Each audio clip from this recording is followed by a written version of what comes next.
Chapter 1. Put in a bit more effort if you can't find the entrance today. You'll truly turn to ashes. The chubby man wearing sunglasses lounged lazily against the truck bed, his fan waving languidly in his hand as he impatiently urged, "Hurry up. I don't have any spare food for you to dawdle around." After saying this, he leisurely adjusted his posture, squinting at the black sun that stretched across the gray desert and the somber horizon. He yawned and murmured, "If they die, they'll have to dig myself. If I can't find a safe house this time, they'll be left with nothing." Imcirc 3D. The world of the black sun. What are you looking for? Upon hearing a voice from behind, the chubby man patted his round belly without turning around, lazily declaring, "I've told you many times, we're searching for the safe houses left behind by the Third Shin City. And who told you to come up here and slack off? Get to work, or is your life on the line?" The Third Shin City, what kind of place is that? The Third Shin City is just that, a Third Shin City. In this day and age, who doesn't know about it? The chubby man raised his chin in annoyance and glanced back. After a moment, he removed his sunglasses to confirm that behind him stood a young man clad in silver pajamas, his face adorned with a curious smile. After blinking in confusion, he suddenly sprang up, pointing his fan toward the front, and asked, "Who are you, buddy?" "I was about to ask you the same. How did you suddenly appear here?" Shinyu crossed his arms, surveying the vicinity, and sighed, "I've been wandering around here for almost a year, and you're the first group of people I've dreamed of." Nearby the truck, 4 men were wrapped tightly in various garments.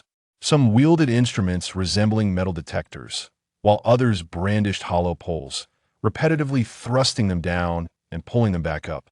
When the unexpected intruder arrived, they showed neither tension nor alarm. Instead, they paused their tasks, gazing at the chubby man as if watching a performance.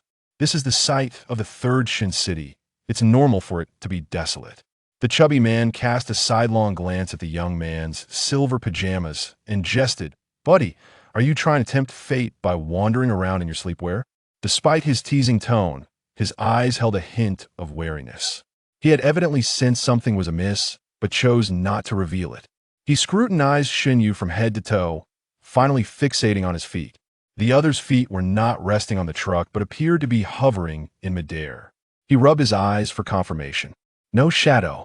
Suddenly, the chubby man felt his legs give way, and he dropped to his knees, exclaiming, "Brother, I have no enmity with you. If there's any grudge, it belongs to the Third Shin City, destroyed by the Twin Lotus. It has nothing to do with me. If revenge is to be sought, it should be against that monster. Is my mental state really this dire? What's going on? I finally dream of people, and am reduced to kneeling before them."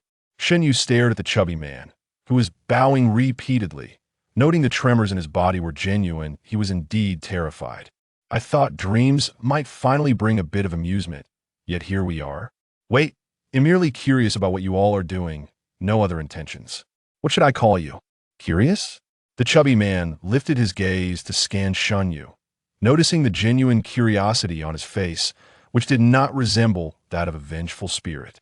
He slowly stood up and circled around Shinyu, recalling something and tentatively stating, "Brother, are you a dreamwalker?"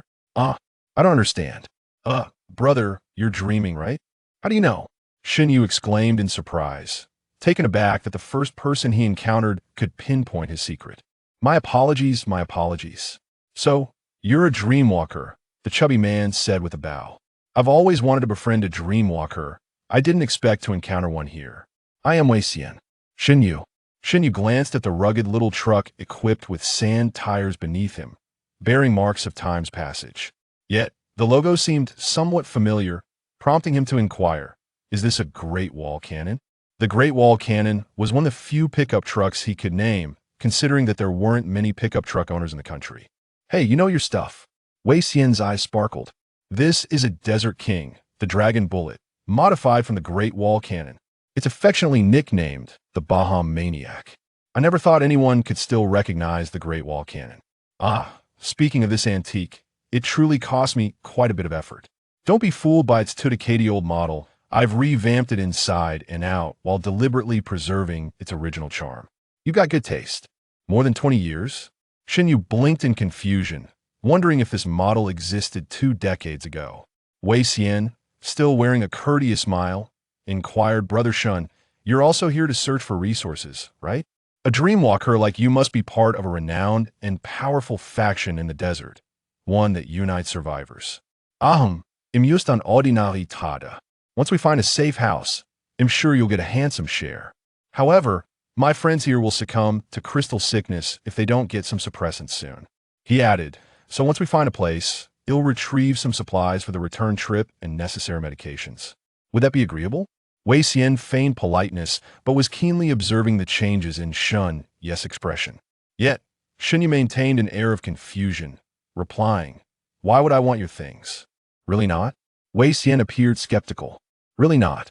Shinyu shook his head. The things in dreams couldn't be taken out. So what use were they? He countered, are the things you seek underground? Didn't your friend say he'd die if he couldn't find them? They are underground. Ah, so there are things underground? Shunyu immediately sank beneath the truck, delving into the desert's depths. Wei Xian rubbed his glossy crew cut, somewhat puzzled about the origins of this dreamwalker. Yet, before he could ponder for long, Shun Yes head emerged from 50 meters away in the desert, declaring, there's a passage here. So quickly? I've seen dreamwalkers before, though. They can traverse through the heavens and earth. They typically move slowly underground and have poor perception. How'd he find it in less than a minute? Wei Xian clapped his hands. You're saved. Quickly follow Mr. Shun and start digging. Shinyu floated back to make room, curiously observing the other 4 laborers, who were tightly wrapped in their clothing, leaving no gaps through which sound could escape, appearing quite strange. He was about to inquire further about the specifics when he realized time was running out. He decided to refrain from speaking any longer and stood silently in place. 5, 4, 3, 2, 1. Ding-ling-ling-ling-ling. July 5th, 2024. 7:15. The morning sun filtered through the gaps in the curtains, casting light into the simple bedroom. Lying in bed, Shinyu reached out to silence the alarm and slowly sat up, adjusting his silver pajamas. He bent down to open his phone's memo app to jot down. Wei Xian, for men dressed like mummies, digging, safe house, dreamwalker, third Shin City, etc. After recording the details he had just witnessed, he mechanically went through his morning routine, washing up, having breakfast, taking his medication. Seated at the dining table, he gazed at the pills in his palm, caught in a moment of hesitation. Over the past year, he had consistently experienced the same dream, traversing the desert under the black sun alone. Day after day, it persisted for an entire year, prompting him to consult numerous doctors. The final diagnosis was that he suffered from anxiety and depression. These dreams felt too real. Every time he fell asleep, he was tormented by profound loneliness. Once he closed his eyes, he faced the overwhelming black sun, wandering alone in the vast, desolate desert. Shin had already lingered there for more than a year. At times, he dreaded sleep, even to the point of insomnia, which severely impacted his life, forcing him to rely on medication to assist in falling asleep. He could no longer discern whether it was the anxiety and depression, as the doctor suggested, that induced the dreams, or if the repetitive dreams themselves were the source of his emotional turmoil. He could not tell. But now, the dream had taken a new turn. He had seen others appear and heard their voices. The once fearful nights had him feeling that today's alarm was strikingly out of place. If only he had more time, perhaps he could understand why they had entered his dreams. Buzz, buzz, buzz, buzz, buzz, buzz. The phone vibrated. Sis, do you need me to bring clothes? Okay, they'll head to the hospital shortly. The person on the other end hurriedly hung up, and Shinyu looked at the pills in his palm, hesitating for a moment before swallowing them all. He slapped his face firmly, forcing a sunny smile, and began another day of life. Shinyu is bringing clothes to Dr. Shin. Yeah, she hasn't been home for 2 days. On weekday mornings, the inpatient department is always abuzz with voices newly admitted patients and those preparing for discharge cluster around the nurse's station. Shinyu, seizing a fleeting moment, handed a bag of clothes to a familiar nurse and inquired, is my sister not here? Dr. Shun is an outpatient service. This morning, she has already left, replied the young nurse, who had recently graduated, her face bearing the fatigue typical of nurses in a top-tier hospital. Yet, she endeavored to smile in Shunya's presence. The office is locked. You can leave it here. I'll pass it on to her shortly. Nodding, Shunya replied, I must take my leave, otherwise I will be late for work. Shunya's sister, Shunpei, 35 this year, has just been appointed as an associate chief physician at the prestigious hospital, a remarkable achievement indeed. However, this elder sister, who is a decade older than Shunyu, is genuinely busy. Although she has long surpassed the age for residency, she dedicates most of her time to the hospital and her patients. Overtime work has become a norm, and even during her supposed rest, she can often be found at home engrossed in her research papers. As he squeezed into the subway, Shunyu picked up his phone and began typing a message to Shunpei, reminding her to eat and stay hydrated. Not long after sending it, the subway arrived at his stop, and he disembarked with the crowd, making his way to the office building where he worked. "Good morning, Shunyu." "Good morning, Director Su." Shunyu greeted the elegantly dressed woman entering the building alongside him with a smile. Su Huaxin is the current de facto head of the One Heart Foundation, where Shunyu is employed, a non-profit organization dedicated to aiding children afflicted by various diseases. The foundation's chairperson is a renowned entrepreneur, Su Huaxin's father, Su Yuntao.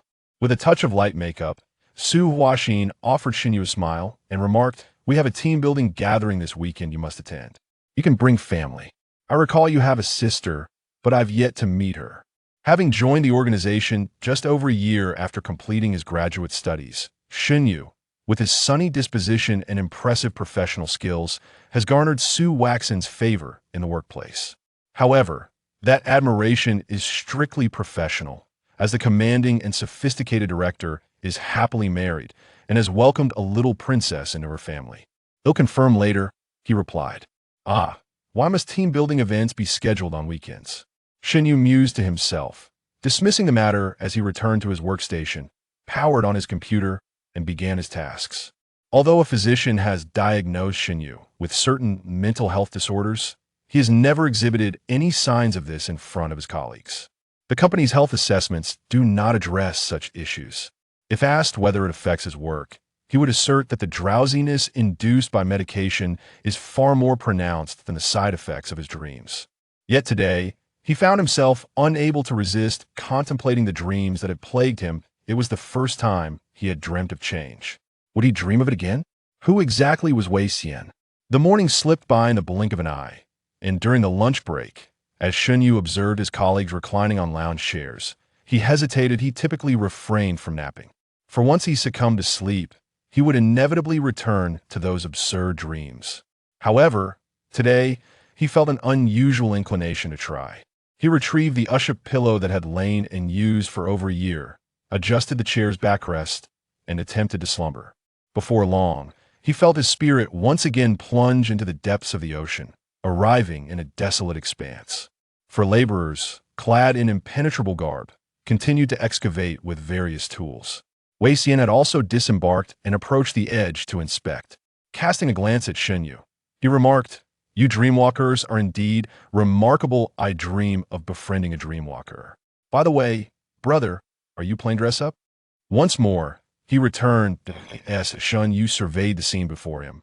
He was enveloped by a sense of haziness, akin to being submerged in a tank of water, gazing at a world that felt somewhat unreal. Yet, despite this disorientation, he was acutely aware of the peculiar responses of the people around him, which seemed strikingly authentic. When one awakens from a dream, the dreamlike realm momentarily halts. He recalled the time he held a handful of sand, awakening to find that, upon re-entering the dream, the sand continued to slip slowly through his fingers. Each dream unfolded as an uninterrupted sequence of events. After hearing Wei Xian's words, he glanced down to discover that his once sleeping attire had transformed into a cerulean short-sleeved shirt. He nonchalantly replied, "It's just a dream. I can change into whatever clothes I desire." His envy for them grew, and he pondered why he was burdened with such a grim revelation, yearning instead for the allure of dreams. Wei Xian expressed a hint of envy, and meanwhile, progress in the excavation work commenced. After digging a small pit 2 meters deep, they unearthed a metallic substance. It seemed that the battle between the Third Shin City and the Lotus of Duality 2 years prior had significantly altered the landscape. The original entrance should have been at ground level, yet it now lay 2 meters below. Wei Xian tapped the steel plate, while Xunyu's attention was drawn to the intricate lines etched upon it. These steel plates were adorned with vibrant patterns, inscribed with peculiar textures, Turning his gaze, he noticed that Wei Xian's dragon-shaped vehicle bore similar designs. The entrance must be here, Wei Xian mused, contemplating the location before retrieving a boxed item from his waist and burying it in the sand. Signaling for everyone to step back. With a resounding boom, a cloud of sand erupted, revealing a deep pit in the ground. This thing as powerful as a mortar? Shin Yu mused, glancing at the peculiar boxes still hanging at Wei Xian's waist. The dream world was indeed strange, prompting him to remain silent. Bring over the equipment. You all should go open the door, he instructed. Following the explosion, the true entrance had manifested, revealing a silver alloy partition before them. Wei Xian gestured for the remaining four to enter and unlock the door. Once they were all gathered, he produced another boxed explosive from his waist, weighed it momentarily, and tossed it towards the cluster of his teammates. Earlier, this device had created a deep pit with a diameter of 7 to 8 meters. Upon realizing that Wei Xian's target was his own companions, Shen Yu's expression shifted, and he shouted, "Hey!" Boom! The pit erupted with a kaleidoscope of gases, instantly engulfing the individuals standing there. Once the air settled, Shen Yu rushed forward to investigate, only to find that the alloy door and the four people had vanished without a trace, stunned by the scene of apparent carnage. He turned to Wei Xian, who wore a contented expression, and asked, "What have you done to them?" They've been reduced to ashes. Wei Xian exhaled a satisfied breath and replied, "Brother, have you never encountered an ash bomb before?" "Ash? What do you mean?" "Ash." Wei Xian pointed to the ground beneath them, saying, "Dust to dust. Haven T, you realize that the desert we tread upon is composed of the remains of the deceased." Shin Yu turned to look, noticing remnants of sand in the pit. Yet, as a gentle breeze swept through, it swiftly erased the last traces left by those individuals in this realm. "The sand beneath our feet is comprised of human remains?" Shin Yu's mouth fell agape, grappling with the gravity of his mental state. How could I dream of such a world? Wei Xian disregarded Shin Yu's turmoil, glancing at the now-breached door that he inhaled deeply, savoring the refreshing scent wafting from within, and remarked, "Truly, this is a remnant of the Third Shen City.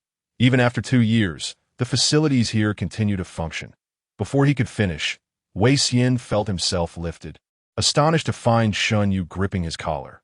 His weight of 180 pounds felt as light as a feather in Shen Yu's grasp. He struggled to touch Shen Yu, only to find his hand pass through as though touching the surface of water, creating ripples without any tangible contact. Dreamwalkers are rare and highly coveted by various factions due to their exceptional searching and exploratory abilities that in this desolate world now turn to desert. Only dreamwalkers can conduct risk-free explorations. However, this does not imply they possess great strength. In the dream realm, they are difficult to harm. Yet conversely, they also struggle to influence reality through their dream forms. The ability to lift oneself with a hand in the dream realm is not the feat of an ordinary individual. It equates to manifesting power through telekinetic means. This individual is undoubtedly a master among dreamwalkers. To be targeted by them is akin to being hunted by a malevolent specter, capable of emerging from any shadow to sever one's throat. No, they could even plunge their hands into their own chest to crush their hearts. "You killed your teammates?" Shin Yu's tone grew icy, while Wei Xian, eager to avoid offending a dreamwalker who could easily end his life, quickly raised his hands in a gesture of peace. Those individuals were already destined for death. "Brother, please don't be angry. Let me explain. Where on earth had this person come from? Surely not from utopia." He appeared to possess a sense of justice that surpassed even his own. Wei Xian's eyes darted, contemplating Shen Yu's intentions and origins. Shen Yu did not release him, prompting Wei Xian to hastily summarize. "Those four were death row inmates I purchased from Nandu." "Clarify." Wei Xian reorganized his thoughts, raising his hands in a gesture of surrender. "These four individuals are the most heinous of criminals. They were to be executed in Nandu, and I specifically acquired them to serve as laborers for a time. On Nandu, it matters little. They will never return. Wait, I have the transaction proof in my pocket." Shin Yu reached in and, amidst a pile of crumpled documents, indeed found the proof of transaction he mentioned. It not only bore the names of the four individuals, but also their death sentences. After a swift glance, he felt an unsettling discomfort. Were these the crimes committed by human hands? The document was signed by Feng Zheng of the Nandu Autonomous Committee. Sold? Xin Yu's grip loosened slightly, allowing Wei Xian to regain his footing. Why should others refrain from executing them while you take it upon yourself to kill? Aren't you afraid they might flee with you? I, Wei, still possess a modicum of credibility. This is not our first transaction. Besides, I sought them out. I exchanged supplies for them. Wei Xian sighed heavily, adjusting his collar. What can I say? My mission is noble. As a noble walker, I must steadfastly uphold justice. If I do not execute a few of these ruthless individuals to maintain righteousness, my crystal sickness could worsen. The villains in the desert hide like moles, leaving me no choice but to procure them from the large cities. Mission, noble, crystal sickness? Xinyu was not well versed in the terms Wei Xian had previously mentioned, and he regarded him with skepticism. Sensing Xun Yu's lingering doubt, Wei Xian continued, Nandu is the closest underground city to here. As a dreamwalker, you can easily verify this. Seek out the person in charge there, Feng Zheng. Mention my name, Wei Xian, and you'll discover that my words are true. I am merely ridding the world of harm. Nandu, the underground city, a new place. Xinyu narrowed his eyes at Wei Xian and said, I will verify this. How many people reside there? Perhaps several 100,000. There are so many people. If such a multitude truly exists, could this still be my dream? Xinyu found himself at a loss, asking, what is a mission? What is a dream? What does it mean to be noble? Surely you cannot be completely unaware of the world beyond your current surroundings. Can you? A utopia? Even if you know nothing else, you must have heard of dreamwalking. Goodness, you don't know that either? What era are you from? 2024.2024. Wei Xian elongated his tone, his expression shifting from surprise to pity.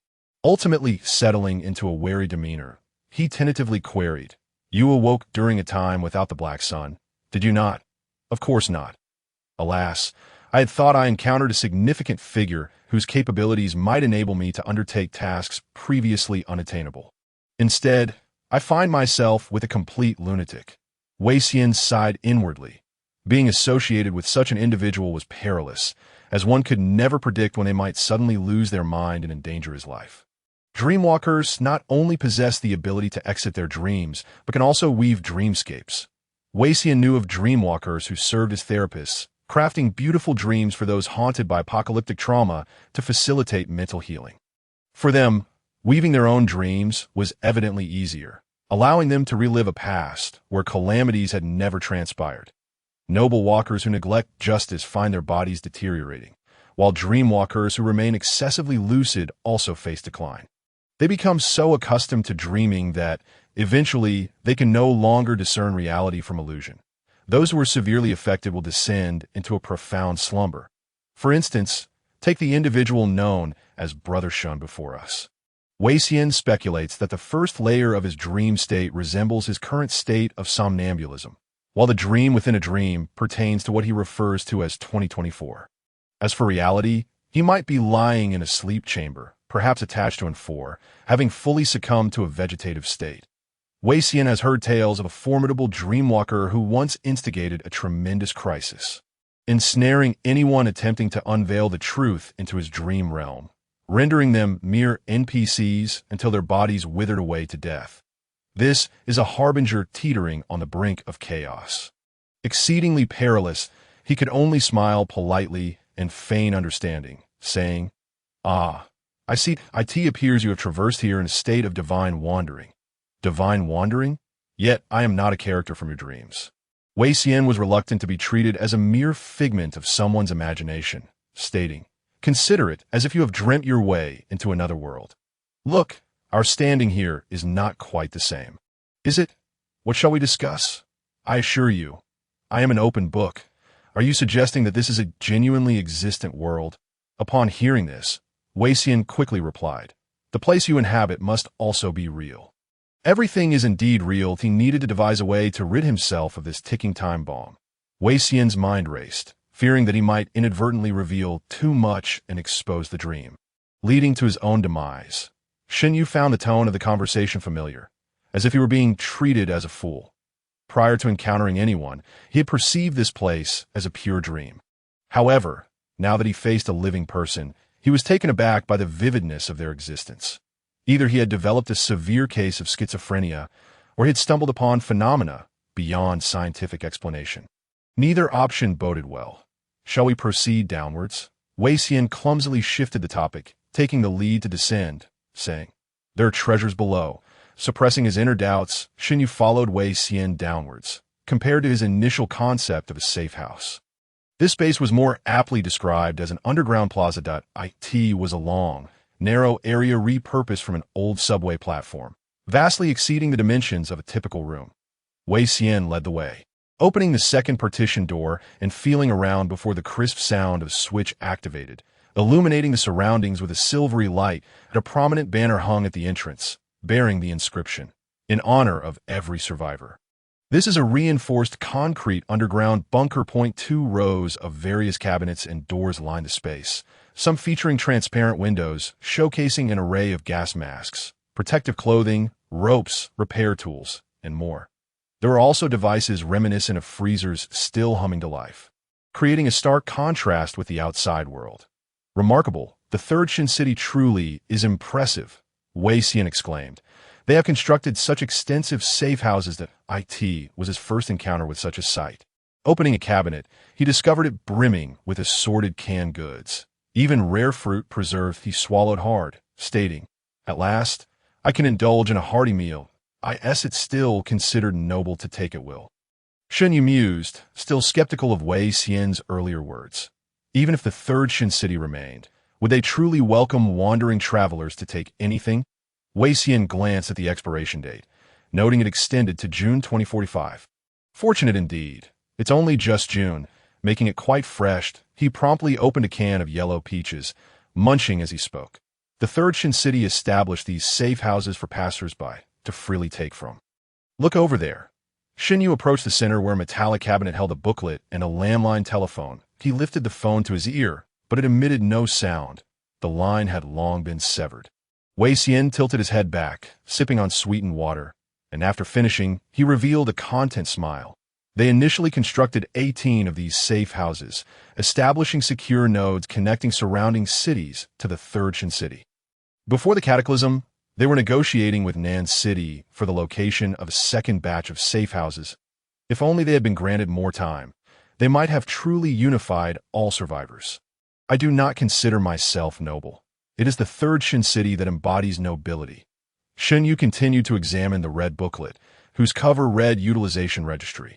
Upon opening it, he found a passage inscribed on the inner flap. "Survivors, welcome to the third Shin City Safe House number 15. Please take what you need here.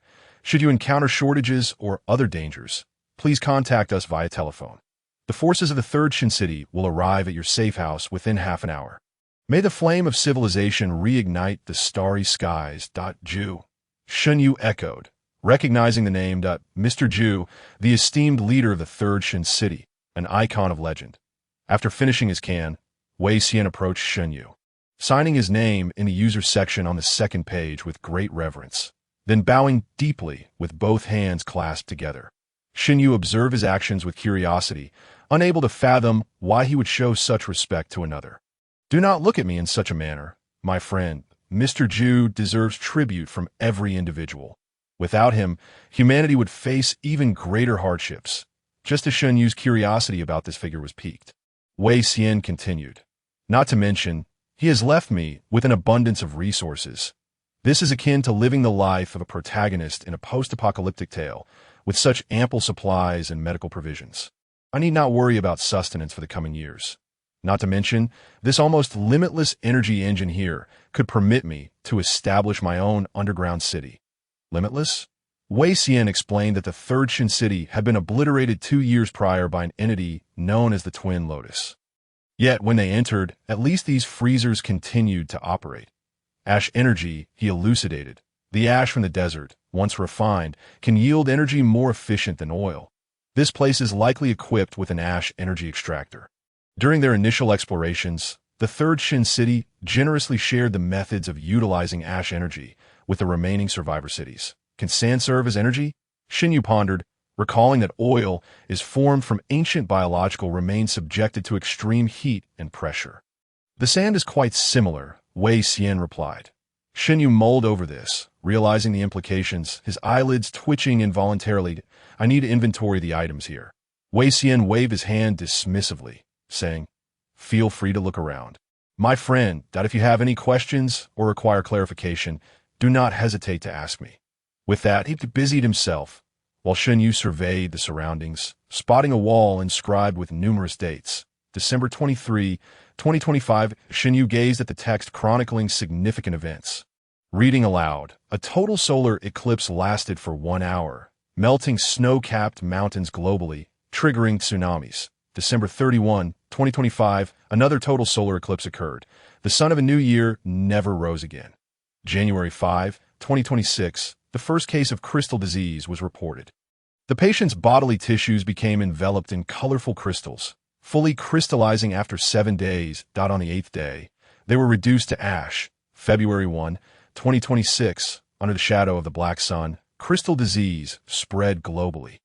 No vaccines, no treatments, a 100 mortality rate. February 11, 2026, scientists announced that the light emitted by the black sun was the source of crystal disease. February 12, 2026, the Underground Migration Initiative commenced. May 14, 2026, 93% of the population succumbed to black sun disease, and all surviving humans relocated underground. December 31, 2027, the first black sun monster descended, reducing surface cities to ashes. January 1, 2028, the first Shin city and numerous underground cities perished. February 3, 2028, the second Shin city fell, severing all contact between surviving urban areas. March 15, 2028, the third Shin city faced an invasion by black sun monsters. The first defense battle was victorious. April 17, 2033, the third Shin city launched exploratory operations to search for remnants of underground cities. September 18, 2038, representatives from major survivor enclaves arrived at the third Shin city, proclaiming the Human United Alliance Declaration. February 4, 2039, the Monster Hunting Initiative was formally approved, signaling humanity's offensive against the apocalypse. August 1, 2042, the Monster Hunting Initiative achieved preliminary success. The plan for the node has been approved. The third city of Shun will establish 360 safe houses. Utilizing these safe houses as nodes, the entire underground metropolis will be interconnected. On July 1, 2043, the 15th safe house will be officially inaugurated. We shall ultimately reclaim our world.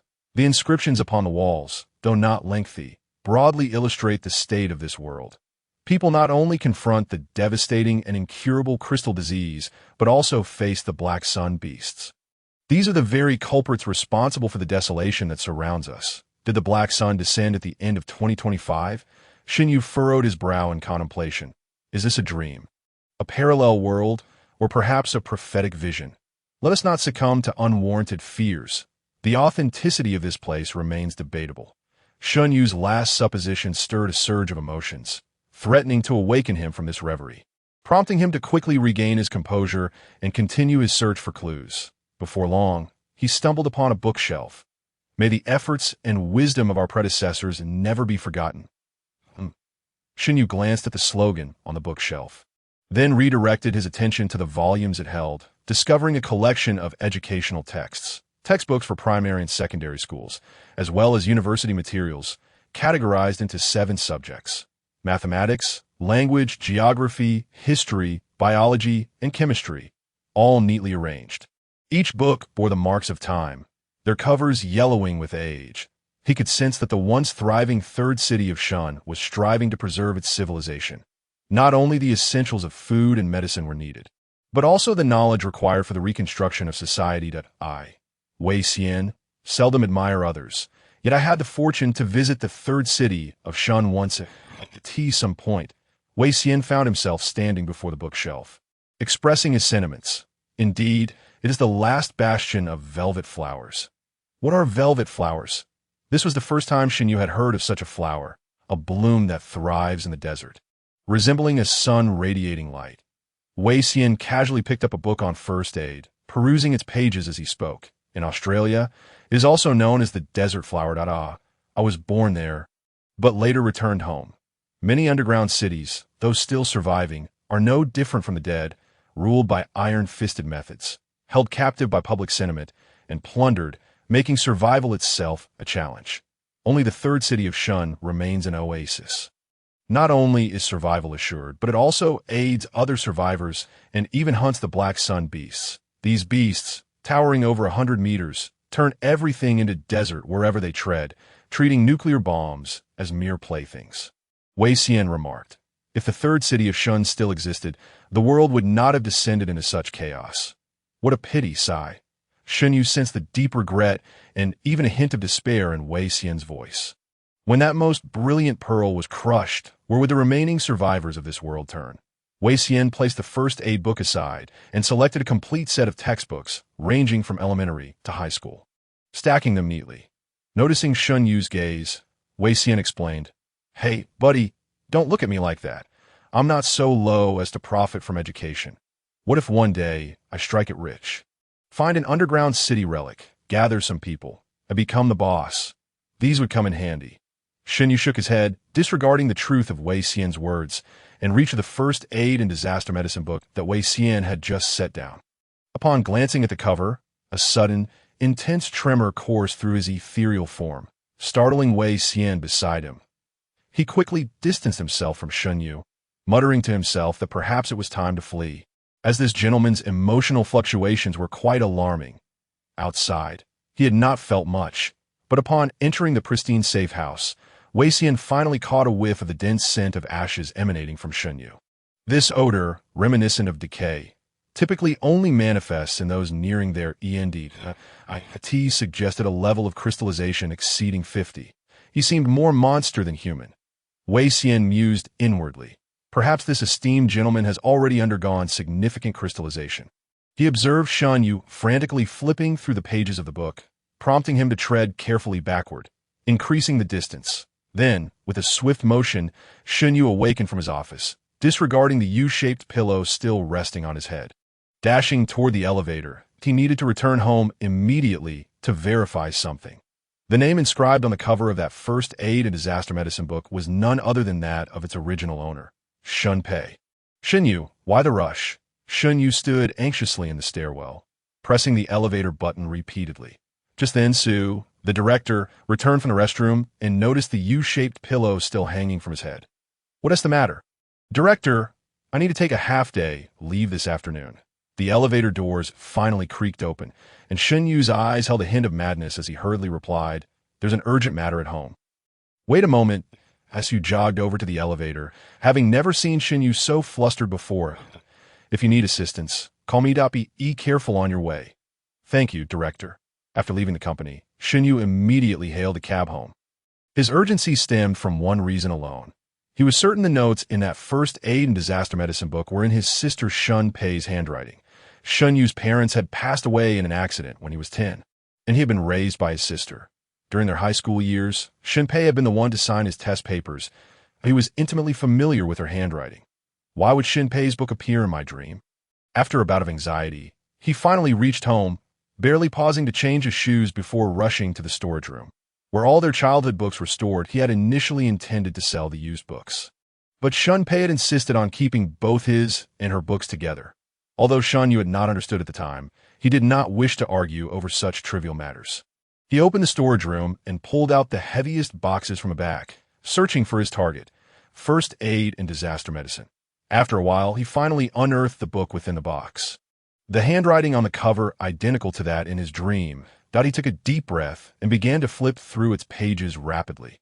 The highlighted points on the 5th page, the annotations on the 6th. Even the ink stains on the 20th page matched perfectly. After flipping through a few pages, Shen Yu comprehended a profound truth. This book had manifested in his dream. Suddenly, he felt a jolt and began to peruse all the clinical medicine textbooks. Filled with knowledge he struggled to comprehend, interspersed with Shun Pei's increasingly flamboyant notes. The more incomprehensible the content, the more his anxiety began to dissipate. Even if I were mad, I could not have conjured the culmination of centuries of human medical knowledge. Shen Yu pinched his own face forcefully, allowing the pain to gradually awaken him. At the very least, the place he now inhabited and the life he led could not be mere illusions. He took out his phone and accessed the electronic library, poring over a multitude of complex texts to confirm the reality of the world around him. After a while, he dialed Shunpei's number directly. "What is up, sister? May I ask you something?" "Go ahead." The sound of other conversations could be heard on Shunpei's end, but she always took her brother's calls unless she was in surgery. "Did I ever flip through your books? The ones on clinical medicine?" "Not that I recall," Shunpei replied. "I remember sealing them in boxes in the dorm and bringing them home, where they remained in the storage room." "What has happened?" Shinyu glanced at the transparent tape he had just torn off. "Nothing much. That I performed first aid on a colleague at work and felt as if I had learned about these techniques before. It seems to run the family. Can that even be inherited?" "What about your colleague? Is he okay? Did you take him to the hospital? You're already concerned about the patient." "Huh? Just get back to work. We can talk when you're free. Did you perform CPR?" "No." "Are you worried I'd break someone else's ribs?" "All right, talk later." "Sure, take care." After hanging up, Shinyu surveyed the scattered books around him. He could not have read that book before, nor could he have seen Shunpei's notes. Yet, he had encountered an identical version in his dream. If this were a dream, even a madman would not believe it. Velvet-flowered, he recalled the items mentioned by Wei Xian and conducted a quick search. Indeed, they existed. The velvet flower, Actinotis helianthine, signifies the exquisite bracts arranged like rays of sunlight. This flower was previously unknown to him and is not indigenous to his homeland.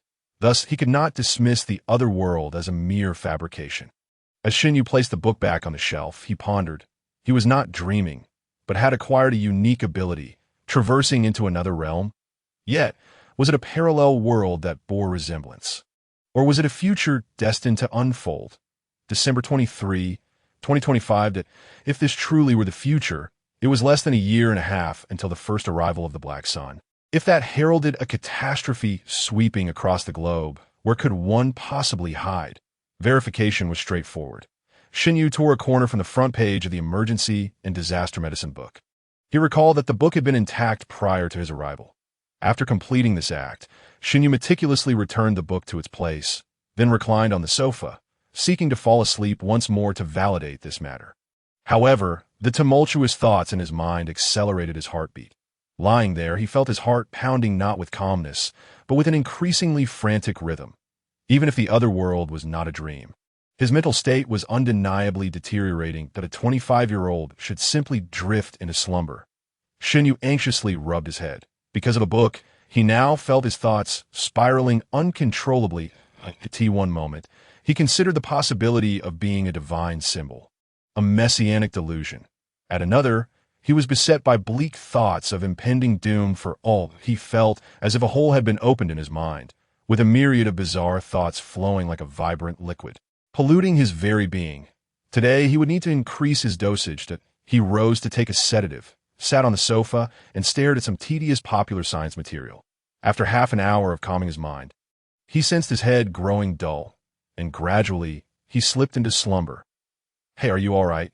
In 2045, at safe house number 14 in the 3rd Shin City, Wei Xian, having observed Shinyu endlessly flipping through books from a distance, shouted, "Everything is illusory.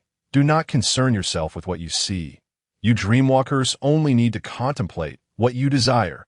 He glanced at the wall where Shinyu had paused, reading the inscriptions of significant events, and smirked. Surely, he hadn't gone mad after recalling the truth from these writings. Perhaps it was prudent to leave this place, waiting until this brother had exhausted his madness before returning safely.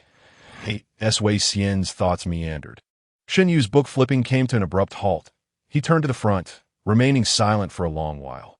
Only when Wei Xian began to feel the chill did Shinyu finally speak. "What do revelation, revealer, and walker signify?" He turned to face Wei Xian, who cautiously scrutinized his expression. Upon seeing Shinyu's newfound calmness, he breathed a sigh of relief and explained, "A revealer is someone who, upon succumbing to crystal disease, gains power from the black SUNT. Put it more simply, it refers to those who awaken superpowers." Relaxing, he patted his round belly and continued, after witnessing a mysterious entity during the Black Sun. "One becomes a revealer, a walker. The revelation I encountered was sublime, that of an entity possessing 3 faces and 6 arms. The moment I beheld that being, the word sublime emerged in my mind. This is both a revelation from the Black Sun and the path we are destined to tread. Hence, revealers are also called walkers. As for the revelation of dreams, I cannot say. Noticing Shun Yu's earnest attention and his demeanor no longer peculiar, Wei Xian took a few steps closer and remarked, "In the past, there were a plethora of names. We only know the name of the revelation. These were formally designated by the Third Shin City, which cataloged 8 types of revelations: sublime, dream, valor, rebellion, joy, benevolence, extravagance, and true knowledge." Wei Xian spread his hands and added, "It is said there are other revelations, but unless disclosed by others, we outsiders are oblivious. You mentioned earlier that your crystal disease would worsen if you did not execute death row inmates." Shin Yu pressed further. "That is precisely why we are called walkers. We have no choice but to tread this singular path." To the mention of this, Wei Xian scratched his head, stating, "Revealers are also crystal disease patients. Excessive use of ash powers or deviating from the path of revelation accelerates our crystallization. This notion of superpowered saviors. We are merely prisoners bearing the shackles of revelation, coerced into evolving into monsters." The gravity of his words indicated he had endured considerable hardship. Shun Yu discerned the sorrow in Wei Xian's eyes. "Sublime, though. I must admit my moral standards are rather high." Wei Xian shrugged, a look of resignation on his face, and said, "But in this environment, aside from the already devastated Third Shin City, where else is morality upheld? If I witness immoral acts and cannot pass judgment, my condition worsens. Conversely, I cannot simply judge everyone I encounter." Just the 4 individuals above, hearing their crimes, incensed me to the point of crystal growth. Fortunately, they were ultimately executed, alleviating the crystallization of my thyroid. Unless there is no alternative, who would wish to live as a mere mortal in the underground city, rather than venturing outside to trade? If he had not lied regarding his role as a revealer, he would likely have been considered a good person in peacetime. Shin Yu touched the cover of the emergency and disaster medicine book, revealing the torn corner of the front page, and asked, "Did you just tear a corner off?" "Don't blame me." Wei Xian leaned in for a closer look and replied, "Though my education is lacking, I hold great respect for books. Only a fool would deface one. Look at this tear. It's yellowed, probably torn for over 20 years. Shun Yu observed Wei Xian, noting the fine hairs on his face and the beads of sweat trickling down his forehead. The earlier sensation of being submerged in a fish tank had vanished completely. Just as Shin Yu noticed the torn corner of the page, the world had become astonishingly real. That I hope I am merely overthinking this. Perhaps I am merely being alarmist. I even wish, for the first time, that I were a severely mentally ill person. Yet at least until that day arrives, I must treat this dreamlike world as a future about to unfold. Even if I am deemed insane, even if I am not understood, I must proceed thusly. The best outcome would be that all my efforts become a laughable case of a lunatic. The first order of business is to comprehend everything that is to come." Seeing the smile tugging at Shun Yu's lips, Wei Xian shuddered, silently concluding that his condition was indeed serious, and confirmed once more, "Bro, are you really not taking any supplies from here? You're not pulling my leg, are you?" "Not at all. Take it, I have no need for sustenance." "How old are you?" "Though I appear youthful, I'm already 37. What is today's date?" "June 1, 2045 I recall that June 1st is still Children's Day. Perhaps I should reward myself with a can of yellow peaches." Wei Xian chimed in, returning to open a can and savoring its contents, while Shin Yu inquired, "Where did you reside before the apocalypse struck?" "Beijing." Wei Xian gestured a peace sign. The capital. It had been decades since Shin Yu had heard that term. Wei Xian quickly finished the can of yellow peaches and opened a refrigeration unit. Rubbing his hands in the cool air as he began inspecting the supplies of medication stored there, he remarked, "You wouldn't believe it.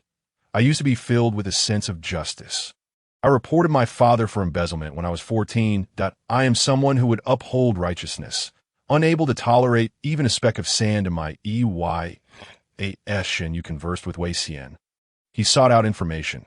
Even now, there was no cure for crystal disease. One could either shield their body from light as much as possible, which merely reduced the odds slightly, or take suppressants to gain temporary immunity.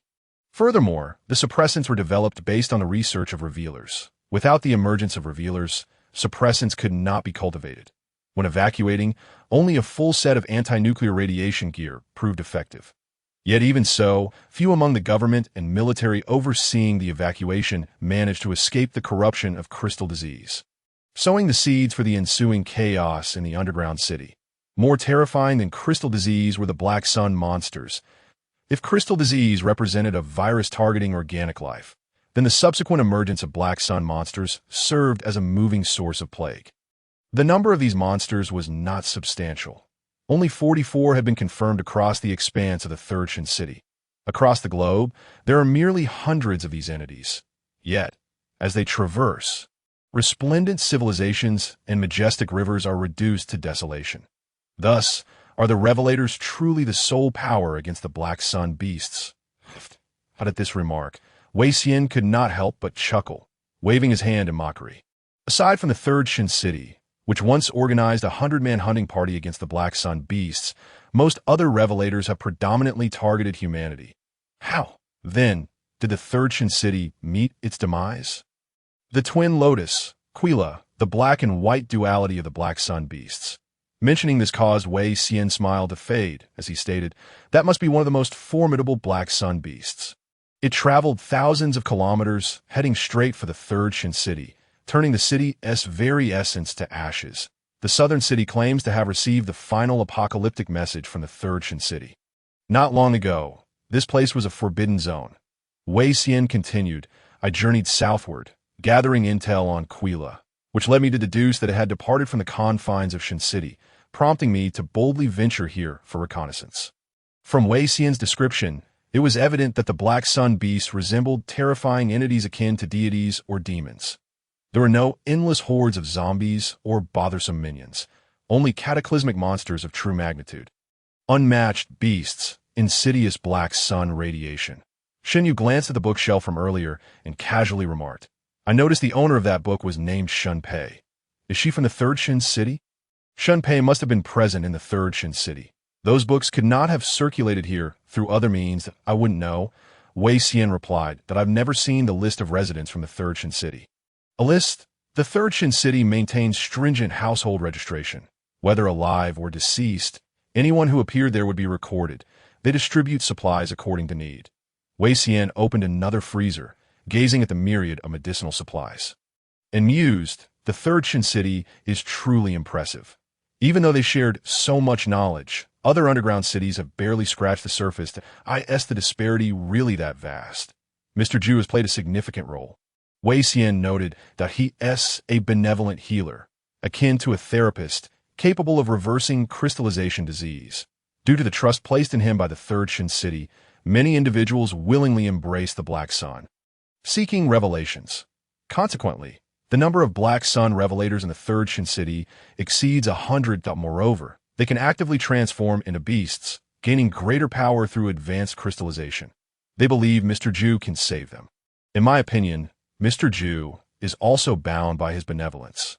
Had he concentrated on his own development instead of attempting to save so many, the Third Shin City might have grown even stronger, perhaps even prevailing against the twin lotus. Wei Xian shook his head, illuminated by revelation, yet doomed by it.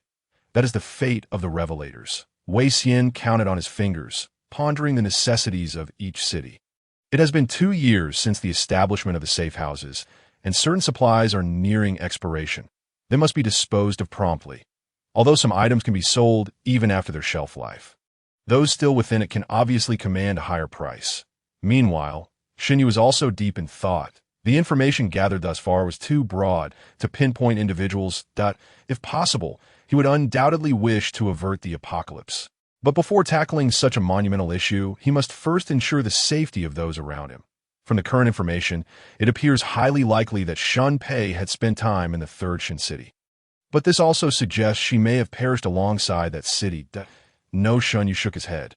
The corner of the book he had torn earlier, combined with Wei Xian's reaction, confirmed something. Perhaps this place could be altered by him. What the principle or condition is, Shun Yu remains unaware. Yet from the known circumstances, he indeed possesses some understanding. Fate. Damn. Just as Shen Yu was contemplating, Wei Xian suddenly exclaimed, leaping like a ball from the front of the cabinet to a distance of 6 meters. He pointed at the refrigerated cabinet and exclaimed to Shen Yu, who had turned to look, why does everything from the Third Shin City need refrigeration? Shen Yu floated over to investigate. The original medications in the freezer had been scattered haphazardly. While occupying hundreds of liters was an unprecedented monster. it resembled a humanoid creature fashioned from red crystal. The creature was enveloped in crystalline formations, curled within the freezer. Upon closer inspection, one could discern traces of human features. However, due to the distortion and expansion of its limbs by the crystal, it appeared exceedingly grotesque, resembling a deformed figure. Xinyu sensed that the freezer did not emanate a cold breeze. Instead, a warm aura radiated from the creature. He attempted to reach out to it, but halfway through, Wei Xian called out to stop him. "Dude, don't." Wei Xian, bouncing like a volleyball, covered the distance of 5 or 6 meters, and after processing the shock, he scrutinized the creature closely, stating, "This is a revelator who has surpassed the critical point. Critical point. If crystallization exceeds 51, one swiftly transforms into a crystalline monster." Wei Xian studied the situation further, saying, "What is this doing in the freezer of the third Shin city?" "No." Xinyu glanced at the handle of the freezer, where remnants of melted metal remained. It seems it entered on its own. "Look, there are still many medicines scattered inside. This was not originally intended to preserve it." It is possible that this was a revelator from the third Shin city. Relying on Mr. Zhu, they would have attempted to breach the critical point to engage in combat. But with the city's destruction and Mr. Zhu's death, they could neither return home nor revert to their former selves. Thus, they chose to freeze themselves to sustain life. They must still be alive. Suddenly, Wei Xian recalled something and looked at Xunyu in horror. "Dude, this wouldn't be your original form, would it? So you've been lingering in this area?"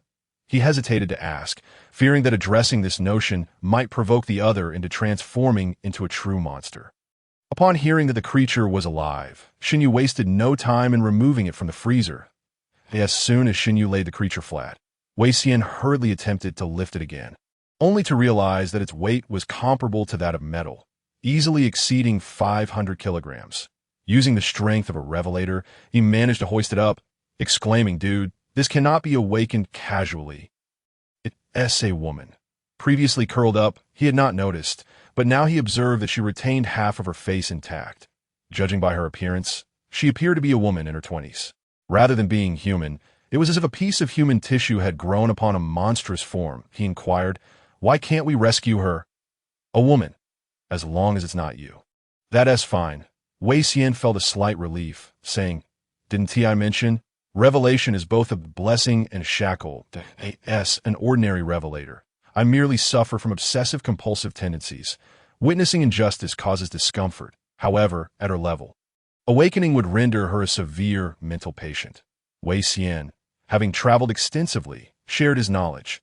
The brave may become rage-fueled brutes, the rebels pure contrarians, the joyful may transform into joy offenders, and the benevolent may grant physical release to others to alleviate suffering. Our noble intentions can morph into merciless judgment machines, becoming demonic judges who find moral high ground to kill indiscriminately. What about the dreamer? That would certainly turn into a madman unable to discern dreams from reality. Wei Xian regarded Xunyu.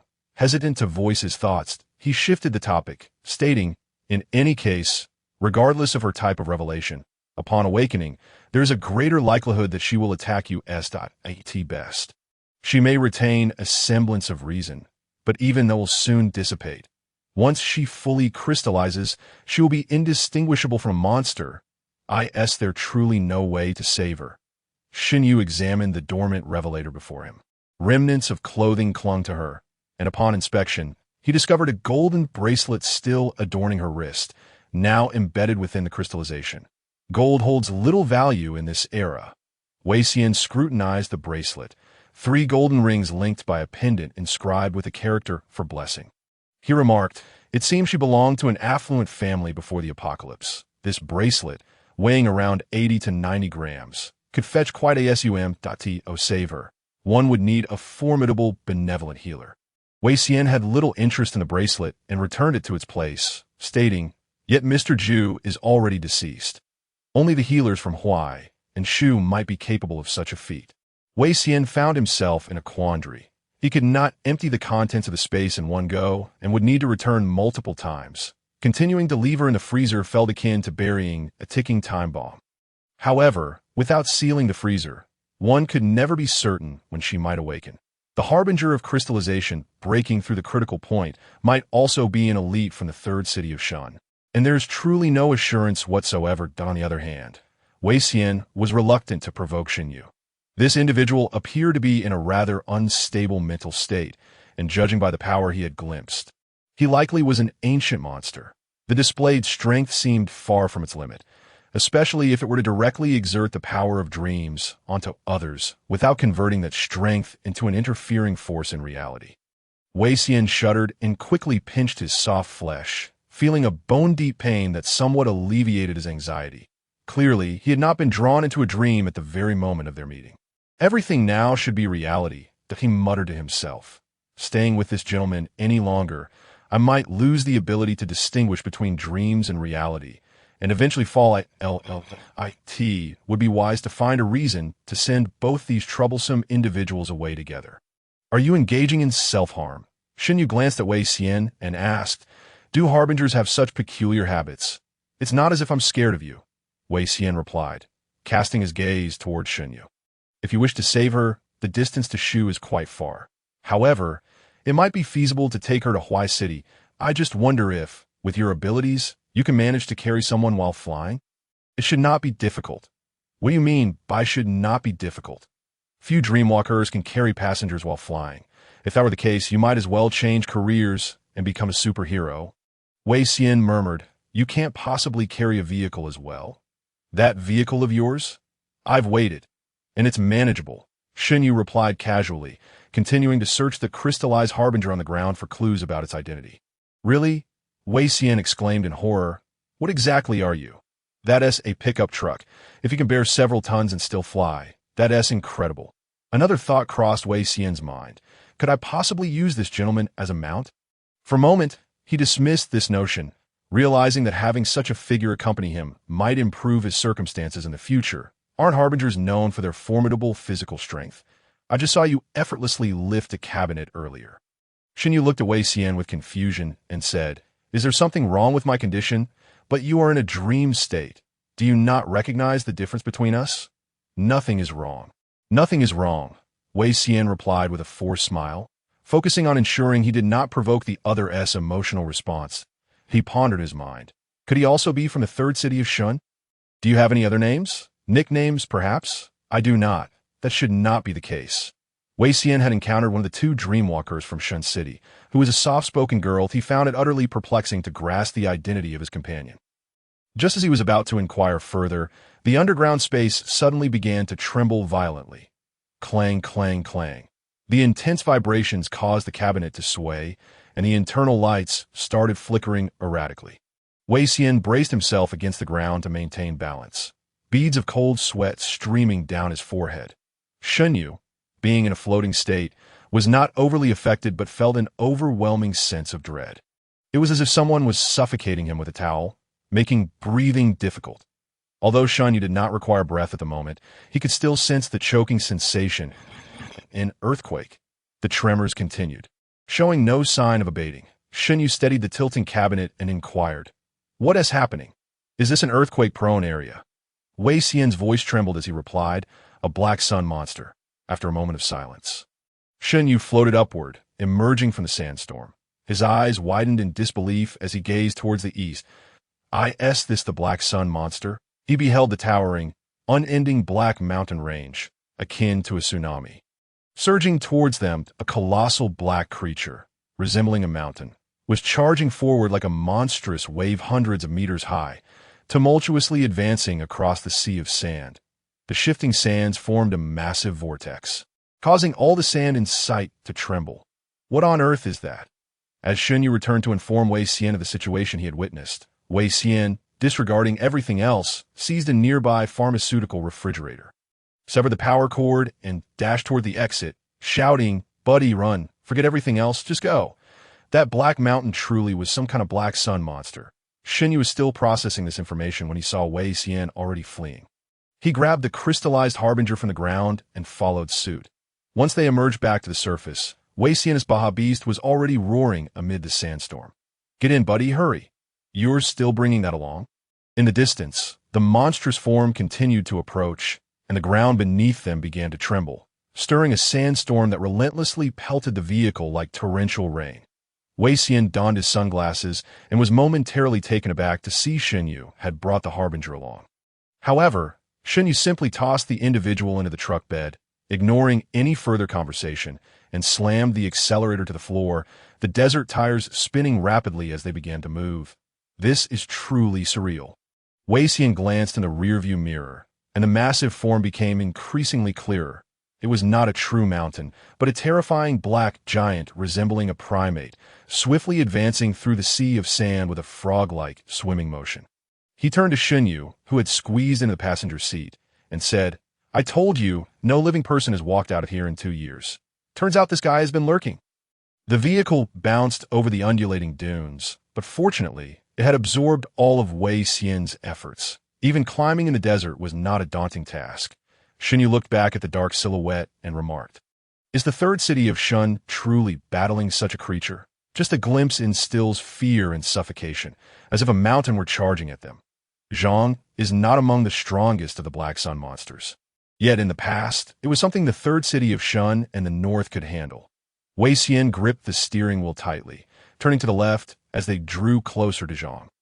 It felt as though they could hear the roar of the heavens. The vehicle's movement became increasingly difficult, shaking violently. From an escape perspective, turning at such a moment was certainly not a wise choice. Seeing Xinyu glance over, Wei Xian, his face pale, bellowed, "Going straight leads to the position of the southern capital. I'm not that cruel that no, buddy, you've been here for a year. Haven't T, you noticed it?" Actually, I haven't T'd throughout the year. Xinyu had been scouring the desert, capable of flight, yet he felt perpetually trapped in a loop, unable to stray far from his original position, as if bound by some unseen force. Neither the southern capital nor the Black Sun monster had crossed his path. Perhaps it is hiding underground. Xinyu had never considered the possibility of something lurking beneath the desert. He glanced back, and the monster had risen to its feet. Its form resembled that of a gibbon, yet its body was covered in crystallized spines, akin to a giant gorilla. It turned its back to the Black Sun, as if bearing its weight, and was fixated on them, taking strides that whipped up a sandstorm in pursuit. After a few hurried breaths, Wei Xian said, "That possibility cannot be ruled out. It must have caught my scent. In the eyes of the Black Sun monster, your dream state appears to be akin to its own kind. The only good news is that Zhang does not have any accompanying beasts." Wei Xian pressed the accelerator to the floor, stating, "As long as we can shake it off, there remains a chance of survival." However, his voice trembled as he spoke. He understood all too well that dealing with the Black Sun monster would require at least dozens of harbingers. The reconnaissance of dreamwalkers, the healing of compassionate walkers, the courage and combat strength to confront directly, and the guidance of true knowledge. Not only was such a configuration necessary, but also a leader, a will to unite them all. In the south, there no longer existed anyone capable of contending with the Black Sun monsters. The looming figure of the Black Sun monster in the rearview mirror grew increasingly massive. The tremors beneath them made controlling the vehicle exceedingly challenging, causing it to bounce with a resounding thud. Even the most durable vehicle could not withstand such jarring. Wei Xian continuously dismissed one escape possibility after another in his mind, acutely aware that his chance of survival was dwindling. Just then, the crystalline spines on Zhang's body suddenly radiated light, and Wei Xian's pupils constricted as he shouted, "Hold on tight." Gazing through the rearview mirror, the barbs vanished from the monstrous figure in an instant, crashing down upon the vehicle from all directions like a relentless barrage of artillery. Wei Xian, gripping the steering wheel, could distinctly observe the elongated, conical objects in resplendent hues of 7 colors, each several meters long.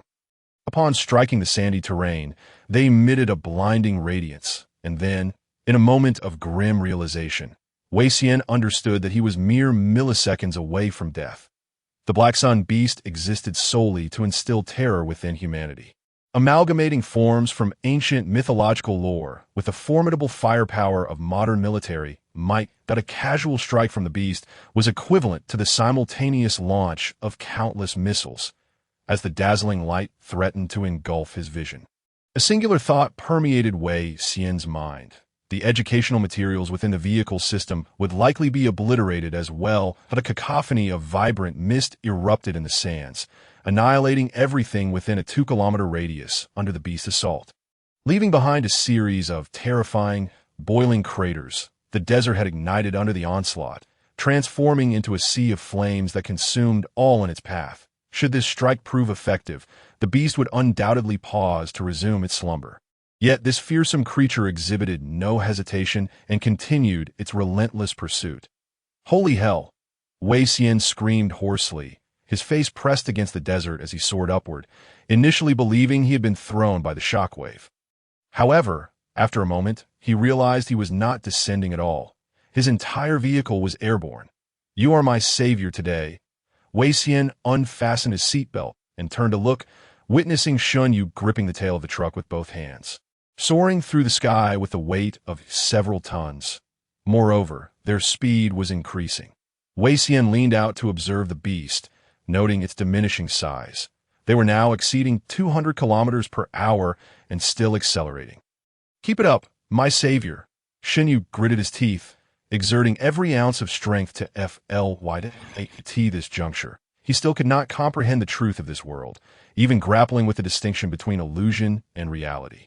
Regardless, he understood one thing: never postpone regret to the future. The only task at hand was to exert all his effort to lead the remaining survivors to safety. He sensed his condition deteriorating, an ominous feeling creeping in as he gradually felt his strength waning. Awakening from this dream, he pondered how much energy he would have left when he next entered. He had to escape this peril before the dream concluded. Abandon the vehicle. Hearing a sound emanate from the car, Wei Xian made a swift decision.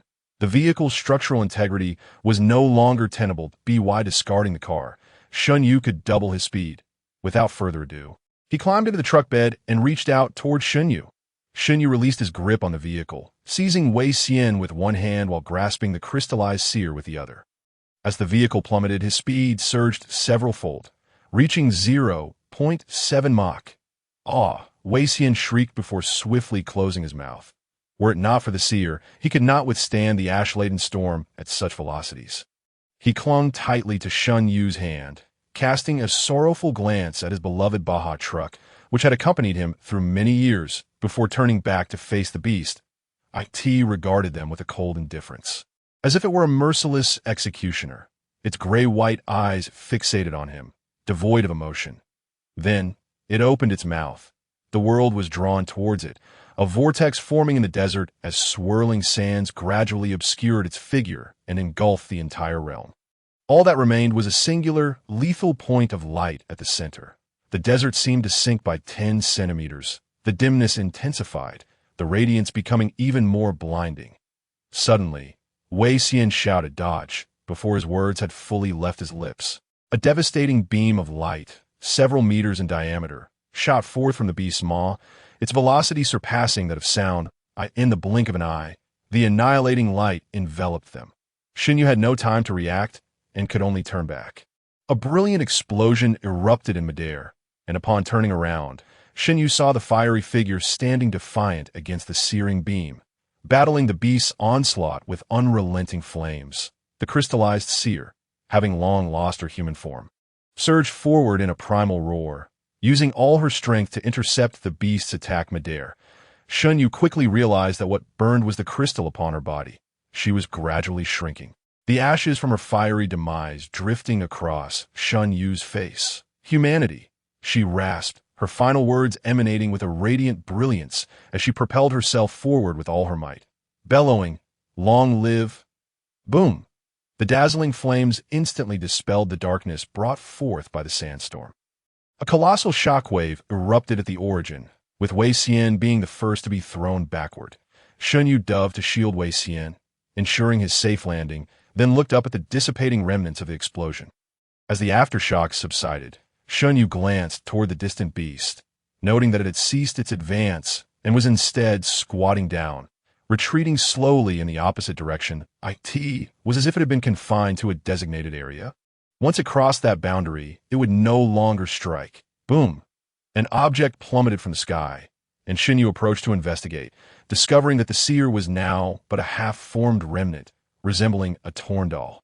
Lying on the ground, I had thought when in the safe house that you and this creature were a nuisance. Wei Xian remarked, slapping his palm against his forehead. I apologize for my previous thoughts. Without you both, I, Wei Xian, would have met my end here. Shun Yu ignored him, instead gazing down at the defeated form. The once fiery crystal had now turned to gray stone, disintegrating bit by bit. Wei Xian glanced toward the direction in which the beast had departed, a hint of confusion clouding his thoughts. Yet, having escaped the pursuit, he felt a sense of relief. Let me erect a memorial for her. What a pity it is that I never learned her name. She must have been a member of the monster hunting brigade, whose motto is "Long live humanity." This how she meets her end. A wave of inexplicable sorrow washed over Shun Yu, a sentiment he could not fathom. Despite her being a stranger from another world, he felt the agony akin to losing a loved one. Unless a supreme altruist descends here, there is no salvation. It is too late, he mused. Wei Xian shook his head. Grieve not. In this world, death may very well be a release. Then, an idea struck him. The dreamwalkers occasionally pray for those on the brink of death, allowing them to experience one final beautiful dream before they pass. He could be a glimpse of the past, or an unreachable future. If she has any lingering regrets, you might try. Sighing, Shun Yu placed his hand upon her form, but merely touched It felt as though he had brushed against a sand sculpture, erasing fragments of her existence to know. Dear sir, Wei Xian attempted to pat Shun Yu's shoulder. Such sentimentality was rare nowadays. Yet he could sense the sincerity of the other's sorrow. And no matter where one goes, one must learn to bid farewell. I have experienced many partings since childhood. It is precisely because of those experiences that I wish to save every life. Shun Yu sighed softly. Both he and his sister were idealists, shaped by their experiences and the lives they had saved. Their singular thought was to rescue every soul. Shun Pei became a doctor, while Shun Yu worked for a charitable foundation. Their purposes aligned that he wished to save lives. Too many unjust deaths plagued this world. Perhaps it was a lack of funds, or perhaps a better physician could have made the difference. Countless avoidable deaths had come to pass. He wished to save her. Is there any way to rescue her? Shun Yu turned to Wei Xian. Unless a benevolent force descends, Wei Xian replied, shaking his head. Only the most exalted altruists possess the ability to resurrect those lingering on the brink of death from the ashes. Altruism. Shun Yu placed his hand upon her body, suddenly looking up at the black sun. In that moment, the entity within the black sun gazed back at him. In that moment, the gray sands dissipated, leaving only a void of darkness. In that moment, he heard a call. Shun Yu. Shun Yu opened his eyes in a state of bewilderment. At this moment, he found himself back home, where his sister, Shun Pei, was gazing at him with a concerned expression. Did you have a sorrowful dream? She inquired. You've been crying. He touched his face, his fingers dampened by tears. He could not comprehend why the sight of that profound darkness had left him feeling so despondent. Sister, you're back? Shun Yu hastily wiped away his tears, and after a moment of disorientation, he gradually came to realize that he was awake. Shun Pei, wearing glasses and sporting a pragmatic hairstyle, bore a striking resemblance to her brother, both remarkably handsome. However, the toll of long hours at work was evident in the deep circles under her eyes and the weariness etched upon her skin. Upon noticing that Shun Yu had awakened, she turned to pour herself a glass of water and sat down on the sofa. You called me earlier in a rather mysterious manner, and I was a bit worried. So I returned home early. Have your dreams worsened recently? There have been some changes, Shun Yu admitted, knowing that as a doctor, his sister would see through any attempts to conceal the truth. They have become somewhat more vivid.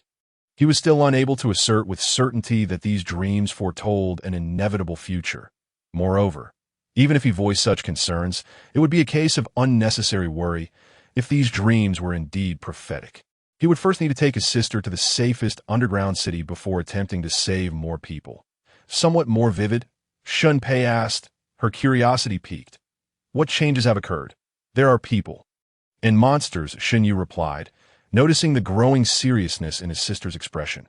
After all, from a medical standpoint, such thoughts could verge on the edge of schizophrenia. Shun Pei cast a glance at the pillbox resting on the coffee table and remarked, A classmate of mine once had a patient who believed they had crossed into a bizarre world, unable to discern reality from delusion. It even posed a significant societal risk. Shinyu, when you have time, please consider seeking treatment. A doctor. She naturally leaned towards scientific explanations for everything.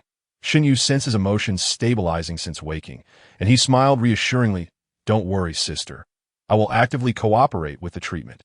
I'll schedule an appointment with your classmate next weekend that I'll skip the team-building event at work tomorrow.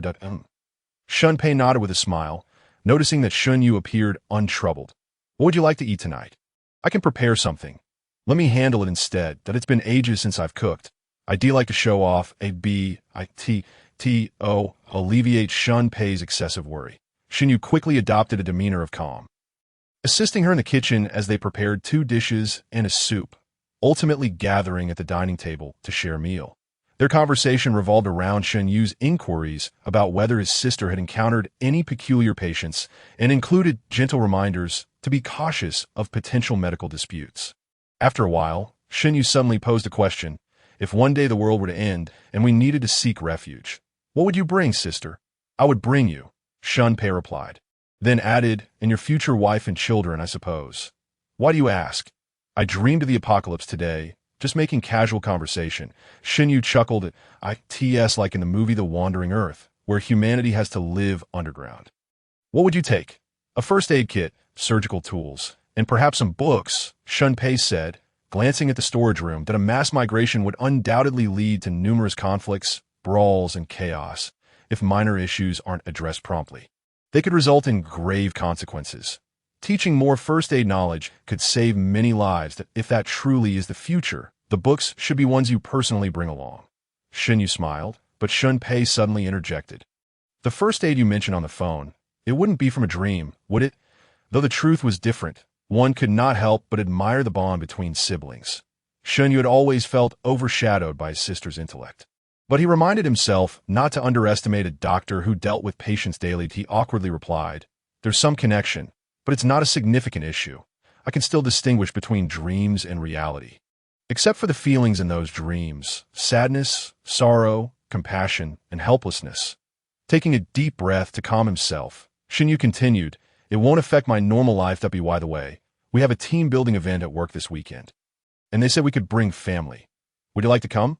I have a surgery scheduled for the weekend. Shunpei shook her head, then realized that since Shunyu had entered university, they had hardly spent time together outside. Next month, I'll be going to Nandu for an exchange program. You should come too. After the conference, we can spend a day exploring Nandu together. Sounds good. Nandu, the thought of the underground city of Nandu, as mentioned by Wei Xian, crossed Shinyu's mind that I'll wash the dishes. You should take a break. Are you going for a run tonight? It's been a while since you last ran. Can you keep up with me? Exercise is essential. As a doctor, physical fitness is crucial.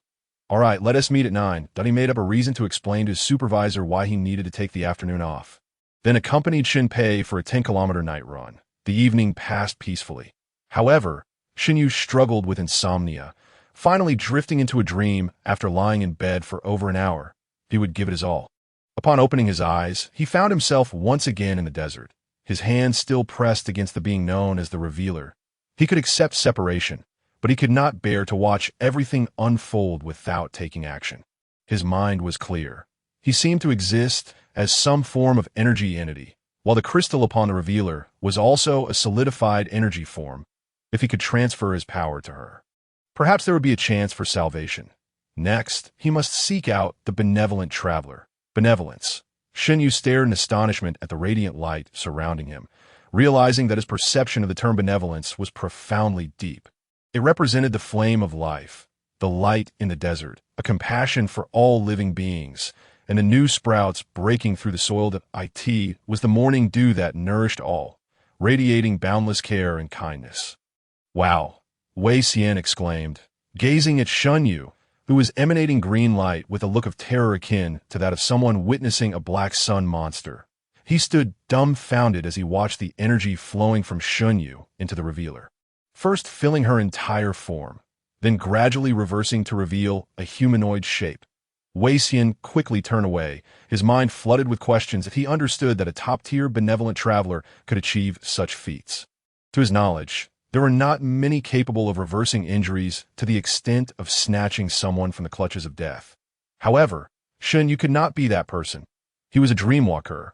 Without a doubt, a pure energy entity in the realm of dreams. But why did he possess the ability for benevolence?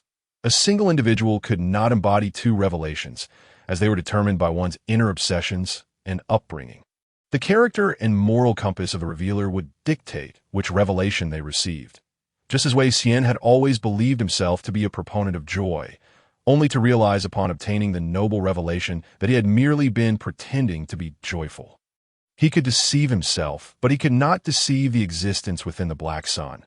Could it be that he had reached such a state of mental fragmentation that two entirely different personalities coexisted within him, allowing him to receive two separate revelations? Wei Xian could only rationalize it this way, yet it was unprecedented. Even the elites of the Third Application City could not achieve such a feat. They had previously published a paper that thoroughly debunked this possibility. To some extent, only Black Sun monsters could be considered manifestations of multiple revelations. However, those monsters could not retain their rationality, acting solely on a singular command. Wei Xian continued to ponder the origins of this remarkable individual.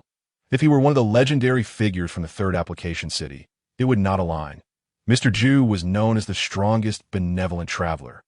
But his abilities were well known, and he could not possess the revelation of dreams. If he did, the Third Application City might have already achieved unification. Meanwhile, Shen Yu was enveloped in a strange mix of emotions.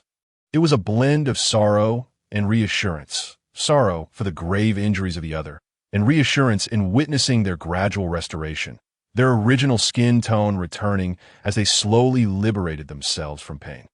Simultaneously, he felt a deep fulfillment within his soul. Perhaps it was akin to Wei Xian's relentless pursuit of justice against the condemned criminals. Now, as he treated the other, he experienced an intrinsic satisfaction in witnessing their improvement. After several minutes of treatment, once the other's heart resumed its rhythmic beating, Shen Yu finally exhaled, feeling a sense of lightness wash over his soul. He turned and said, "Clothes." Wei Xian now exhibited an extraordinary docility, promptly shedding her outer garment, and even her trousers, leaving only her thermal leggings. She was a young woman with a high ponytail, appearing to be no more than 28 years of age. Her hair was interspersed with strands of crimson crystal, a characteristic marking her as an enlightened. It was evident that she had engaged in regular physical training, possessing both robust muscle definition and a delicate feminine curve, with her facial features well-defined and her complexion fair, deserving of the praise akin to the radiant autumn chrysanthemum, the flourishing spring pine. Yet in Shen Yu's eyes, she was merely a patient in need of treatment. After a cursory glance, he assisted her in donning her clothing once more, then turned to Wei Xian and inquired, "Is there still danger here? It seems my strength has been depleted." Upon resuming slumber, Shen Yu felt the remnants of fatigue from their recent escape still clinging to his consciousness. Entreating her had thoroughly drained his energy. He sensed that he could barely manage to turn the pages of a book. Anything weightier was beyond his capacity. However, this exhaustion and depletion paled in comparison to the profound satisfaction that arose from saving another. He could feel the latent energy within this desert gradually seeping into his being. Before long, he would be restored to his former vigor. "Our path leads to an uninhabited area," Wei Xian remarked, adjusting her thermal leggings uneasily. "I have never ventured in this direction before, but fortunately, we should not have strayed too far. But if we proceed slowly," she recalled her off-road vehicle plummeting from several hundred meters above. And without a doubt, it had been utterly reduced to ashes. All her hard work over the years had turned to naught. But it mattered not. Wei Xian clenched her fists, feeling the wheels of fate begin to turn.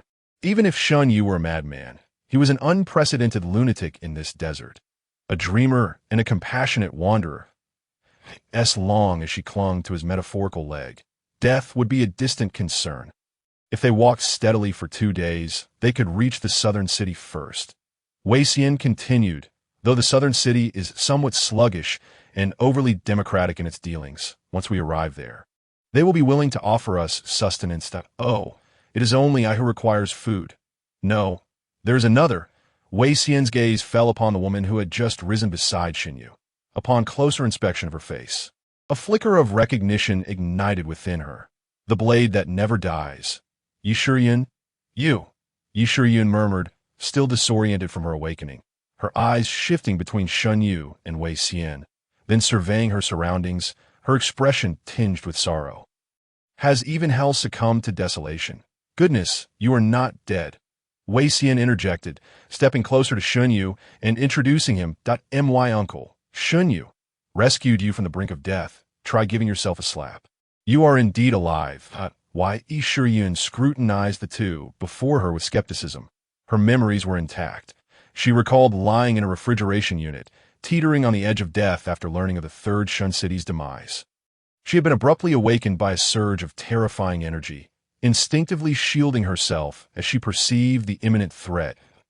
In that moment, she had glimpsed her life flash before her, reminiscent of a carefree childhood, before being wholly engulfed by a searing light. Realizing she had indeed perished. Yet now, she examined her body, inhaled the scent of sweat lingering on her jacket, and cast an incredulous look at Wei Xian, who wore thermal leggings over her clothing. Finally, her gaze settled on Shun Yu's visage. "Have we met?" It seemed she was deep in contemplation, subsequently comparing her memories of the individuals from the third Shin city before shaking her head. "I must have mistaken you." After a significant pause, Yi Shiyun appeared to grasp the current situation. "Thank you for rescuing me. Could you kindly enlighten me about the present circumstances? What year is it? Has the third Shan city truly fallen?" One was devoid of any recollection, while the other had merely experienced fragmented memories. Wei Xian glanced at the two beside her, sighed, and began to elucidate the current era. She recounted the fall of the third Shin city, detailing all that had transpired previously. Has it truly been 2 years? Yi Shiyun's face reflected a complex array of emotions as she turned to bow in the direction of the third Shin city, then returned to express her heartfelt gratitude to Shun Yu. "I am deeply grateful for your life-saving assistance. May I inquire which city you hailed from prior?" Shun Yu shrugged, declaring, "I do not recall anything." "You may consider me to be deranged," as Wei Xian surmised. "Uncle, I am not," Wei Xian retorted, her impatience rising. "You are in perfectly good health. Please refrain from calling me uncle. I am not that old." "Then perhaps older brother would suffice," Wei Xian acquiesced, continuing her defense. "Your mental state appears remarkably stable. You are not mad at all. It is this world that has gone insane. Indeed, I myself am the mad one." How astute he was! Could he truly perceive my previous thoughts so clearly? Enough of this. Let's set aside the unresolvable matters for now. Shun Yu turned his attention to Yi Shiyun. "Are you from the third Shin city?" "Indeed, the third Shin city, the monster hunt team, the blade that never dies, the rebel walker, Yi Shiyun," Wei Xian introduced with gravitas. "Her reputation in this desert is formidable. The Black Sun monster, the mountain Kuei, was slain by her hand. She is a notable figure who has hunted the Black Sun monster." Wei Xian realized upon noticing the red strands in her hair. That victory belonged to our entire team.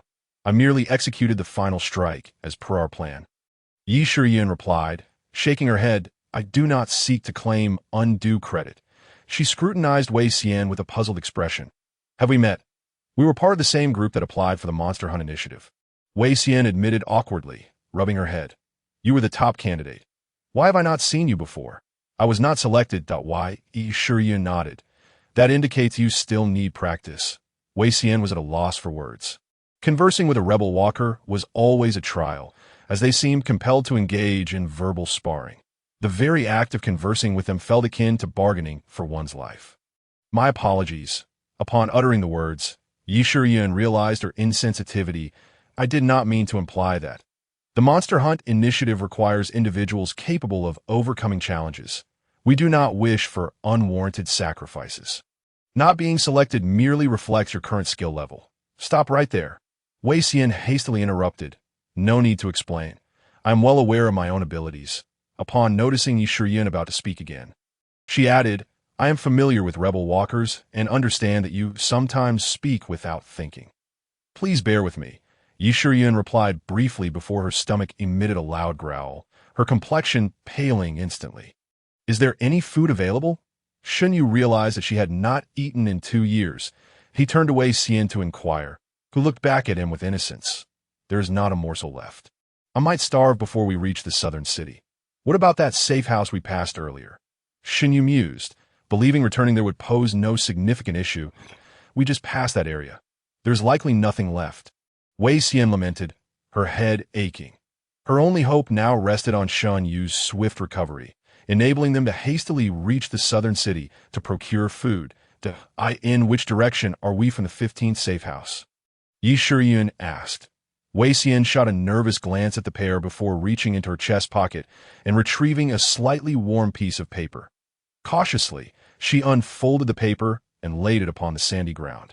Xinyu leaned forward to observe. It was a hand-drawn map, meticulously detailing the former landscape and cities, adorned with an abundance of annotations. Be careful with the map, Wei Xian cautioned as Yi Shiyun crouched down. This treasure is worth more than my own head. This map was Wei Xian's most valuable asset as she navigated the treacherous terrain. Yi Shiyun glanced at it, ready to critique its inferiority compared to what their team of dreamwalkers had surveyed. But upon closer examination, she found Wei Xian's annotations to be remarkably comprehensive, marking every city she recognized and even many previously unknown small settlements. The number of humans still existing surpassed what the third Shan city had documented. Where did this map originate? Yi Shiyun inquired, puzzled. Although humanity had entered the underground city under a semblance of order, the rampant destruction wrought by the Black Sun monsters had significantly altered the landscape. Compounded by the failure of satellites, many regions were now considered lost. While this map lacked the precision of their previous resources, the discovery of so many settlements was no small feat. Wei Xian did not directly address the question. Many of the settlements are marked based on my own observations. What do the shaded areas signify? Xinyu asked, studying the map, which was roughly the same size as the original national map. However, encompassing the city of Shan, 4/5 of the area has been entirely shrouded in shadows, devastated by the Black Sun monsters. Wei Xian casually remarked, a forbidden zone for humanity. How do you know so much about the gathering places of survivors? Yi Shiyun inquired. That is my expertise, Wei Xian replied with a sense of pride. As a revered revealer, I come with a guarantee of credibility. Moreover, many smaller factions are hesitant to engage with larger powers for fear of being subsumed. Yet they possess trade needs.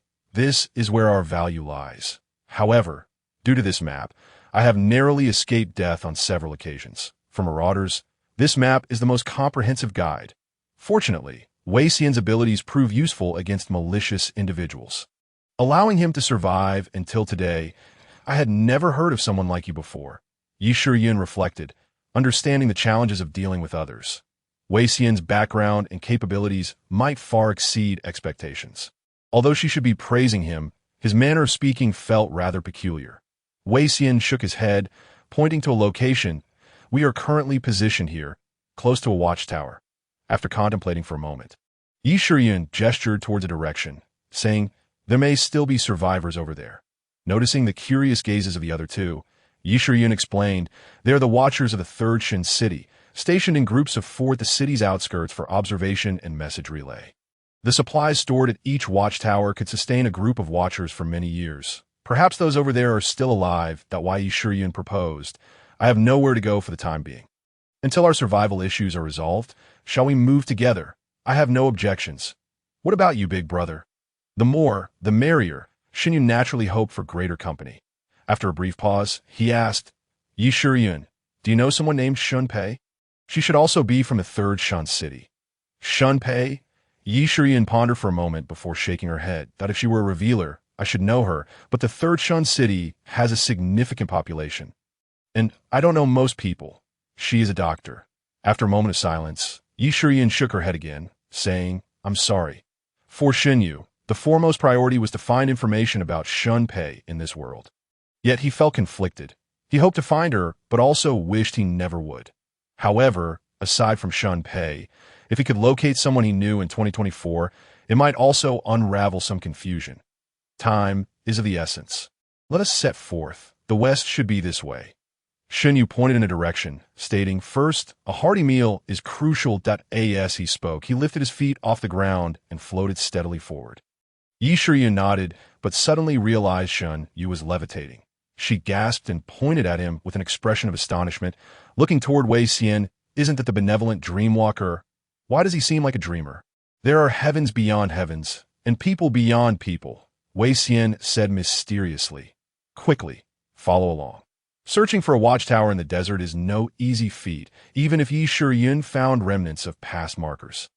She had yet to uncover the hidden entrance. It was now Shen Yu's turn to take action. That he spoke.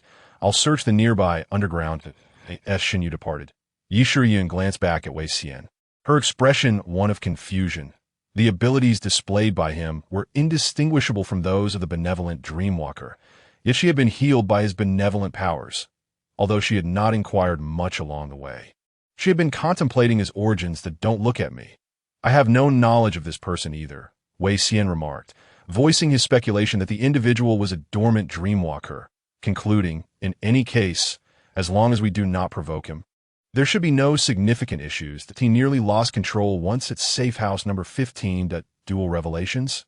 Yi Shiyun remained perplexed. However, from their brief interaction, it was evident that he possessed the compassionate aura characteristic of the benevolent dreamwalker. Such individuals, unless wholly obsessed, would not be malevolent. But the dreamwalker could be an entirely different matter. They had studied the Black Sun for too short a time, leaving many mysteries unresolved, the most critical being the origin of the revelations. What exactly is the existence that each person perceives within the Black Sun? You may not be at the core level in the Third Shin City, but you certainly belong to the elite tier. Wei Xian observed the surroundings, ensuring Shen Yu remained out of sight before continuing. Is it possible he is one of your people? Perhaps even the legendary Mr. Zhu? Impossible. Yi Shiyun promptly denied that Mr. Zhu's benevolence is much closer to its source. Receiving his treatment can even provide a vague glimpse of the revelations of benevolence. His abilities are formidable, but not to that extent. However, we have a dreamwalker among us, and he is exceedingly mysterious. Only 2 or 3 individuals have seen his true form.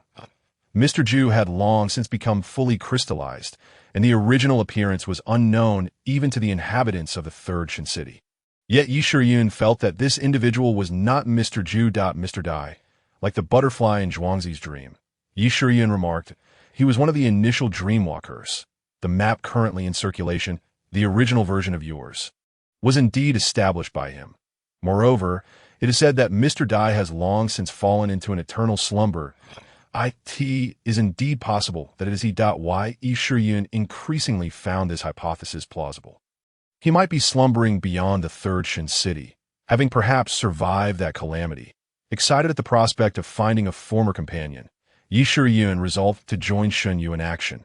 While the two conversed, Shen Yu emerged from the desert, stating, I found a place underground. However, the situation is rather peculiar. You should come and see. Compared to the constructed safe house, the watchtower was evidently much more rudimentary, with less than 70 square meters of space across 2 levels, occupied by a plethora of equipment and supplies.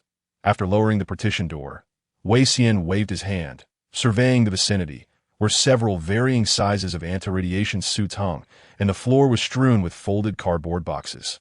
Observing the glowing light above, he remarked, You've even managed to miniaturize a perpetual motion machine.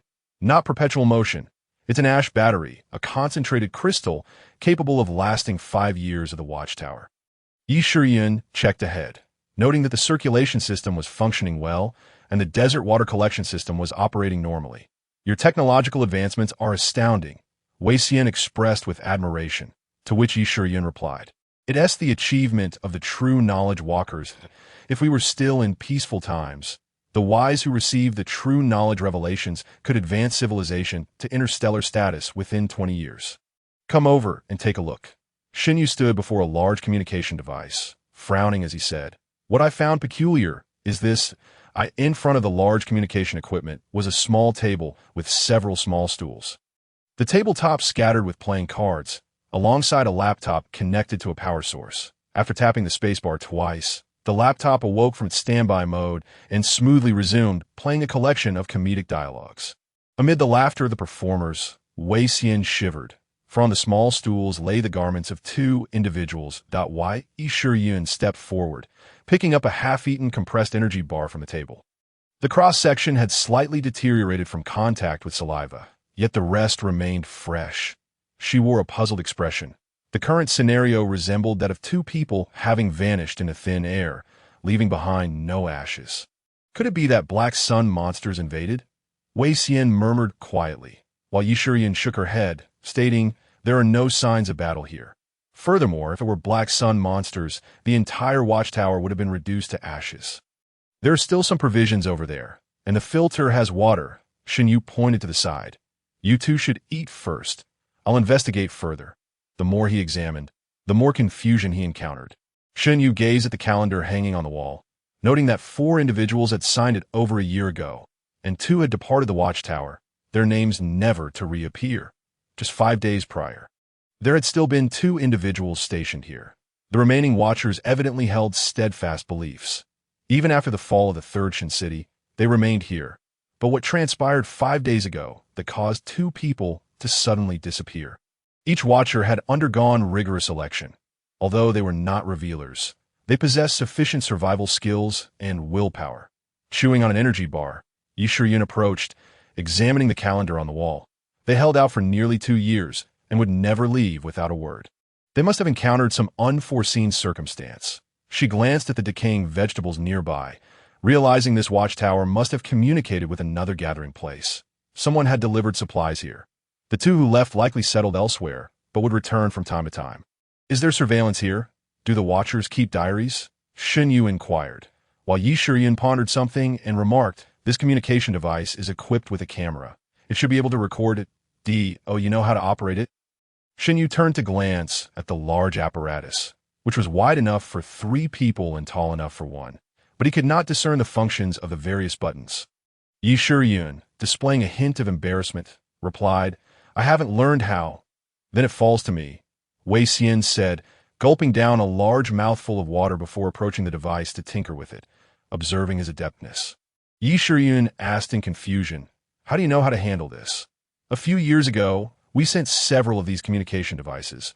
I learned about them in other cities that I know a little," Wei Xian replied. After a while, he first checked the communication logs and discovered they had been broadcasting, attempting to rescue survivors from the Third Shin City. However, after Kira's arrival, the radio waves had become chaotic, limiting their transmission range. That he then accessed the built-in surveillance, stating, "The footage from the past 7 days is still available. Go back 5 days, all right." The surveillance angle was perfectly positioned to view a small table. 2 female watchers entered the frame, and after manipulating the equipment, they exchanged words, seemingly offering encouragement to one another.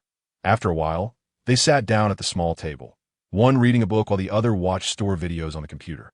As the scene fast-forwarded, several hours passed before one left the frame briefly to return with food, and they began to eat while playing cards. "Stop the fast-forward," Shen Yu suggested, glancing at the half-eaten energy bar on the table. "Let us play it at a normal speed, now. 5 days ago. The food can last for another 2 months." The older woman unwrapped a package and said, "If it weren't for Brother Feng bringing supplies from Hongshan Lake, we would have run out. The supplies from Hongshan Lake are also insufficient, and it's quite dangerous for Brother Feng to make the round trip," the other woman replied as she shuffled the cards. "We can't keep troubling him." "Indeed." The first woman contemplated for a moment before decisively stating, "When Brother Feng comes next time, we should disassemble the equipment and prepare to evacuate. It's been 2 years. It seems there are no survivors from that disaster. Let's execute the spar plan at Hongshan Lake. 1 day. I hope the flame of hope will be reignited." They uttered a silent prayer, then suddenly turned towards the empty doorway. One woman, her face alight with excitement, stood up, while the other's eyes sparkled with newfound hope. But just as they opened their mouths to speak, a bizarre scene unfolded. Their bodies began to rapidly disintegrate into sand, drawn away by an unseen force, vanishing without a trace in 3 seconds, leaving only their discarded clothing on the ground. The footage paused. Wei Xian swallowed hard and suggested, "Shouldn't we leave quickly?" What did they encounter? Yi Shiyan replayed the last few seconds of footage, saying, "Look," their expressions clearly showed surprise. They must have encountered someone familiar. In that moment, they saw hope. Shen Yu also sensed something odd about this place, remarking, "But the footage captured nothing. Why?" Yi Shiyan was deep in thought regarding the mystery of the 2 women's disappearance. While Wei Xian was eager to escape this strange location, they gathered the remaining supplies, bottled the water, and departed from the outpost. After exiting, Yi Shiyun turned back to look at the passage she had created and mused. When we descended, the passage was already buried. Normal geological changes over 5 days couldn't account for this extent. The entrance must have been sealed for at least a month. If they saw a person, how did they get in? Upon hearing this question, Wei Xian glanced at Shunyu. Dreamwalkers? Impossible. Yi Shiyun instinctively dismissed Wei Xian's suggestion, then added, besides, dreamwalkers can be captured on surveillance. Why do you, a rebellious wanderer, always focus your ire on me? Why do you trust Shunyu so much? Just because she saved your life? Well, that indeed counts as a bond of life and death. Wei Xian felt somewhat foolish and said, regardless of what it is, whether it's a powerful harbinger or an incomprehensible black sun beast, it is certainly not something we can contend with. We should first consider how to survive. The issue is Yi Shiyun, who had once been a key figure in combating the black sun beasts, thought more deeply. If such a transparent monster exists that can silently devour humanity, then there would be no safe place left in the world. She gazed at the frozen image, saying, let us rest here. I would welcome the chance for that monster to come knocking again. On Friday, Shunyu found himself crammed in the subway, his mind feeling somewhat foggy. Previously, he had been daydreaming in his sleep, but now, having encountered 2 living individuals and endured so much, the memories from his dreams were becoming increasingly vivid. As though he hadn't slept for an entire night, he kept his eyes closed to gather his thoughts, and when he heard the announcement for his stop, he followed the crowd to disembark. The endless expanse of desert lay before him, connecting the earth and the vast black sun. Shunyu stared at the desolate scene, momentarily dazed, then shut his eyes and reopened them, re-immersing himself in the bustling atmosphere of the workday subway station. After taking a deep breath, he strolled towards the office. Did you manage to sort things out at home yesterday? Su Li sure. Upon stepping into the office, he spotted Su Huaxin leaning against the wall with a cup of coffee. In response to her inquiry, Shunyu nodded and replied, everything is taken care of. You look exhausted, Su Huaxin observed, scrutinizing Shunyu's weary face. Once you finish your tasks, consider leaving early. It won't count as a day off. It's all right. Su Huaxin watched as Shunyu made his way to his workstation, shaking her head, thinking she would have a proper chat with him during tomorrow's team-building event. She sensed that he seemed burdened with unspoken concerns. The busy morning passed in the blink of an eye, and after a simple lunch, Shunyu picked up his pillow again, ready to take a short nap. Meanwhile, Yi Shiyun and Wei Xian were catching up on sleep at the second outpost. After their continuous journey, they were somewhat fatigued. Although the mystery of the strange disappearance remained unsolved, replenishing their energy was of utmost importance. Shunyu estimated that once they had eaten and drunk enough, they would need a good long rest. Not wishing to disturb them, he ventured alone into the desert. Sitting down on the ground to close his eyes and recuperate, he attempted to clear his mind and restore his spirit. He had spent his previous dreams in a similar manner. However, today proved to be a challenge. His thoughts wandered uncontrollably, one moment anxious about Shun Pei in this world, the next pondering the connection between the 2 realms. Ultimately, he failed to resolve any of his queries before being jolted awake by the alarm in reality. He realized he hadn't rested adequately. Rubbing his head, he grasped the meaning of the phrase a nap can leave you more tired. It would have been better to simply meditate with his eyes closed in reality. After 3:30 p.m., when the workload had lightened considerably, he began to search online for information regarding the Black Sun. Regrettably, after filtering out falsehoods, he found himself still at a loss. Sigh. Awake now, almost at midnight, Shunyu was still lost in dreams, meditating in the desert, while Yi Shiyun had already awakened and emerged from underground. She had cleaned herself up and changed out of Wei Xian's ill-fitting clothes, donning a standard military uniform from the 3rd Shin City. The tailored attire accentuated her upright posture, and her high ponytail was neatly tied. Her hair glistening with a red sheen, making her appear much more spirited than before. The once renowned harbinger of the desert took a seat beside Shunyu. Studying his profile, she had observed him throughout their journey. Although she speculated about his identity as Mr. Dai, many secrets remained, including his remarkable dual insight and unfathomable abilities. Mr. Shunyu, you appear to be about my age. Judging by outward appearances, They seemed to differ by no more than 3 years. 25.0 I'm 20-7. Yi Shiyun recalled some explanations given by Wei Xian. His memories halted in 2024 to hence. His current appearance likely reflected that of 2024, which meant he would actually be 46 years old by conversion. He would be considered of the elder generation. What are your plans moving forward? No need for formalities. Xinyu waved his hand and turned to face Yi Shiyun, stating, I discussed my situation with Wei Xian. He should have informed you that, do you think I am insane in your eyes? Of course not. Although Yi Shiyun had never encountered a dreamwalker on the brink of extremity, after all, the third Shin City's mister. Dai had been isolated early on, and only a few individuals knew of his condition. However, Wei Xian spoke so gravely, and she did not wish to touch upon the other party's sensitive points. Xinyu observed Yi Shiyun's expression. It was not one of trust, but rather one of concern and fear, a fear that his condition might pose some danger. Clearly, she had no faith in his words. After much ado, both sides had treated him as if he were a madman to placate. If he were truly insane, it would be a relief, as he would not need to worry so much.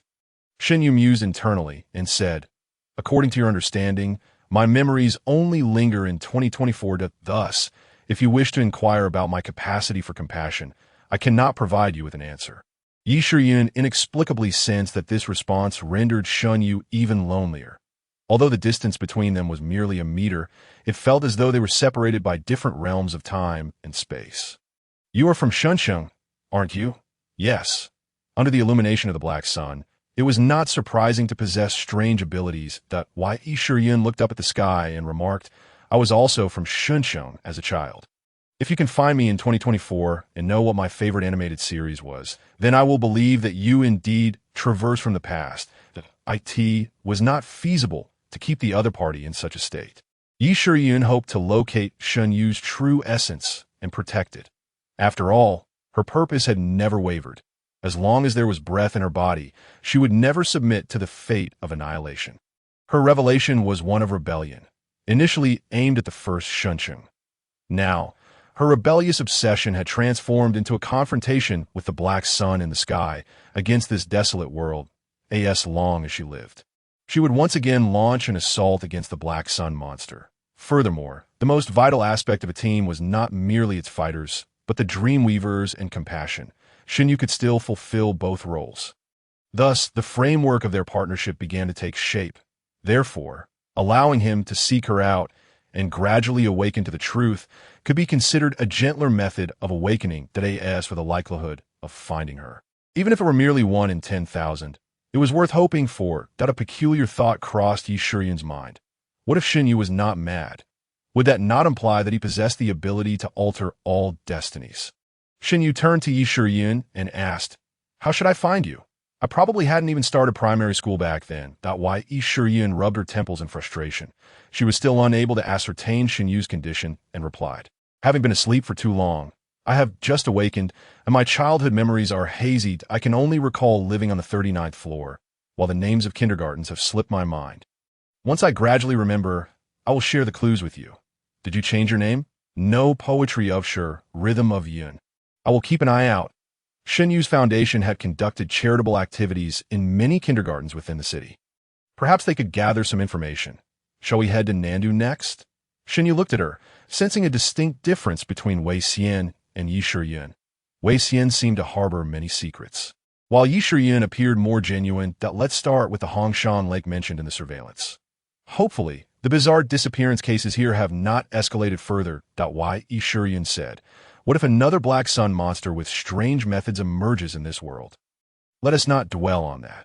Xinyu, Wei Xian mentioned that even in the dream state, you possess formidable strength, but you do not engage in combat. How about I accompany you for some practice? The journey ahead was uncertain, fraught with risks. Sure, I heard you're also an instructor for quite a few revealers. Xinyu expressed interest, saying, let us practice. The two stood facing each other, with Yi Shiyun crossing her arms and stating, first, let us test the basic abilities of a dreamweaver. What is your maximum flying speed? Before she could finish her sentence, Xinyu had vanished from her side like a streak of light. Yi Shiyun gazed in the direction he had departed, pondering.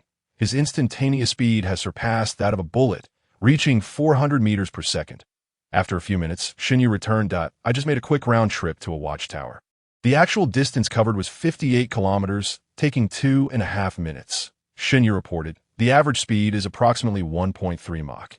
You have such precise control over time and distance. The flight in the dream state is merely the movement of an energy body. While the speed is rapid, it has not exceeded Yishuryun's expectations. Yes, it's a talent. Shinyu was even aware of the current time outside. He had been particularly sensitive to the passage of time since childhood. Yishuryun nodded, recognizing him as a nearly perfect template for a dreamweaver. Most dreamweavers may not excel in managing distance and time, as there could be significant discrepancies marked on the map. The abilities Shinyu displayed indicated he was among the most seasoned dreamweavers. Now, test your strength. Yishuryun assumed a defensive posture, stating, strike my hand. Shinyu hesitated. He could lift a rugged pickup truck, and a single punch could likely fracture a bull's bones. Yishuryun clearly sensed his apprehension and chuckled. Her high ponytail suddenly flared up, radiating red light, as a vortex enveloped her, and her blood-red eyes instantly conveyed a pressure entirely different from before. Before him stood not a fragile girl, but a being capable of confronting black sun monsters head-on. Sensing the provocation in her gaze, Shinyu raised his fist and aimed it at her arm with a powerful strike. The impact sent a wave of dust swirling around them, and Yishuryun's legs sank into the sand as she staggered back a meter. She dissipated the light surrounding her, assessing the force of the previous blow, and said, that punch was roughly equivalent to 2 tons of force. You possess the foundational strength of a valiant revealer. Isn't that akin to several Tysons? Shinyu had not anticipated his strength to be so immense. It was sufficient to deal with ordinary individuals, but against powerful revealers and black sun monsters, it was still far from adequate. Yishuryun opened her palm and said, however, dreamweavers are not primarily strength-oriented. Now, imagine striking my palm with your fist that if you were a dreamweaver, you can entirely rely on your imagination to execute the attack. Imagination. Shinyu focused his gaze on her palm, envisioning punch after punch landing upon it. Yet he felt something was missing. Of course, that it wasn't just about imagination. He needed to channel his strength as he had done when saving Yishuryun. Bang! The sand erupted once more as Yishuryun stepped forward. Feeling that the force of the impact surpassed that of a mere punch, she rubbed her palm, reminiscing about her dear friend, who was also a dreamweaver. Mastering just the technique of impact had taken several months, and she was considered quite talented. Rather than teaching Shinyu how to wield the abilities of Dreamweaver, it felt more like rehabilitation for him. His strength had already reached the level of a top-tier Dreamweaver. Not bad. Although Dreamweavers typically do not engage in combat and are not easily struck, there will always be unexpected situations. Besides impact, you can also practice operations like telekinesis. Hey, wait a moment, don't lift me off the ground. Yishuryun felt a force wrapping around her, lifting her from the ground, and quickly exclaimed a few words. Subsequently, she observed Shinyu turning his gaze to the sand, lifting handfuls of sand that then cascaded back down. Shinyu found it quite fascinating. Who hasn't dreamt of having superpowers in their youth? He molded a figure out of sand and then smashed it with a bang, thoroughly enjoying himself. The operation was quite precise. Yishuryun continued to assess from the side, noting that the possibility of him being Mr. Dai was increasing. Among the Dreamweavers she knew, only about 3 or 4 could reach such a level. The vast majority could not easily interfere with reality. After mastering the basic operations, there remained the most crucial skill among Dreamweavers, entering dreams. Yishuryun stated, this is something I cannot do. By connecting through the dream state, one can draw others into the dream they weave. The most powerful Dreamweavers can even control black sun monsters for a time. If you have the opportunity, give it a try, but don't practice on me. Go find Wei Xian.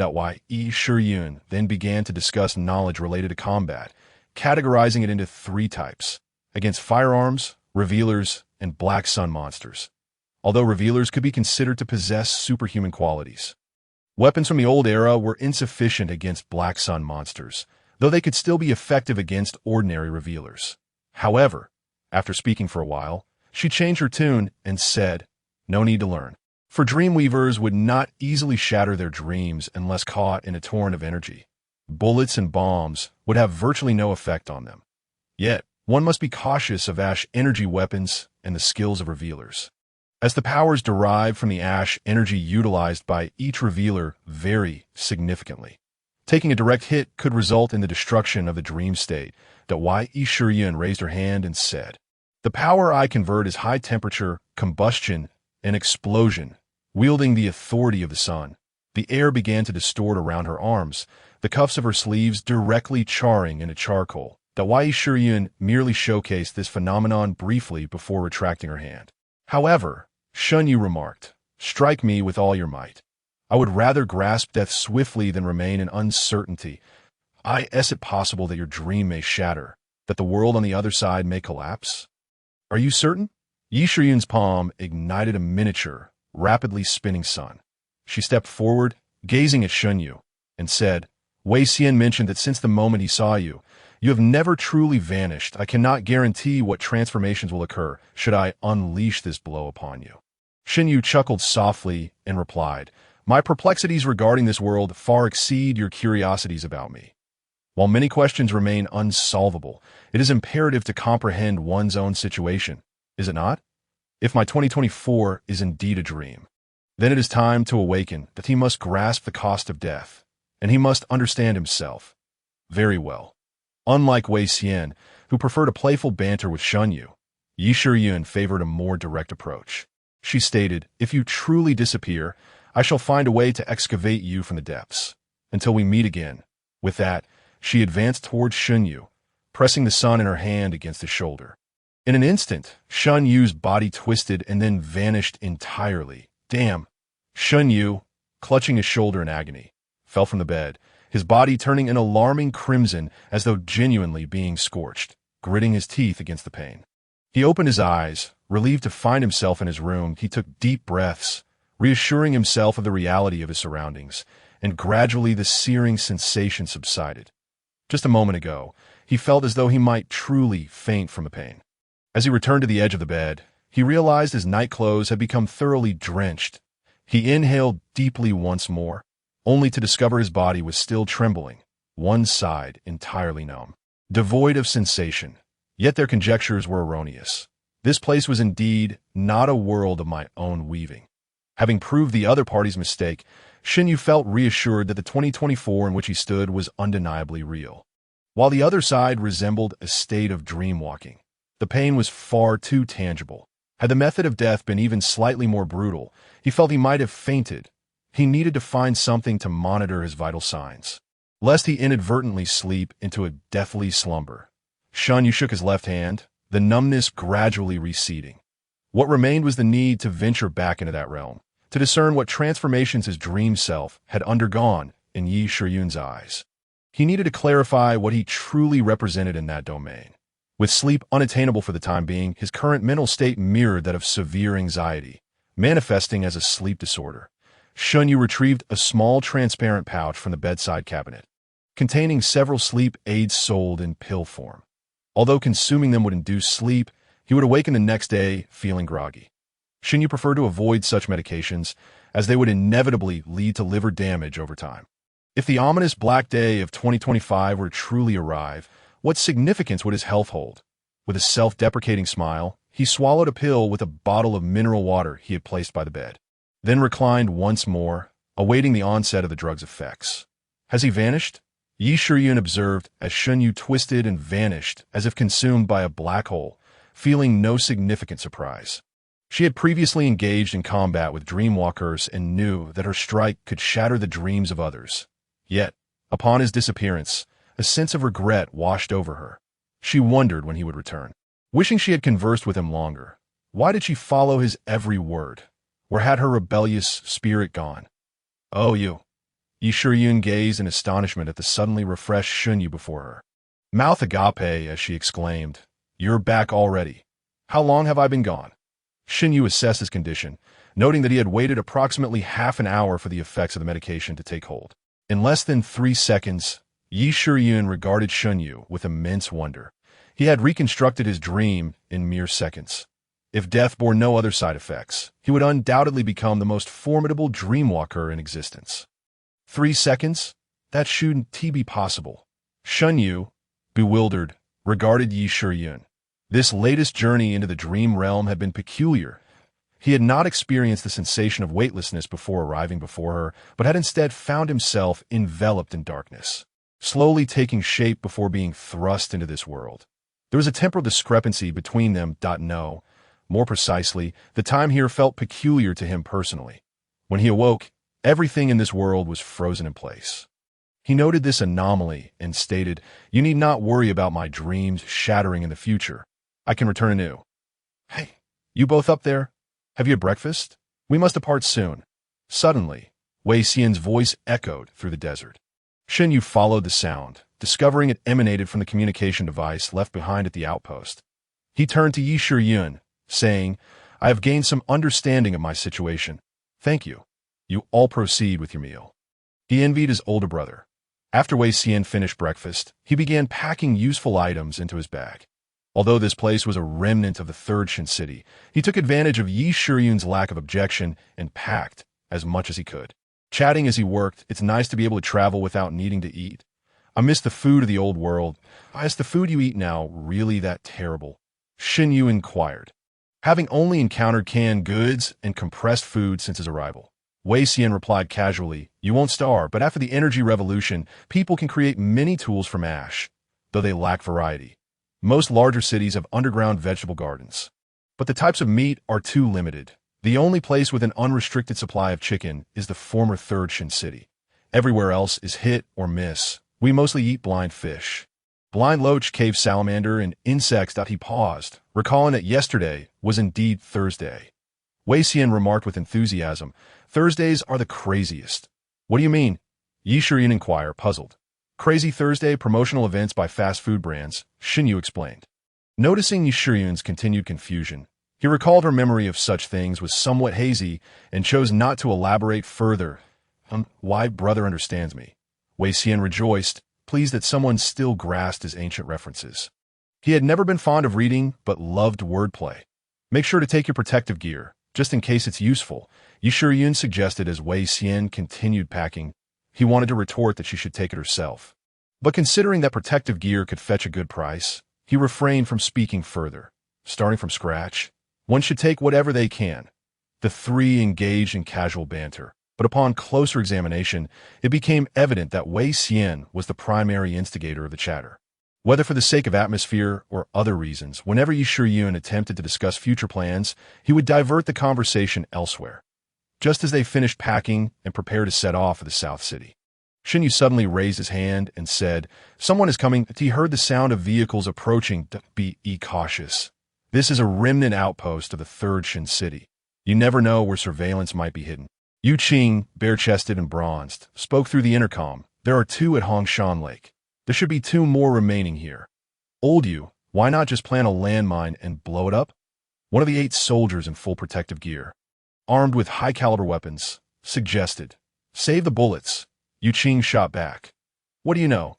Just the batteries they use at the outpost are worth a fortune." Why Yu Qing shot him a glare before turning to the yellowish van, saying, "Search within a kilometer radius. Those few should not be seers, but if they die, I won't be helping you retrieve the bodies." The group dispersed, employing metal detectors to scour the ground. The underground passages in this world were predominantly constructed from specific metals, making it exceedingly convenient to locate the paths leading to the outpost. Wei Yu Qing stood alone, arms crossed, his attire lacking protective gear, signifying his identity as a seer unaffected by crystal sickness, though clad in nothing above the waist. He adorned himself with jewelry, sporting 2 hefty gold chains and rings studded with gemstones on each finger. Even his belt was encrusted with jewels. Upon sighting intruders, he would not hesitate to fire. The guardians of the Third Shin city were renowned for their toughness, rendering negotiation unnecessary. Wei Yu Qing caressed the gemstones on his rings and added, "But do not destroy the interior of the watchtower. Watch for the ground, especially the raised areas. They may contain cameras." Wei Yu Qing's gaze swept across the desolate expanse, his disdain for such distant excursions palpable. It was rumored that a tremendous roar had emanated from the direction of the Third Shin city. One could not dismiss the possibility of some monstrous creature lurking nearby, shrouded in shadows. Rather than the potential resistance from the sentries, he was far more apprehensive about the imminent threat posed by these dark sun beasts. Why would such entities risk venturing into the wasteland when they could indulge in comfort underground? Cursed fate, entanglements with the Third Shin City only ever led to misfortune. The Yu Qing cursed. How can these brutes never meet their end? No sooner had he uttered these words than an unprecedented sense of peril jolted him into action. He leapt aside, just as a cataclysmic pillar of fire erupted from the spot he had occupied moments before. The searing flames igniting the desert in a crimson glow, while the rising grains of sand danced like flickering flames. Yu Qing, drenched in sweat, collapsed to the ground. What did you just say? Repeat that. From the inferno emerged a fiery figure. Yi Shiyun's ponytail had crystallized completely, her eyes gleaming with a fierce red light as she looked down upon Yu Qing like an enraged lioness. Dare to repeat that. The seer, Yu Qing's initial terror swiftly morphed into malevolence. I thought you were one of those dark sun beasts. You nearly scared me to death. Open fire. Activate that thing immediately. Surrounding personnel instantly directed their weapons at Yi Shiyun and pulled the triggers. Yet, as each bullet neared her, they detonated like firecrackers, the intense heat around her forming a protective barrier that rendered conventional firearms utterly impotent. In a moment, Yi Shiyun's attention was diverted by the gunfire. A cunning smile spread across Yu Qing's face. He swiftly yanked the hefty gold chain from around his neck and lashed it toward Yi Shiyun like a whip. As he swung it, the chain radiated light, elongating and expanding rapidly, moving with the swiftness of a chain toward her. Extravagance? Judging by its characteristics, the seer was indeed extravagant.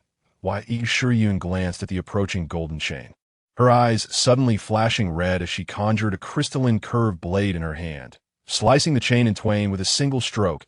Yu Qing momentarily froze, taken aback by the futility of his attack.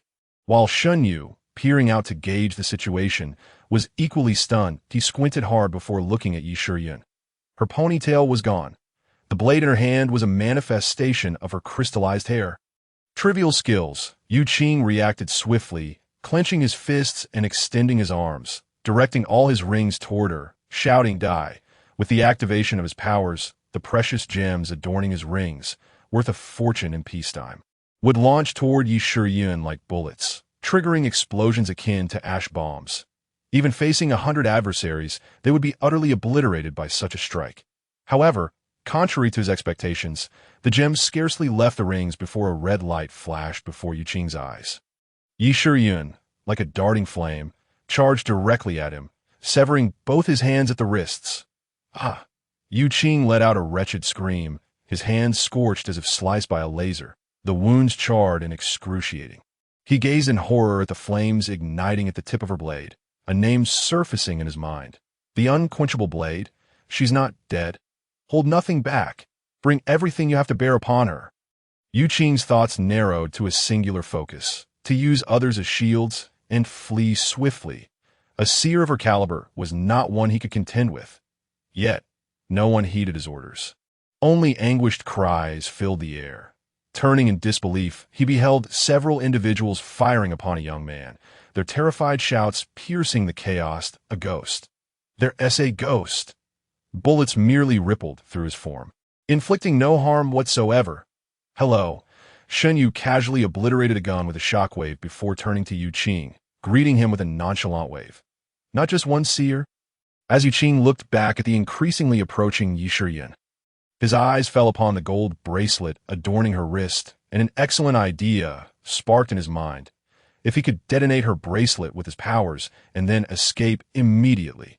If you attempt to destroy my bracelet, I will incinerate you until nothing remains. No sooner had the thought crossed his mind than the blazing edge of her blade was at his throat, and Yu Qing felt his skin beginning to scorch.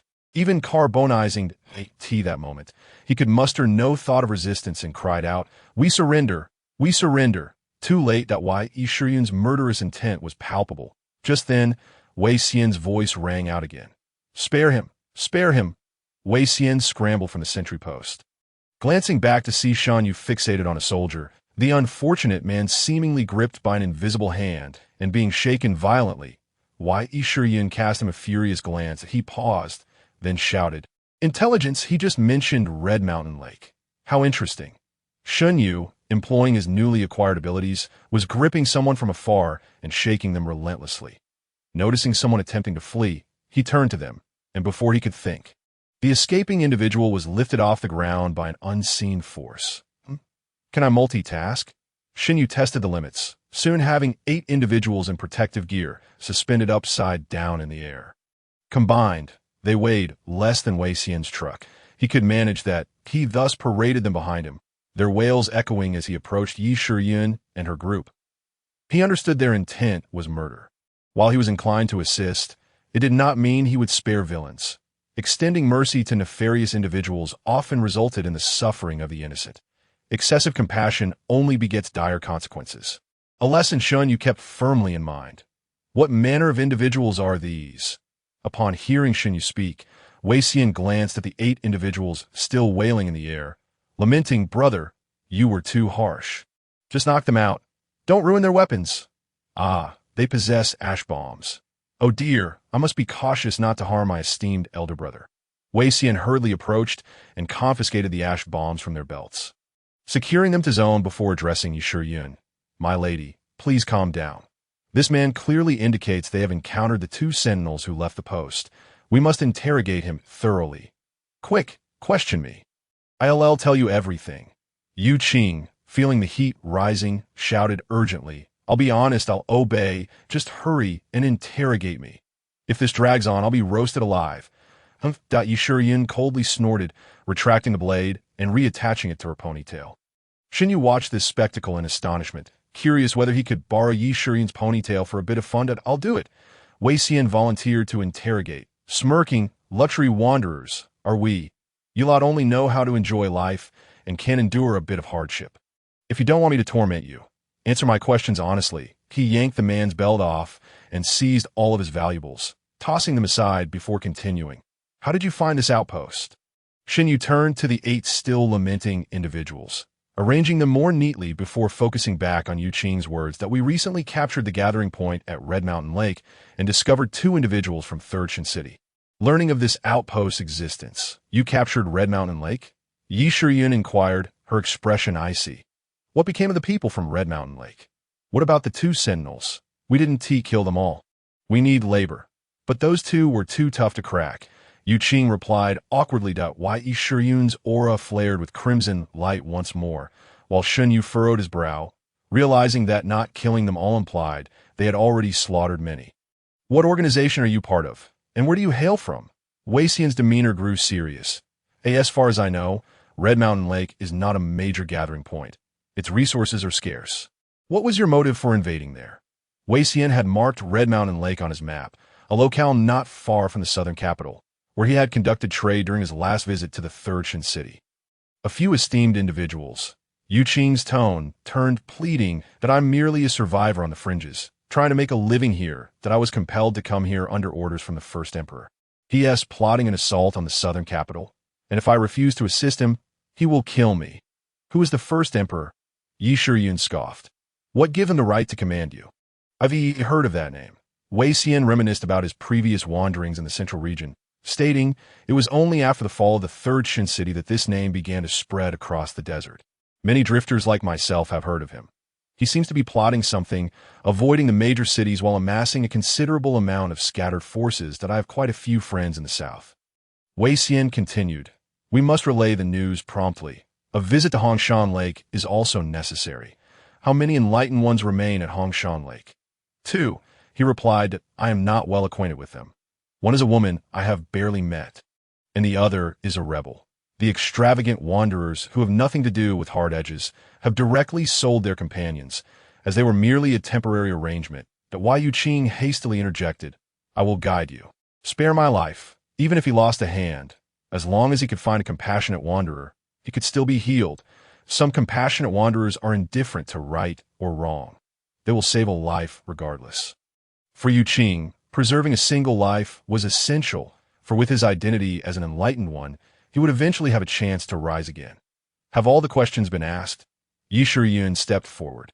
Placing her hand on Yu Qing's head, he began to tremble uncontrollably, while Wei Xian quickly exclaimed, No. Young lady, Please do not kill him. Yu Qing immediately cast a grateful glance at Wei Xian, while Yi Shiyun's expression towards him grew increasingly displeased. Even Xin Yu looked at Wei Xian with confusion, and no matter the reason, whether coerced or otherwise. Xin Yu could sense that Yu Qing was quick to disregard lives if he encountered someone weaker. He would only escalate his bullying if he had gained some understanding of this world. While it could not be said that extravagant wanderers were inherently evil, every enlightened one could be deemed unchangeable in nature, making it nearly impossible for them to alter their ways. He had never supported the abolition of the death penalty. Are you attempting to obstruct me, Wei Xian? Yi Shiyun's expression was decidedly displeased, prompting Wei Xian to step forward and whisper, "Young lady, allow me to write you an IOU. I will not grant these individuals a path to survival. I am curious to see what tricks you intend to employ." Yi Shiyun remarked, casting a glance at Wei Xian. Seeing that Shen Yu did not oppose, she allowed him to proceed. Wei Xian gratefully clasped his hands, cleared his throat, and turned to Yu Qing, saying, "You see, I have successfully saved you. Now, I require a few ruthless individuals to carry out my tasks. If your hands are not stained with too much blood, you will be of no use to me. I shall have to rely on Miss Yi to turn you to ashes. I have. Yu Qing hastily replied. I slaughtered a gathering of over 100 people. Killing is my forte. Oh, splendid. Wei Xian's neck visibly shimmered with a golden hue as a smile spread across his face. His eyes narrowing as he said, "You are now my person. By the way, how does it feel to slaughter?" Yu Qing sensed something amiss and trembled, hesitating to speak further. Wei Xian, however, ignored him, looking past him at those suspended by Shen Yu. Employing the same method to interrogate each about their misdeeds, lackeys often surpass their cruel masters in brutality. The 8 individuals hurriedly recounted their vile acts to prove their ruthlessness, and Wei Xian nodded in satisfaction, stating, very good. Each one will be of great use to me." He returned to Yu Qing, helping him up and clapping his shoulder firmly, proclaiming, "I hereby declare." Yu Qing, wearing a sycophantic smile, gazed at Wei Xian, who returned the smile and declared, "Death penalty, to be executed immediately." Yu Qing gaped, looking down to see Wei Xian's hand already piercing through his chest. The noble does not forgive the wicked. Wei Xian discarded Yu Qing's corpse onto the ground, exhaling in satisfaction before turning to Shen Yu and Yi Shiyun, saying, "Rest assured, brother and sister, I can sense the stench on these individuals. Each one deserves to be shot dozens of times. The noble never executes the innocent indiscriminately." With that, he picked up a handgun from Yu Qing's corpse and, as if at a shooting range, fired 8 shots, each one resulting in a headshot, personally executing them all. After finishing, he spread his arms wide, embracing the world in satisfaction. The nobility of the Third Shin City similar. Shin Yu realized before Yu Qing's death that Wei Xian would pay a hefty price to personally execute death row inmates. What he sought was merely to execute these evildoers with his own hands. Reflecting on this, Shin Yu sensed he felt neither disgust nor aversion towards the deceased. Our presiding judge is a noble.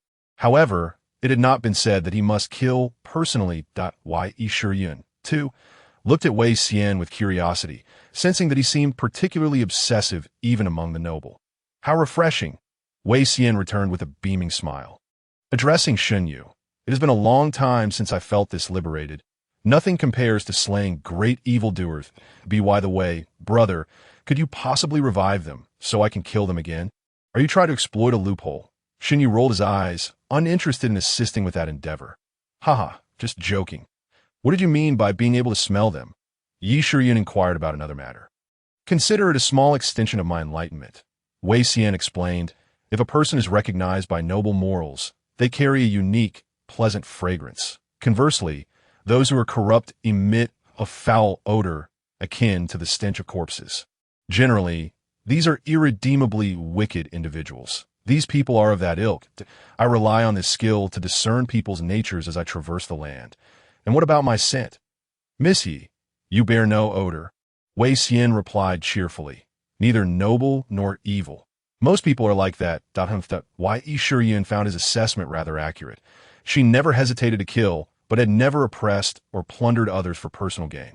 As for Brother Shun, even in a dreamlike state, he emitted a rich, pleasant fragrance.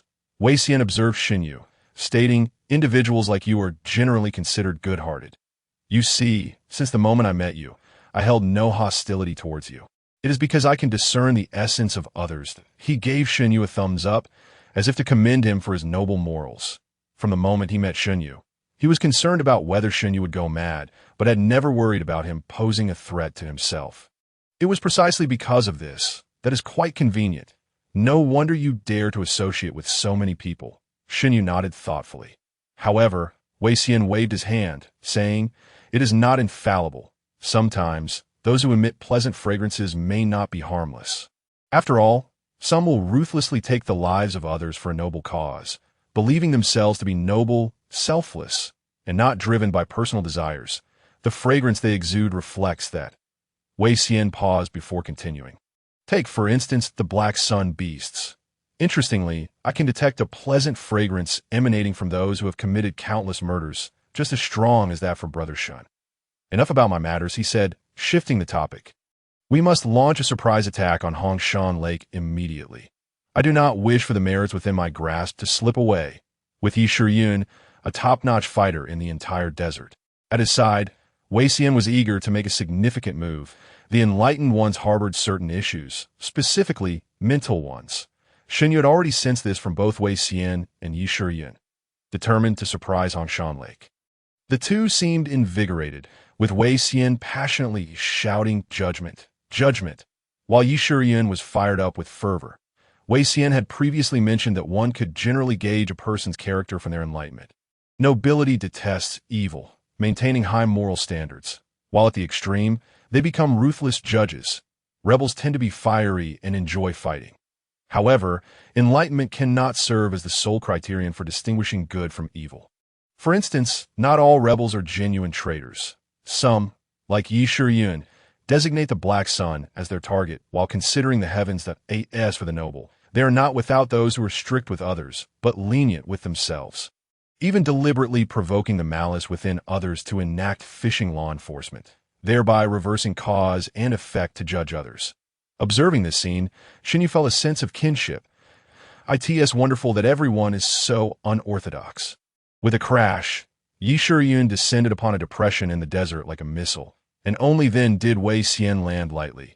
Clutching Shun Yu's leg, Yi Shiyun could fly, with flames erupting beneath her feet. She soared faster than Shun Yu could currently achieve. She claimed to have once circled the globe like a cruise missile. What background does the first emperor you mentioned have? The trio reached the location of Hongshan Lake in no time. Shinyu asked Wei Xian, "Is it a tricky situation?" "It is undoubtedly tricky. When I left the central region, it was said that he had already commanded over 50 enlightened ones." Wei Xian searched his memory for the entrance to the Hongshan Lake gathering place while continuing. "Those people are very obedient, making them quite troublesome. I encountered one of his subordinates and had to expend considerable effort to escape. Over 50 seers? The southern capital is not so easily conquered. Though the number of seers is few, they command an army. Why? Shiyun inquired. What kind of seer is he? I don't know that I couldn't find out. Perhaps he's not a common type of seer. Wei Xian replied, shaking his head. Nestled beneath the parched lake bed of Hongshan Lake, the entrance lies concealed behind the rocky cliffs of the lakeshore. Following the trail of his memory, Wei Xian soon discovered the steel door shrouded in yellow fabric. He turned to signal Yi Shiyun to prepare for battle, then knocked forcefully on the door. Thud, thud, thud, thud, thud. This shouldn't be right. And no matter what, there should be guards at the entrance. Wei Xian muttered to himself. His plan was simple. First attempt to infiltrate using the guise of traveling merchant, and then have Yi Shiyun unleash her prowess. If that failed, she would lead the charge directly. But why was there not a single security guard at the entrance? Seeing this, Shinyu stepped through the wall. After a moment of searching, the metal gate creaked open slowly. "N01. Let us proceed," he said. Once inside, Wei Xian glanced at the surveillance camera hanging on the wall. Still operational, he quickly took a step back, hiding behind Yi. "No wonder you failed the bizarre hunting plan of yesteryear," Yi Shiyun remarked, casting him a glance as she strode boldly inside. The air was tinged with a hint of blood and the stench of decay. But thankfully it was not overwhelming. Wei Xian sniffed and said, "Do you smell a floral fragrance?" "Yes," Yi Shiyun nodded. "It's reminiscent of incense." "And you, Shindiga, do you have a nose?" "Of course," Shinyu replied. His sense is intact, but I don't detect any floral scent. Wei Xian dismissed this, reasoning that it was only natural for one's senses to be dulled in dreams, that he followed Yi Shiyun's lead, descending step by step toward the heart of the Hongshan Lake gathering spot.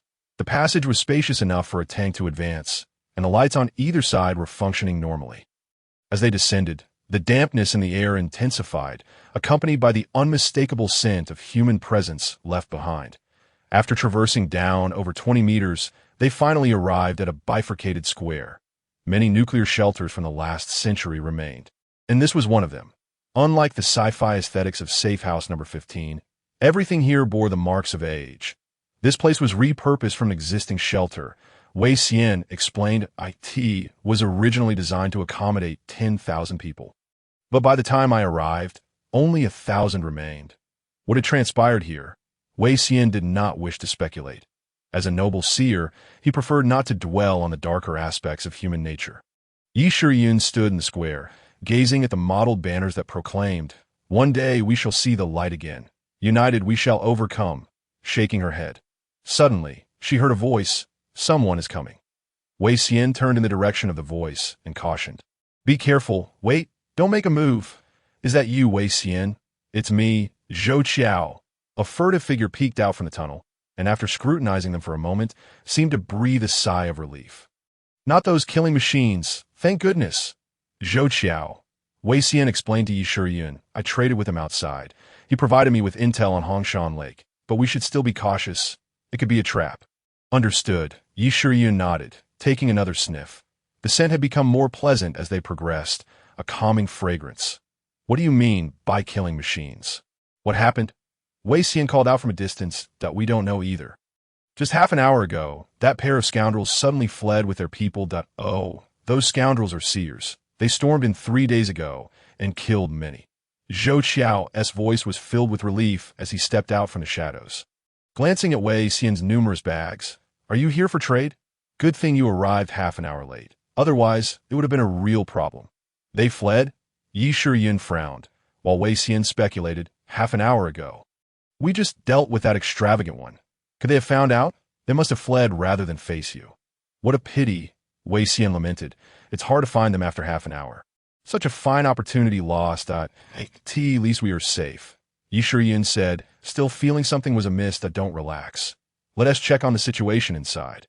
"Hey, Lao Zhou, I brought some good stuff. Can't you offer me something nice to eat?" "I can't let you into the core area," Zhou Qiao replied. "Wait here. I'll report back. You can enter if they approve. Otherwise, we can only trade here." "And who is this beside you?" "A seer from the Third Shin City." "The Third Shin City? How peculiar. Are there still living souls there?" Zhou Qiao scrutinized Yi Shiyun. "Fine. I'll inform them, don't do anything reckless. There are traps here." After a while, Zhou Qiao returned with a group of militia. Though they lacked formal uniforms, they carried old firearms and regarded Wei Xian and Yi Shiyun with wary eyes. "Hey, Lao Zhou, there's no need to be so tense," Wei Xian called out. "Do you not trust my credentials from the southern capital?" "Ah, Wei Xian, don't be angry. We just suffered a recent upheaval and lost many. Everyone is on edge," Zhou Qiao replied. "Our leader wishes to meet you. He has a matter to discuss that requires your assistance in conveying to the southern capital." "Follow me," Wei Xian muttered under his breath. "This seems serious. Perhaps he wants me to inform them about the Emperor's schemes concerning the southern capital. Didn't seem like a conspiracy." Yi Shiyun added, "Let us go take a look." The two, guided by Zhou Qiao, continued deeper into the Hongshan Lake shelter, where they encountered increasing numbers of people. They observed the faces of the locals, marked by relief at surviving the ordeal, mingled with wariness toward outsiders, which eased their own apprehensions. Even if it were a setup to draw them in, it was improbable that so many locals would cooperate in a ruse. Some were still weeping for their lost loved ones from the earlier conflict. "Welcome to Hongshan Lake." A middle-aged man emerged from the crowd, coughing several times, his body wrapped in blood-soaked bandages. "I apologize for my frail condition. I have a request. Let us keep this brief." Wei Shiyun suddenly turned to look behind her. "Did you hear something?" She felt as though someone was vaguely calling her name, though she couldn't quite make it out. "Now that you mention it, I do hear something," Wei Xian replied, turning to look as well. "Someone is calling me." I feel like I've forgotten someone." "Oh right, Shunyu." Yi Shiyin finally realized what was missing. Shen Yu had vanished. Upon this realization, she was startled to find the surroundings beginning to blur, and at that moment, a delicate, pale arm draped over her shoulder. "Sleep now. In dreams, find your rest," a gentle female voice whispered, causing Yi Shiyin's pupils to dilate. "That I will grant you the blissful dreams you desire. All your wishes shall be fulfilled." "Mother?" "Yes, Yi. I am your mother." "Why, Yi Shiyin? Wei Xian." Simultaneously, Shen Yu was shaking the two who had suddenly grown faint. Barely having moved a mere 5 meters from the tunnel's entrance, they collapsed one after the other. Uncertain of what had transpired, he only wished to awaken them swiftly. "Apologies, but I must resort to slapping you." Just as Shen Yu was about to rouse them, a streak of lightning surged from below with a crackle, and he instantly sank underground, reappearing 3 meters away. Shen Yu glanced down at his hand. Part of it was twisted and slowly recovering. If this were reality, that strike would have claimed his hand. Fortunately, the pain was not severe enough to yank him from the dream. He lifted his head to see a brawny, bald man blocking Yi Shiyin and Wei Xian's path. His imposing physique was muscular and explosive, with tattoos of various demons and symbols of destruction covering his arms, exuding an aura of brutality and defiance. "Xiao Yi, you have a companion," he remarked, glancing at the writhing Shen Yu. Addressing the air beside him, "He has not been drawn into your dream. Even the incense made from the Black Sun monster cannot hypnotize you." A gentle female voice emerged, stating, "It seems we have a dreamwalker who is my equal." The air shimmered, revealing a female figure that fluctuated between clarity and obscurity. Her complexion was pale, and her eyes were tightly shut, as if she were in a deep slumber. The gossamer robe she wore, with its gradient of colors, enveloped her form like a mist. Shen Yu lowered his gaze to her feet, which, like his own, floated ethereally. "The eternal blade, Yi Shiyin. I never imagined you would still be alive." Lin Qingyi tilted her head to observe the peacefully sleeping Yi Shiyin. Judging by the smile at her lips, she seemed to be lost in a beautiful dream. She smiled slightly and remarked, "Sun Hui, tell me, if we were to present her to the Supreme Lord, what reward might we receive? Perhaps a subterranean city." The burly Sun Hui fixed his gaze intently on Shen Yu's form and replied, "But we must find a way to eliminate this dreamwalker. If the news reaches others, the Supreme Lord's plans will be compromised. That would be troublesome. Erasing a dreamwalker completely is no simple task." Lin Qingyi observed Shen Yu clenching his fists, adopting a stance that showcased his inexperience in combat, and said, "Unless another dreamwalker can invade through his dream, in an instant." Lin Qingyi vanished from sight, and Shen Yu instinctively shifted backwards several meters. Yet, despite this, the opponent appeared to anticipate his move, materializing directly behind Shen Yu and thrusting an arm deep into his consciousness. As a dreamwalker, he had failed to perceive his own dream, indicating that he possessed some ability but had never undergone any targeted training as an illuminator. Lin Qingyi's lips curled into a smirk. Unlike those dreamwalkers who merely sketched maps, she had been honing her ability to influence others since receiving her enlightenment. Once one stepped into her dream, even deities would find it difficult to escape. "Allow me to weave you a more exquisite dream." Lin Qingyi transmitted her power in an attempt to influence his mind, causing Shen Yu's face to immediately swell with a palm-shaped protrusion that It felt as though her hand had plunged beneath his skin, caressing his brain at point-blank range. Shen Yu sensed something wrapping around him, and in a moment of desperation, he mimicked his opponent's actions, plunging his hand into the fabric of her dream. A haze enveloped both of them, but in the next moment, Lin Qingyi let out a heart-wrenching scream. Her eyes wide open in unprecedented terror, her body collapsing like shards of glass. Shen Yu was momentarily stunned, having just felt himself entering Lin Qingyi's memories, swiftly acquiring knowledge of her recent actions and witnessing the brutal process through which they viewed others as mere ants. Mercilessly slaughtering them, he had no time to ponder the implications and raised his gaze towards Sun Hu. In that instant, his pupils became entranced. "What have you done to Xiao Qi?"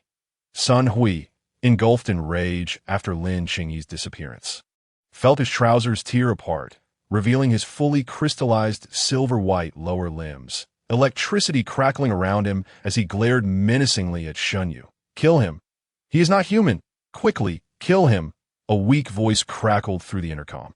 Lin Xingyi's voice, and Sun Hui felt a slight sense of relief.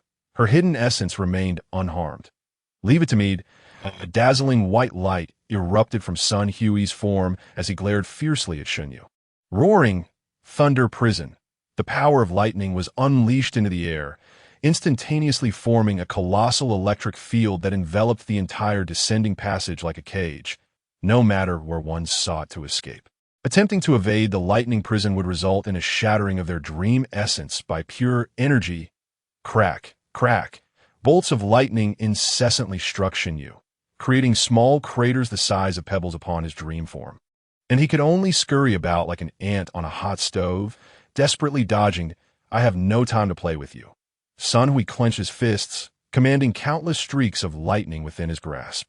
He clenched a spherical bolt of electricity and hurled it forward, bellowing, "Thunder collapse." Fearing for his lover's safety, he aimed to end this quickly, unleashing his full might.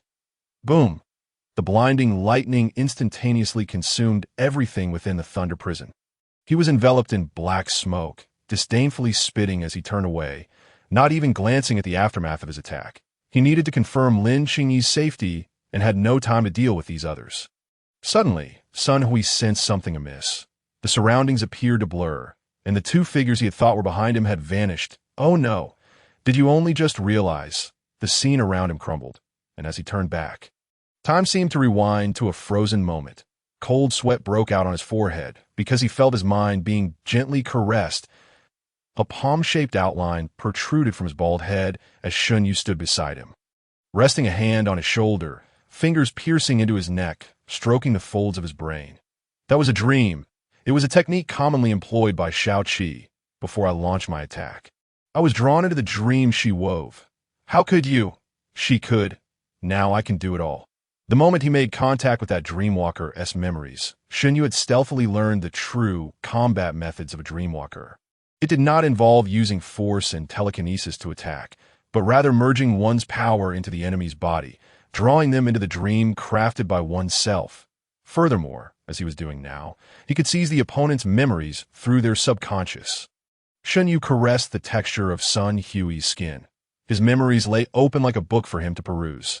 However, after only a few glances, he could no longer bear to continue. The rebellion that Sun Hui adhered to was entirely different from Yishuyun's. He was a pure egotist. Under the guise of rebellion, he engaged in slaughter, ensuring that anyone he found displeasing met their demise at his hands. Wei Xian would likely be willing to pay the price of an off-road vehicle to personally execute him. Even after realizing the dream's nature and extricating himself from the false victory woven around him, Sun Hui's mind was nearly entirely under Shun Yu's control. Shun Yu could effortlessly breach the hard skull and directly damage his brain tissue. Sun Hui's face twitched uncontrollably. If he envisioned the familiar Lin Xingyi, he would undoubtedly be facing his doom. "No, there is still a way." "Supreme Lord!" Sun Hui shouted, and memories of the Supreme Lord surged into his mind, causing Shun Yu to be momentarily repelled, glancing at his arm in confusion. The memory surrounding the Supreme Lord appeared encrypted, fortified with a firewall. The moment Shun Yu attempted to grasp what impressions or memories lay within Sun Hui's mind, a domineering force forcefully expelled him. Boom! Suddenly, a bolt of lightning descended from the sky, piercing the ground and striking Sun Hui. Shun Yu watched warily as Sun Hui's upper body crystallized completely, especially his head, which became encased in a crystal dragon-headed helmet. Impenetrable. This is troublesome. I've crossed a line. Sun Hui had entirely forsaken his human form, resembling a monster forged from crystal. He rubbed his neck with clawed arms, stating, "It seems I must urgently seek treatment from the Supreme Lord. My lifespan has begun its countdown. But kid, now do you dare to touch me?" He was enveloped in lethal lightning, and his crystalline body harbored terrifying energy. Any direct contact would surely lead to Shun Yu's demise. Shun Yu narrowed his eyes, his gaze deepening once more. This time, however, ripples appeared before Sun Hui, obstructing his nightmare. Don't even try. An opponent in this state is unsuitable for a Dreamwalker. UVE awakened. Xinyu turned to see Shiyun brushing off the dust and rising from the ground. She stepped forward to confront Xinyu and stated, "I woke up early. The moment that foolish woman dragged my mother out. I was awake. Seeing you handle things so effortlessly earlier, I merely lay back and enjoyed the show. What about Wei Xian? Oh, he is truly lost in a beautiful dream. Perhaps you should slap him a few times." Yi Shiyun rolled her shoulders. Even if she had truly fallen asleep, her physical body would react, awakening her from any potential harm. Upon witnessing her revival, the arrogance on Sun Hui's face completely vanished, replaced by profound wariness. The name Eternal Blade resonated in the ears of every illuminator years ago. Crystal Descent, that why Yi Shiyun scrutinized Sun Hui before her, commenting, "Initiating Crystal Descent at 80% after 2 years of slumber. Have today's illuminators become this wild? Such techniques cannot be self-taught without guidance. In my time, you would have qualified to join a monster hunt team. The Eternal Blade, I have heard of your reputation. They say you can even slay the Black Sun Beast. Is it just you?" Sun Hui scoffed menacingly. "Rebellion. You're merely a dog raised by the Third Shin City. What audacity do you have to call yourself a rebel?" "I am unlike you." Yi Shiyun raised her hand, pinching her thumb and forefinger together. "Our perspectives differ. Enough with the prattle. Unleash your attack." "Wow, you really have some attitude," Xinyu remarked, her tone dripping with disdain as she observed Yi Shiyun. "Ah!" Sun Hui shouted, transforming into a streak of light as he dashed upwards towards the desolate expanse. He intended to exploit his speed, seeking to engage the enemy in the open terrain. Meanwhile, Yi Shiyun rolled her eyes and swiftly followed suit. Above the barren landscape, thunder rumbled as the grains of sand trembled violently beneath them. The moment Yi Shiyun and Xinyu emerged, a tempest of sand and lightning began to coalesce around them, obscuring the sky and the sun, tightening its grip around the two with every passing moment. Boom! The brewing thunder grew increasingly deafening, a testament to the escalating power amassed within the storm. Xinyu, witnessing this cataclysmic spectacle, could not help but inquire, are all the seers this outrageous? Had it not been for the energy shield, she would have likely been swept away into the storm, torn to shreds within its chaotic vortex. Such a magnitude of natural disaster could easily send a tank flying. His prowess was sufficient to qualify for the Monster Hunter squad, implying he was among the elite within the seers of the desert. Yi Shiyun shouted back amidst the tempest, "Stay still, or I might accidentally hurt you. How could one strike when the enemy remains unseen?" Xinyu surveyed the surroundings, realizing the adversary was already moving at supersonic speeds, spiraling around them in the wake of the storm. This was likely their final gambit, capable of cloaking themselves while delivering a devastating blow. Crash! A bolt of lightning suddenly struck toward Xinyu.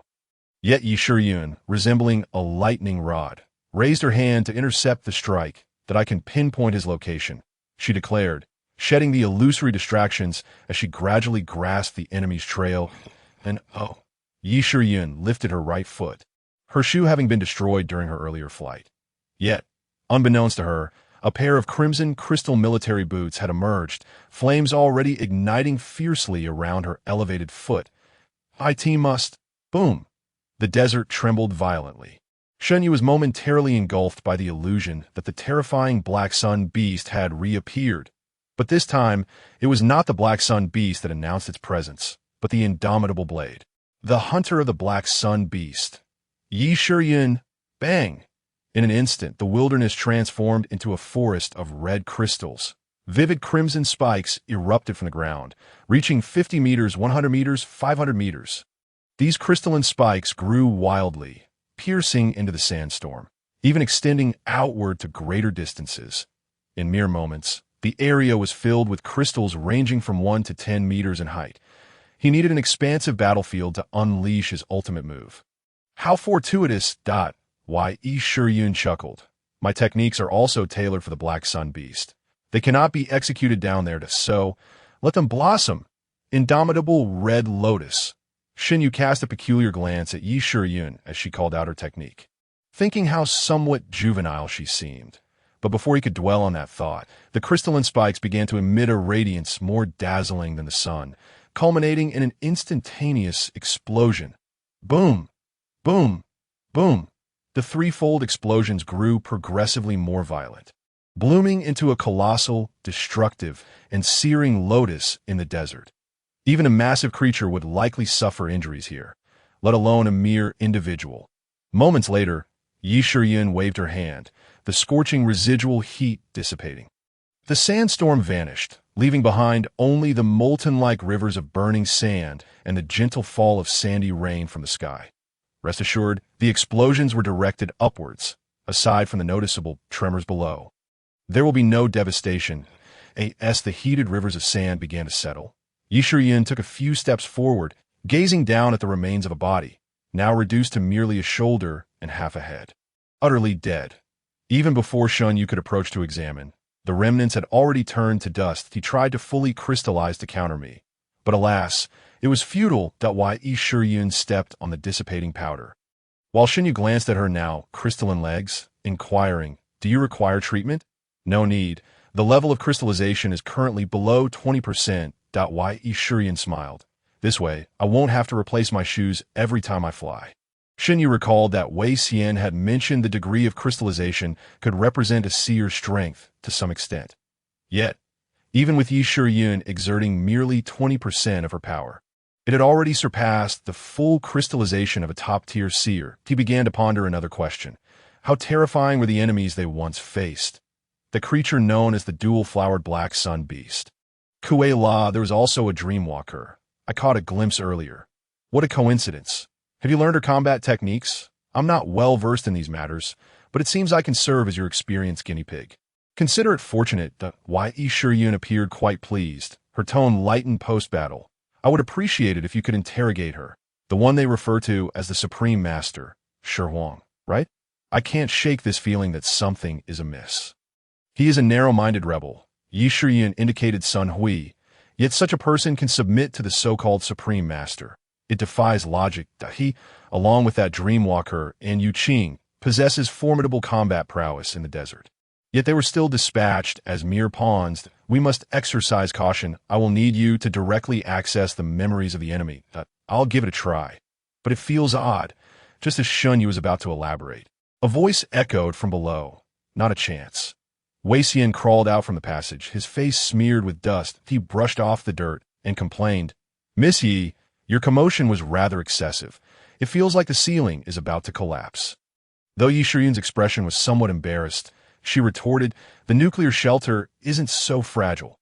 "What do you mean, not a chance?" "I just went down to take a look." Wei Xian turned to Shun Yu, a perplexed expression on his face. "That dreamwalker is already dead. I in the luxurious chambers of the Hongshan shelter." The core area was adorned not only with large televisions and refrigerators, but also stocked with various alcoholic beverages desperately needed in the desert. On the bed, which had been occupied by Lin Qingyi and Sun Hui, a crystalline statue was gradually collapsing into ashes. Tea was already like this when I arrived. Wei Xian glanced at the liquor cabinet, grabbed a bottle of beer, opened it, and took a few swigs before pointing at the statue, slowly turning to sand. "This person is completely dead. Did you not kill him just to satisfy your conscience?" Yi Shiyun questioned, puzzled. Wei Xian rolled his eyes. "My judgments require a corpse. This manner of death is clearly that of someone whose crystallization level reached 100%, akin to succumbing to crystal disease." "How could that be?" Yi Shiyun stepped forward to inspect, confirming Wei Xian's assertion. This was indeed one of the two possible outcomes of extreme power exertion. Yet, she distinctly remembered the adversary had ceased dreaming after being repelled by Shun Yu. The position resembled someone who had just risen from bed, intent on doing something. She turned to Shun Yu, asking, "What transpired between you two?" She attempted to read everything about me, and I reciprocated in kind. Shun Yu replied, equally baffled, but her attempt to read my mind seemed to have failed. Shun Yu suddenly realized she assumed I was dreaming, yet in reality, I hail from 2024. Her power was insufficient to transcend time and space. Hence she perished. Yi Shiyun and Wei Xian exchanged glances. Wei Xian whispered, "Dude, his mental prowess is too formidable. I hardly comprehend the nuances of dreamwalkers. Perhaps it backfired? That's a possibility. If it were Mr. Dai, even a minor dreamwalker would not have been able to glean even a fraction of his essence." Yi Shiyun concurred. acknowledging that Mr. Dai was indeed a legend among dreamwalkers. If the identity speculation aligned correctly, then the current events would also make sense. That I can't hear your conversation, you know? Shinyu grumbled, prompting both to share an awkward laugh. Wei Xian patted his chest, saying, several soldiers have surrendered. Let's start with them that we might uncover intelligence regarding the Supreme Master. I intended to say, that Supreme Master is rather peculiar. Shinyu, not dwelling on their earlier exchange, organized his thoughts and remarked, Son, we deliberately mentioned the Supreme Master, yet I found myself unable to access relevant memories, instead being repelled by some peculiar force. The intelligence concerning the Supreme Lord appears to be shrouded in restrictions, a method I have never encountered before. Wei Xian cast a glance towards Yi Shiyun, who shook her head in response. Shinyu observed the two of them and remarked, if there are no further matters, I shall attend to my tasks. The Hongshan Lake Refuge originally housed 1,300 souls, yet within a mere 3 days, 300 lives were extinguished. 3 seers and 25 armed soldiers effortlessly invaded this sanctuary. The existing armed personnel stood no chance against the likes of Lin Qingyi and Sun Hui, who were top-tier seers. However, the fatalities resulting from the conflict were merely the beginning to enforce obedience and establish authority through fear.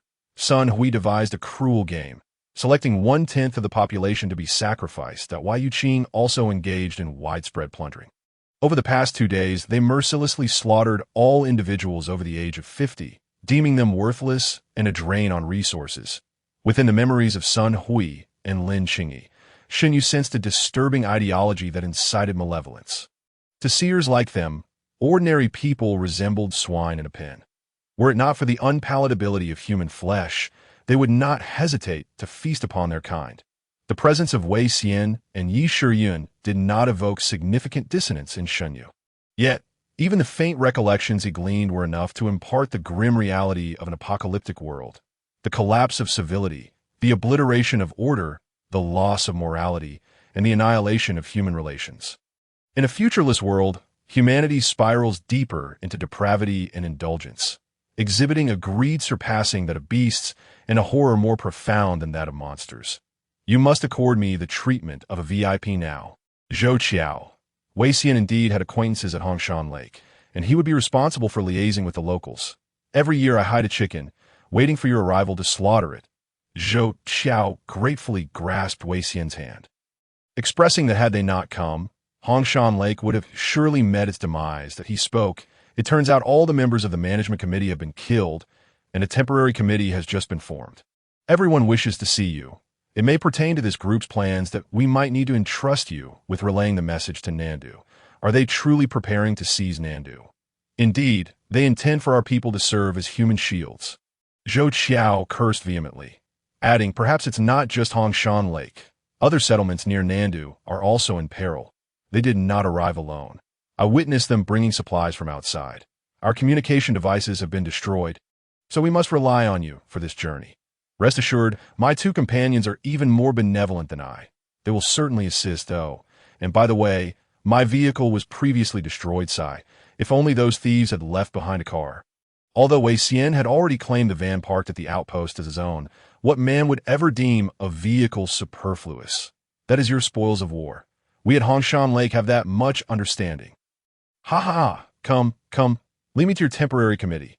Meanwhile, Yi Shiyun followed a little girl, weaving through the settlement. This place was starkly different from the Third Shin City, which boasted streets, shops, commercial districts, and residential buildings. Truly a city. In contrast, the Hongshan Lake Refuge remained primarily composed of the original shelters, with families residing in a series of air raid shelters. The passages were rather narrow. The sole redeeming feature was perhaps the pristine underground water resources. The air was filled with the sound of weeping, as the relatives of the 300 deceased finally allowed their grief to surface after days of repression. Many gazed at Yi Shiyun with fear and trepidation, their eyes drawn to her fully crystallized feet. That Wei Yi Shiyun had long grown accustomed to such stares. At that moment, the little girl halted and said, "We're here. Thank you. What is your name?" "Hong Lin Lin," the girl replied, looking up at Yi Shiyun before glancing down at her feet. "Sister, did your foot not hurt?" "Ah, it's nothing," Yi Shiyun reassured her, gently patting the girl's head before reaching in her pocket and offering the chocolate she had taken from the outpost. Here, take it and enjoy. She turned her gaze towards the adjacent room. Wu Feng. Wu Ling, the nameplates hanging by the door, bore the names of the two brothers who had departed from the outpost. The bodies had been cremated. Most of those slain by that group had been incinerated and buried as fertilizer in the underground greenhouse. Wai Shuryan entered the cramped room, surveying its sparse layout. There was little within, just a lamp, numerous pens, and a pile of draft papers. Picking up one of the sheets, she discovered it filled with knowledge from various fields of social science, marked by two distinct handwriting styles. As if she could witness the scholarly disputes between the brothers, two immaculate uniforms of the Watchers adorned the wall, beneath which a knife had etched a proclamation: "We shall ultimately reclaim the world." What kind of individuals were these uncles? Observing the girl still curiously inspecting the chocolate wrapper at the door, Yi Shiyun approached and tore it open for her. Were you familiar with them? Both Uncle Wu were good men. Although outsiders, they were very clever. The little girl licked the chocolate, her face scrunching at the initial bitterness before she soon savored its sweetness and bit down on a piece. Tucking the remainder in her pocket, she then looked up and said, "Grandfathers also trusted them greatly. The adults have said they are heroes and they brought people from Nandu. I remember that day, there was a feast. Hongshan Lake had not been discovered by Third Shin City, nor had Nandu maintained control over the situation here. It was those two brothers who traversed the desert on foot, establishing contact with Nandu and ushering in a brighter change for this isolated refuge. It was only after that Wei Xian became aware of this place. Wai Shiyun exhaled deeply, turning to face the slogan on the wall, paying her respects with a solemn bow. Third Shin City has never been truly obliterated. Whether it be the two steadfast souls at the outpost or the brothers who arrived at Hongshan Lake, the flicker of hope ignited by Mr. Zhu and his companions over a decade ago had never been extinguished. "Go play," Yi Shiyun turned to the little girl, saying, "It is all right now, Dado." The girl nodded and ran a few steps before turning back to bow, saying, "Thank you, sister. Uncle Wu taught me to say thank you when taking someone else's things." "You are welcome," Yi Shiyun replied with a nod. She searched the room for a while, but soon heard commotion from outside. "Quick! A living deity has arrived. Old Zhang's hand, which was severed days ago, has regenerated. If you delay, you might miss it. Perhaps even your decades-long rheumatism could be cured." Yi Shiyun peeked outside, witnessing a wave of curiosity as people dragged their weary bodies towards the square. Initially puzzled, she quickly realized the reason behind the commotion. So, this was what they meant by being busy. She chuckled softly, shaking her head as she joined the throng.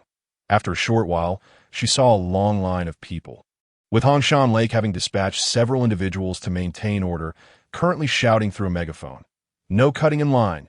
Families of the critically ill, please come forward to prepare your cases. All others, please queue in an orderly fashion."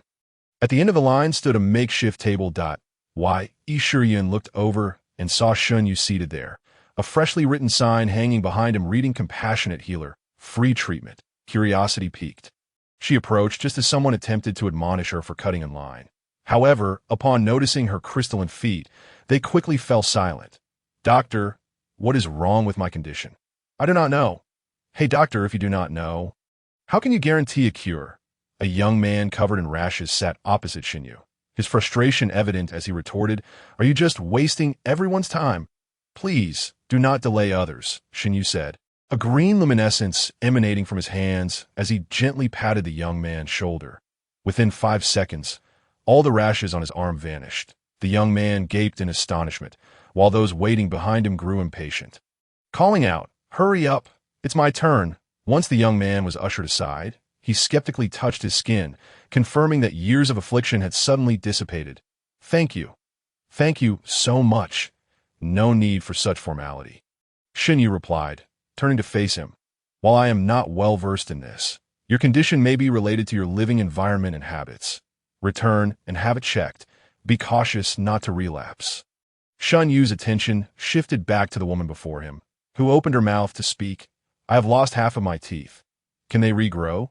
"Yes," with a succinct demeanor, promptly unleashed the abilities of the compassionate walker.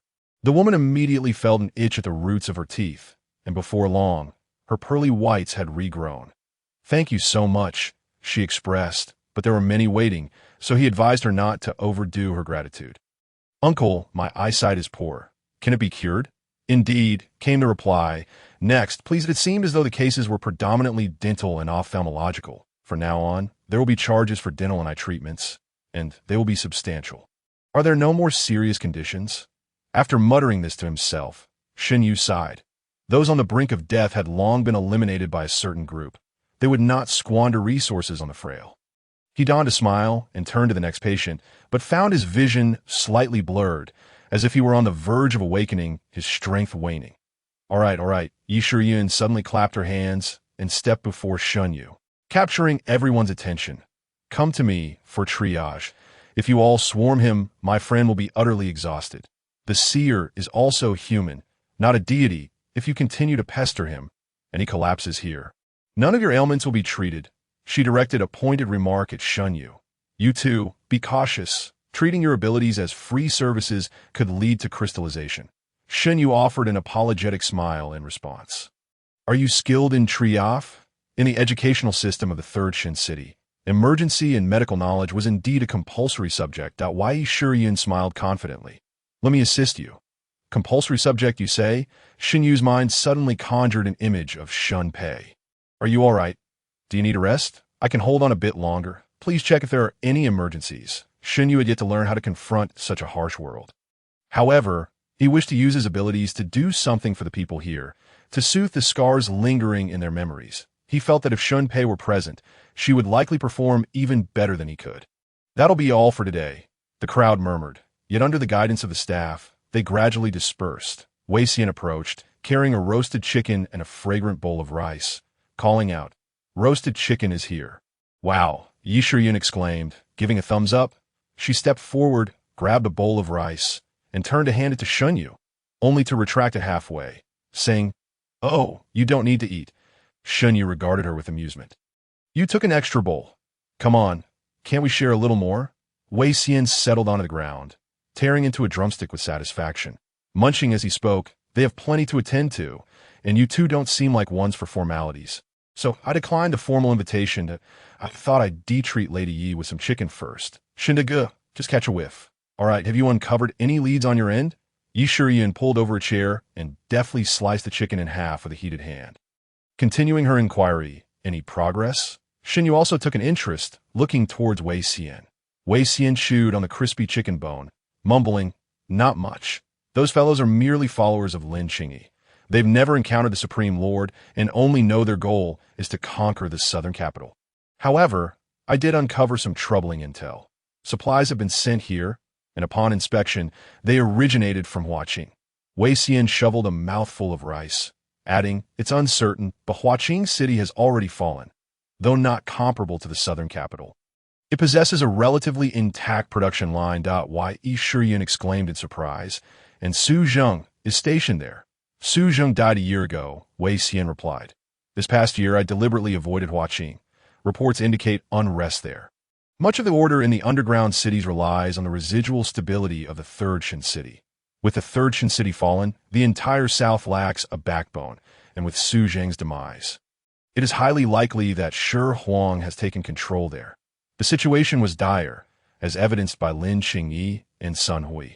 The likes of them were exceptional among the seers, capable of methodically eliminating weak underground cities. Yet they were dispatched to such a minor gathering. Wei Xian, torn between the delight of the roasted chicken and the weight of his conjectures, bore an oddly perplexed expression. His direct subordinates will only grow stronger. "Wait a moment." Yi Shiyun interrupted, asking, "What do you mean, by the likes of them?" "It's a term for wild dogs," Shen Yu explained, as Wei Xian had a penchant for using internet-era slang from the 2020s. "Lady Yi, we must be cautious in our next actions. Relying solely on the three of us is insufficient." Wei Xian turned to Yi Shiyun. "I recognize your strength. You rank among the top 10 in the vast desert. However, Shi Huang is somewhat sinister. Relying solely on fear and tactics cannot control so many malevolent seers. What do you take me for?"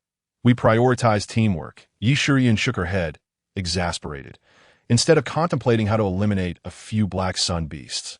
"You're fixated on expansion and annexation at this rate. When will humanity ever attain true hope?" There's another matter I cannot gauge. Wei Xian produced a bundle of incense wrapped in cloth, saying, "You have more experience in this area. Could you help me identify it?" The two of us were ensnared in that woman's dream, and it's closely tied to this incense. Its incense made from black sun beasts. Shun Yu interjected, recalling having seen it in Lin Qingyi's memories. Impossible. Yi Shiyun instinctively refuted, frowning as she remarked, "Black sun beasts cannot leave behind materials. They turn to ashes upon death. That is precisely the issue." Wei Xian observed the incense that we can all sense the ashes contained within. It resembles a solidification of certain seer abilities. Dead ash beasts become dust, but what about living black sun beasts? Could Shi Huang possess the capability to imprison or even tame a black sun beast? Yi Shiyun's concern for this individual heightened significantly. Originally, she had two primary objectives: to unravel the mystery of the missing sentry personnel and to locate Shen Yu's true form. Now, however, the name Shi Huang had escalated to the third most important. She was about to voice her thoughts when a gurgling sound interrupted her. "Next time we eat, we'll definitely steer clear of you. My apologies, big brother."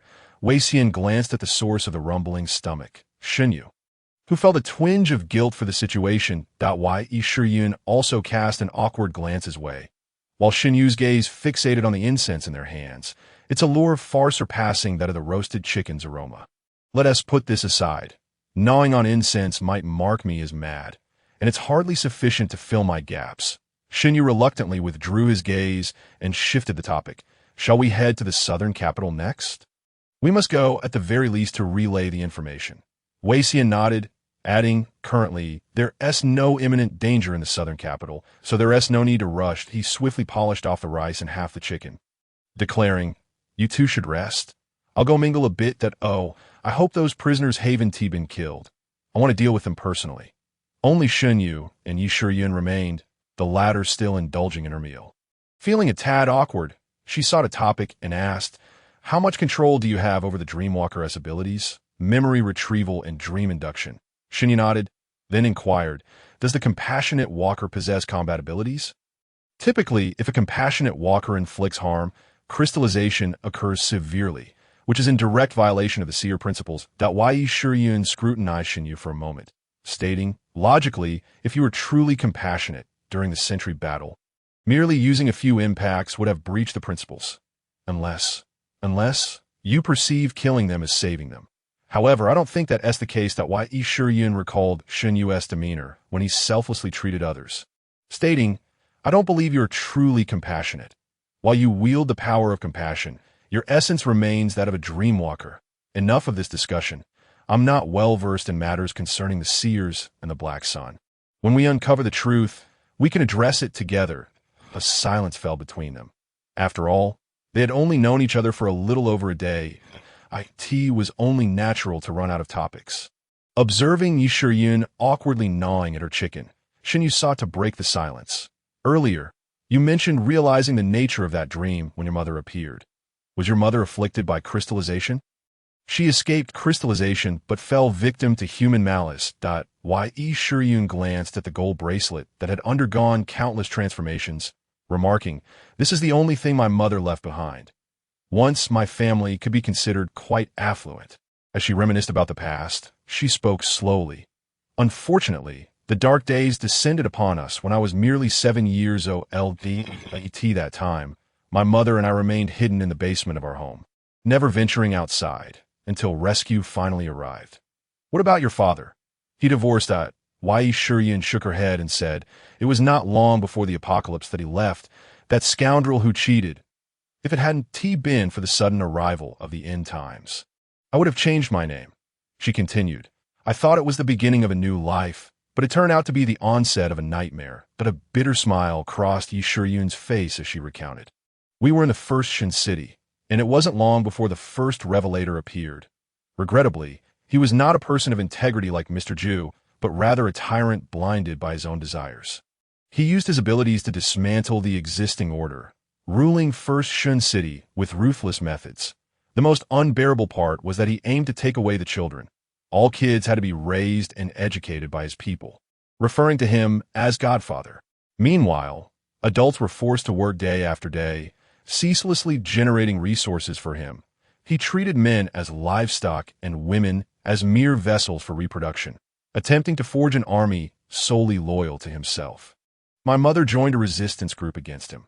However, it wasn't long before they were discovered, and she was executed. Wai Shurian said, I, at just over 8 years old, escaped with other children under the guidance of an adult, seeking another chance at survival. The seeds of rebellion were sown at that time. 8 years old. Shinyu sighed deeply. Fortunately, we later arrived in 3rd Shin City. No, we didn't arrive. Wai Shurian shook her head and said, aside from me, everyone else perished due to crystal disease. The protective suits we stole were, in fact, fake and ineffective against the disease. That tyrant would not allow anyone attempting to escape to survive. I only remember walking in the desert for 2 days. When I awoke, I had already been rescued by the people of 3rd Shin City. The hint of a smile finally graced her face as she added, whether it was Mr. Ju or others, they treated me with kindness. I thought I would never escape the shadows of my childhood.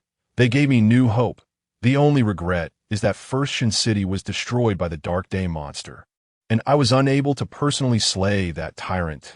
Wai Shurian set down her empty bowl, stretched languidly, and said, that is the story of my childhood. From here on, the true captivating tale began with the formation of the monster hunting team. Would you like to hear it? Perhaps another time. I need to rest for a bit. It's getting late, and even though today is the weekend, I set an alarm due to the team-building activities. This long night was finally coming to an end. Saturday, a scorching sunny day. Shinyu sat on the bus, heading with his colleagues to a summer retreat in the neighboring province for team-building activities. Although it was daytime, his thoughts were consistently elsewhere. The newly acquainted Yishuryun, the bizarre disappearance of the sentry post, the Hongshan Lake Refuge, and Shi Huang. He had yet to unravel any mysteries, and the situations he found himself in only seemed to grow more perplexing. He stifled a yawn, feeling fatigued. The sleeping pills he took at dawn still had lingering side effects, leaving him drained and powerless. In 45 years, what role will I at the age of 46 play? Am I also in 3rd Shin City? Yet Yishuryun showed no reaction to my appearance. With only 1 in 10 escaping the crystal disease, I might not even survive to see that day. For the ordinary people in that world, dying from the crystal disease may indeed be a form of liberation. He felt overwhelmed by the helplessness and desolation he experienced at Hongshan Lake. What are you pondering? While Shinyu leaned against the window lost in thought. Su Huaxin approached in a refreshing dress, bracing herself against the buses, swaying with her hand on a seat. She remarked, you don't look too well. Director Su, Shinyu momentarily set aside thoughts of that world. He certainly did not wish to find himself in a mental health facility. After forcing a smile, he replied, I didn't sleep well last night. I'll arrange for you to have a private room to catch up on sleep tonight. Su Huaxin appeared gentler on weekends than during workdays, adorned with a more exquisite makeup and more jewelry. She smiled and said, has your workload increased recently, causing you stress? If it's too much, just let me know. You're a key member of our foundation. You mustn't falter. Here, key member did not solely refer to business matters. Due to the scarcity of men in the foundation, the young and robust Shinyu often help the sisters with physical tasks. I can manage the workload. Yes, take some time to relax these next few days. Su Huaxin then walked toward the back of the bus, greeting other employees and their families. Shinyu sighed, reminding himself to keep the two sides of his life separate. Otherwise, he might truly lose his mind. After giving himself a mental pep talk, he suddenly spotted a cute little girl with twin ponytails standing in the aisle, gazing at him with wide eyes. The little girl appeared to be of preschool age, her face round and chubby, and her big eyes were exceptionally beautiful as she curiously examined Shinyu. He smiled back at her and asked, "What is the matter, little one?" "Uncle, you have something on your face." Shinyu touched his cheek and felt something that resembled a hard grain of rice. With a bit of pressure, it crumbled away. He wiped it with a tissue and replied, "Thank you, you're welcome." The little girl raised her voice in response. Moments later, Su Huaxin returned, picking up her daughter and laughing. "Why aren't you sitting in your seat?" "Where Mom goes, I go." The little girl wrapped her arms around Su Huaxin's neck and planted a kiss on her cheek.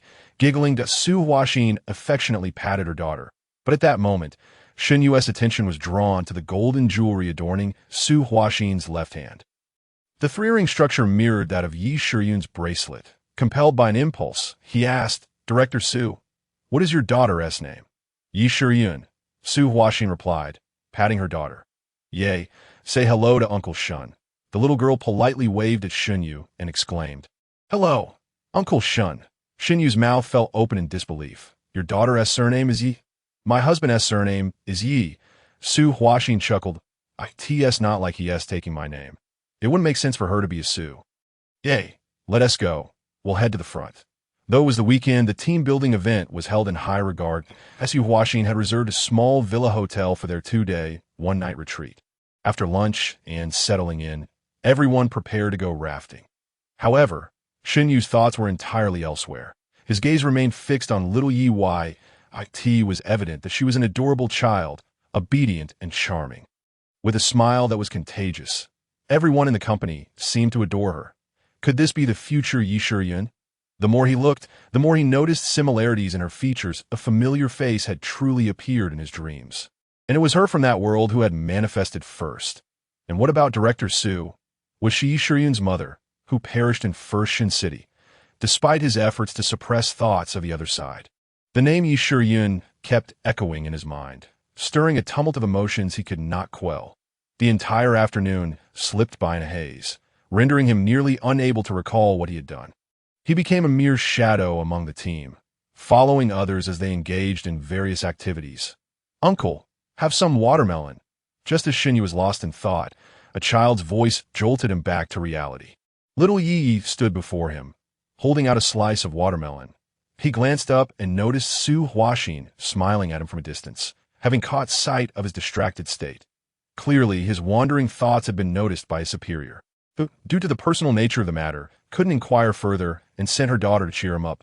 Xunyu sighed in relief and smiled, saying, Thank you. Little Yi, you should have some too. I already had enough. After passing the watermelon slice, the little girl gestured a large circle with her tiny hands, saying, Mommy said if I eat more, I'll get as round as the watermelon. So you eat. Then I'll have a taste. It's really sweet. So delicious. Xunyu spoke in a tone meant to delight children, causing the little girl to burst into giggles. She then dashed back to her mother, flinging herself into her embrace, and cheekily glanced back at Xunyu before laughing again. Yi says you're the most handsome in our company. Su Huaxin approached, holding her daughter, and sat beside Xunyu. Laughing as she remarked, Children nowadays, who knows what they think? They start comparing handsomeness and beauty at such a young age. Su Huaxin placed a tablet on the table, playing an animated series to distract her daughter. Xunyu stole a glance and inquired, What show is this? My Little Pony. Xiao Yi immediately replied, My favorite animated series. This child, Su Huaxin, affectionately ruffled her daughter's hair and, in a casual tone, turned to Xunyu beside her, asking, I remember you and your sister are living together, right? Although it was labeled as a team-building event, the leader had intentions of engaging each employee in heartfelt conversations, showing genuine concern for their personal circumstances. Throughout the afternoon, she had chatted with numerous individuals, and now it was Xunyu's turn. She held him in high regard.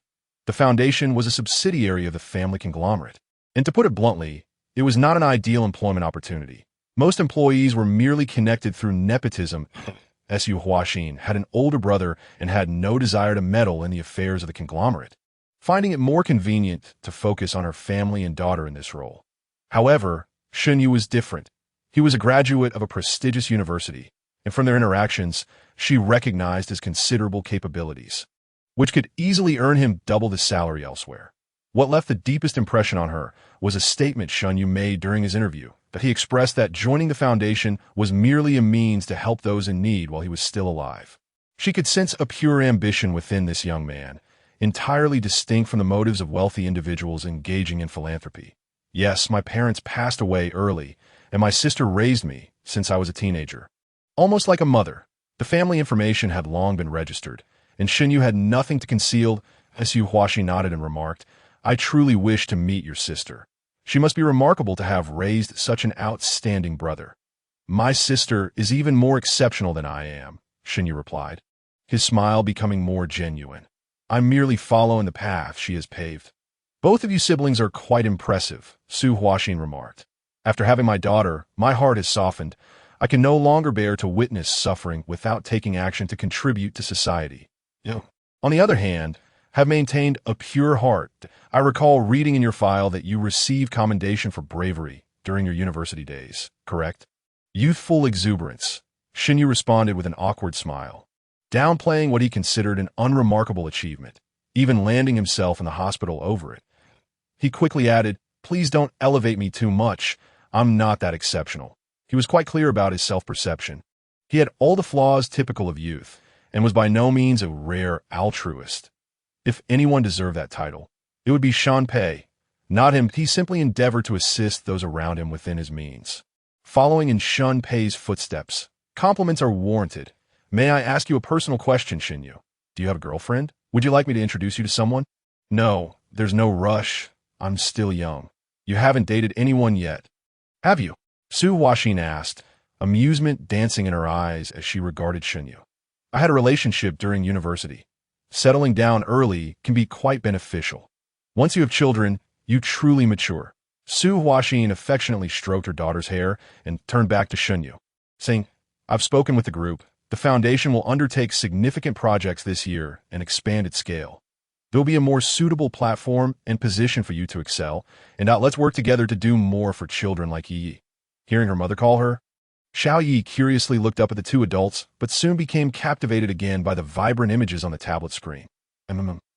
Shinyu also smiled as he watched Xiao Yi engrossed in her animated show.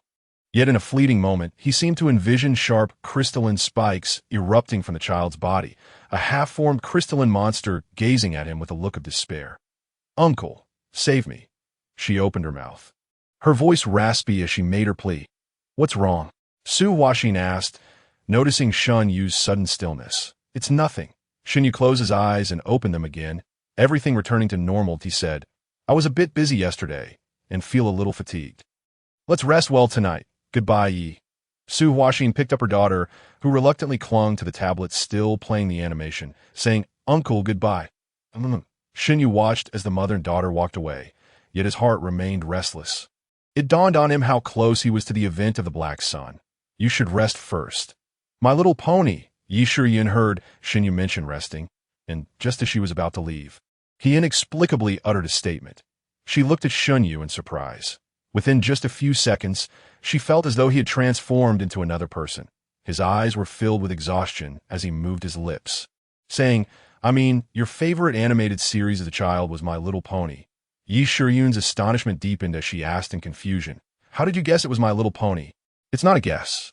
You told me yourself. Shinyu lifted his gaze to Yi Shiyun and inquired, Your mother's name is Su Huaxin, correct? Did you see my memories? No, Yi Shiyun instinctively replied, then began to ponder the details of her interactions with Shinyu. He could not have silently accessed her memories. Due to Wei Xian's presence, she had maintained a cheerful facade since awakening, yet had never truly let down her guard. Yes, or perhaps not. It is. Please, have a seat. Shinyu gestured toward the seat before him, saying, Your mother works for the Eason Foundation, correct?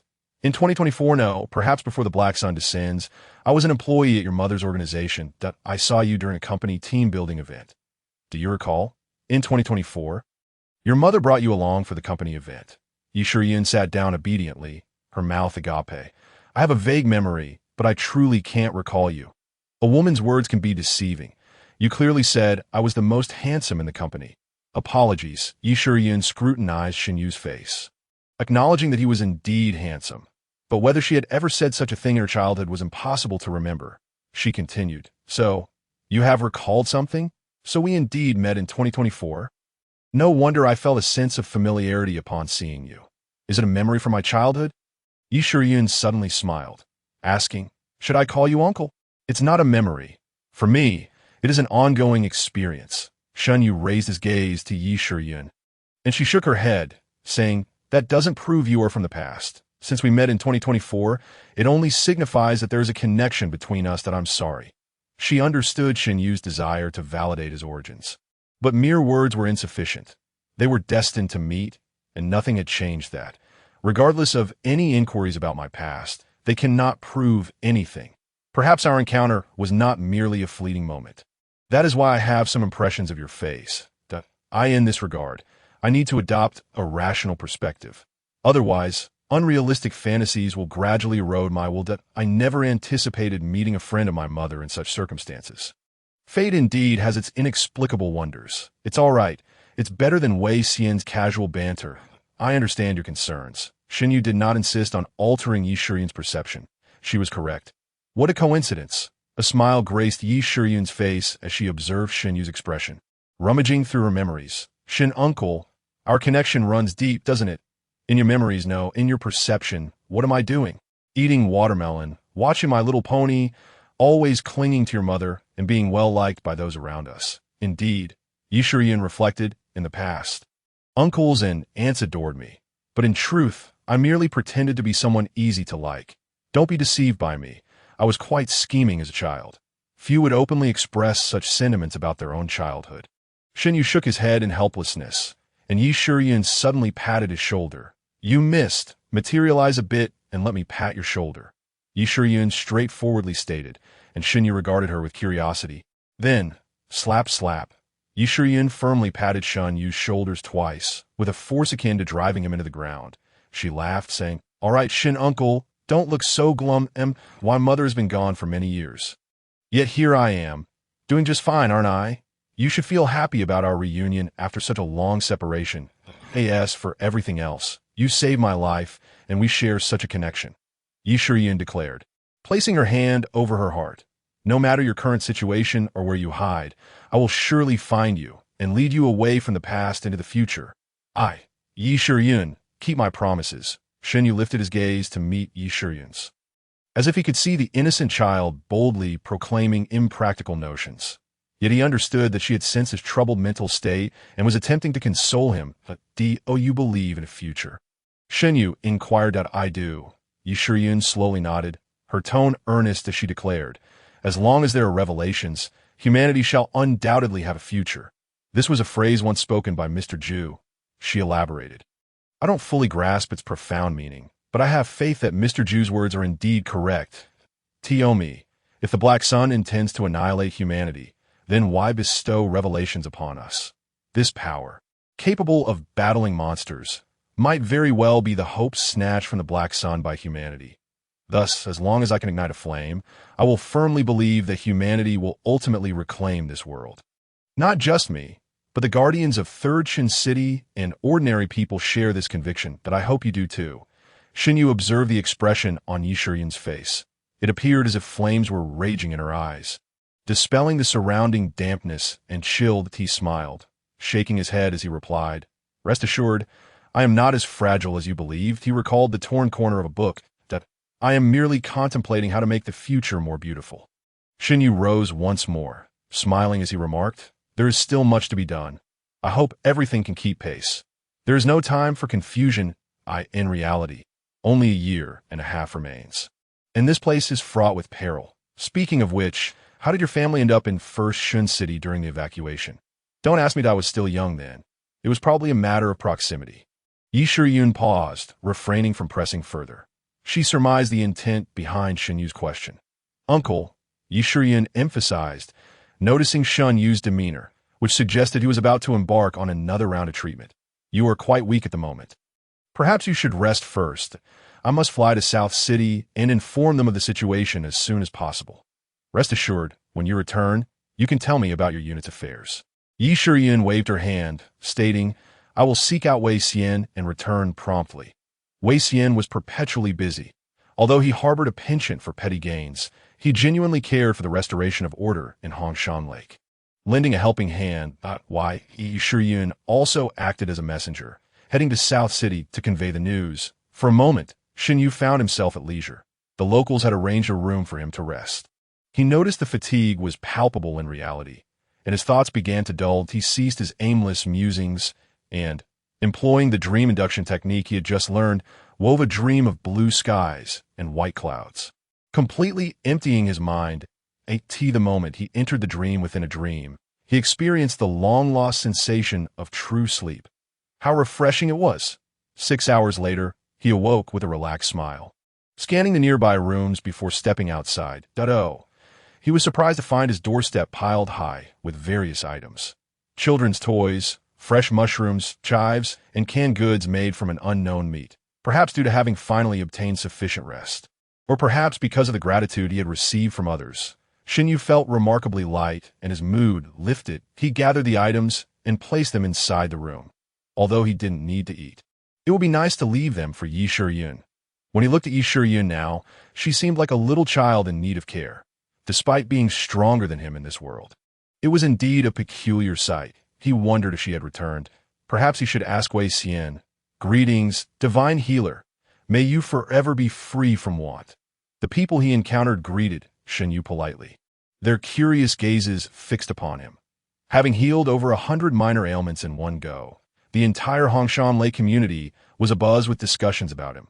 Shinyu was intrigued by the sudden title of divine healer. Upon inquiring, he discovered they had misheard Shinyu as a homophone for divine healer. He felt a bit lightheaded. Was it truly so gratifying to be appreciated by others? Ah, but I have always floated above the ground. In high spirits, Shinyu sought out Wei Xian, who was in a room calculating something on paper. Wei Xian jumped in surprise when Shinyu suddenly appeared, hastily shoving the paper into a drawer. "What are you writing so mysteriously?" Shinyu inquired, and Wei Xian, relieved to see him, responded, "Could you make some noise when you walk, big brother?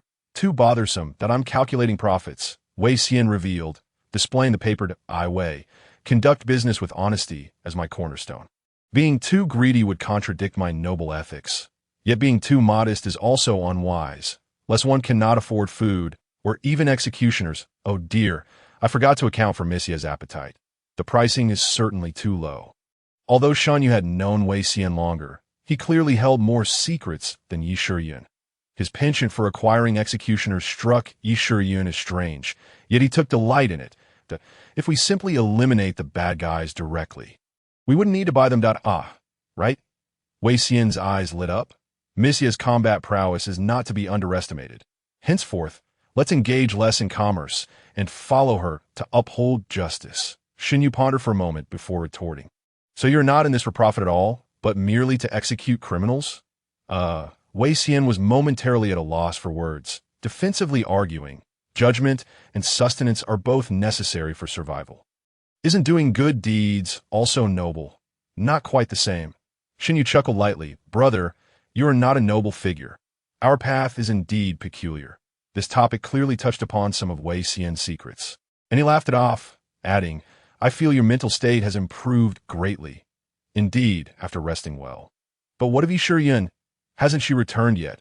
It was indeed puzzling. Given her speed, a round trip of an hour should pose no issue. Now, 6 hours had passed. Did it truly take that long to relay a message? Wei Xian recalled that Yi Shiyun had mentioned she would strive to return within 4 hours and had asked him to keep an eye on Shinyu's condition. Yi Shiyun evidently cared deeply for Shundagu and wished to return swiftly for his sake, but now 6 hours had elapsed. Could it be? Oh no! Wei Xian's exclamation startled Shinyu. Was Yi Shiyun in danger? Wei Xian's expression turned grave as he said, "She is neither a skilled dreamer like you, nor a seasoned wanderer like me. Could she have gotten lost?" Shinyu looked at Wei Xian in disbelief. To suggest that she might be directionally challenged was absurd at why Yi Shiyun was certainly not a spatially challenged individual. Her sense of direction was quite strong, as evidenced during their search for the lookout post. Moreover, the road from South City to Hongshan Lake featured several markers to prevent one from getting lost. Perhaps she had been delayed by some matter, or perhaps she had encountered an old friend. She was well acquainted with past revelators. Shinyu shook his head and declared, "I will go out to attend to patients. If anything arises, notify me." "Take care," Wei Xian cautioned. "Do not overextend yourself in this world. One can never predict what might occur in the next moment, nor what changes one might face. Save some energy for yourself. Leaf, over here." Wow, lollipops. The following morning, Shinyu returned from his run to find the little girl already playing outside. He glanced around and noticed Su Huaxin conversing with others. Stealthily, he produced the prepared lollipops and said, "Here, Uncle has some candy for you." "Thank you, Uncle." Although she expressed her gratitude verbally, she did not take the candy right away. Instead, she turned to look in her mother's direction and exclaimed, "Mommy, Uncle gave me lollipops. Then go ahead and enjoy, but remember to eat less sweet stuff after the lollipop today." Su Huaxi nodded toward Shinyu. After a sweet yes, she unwrapped the candy and began to indulge. T merely 6 years old. The events of his own 6th year and those he had met were already a blur in his memory. Shen Yu gazed at the adorable little Yi Shiyun before him. Now, she was intertwined with the rebellious revelator. "Uncle, do you want to play with me?" Little Yi, noticing Shen Yu's unwavering gaze upon her, blinked and asked. Shen Yu smiled and replied, "Sure, what would you like to play?" Playing with children was something Shen Yu had experience in, having previously accompanied the Foundation to visit various children, so he knew how to engage with them. "Uncle." Xiao Yi cast a furtive glance at her mother and inquired, "Do you have the egg tart party game on your phone?" "So, when you said you would play with me, you meant playing games?" Shen Yu felt somewhat speechless and responded, "You want to play?" "Yes, but Mom won't let me." Xiao Yi tugged at Shen Yu's pants, raising her head to plead, "Can I play for a while?" "I'll be next." The two of them, one large and one small, sat on a long bench. Xiao Yi, with a hint of cunning, deliberately positioned herself beside Shen Yu to obstruct her mother's view, and then began to rub the screen. Seeing her so engrossed and swaying with the visuals, Shen Yu refrained from interrupting her and instead quietly pondered her thoughts. The tragedy of director Su and her daughter originated from the first Shin city.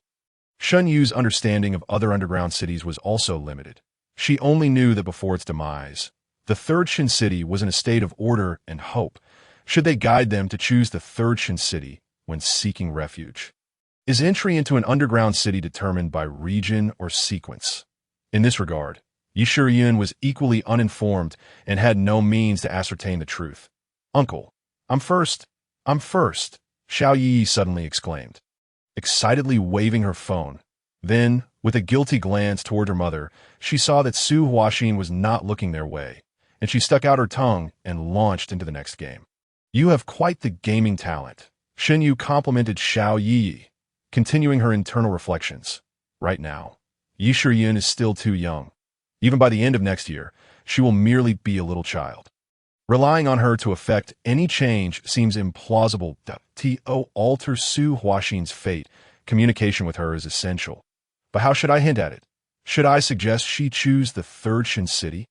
Then, before the arrival of the Twin Lotus, move to the southern capital.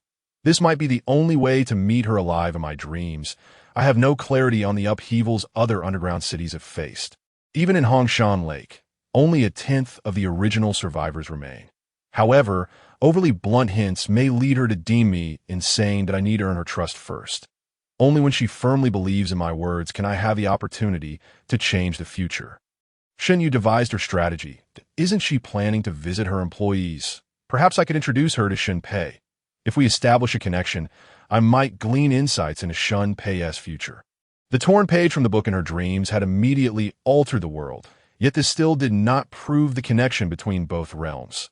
Shen Yu mused, regardless of the path taken. I have merely a little over a year left. Preparations must be made according to the worst-case scenario. The question remains, how to earn that trust? Xiao Yi, why didn't your father come today? Shen Yu suddenly recalled Yi Shiyun mentioning that she came from a single-parent family in the third Shin city. "Dad?" Xiao Yi Shiyun replied, while rubbing the screen, "My dad is very busy. Mom says he is preoccupied with important matters and rarely comes home." Shen Yu remembered that Yi Shiyun had described her father as a philandering scoundrel who divorced shortly before the apocalypse struck. "Do you like your dad?" "Not really." Xiao Yi Shiyun's words caused Shen Yu's regard for her father to plummet. She turned a glance at Su Huaxin. Su Huaxin was 3 years younger than Shen Pei, now 32.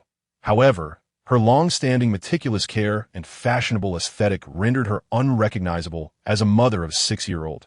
Time had only bestowed upon her a delicate femininity, born into a wealthy family and possessing striking beauty. Shen Yu had sensed that she also had a commendable character, being generous and never harsh towards her employees. He could not fathom why Yi Shiyun's father would betray her, perhaps sensing Shen Yu's gaze. Su Huaxin approached with a smile, prompting Shen Yu to quickly announce, "Your mother is coming." Xiao Yi Shiyun shivered and hastily stowed her phone back into Shen Yu's pocket, her little legs swinging beneath the bench as she innocently glanced around with her sparkling big eyes. "Xiao Yi is playing with Uncle," Su Huaxin said as she arrived, smiling. "What are you playing?" "Playing." Xiao Yi Shiyun stumbled over her words, casting a pleading look at Shen Yu. Shen Yu smiled and said, "She just got tired from playing and is taking a break. Didn't trouble Uncle, did you?" Su Huaxin pinched her daughter's cheek and turned to Xunyu, remarking, "It appears you had a good rest yesterday." "Yes, this is a pleasant place." Having utilized the dream state to refresh herself, Xunyu felt her spirits lifting in reality. At least she hadn't encountered any hallucinations since waking. "Did you just go for a run?" "You should take a shower," Su Huaxin noted, observing Xinyu's sweat-drenched workout shirt. "Be careful not to catch a chill." "Sure." The Saturday was filled with group activities, while Sunday was primarily for relaxation. Su Huaxin generously invested in team building, booking only the finest villas and hotels. Moreover, she had indeed reserved a separate villa for Xunyu, as the other male colleagues had brought their wives. It wouldn't be appropriate for him to share accommodations with a young girl. The entire morning was free time, with everyone enjoying the forest's fresh air and hiking amidst the trees. Xunyu wandered for a bit, snapping a few photos to send to his sister. Before long, he spotted Su Huaxin in yoga pants and a sun-protected jacket, stretching on the terrace at ITSU. The environment here is quite nice, isn't it? Although it's the weekend, it's still worth coming. Upon hearing footsteps behind her, Su Huaxin smiled, stretching her arms and taking a deep breath. Occasionally doing this is quite pleasant. Your daughter not around? She doesn't enjoy going outside. She is playing on her tablet in the room. Su Huaxin replied, twisting her waist. She played hard all day yesterday. Today, let her rest. Otherwise, when we get home, she'll likely try to repay me with little ailments, a rare opportunity for solitude. Xunyu glanced around, noting some fellow travelers and colleagues nearby, but felt assured that their conversation was not overheard. Mimicking Su Huaxin's movements, he stretched in harmony with nature, casually stating, "Director, there is something I'm uncertain whether to mention. Since you've asked, you might as well say it. I've dabbled in fortune-telling. Compared to discussing dreams and the apocalypse, fortune-telling seemed a more acceptable pretext." Xunyu feigned a mysterious demeanor. "I sense something from you." Su Huaxin paused her movements, amusement dancing in her eyes as she regarded Xunyu. "What did you see?" "Marriage," Xunyu vaguely replied. "Your marriage will not be particularly blissful." The smile on Su Huaxin's face began to fade as she scrutinized Xunyu. After a deep sigh, she slowly articulated, "Xunyu, you are an exceptional young man. However, there is quite an age gap between us, and I also have a child. Thus, I would prefer to suppress certain thoughts. Nevertheless, I am quite pleased that you would say this, as it indicates I still possess some charm." Xunyu awkwardly interjected, "What are you talking about? You don't think I believe your ultimate goal in saying this is to intrude upon my marriage, do you?" "Director Su, your thought process seems a bit off. Why such leaps in logic?" Su Huaxin stared at Xunyu, wondering if she had overthought the situation. During these days of team building, she had noticed Xinyu's gaze lingering on her. Except for when he looked at her, he appeared rather dazed. Now he approached with such words, naturally leading her to believe that the young man had developed feelings and was attempting some form of seduction. While she found Xunyu admirable, such admiration was not romantic in nature. Thus, she wanted to clarify matters to avoid any complications in the office, but now, Xinyu's expression seemed to indicate he had no such intentions. "Director Su, I do not harbor feelings for you. Oh no, I have no romantic affection for you, only respect," Xunyu swiftly clarified, fearing that any misunderstanding could render further communication futile. "Forget it. Let's disregard what I just said." "I misinterpreted." Noting Xinyu's demeanor suggesting he was about to leave, Su Huaxin felt a bit awkward and said, "What you said, was it truly fortune-telling? You can tell fortunes? Are you implying that my husband will have an accident?" "Not an accident." Xunyu was uncertain of the consequences of his words. Perhaps Su Huaxin had already anticipated this, which might dissuade her husband from any ill intentions, preventing Yi Shiyun from growing up in a single-parent household. Or perhaps that man was already showing signs and had been caught red-handed, allowing her to extricate herself sooner. Yet, regardless of the twist in fate, things would not worsen. Xunyu cryptically remarked, "He may be unfaithful."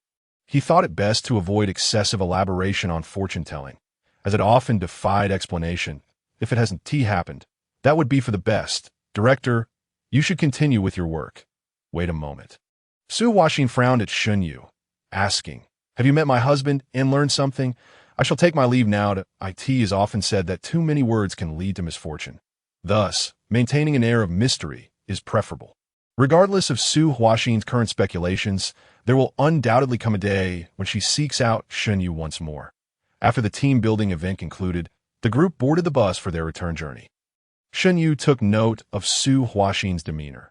She remained composed beside her daughter, exhibiting no signs of distress. In fact, when addressing him, it was as if their previous conversation had never transpired at all. Be cautious on your way home. Yi, say goodbye to your uncle. Goodbye, uncle. Well then, I shall take my leave. Director Su, little Yi. After exchanging pleasantries, the team-building activities officially came to an end. Shen Yu pondered. Today, Shanpei is unusually at home. Perhaps I should bring back a roasted chicken. Last night, he had dreamt of the two of them feasting on roasted chicken, which had left him somewhat envious. Upon returning home, Shanpei noticed his improved spirits. The siblings gathered for dinner, sharing light conversation before each returned to their respective tasks. Shanpei still had a thesis to write, while Shen Yu had numerous matters to delve into. After a while, he managed to drift back into the realm of dreams without the aid of medication. Divine healer, I have harbored this ailment for 2 decades. Is there any hope for this aspect of my manhood? Indeed, the capacity for benevolence is often unreasonable, regardless of illness or physical shortcomings. As long as the energy is sufficient, one can immediately return to optimal condition, verging on the miraculous. Shen Yu seized the opportunity to assist those in need at Hongshan Lake. Meticulously studying this extraordinary power, he was uncertain of the nature of other benevolent practitioners, yet he had managed to pull back from a state akin to death, much like Yi Shiyun had experienced. This force surpassed the realm of mere dreams. Now, he was no longer entirely ignorant of this world. However, the more he learned, the more he questioned his own existence. Perhaps, as Yi Shiyun suggested, finding a true sage might unravel the enigma surrounding him. Though today was limited in terms of attendees, everyone could rest assured that he would not be departing anytime soon. After a period of busyness, Shen Yu made a promise to those still awaiting treatment. I vow that when I leave, every person here will be in good health. The staff assisted in dispersing the crowd, and Wei Xian approached with a bowl of food in hand. Today, there were no chickens, only a bowl of an unidentifiable meat stew, mixed with mushrooms and vegetables. Shen Yu observed a dark, slender tail floating within the soup, reminiscent of a gecko's appendage. I say, Wei Xian, you need not come all the way over here to eat. Oh, this place is tranquil. The people of Hongshan Lake treat you like treasure, even assigning security at the entrance, Wei Xian replied, placing his bowl on the consultation desk. If I were to eat elsewhere, they would feast on meat while I sipped porridge, and I would feel utterly embarrassed. There's not enough food stored here. There was once a reserve. Wei Xian shook his head, but those pests devoured a significant portion. We will likely need support from Nandu to endure this, but he spoke with deep sentiment. A famine is far more terrifying than a massacre. Why noble insights cannot bear witness to this. Has Yi not returned yet? Yi Shiyun. Wei Xian cast a few sidelong glances at Shen Yu, sensing an inexplicable closeness between the two during their dealings with Hongshan Lake. It was clear that he had known the elder brother first.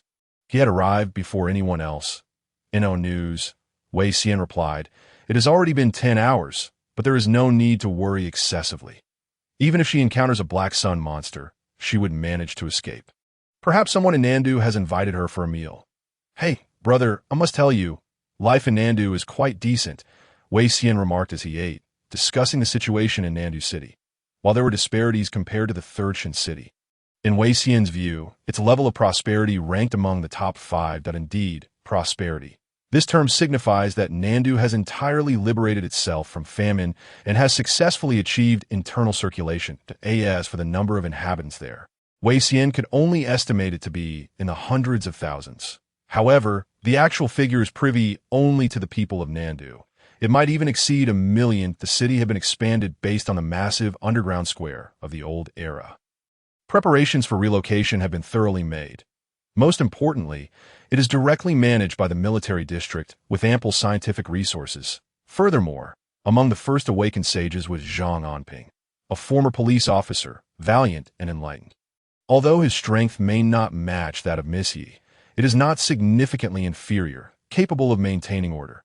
Therefore, since the relocation, despite encountering some setbacks, the situation has remained relatively stable. Nandu is one of the few underground cities to possess a genuine military force. The third Shin city does not boast such a large-scale army. Wei Xian noted, half of the ash bombs circulating in the market are produced by Nandu's military factories. To be frank, although Nandu is not yet fully equipped to deal with the Black Sun monsters, they are already the most formidable in the eastern region. At Tihongshan Lake, Shinyu could only perceive the helplessness of the people. Most had long succumbed to apathy, living from day to day. Reviving a shelter that had been closed for over a decade is no easy feat. He inquired about the past. Nandu had once intended to facilitate the relocation of these over 1,000 individuals. However, the residents here feared the desolation and the black sun outside. They even dreaded Nandu and the very concept of the future, politely declining the offer from Nandu. When this situation has concluded, let us visit Nandu together. Shunyu's interest in the place grew from Wei Xian's descriptions. By the way, Brother Shun, do you remember? Wei Xian wore an ingratiating smile. That extravagant vehicle I drove to the outpost. It is still at the outpost. You see, both you and Missy can fly, but for me, a car is quite significant. It is my mobile home. That I understand your intent. You wish for me to bring it back? Exactly. Just be careful not to damage the chassis. That would affect its resale value. Did you not say it would serve as a home? Oh, houses are sold and traded for larger and better ones. That is perfectly normal. Shunyu shook his head in disbelief at Wei Xian's reasoning. With nothing better to do, he decided to assist him with this task, while also bringing back any items that had not yet been moved from the outpost. Even if the stored food there was insufficient for a few hundred people to have a meal, having something is always better than nothing. This dilapidated vehicle pales in comparison to my behemoth marauder. After some time, the van was delivered to the outskirts of Hongshan Lake. Wei Xian borrowed some tools and crawled beneath the vehicle, studying it as he spoke. Do not be deceived by its age. My car is a model from 20 years ago, yet it runs on ash energy. It can reach speeds exceeding 100 miles per hour on the desert without needing fuel. Just shovel in some ash and sand, and it will go. This heap should have been scrapped ages ago. All it has is a bit of desert protection and new tires, still relying on outdated gasoline. TSK, it hardly deserves to be called my home. Nandu does not accept such scrap. Fix it up and sell it to Hongshan Lake. Wei Xian called out, please pass me the largest wrench. Thank you, brother. Does Hongshan Lake possess anything of value? They can hardly afford to eat. After handing it over, Shun Yu inquired. There are some mineral resources. Nandu will come to collect them. Iron ore is currently a control product, but control means it can be sold at a premium on the black market. Wei Xian hammered beneath the vehicle, emerging after a while to say, brother, do not criticize me for smuggling. I consider this resource reallocation, and I'm doing a good deed I have yet to criticize. Give it a try. Wei Xian removed his gloves, climbed into the driver's seat, and shook his head as he examined the vehicle's interior decor. The exterior looks shabby, and the interior is even worse. I do not know how many hands this car has passed through. Aside from being able to start, all that remains is a radio. Does the radio still work? In this age, the radio is perhaps the only thing of use. Wei Xian switched on the radio, initially met with a cacophony of static. Perhaps we can catch a broadcast from Nandu. They built some supporting facilities here last year, though the machines below were destroyed. This might still pick up something. As he turned the dial, a voice gradually emerged through the noise. Wei Xian exclaimed, there truly is something. Occasionally, Nandu plays a few tunes. He began fine-tuning the reception, and, as the sound adjusted, a woman's voice became increasingly clear. Repeat that. Almost there. Although the static persisted, the signal was somewhat interfered with and attenuated, yet they could distinctly hear words. Wei Xian queried, what are they discussing? Nandu City has succumbed entirely to its fate.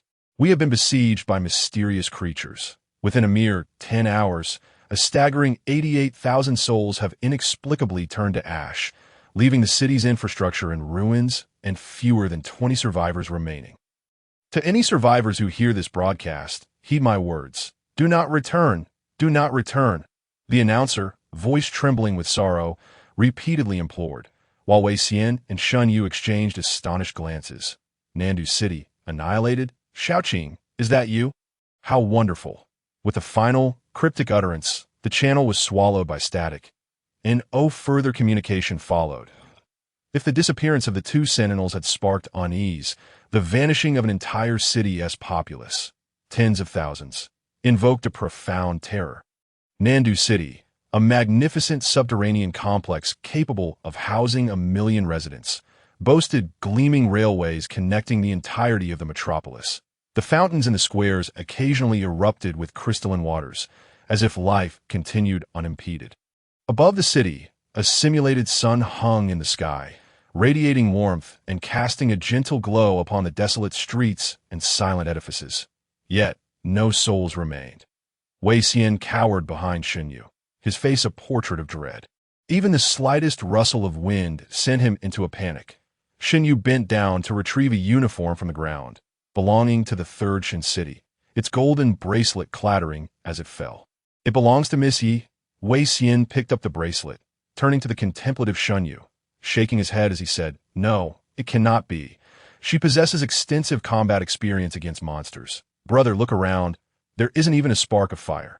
She couldn't possibly have vanished without a trace." Rather than denial, it was a desperate attempt to comfort himself. Upon receiving the broadcast, Xunyu had hurried to Nandu City, with Wei Xian following closely thereafter. Yet what awaited them was an eerily empty underground city, where life seemed to have been paused, leaving only clothing abandoned in place, while existence itself had been snatched away by an unspeakable force.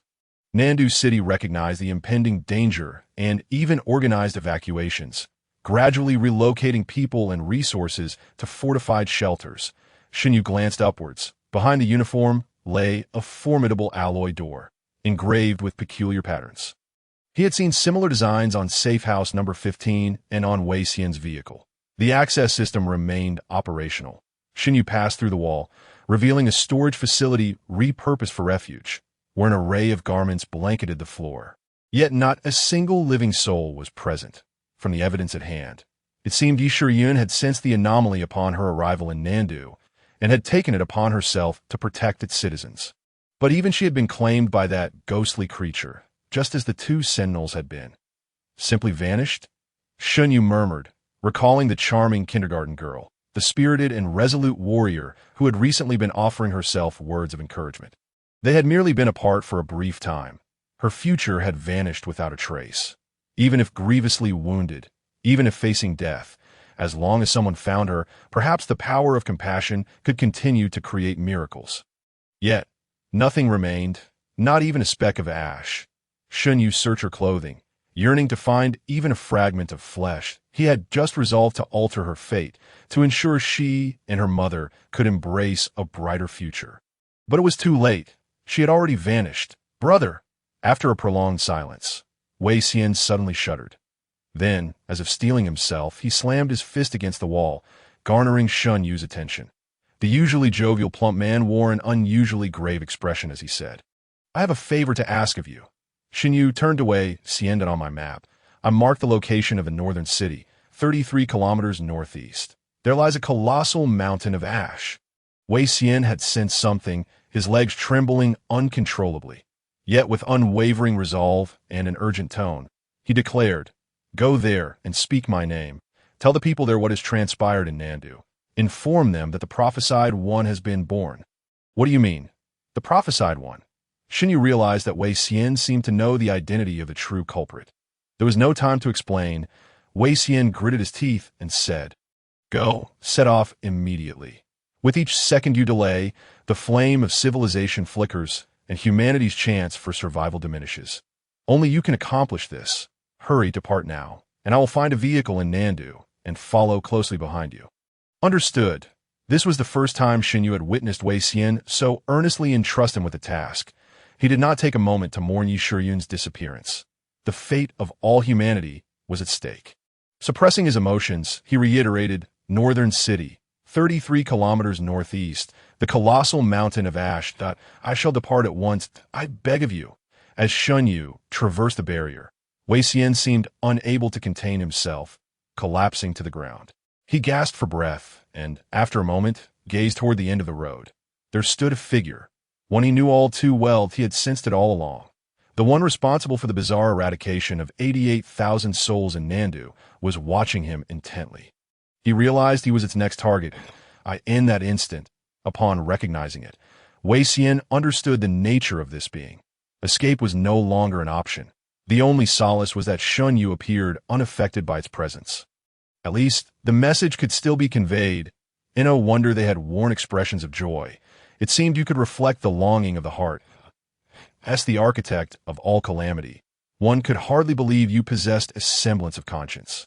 Allowing people to depart in the ecstasy of reunion. Absurd, utterly absurd. Wei Xian steadied himself on his knees, his eyes aglow with an unprecedented golden light. Yet as soon as he regained his footing, he collapsed once more. There was no pain, no sensation. His feet had turned to ash, the remnants slithering like serpents toward the entity. Following the trail of ash, Wei Xian's focus sharpened on the figure before him. "I the one I cherish most." "You?" Father T gazed at the middle-aged man before him, noting their shared features, and with a sardonic smile, he remarked, "I thought it would be the only woman I ever courted. How could it be you?" This corrupt official, he chuckled ruefully, using his hands to compensate for his fading legs, straightening his upper body. After exhaling a heavy breath, he murmured, "All things have their laws. All beings bear their sins. The ignorant revel in indulgence. While the fallen cling to filth that I in that moment." Wei Xian transformed, his deep voice echoing through the hollow underground city as though thousands of him were singing in unison the by virtue of goodness. "I sacrifice 1,930 sins, and thus a covenant is formed. The four corners are sealed, the heavenly gates shut, the winds cease, and the thunder quiets. Virtue and evil are clearly defined. And the celestial stars descend upon this place. The scene before him crystallized in an instant, golden light enveloping his entire world, and within that radiant realm, a figure with 6 arms began to materialize. Casting a glance toward Wei Xian, in that moment, a rich golden glow emanated from Wei Xian. "Praise me, judge me. When virtue abounds, the sublime is achieved, and judgment has arrived." The ashes once absorbed by the entity swirled in the air. Drawn back into his being, he reformed his legs, clasped his hands before his chest, and gazed at the being before him, proclaiming in a low, fierce voice, "I pledge that I shall be the harbinger of all good deeds in this world. And I shall also be the proclaimer of all judgments. I am sublime." As he felt the vast power begin to surge, a jubilant smile spread across Wei Xian's face. "I have succeeded. I have gained a recognition of the sublime. I have acquired unprecedented power, rivaling and even surpassing the Black Sun monsters. Father, do you see? I have not failed your expectations. I am the chosen herald. I am not a worthless being. I am not a fraud. I have truly allowed the existence of the Black Sun to descend upon me. I have gained power akin to that of the divine." In that moment, Wei Xian was consumed by a singular thought. "I shall die without regret." Wei Xian. The heart-wrenching call pierced through the beautiful dream, dispelling the golden illusion. Wei Xian had not completed any ritual. His body was reduced to a mere third of itself. Cradled in Shun Yu's lap, as the power of compassion continually infused him. Yet, despite every effort, his body was inexorably disintegrating, piece by piece. Wei Xian opened his mouth, feeling the fleeting bliss of impending death dissipate, and gazed at the anxious face of Shun Yu, asking, "Why did you come back?" He realized in that moment that he had not earned the gaze of the sublime once more. This long-desired success was merely a farewell gift bestowed upon him by the divine. A wistful smile graced his lips as he sighed. "Ah, it turns out he is so gentle. How wonderful." Shun Yu stared at Wei Xian, his countenance still adorned with a final smile, as though he had found solace in the concluding chapter of fate. At the moment that smile was frozen in time, his frail body quietly crumbled, fine grains of sand cascading silently from his fingertips, his forehead, and his chest. Shun Yu extended his hand, striving to grasp the remnants of Wei Xian's existence. Yet, those sands cruelly slipped through his fingers, that he felt the minuscule grains flow away with astonishing rapidity, as if they were taking with them all of Wei Xian's stories and essence. "But I cannot see." Shun Yu raised his head, the corridor devoid of anything. He had sensed the anomaly of the Black Sun the moment he left the southern capital, yearning to return and inform Wei Xian. Yet upon his return, he found Wei Xian standing there in a daze, gradually fading away from his feet, He could perceive no other presence. He could not see the perpetrator who took away the two sentinels. The one who had abducted Yi Shiyun, the killer who had erased the southern capital, and the assailant who had slain Wei Xian. He could not even discern the identity of the murderer. The world fell silent once more. It was as if the silence reverted to the earliest years, as if Yi Shiyun and Wei Xian had never existed, leaving only the unquenchable pain of solitude in his heart. "What exactly are you?" Shun Yu's roar echoed through the desolate southern capital. Just as he could not see him, he, too, could not see Shan Yu. In the northern city, 33 kilometers northeast, stood the colossal Ashen Mountain. Trembling, Shun Yu clutched the map and Yi Shiyun's golden bracelet that Wei Xian had carried with him, but he repeatedly recited the address, hypnotizing himself. "It is not over.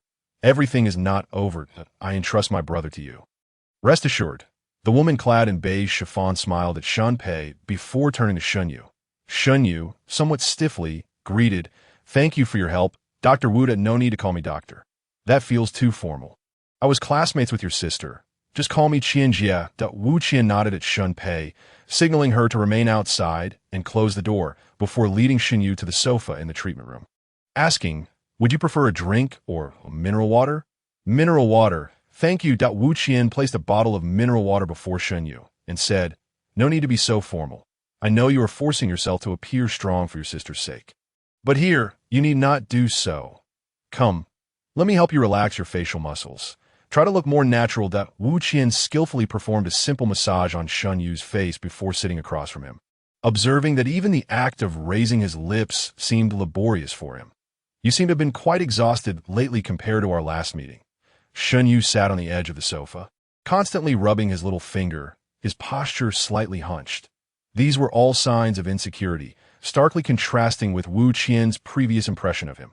The last time she had seen him, he had exuded strength, striving to separate the emotions of his dreams from reality. But now, he appeared deeply fatigued.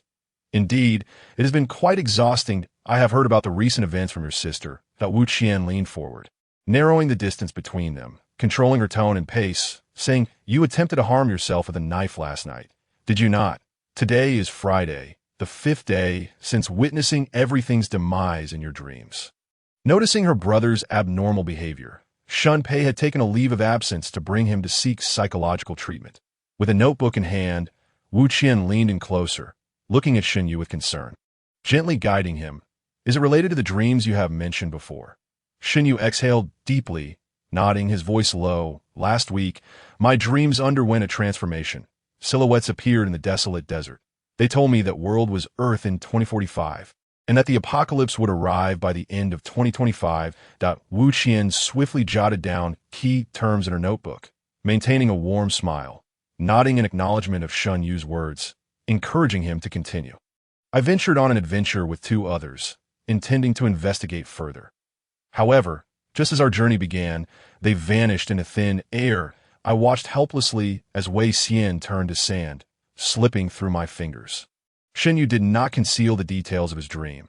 He had previously undergone psychological treatment. The matter of the Black Sun dream was known not only Shun Pei, but also to Dr. Wu. Regardless of whether she could offer a solution, he needed to express the anguish that weighed heavily upon his heart. Wu Qian noticed Shun Yu's hands, which were clenched yet trembling uncontrollably, and said, "When I awoke, my palms were still shaking, as if I had truly lost something. But do not be afraid." Remembering the childhood experiences of the siblings, Wu Qian comforted him. "Your dreams are becoming more vivid, especially the scenes of death. You have mentioned before that you had grown accustomed to the solitude within your dreams, but now, interactions between people have begun to manifest, suddenly intensifying your emotional attachment to these dreams. The emotional upheaval you are experiencing stems from your perception of them as real. However, this does not imply that you are losing control over reality, in fact, your subconscious is expressing feelings you may have overlooked, such as loss, helplessness, and fear. Does this dream of death reflect some anxiety you are experiencing in reality?" Wu Qian inquired. "Have you encountered any difficulties at work or in life recently?" "No, Dr. Wu." Shun Yu raised his gaze to meet Wu Qian's, saying, "I do not believe my dreams are fabricated. Would you think me mad?" "Not mad. You are merely somewhat troubled." Wu Qian smiled, asking, You just mentioned a name. Wei Xian at IS, he's someone you know in reality? Wei Xian is not, but Yi Shiyun is. She is the daughter of my superior and is currently in kindergarten. What I saw was her 20 years later. The situation has worsened. After noting some keywords, Wu Qian did not provoke Xinyu's emotions, but continued to reassure him. Dreams cannot truly harm you. You are here, in reality. We can discuss it together.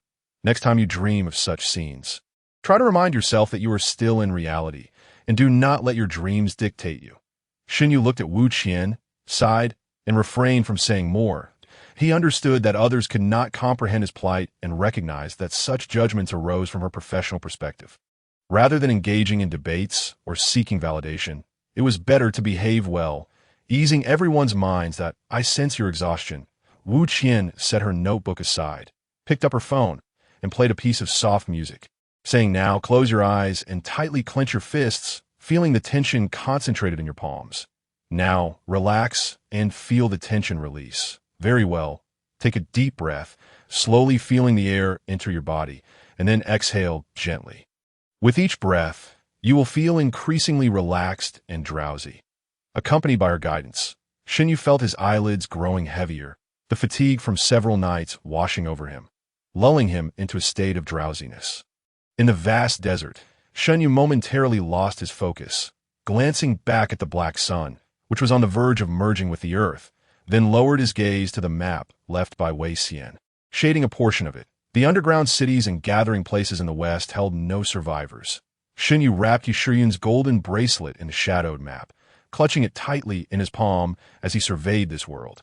He ventured to the location Wei Xian had mentioned, following his most treasured map to every city, from Hongshan Lake to various underground cities, each place bearing the traces of human existence and struggle. Yet devoid of any living being, the unseen monster had erased all life from the world. He too witnessed the sandification of the Black Sun monster, as the Black Sun descended slowly with humanity's disappearance. Even those towering, terrifying creatures lost their significance, sitting in place, transformed into mountains, standing tall upon this earth. The world was coming to an end, and a sense of desolation welled up from the depths of his heart as Xinyu remained rooted in place. Gazing at the sun, now a darkened orb on the horizon, that he could sense that in just a few days, when that black sun descended, the entire planet might be reduced to dust, dissolving into the cosmic void, causing all to fade away. How did you sleep? Still in that barren wasteland. Wu Qian, noticing Xinyu stirring, gradually roused herself. Glancing at the clock, realizing less than 10 minutes had passed, she settled back onto the sofa, asking, have you managed to clear your mind for a moment? Or were you dreaming? In that desert, everyone has vanished, leaving only me. The future of humanity has disappeared. Xinyu calmly articulated his thoughts, prompting Wu Qian to quietly exhale. Do you truly believe that is humanity's future? Indeed, Xinyu replied, his gaze sweeping the surroundings. Oh, you have scissors or anything of that sort here? A jolt of concern shot through Wu Qian as she recalled Shun Pei's mention of Shan Yu's self-harming tendencies. Last night, when Shun Pei returned home, she had seen him in the kitchen, knife in hand, poised toward his own flesh. It was for this reason that Wu Qian had advanced the scheduled therapy from the weekend to the previous day. I am truly sorry, but you must understand that there are no sharp objects in my treatment room. Wu Qian carefully considered her words. However, I am curious. What do you intend to do with the scissors? Nothing, never mind. Xinyu shook his head, raising his hand and asking, Dr. Wu, do my hands appear normal to you? Wu Qian scrutinized Xinyu's fingers closely without contesting, but instead inquired, could you extend your hand? As Wu Qian took Xinyu's hand, she examined it for any irregularities in your view. Is there something wrong with your hand? Yes. My fingers are exhibiting the same crystalline affliction as in my dreams. She sighed, concluding that he was experiencing hallucinations, and stated, our current focus needs to be on your psychological state. We can explore the emotional responses these dreams evoke and gradually help you regain control over your reality. If you believe the future may indeed unfold as in your dreams, then try to remind yourself that in reality, you have the power to make different choices. I still have that chance. Absolutely, Wu Qian sensed that Xinyu simply needed reassurance, and she smiled, saying, fate is ultimately in your own hands. Xinyu looked down at the crystalline marks on his hands, which seemed invisible to others but were starkly evident to him. His little finger now resembled a crystal gray, chaotic crystal. He was now firmly convinced that this was the inevitable future. Ever since witnessing their departure that day, the symptoms of the crystalline affliction had manifested within him, including the abilities of an oracle. Is fate truly in my hands? Xinyu suddenly lifted his head, recalling his first encounter with Wei Xian at safe house number 15 while searching for an inhibitor. At that time, he had not realized it was a glimpse of the future, nor did he notice that the creation of the inhibitor required the oracle's serum. Thus, he overlooked the matter. After all, the emergence of oracles occurred after the advent of the crystalline disease, and by then, it would be too late. But now, things were different. Xinyu felt he had become an oracle. His blood could cultivate inhibitors, potentially saving the billions afflicted by the crystalline disease. This was not merely altering one person's fate, but transforming the destiny of the entire world. If more individuals could survive, more oracles would arise, leading to the development of more advanced solutions. Perhaps the third Shin city would not face destruction. Perhaps the much-lauded Mr. Zhu could discover a means to combat the mysterious monsters. Xinyu clenched his fists, feeling the weight of destiny. Have you come to an understanding? Yes, thank you, Dr. Wu, Xinyu replied, raising his gaze to Wu Qian. Let's pause here for today. I have matters to attend to. Thank you for your treatment. It has reminded me of what I truly need to accomplish. That he stood up, saying, I will reach out again when I have time. That Wu Qian felt as though she had been turned from host to guest, having prescribed him some calming medication.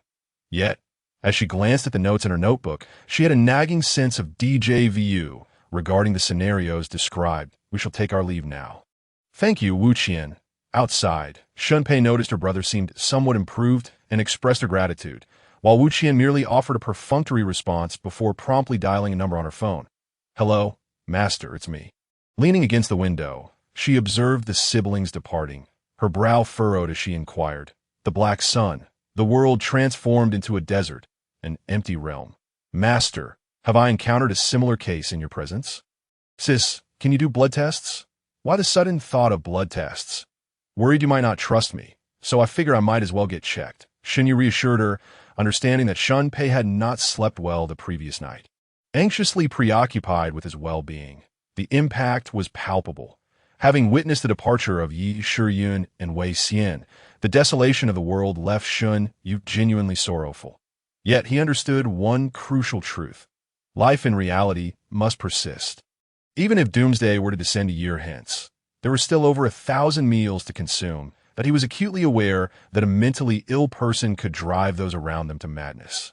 Thus, he maintained a separation between dreams and reality, attending work and interacting with family as if all were well. However, he had not intended to self-harm. He merely wished to test the capacity for compassion. He had attempted it. After the onset of the crystalline phenomenon, he had indeed gained insight, yet it was a severely diminished version. The dream-weaving abilities could not induce dreams, only lull one into a stupor. And even then, he could only appear on the other side of the dream. As for the ability to show compassion, it lacked the miraculous capacity to cure all ailments as seen in the desert. It merely accelerated the healing and scabbing of wounds. That day, he had intended to delve deeper into his capabilities, only to be startled when Shunpei unexpectedly entered.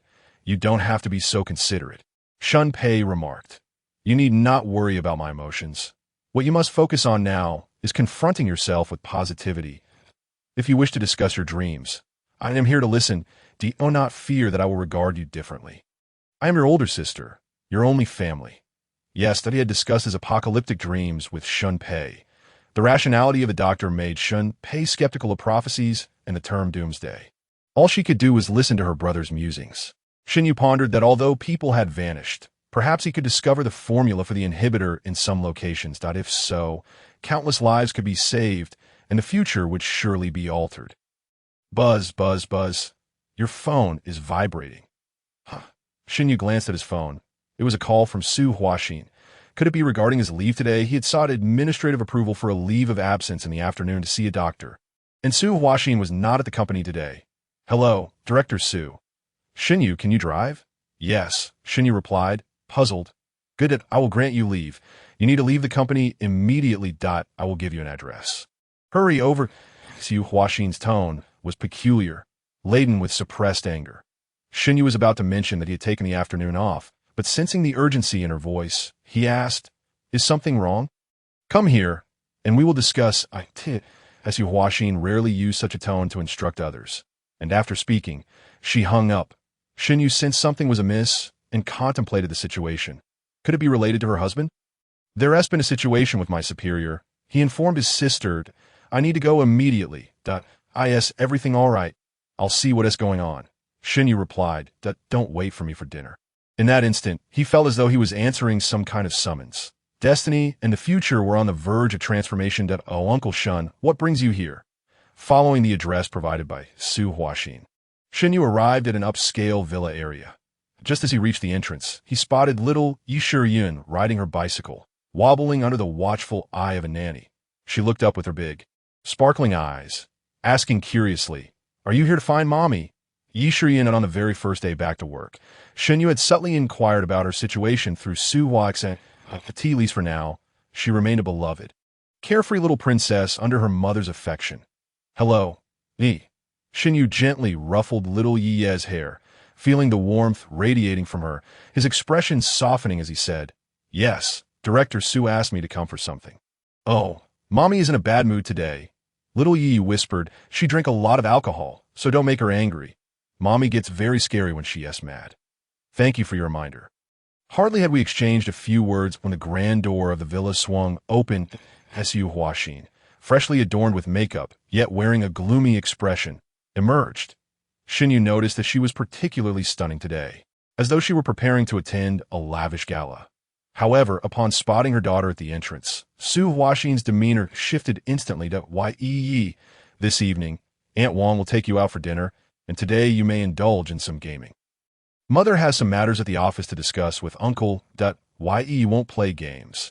Yi will wait at home obediently for Mother to return." The child, sensitive to adult emotions, spoke sweetly.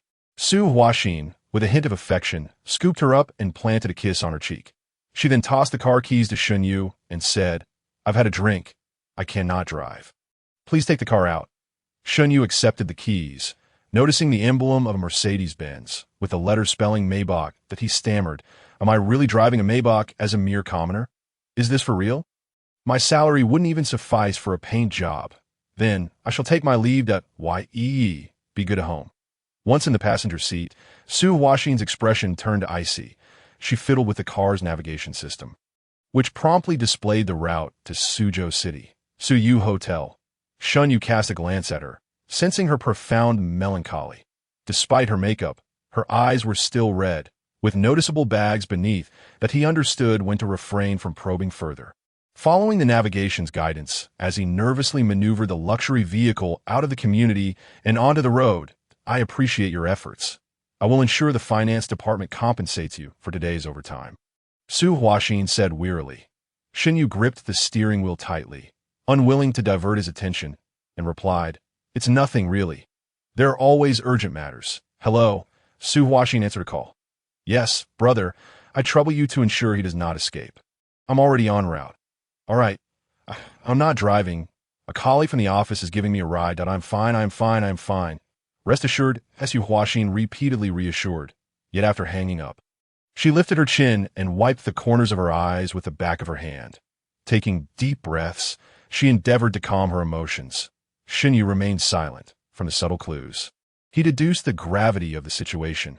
Today's events were precipitated by him, altering the course of the future. Yet he felt no remorse.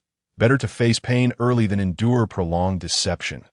He continued driving in silence, while Su Huaxin seemingly wished to remain quiet, occasionally pressing her hand to her chest, indicating her discomfort. Seizing an opportunity during a traffic jam, Xinyu suddenly turned and addressed her. "Director Su Huaxin turned to face him, instantly captivated by his gaze, but soon felt her consciousness fading as she leaned against the seat and drifted into slumber.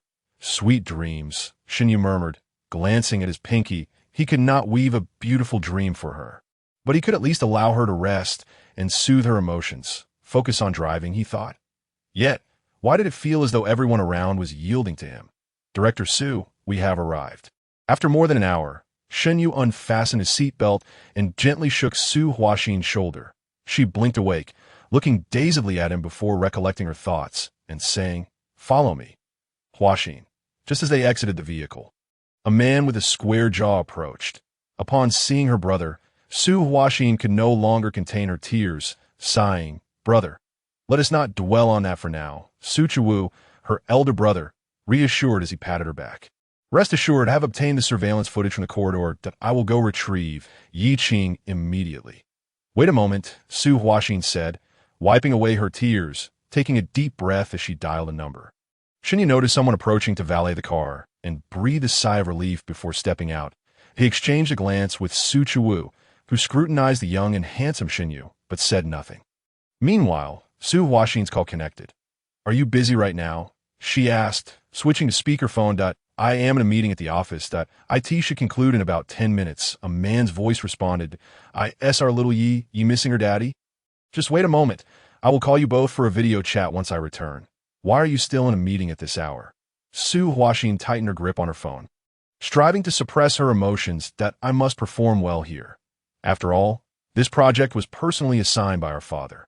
Working hard is also a way to honor him. Oh, it's already Friday. I will return to Shin City tomorrow morning. You should look forward to it." "What should I be looking forward to?" Su Huaxin suddenly chuckled, though her smile was icy. "Of course, a surprise for my wife. I must get back to the meeting now. I will video call you in AB. Y Iching." "Yes, continue with your meeting." As Su Huaxin hung up, her husband's lies obliterating any lingering affection. With a steely resolve, she declared, "Let us go. He should not take a single cent from the Su family during our divorce." The siblings, accompanied by contingent, strode in with purpose. Shen Yu found himself at crossroads, unsure whether to follow or not, until Su Huaxin recalled him and turned, saying, "Come here, record this on your phone." Su Chuwu had already prepared the room. As he swiped it to open the hotel room door, a woman's piercing scream erupted from within, followed by frantic voices. "Honey, why are you both here?"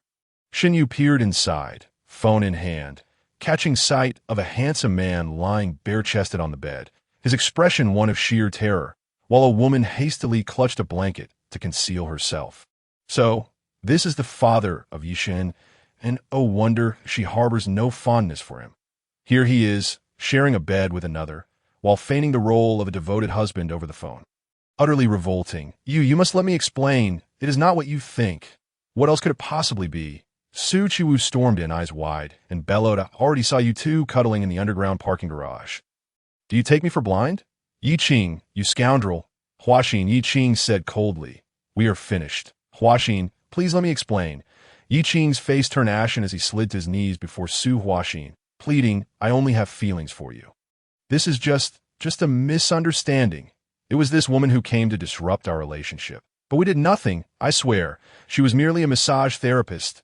Enough with your nonsense," Su Huaxin snapped, turning her face away. "Let us get a divorce." "Divorce? Do you wish for Yi to grow up in a broken home? To be ridiculed for lacking a father?" "Huaxin, this is truly a misunderstanding. Let us calm down and talk this through." "Calm down?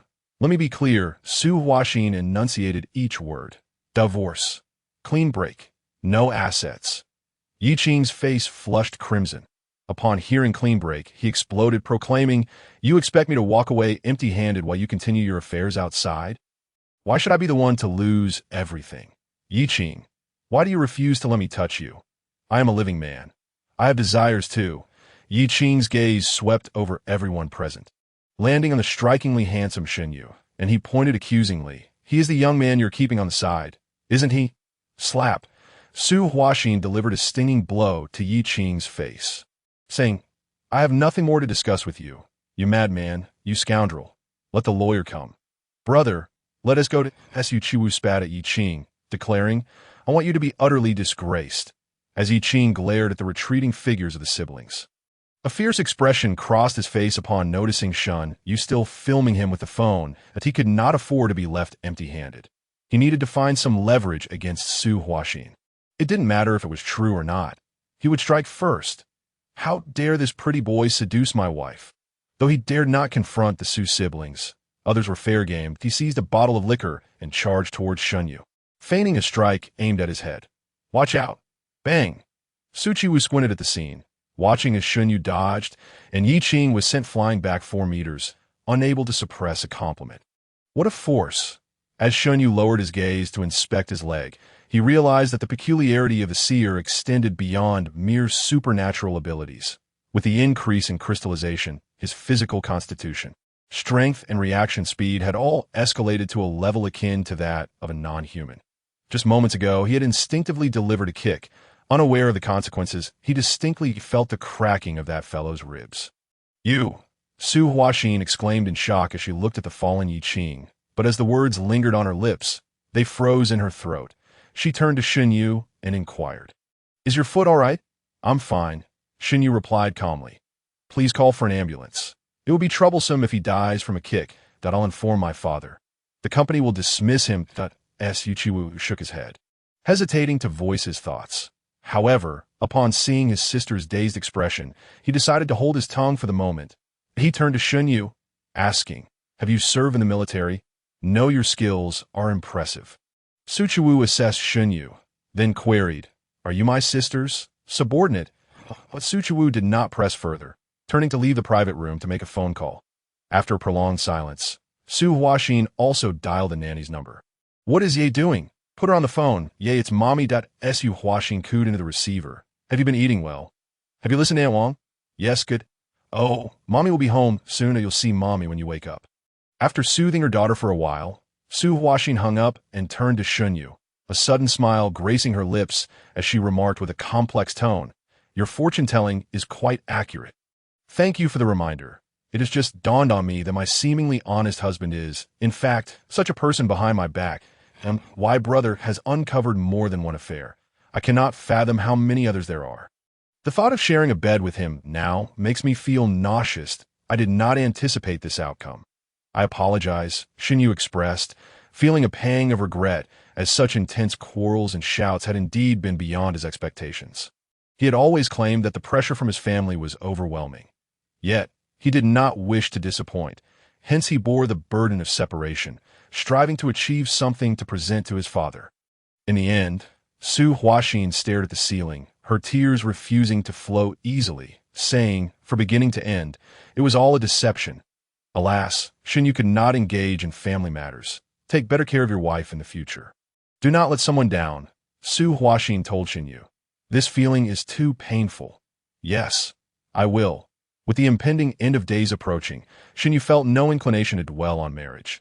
You have worked hard today. Please refrain from discussing this at the company. Su Huaxin glanced at the time. It was getting late, and said, I'll have my brother send you home. Thank you. Director Su, please take care of yourself. Ye still needs you. By the way, Su Huaxin looked at Xinyu and asked, did you foresee anything else? One thing. Point 3. Xinyu replied, meeting her gaze. Point 3 is your lucky number, applicable to everything from your phone number to your house number, and even extending to places like the third hospital or third school. Every third occurrence brings fortune, while encountering one brings misfortune. That I'll remember that. Thank you. Su Huaxin silently etched the number 3 in her mind and inquired, what about Ye? Have you read her fortune? Yes. Xinyu recalled the solitary golden bracelet, reminiscing about the audacious rebel, but he smiled brightly, asserting with conviction, her future is radiant. May your words prove true. That I will ensure they do. After saying this, Xinyu turned to leave, while Su Huaxin pondered what I will ensure they do could mean. Don't think it would unfold like this. However, your superior seems to hold you in high regard, even involving you in family matters. How old is she? Is she older than you? Sister, why inquire about age? What are you implying? Su Huaxin replied, but she's indeed quite admirable. I can introduce you to her sometime. She has connections with affluent individuals. That's unnecessary. After hearing about such matters, I am wary of marriage. Shun paced it up, declaring, I will return to my room now. You should rest early too. All right. Though the world of dreams had crumbled and seemed devoid of continuity, the year 2024 still held promise. Xinyu lay flat on his bed, contemplating that he could no longer afford to waste time.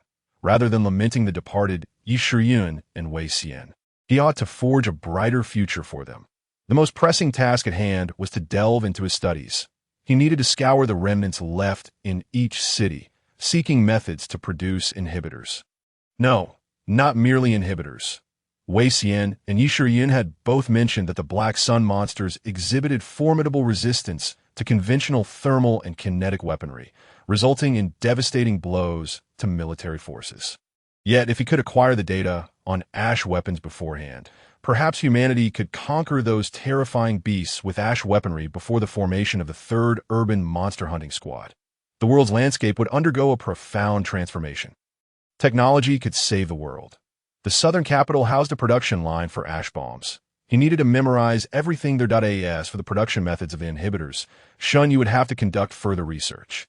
He would head to the several major cities marked by Wei Xian. After much contemplation, Shen Yu found himself once more unable to sleep. He instinctively reached for sleeping pills, but halfway through, he grabbed his phone instead, discovering a message from Su Huaxin. Shen Yu had a habit of activating Do Not Disturb mode as soon as he got into bed, which was why he had only just seen her message. Su Huaxin, thank you for today. Have you arrived home safely? I have some household matters to attend to. Once I'm done, I'll treat you to a meal, he replied with a simple arrived home safely. Then opened the camera. A chilling sensation cascaded down from his head, swirling within his body before coalescing in his eyes. Gazing at his reflection in the phone, he noticed his pupils deepening, as if leading his will into an abyss. Smack! The phone hit his face, yet the drowsiness had set in. Shen Yu tossed the phone aside, closed his eyes, and succumbed to slumber. This time, I shall alter the course of fate. Time is of the essence. This world is nearing its end. I must memorize everything before it all vanishes. A familiar sensation enveloped him as Shen Yu once again returned to the dream realm, his mind reciting plans for action. However, upon opening his eyes, he was taken aback by the scene before him. The desert had vanished, replaced by an endless void of darkness. Deep, seething darkness. He attempted to move, to navigate, but no matter which direction he chose, he could not escape this shadowy realm. Finally, gritting his teeth, he charged forward with all his might, unaware of how long he had been running. When fatigue set in, Shen Yu felt as though he had broken through a membrane. Dim light flooding back into his vision. The familiar desert reappeared. He was suspended in mid-air, plummeting toward the sands. What is happening? For the first time, Shen Yu experienced the erratic nature of dreams, astonished as he fell while gazing upward. The black sun loomed before him, as if he had been born from it. With a whoosh, Shen Yu landed gracefully on the ground. Not disturbing a single grain of sand, he surveyed the surrounding dunes, his gaze drawn to the black sun above. The scene felt strikingly familiar, for he had wandered in this vicinity for countless nights. The ruins of the third city, the birthplace of his dreams. Shen Yu stared in astonishment at a familiar dune nearby. He had spent countless days and nights seated there, watching the dune gradually flatten. Yet now, it stood tall as if untouched by time. Unless he had misremembered, he turned to face the black sun, recalling a fleeting dream he had while being treated by Wu Qian, where the black sun resembled a setting sun at 5 o'clock, casting its waning rays. But now it hung high in the sky, that if he wasn't mistaken, then he had returned to the moment just before his dream began. Previous dreams had been continuous, without even a millisecond of interruption, except for the instance of death. Now, time seemed to rewind to its origin. Over the course of 400 days, he had slept approximately 7 hours each night. If calculated in this realm, he had spent over 100 days within this dreamscape. Yet now, all traces of those 100 days had been erased. Backtracking to the very beginning, Shen Yu lowered his gaze to his hand, upon witnessing the crystallization of his pinky finger in reality. The image of his dream self also underwent a transformation. Yet in contrast to before, the previously gray crystal was now radiating brilliance. The polyhedral crystal reflected countless images of Shen Yu, each one filled with utter astonishment. Safe house number 15. If safe house number 15 still exists, it signifies that time has indeed reversed. Yi Shiyin must also be there. With a hum accompanying the operation of the air purifier, rows of silvery lights flickered back to life, illuminating the modern sanctuary. The banner still bore the familiar words honoring every survivor, while the walls remained adorned with chronicles of significant events. Shen Yu walked forward step by step, locating the well-remembered book with the torn corner. Before turning back to gaze at the refrigerated cabinets storing medications. With a thud, he swiftly opened the doors of the cold storage one by one upon opening the ninth cabinet and encountering the familiar crimson creature. He couldn't help but smile as he glanced at the polyhedron, refracting numerous images of himself from his left pinky finger. However, it seemed that each reflection bore subtle differences in expression and condition. He felt an inexplicable sensation. Realizing the true power that belonged to him, he pulled out the fiery red crystalline monster within, aiming to transform its power into benevolence, wishing to infuse it entirely. Yet, halfway through, he withdrew his hand. Zhuang or Kira, they were within the realm of the third Shin city. Wei Xian had mentioned that the dream self would not alert them, but the person would. If Yi Shiyun were treated here and reverted to human form, it would attract the pursuit of the Black Sun monsters. Patience was required. Welcome back, Yi Shiyun. Confirming her presence, Shin Yu felt a weight lift from his heart. He found an electronic timer, which displayed the time as 2:04:501:0914. 04. Indeed, just as I suspected, time has regressed. The last time I encountered Wei Xian was on Children's Day, June 1 SD, leaving nearly 5 months until now. This corresponds roughly to the hundreds of nights I spent in dreams. Before the unseen monster descends, I have over 100 days to prepare. Perhaps this time, I can halt its advance and alter the fate of this place and the future. An inhibitor. Shin Yu picked up an inhibitor. Although the crystalline disease remained incurable, the inhibitor functioned like a blocking agent, granting ordinary individuals immunity from the Black Sun's incubation for a limited time, thereby allowing more humans to survive. Previously, people had only 6 months to seek refuge. Based on my last searches across various gathering places and cities, this time was far from sufficient, as many settlements had experienced a drastic population decline. Yet, even if I exposed the apocalyptic situation, others would merely deem me insane. My abilities over there are limited to hypnosis and accelerated healing. Even if labeled as superpowers, others may not believe it. There is still much preparation to be done. Truly change fate requires an abundance of resources. Put it plainly, one must possess the financial might akin to that of the Ma family, both domestically and internationally, to have the right to save more lives. The production of inhibitors necessitates funds, as does the infrastructure for refuge, and preliminary research on Ashen energy requires money as well. Even selling my current residence would yield but a drop in the bucket. Convincing others is exceedingly difficult, yet I lack the funds to instigate any change that I wonder if there are any past news articles here. Lottery tickets. No, they are reserved for the chosen few. Rather than persuading the entire world or governments like the United Nations, it might be more feasible to demonstrate my abilities to a wealthy individual. After all, the affluent fear death. One must take life one bite at a time and tread carefully towards destiny. Striving for an instant transformation is far from simple. Shin Yu raised his gaze to the wall, chronicling significant events. December 13, 2025, a total solar eclipse lasted for 1 hour, causing the melting of snow-capped mountains and triggering tsunamis worldwide. December 21, 2025, another total solar eclipse occurred, and the sun never rose again.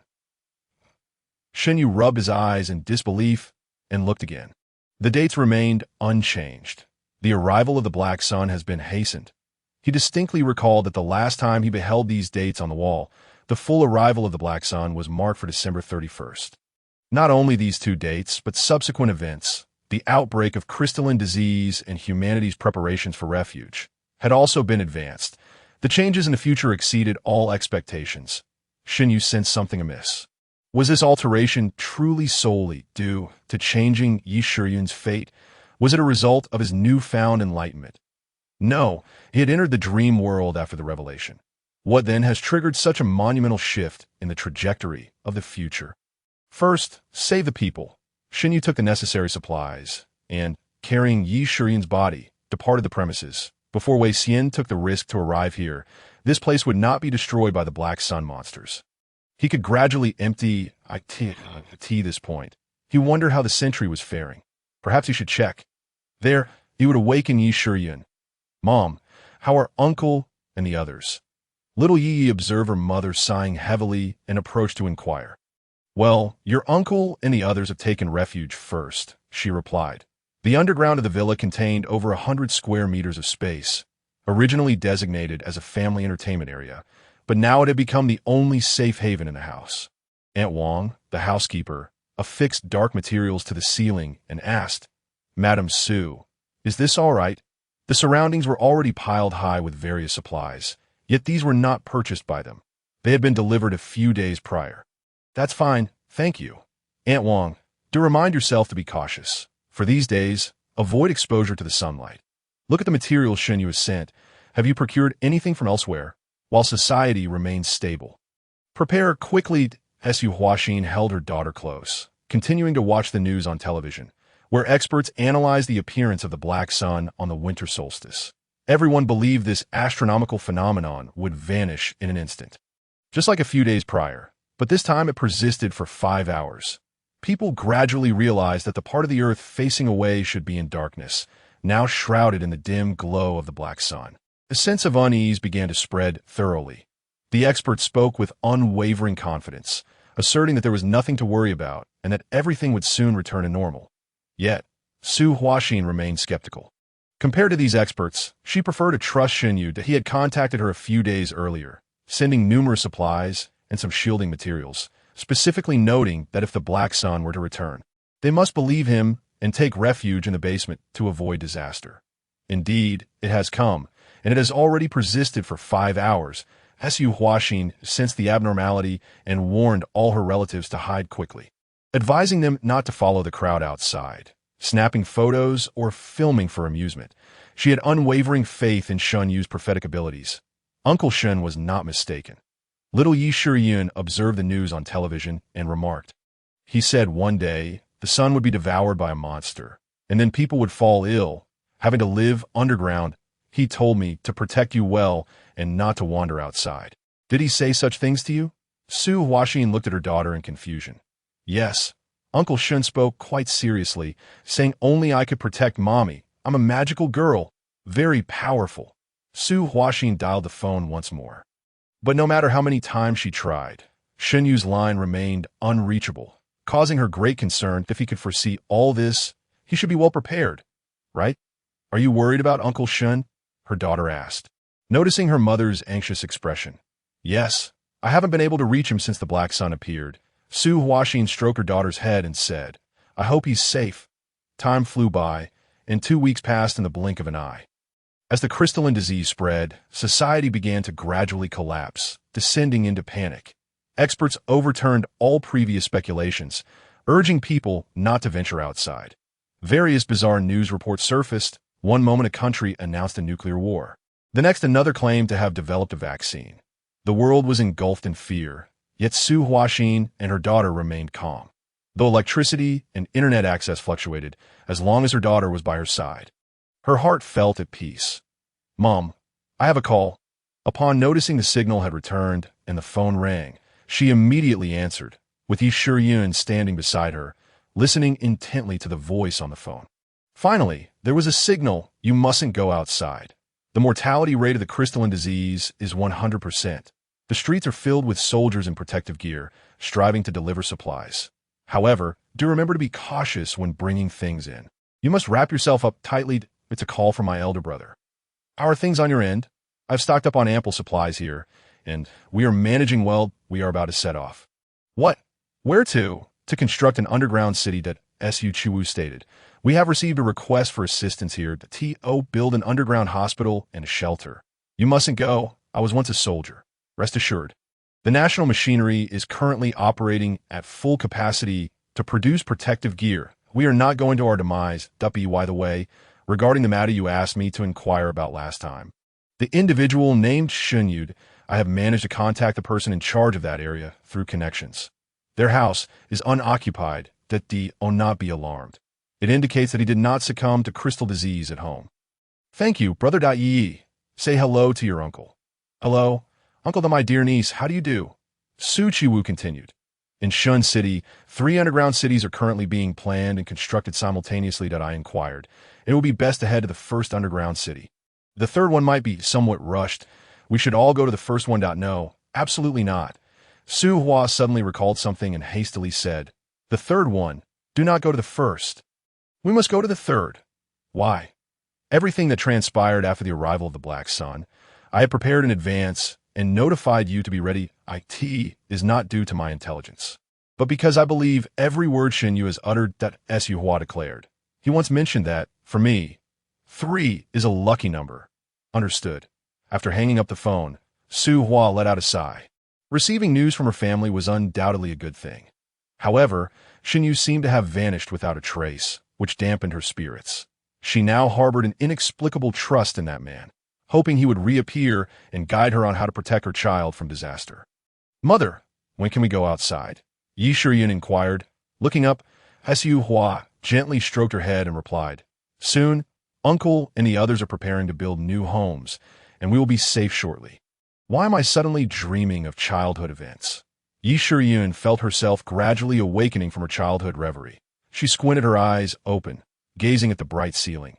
The light has returned that I recall sustaining severe injuries during the battle with Kira. Am I dead now, or have I been saved? You are awake. Why? Yi Shiyun sensed something being drawn from her mind, a strange sensation that sent a shiver through her body, prompting her to flip over and sit up. Warily looking behind her, she gazed at the man before her and asked, "What have you done to me?" "Oh, you are Shun Yu, uncle." Shin Yu looked at the awakened Yi Shun that moment. He understood what he was truly meant to do. This hell. Yi Shiyun rubbed her head. Although she had just felt a dangerous chill, she still felt somewhat disoriented, murmuring, "We have been searching for you, never expecting to meet you here. This is the outpost of the third Shin City." Shun Yu gestured to the equipment and personnel, which were mostly empty, leaving only the backup power supply, and said, "You are still alive." He placed his hands behind his back. While Yi Shiyun was asleep, he had stealthily invoked her past memories. It must not be discovered. The Su mother and daughter seemed to have ultimately chosen the third Shin City, thus avoiding disaster. However, in her memories, although she had reminded them, they lost contact after the Black Sun's arrival. This was the first time he witnessed a future concerning himself, a rather peculiar feeling. Nonetheless, it made sense. If he could not find another breakthrough for significant progress, all he could do was assist those he knew to avoid calamity as much as possible. Alive? Yi Shiyun then noticed her body. Aside from the red crystal fixed in her hair, her body's crystallization had returned to its lowest level. She exclaimed in surprise, "You are a benevolent walker? Wait a moment. You are Shun Yu." "Uncle, yes, so it truly is you." Yi Shiyun responded with delight. "I remember you visited my home several times when I was a child. You were there on my birthday, right? You were director of the One Heart Foundation. I recall that during the evacuation, my mother was always searching for you, persistently inquiring about your whereabouts. So, you were safe. Yi Shiyun had a profound impression of him, being the only colleague of her mother she could remember. After all, she had thought he wanted to be her new father and had kept an eye on him for a long time. Director, have I been promoted? Who would have thought that simply urging Su Hua to divorce early would lead to so many developments? He asked, "Did you seek refuge in the third Shin City?" "Yes. Speaking of which, it was all because of you." Yi Shiyun never imagined he would appear at this moment to save her. She recalled her mother's incessant murmurs over the years, saying, "My mother said that if it weren't for you, our family would have gone to the first Shin City and been obliterated long ago." Yes, she also mentioned that at the moment of the first total solar eclipse, you specifically advised her to take me to live in the basement, stockpiling large amounts of food and water for refuge. Because of these actions, we survived, and she has been thinking of you every year. Where have you been for the past 20 years? As she spoke, Yi Shiyun increasingly felt something was amiss. She furrowed her brow, a mix of surprise and wariness in her voice, asking, "You anticipated all of this back then?" Shin Yu looked at Yi Shiyun before him. He had altered the future through his influence on the past. He realized the value and significance of dreaming of this place, continuously changing 2024, until one day, the scorched earth in his dreams would bloom anew. Yes, I anticipated all of this back then. However, before the arrival of the Black Sun, no one would believe me no matter what I said. Shin Yu chuckled self-deprecatingly and added, "Perhaps you couldn't find me because I was locked away in a mental institution after witnessing the Black Sun go completely mad." Indeed, Yi Shiyun could not deny this point. When the Black Sun initially began, many who propagated doomsday theories were imprisoned as rumor mongers. That I'm glad you still remember me. It will save me a lot of trouble. Xinyu took out food he had retrieved from the safe house and handed it to Yi Shiyun, saying, "What I am about to tell you may sound insane. I have not gone anywhere these years. The person you see before you is me from 2024. Today, I just accompanied your mother to deal with your biological father. I am merely dreaming, arriving here in the manner of a dreamwalker." He pointed to his feet, indicating that he had been floating all along. Yi Shiyun was about to unwrap the packaging to eat something. She froze upon seeing this. Mouth agape, "I must have indeed died. This is hell. I assent it. You are not dead." Xinyu shook his head. Yi Shiyun gazed at Xinyu's face, and after devouring a piece of energy bar, she said, "Then I believe what you say." This time, it was Xinyu who was taken aback. He had thought he would continue to be regarded as a mad dreamwalker.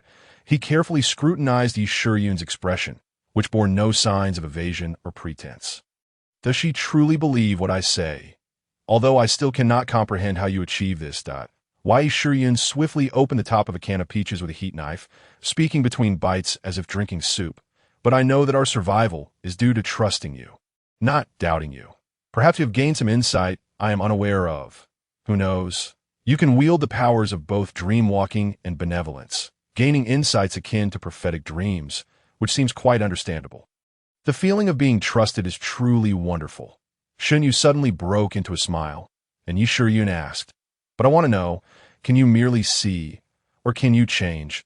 Have you witnessed a different future?" "Change?" Xinyu raised his hand and said, "If you don't mind, I can show you the original world, but go ahead." Yi Shiyun felt an inexplicable trust in Xinyu, rooted in her mother. Even if it meant allowing the power of dreamwalking to enter her mind, she wouldn't mind. She relaxed her guard, permitting Xinyu to guide her into a dream. Soon, through Xinyu's perspective, she beheld another version of herself. "I find my powers quite convenient," Xinyu observed as Yi Shiyun leaned against the corner, closed her eyes, and murmured softly. The two modes of control in dreamwalking, reading and entering dreams, seemed to have been born for this moment. Without this skill, it would be challenging to understand what had changed and to convince others. Taking advantage of her dreaming state, Xinyu surveyed the outpost once more. Once, until the end of May. Two individuals steadfastly held their ground here, ultimately uncovering the first peculiar case of disappearance. However, this time was different.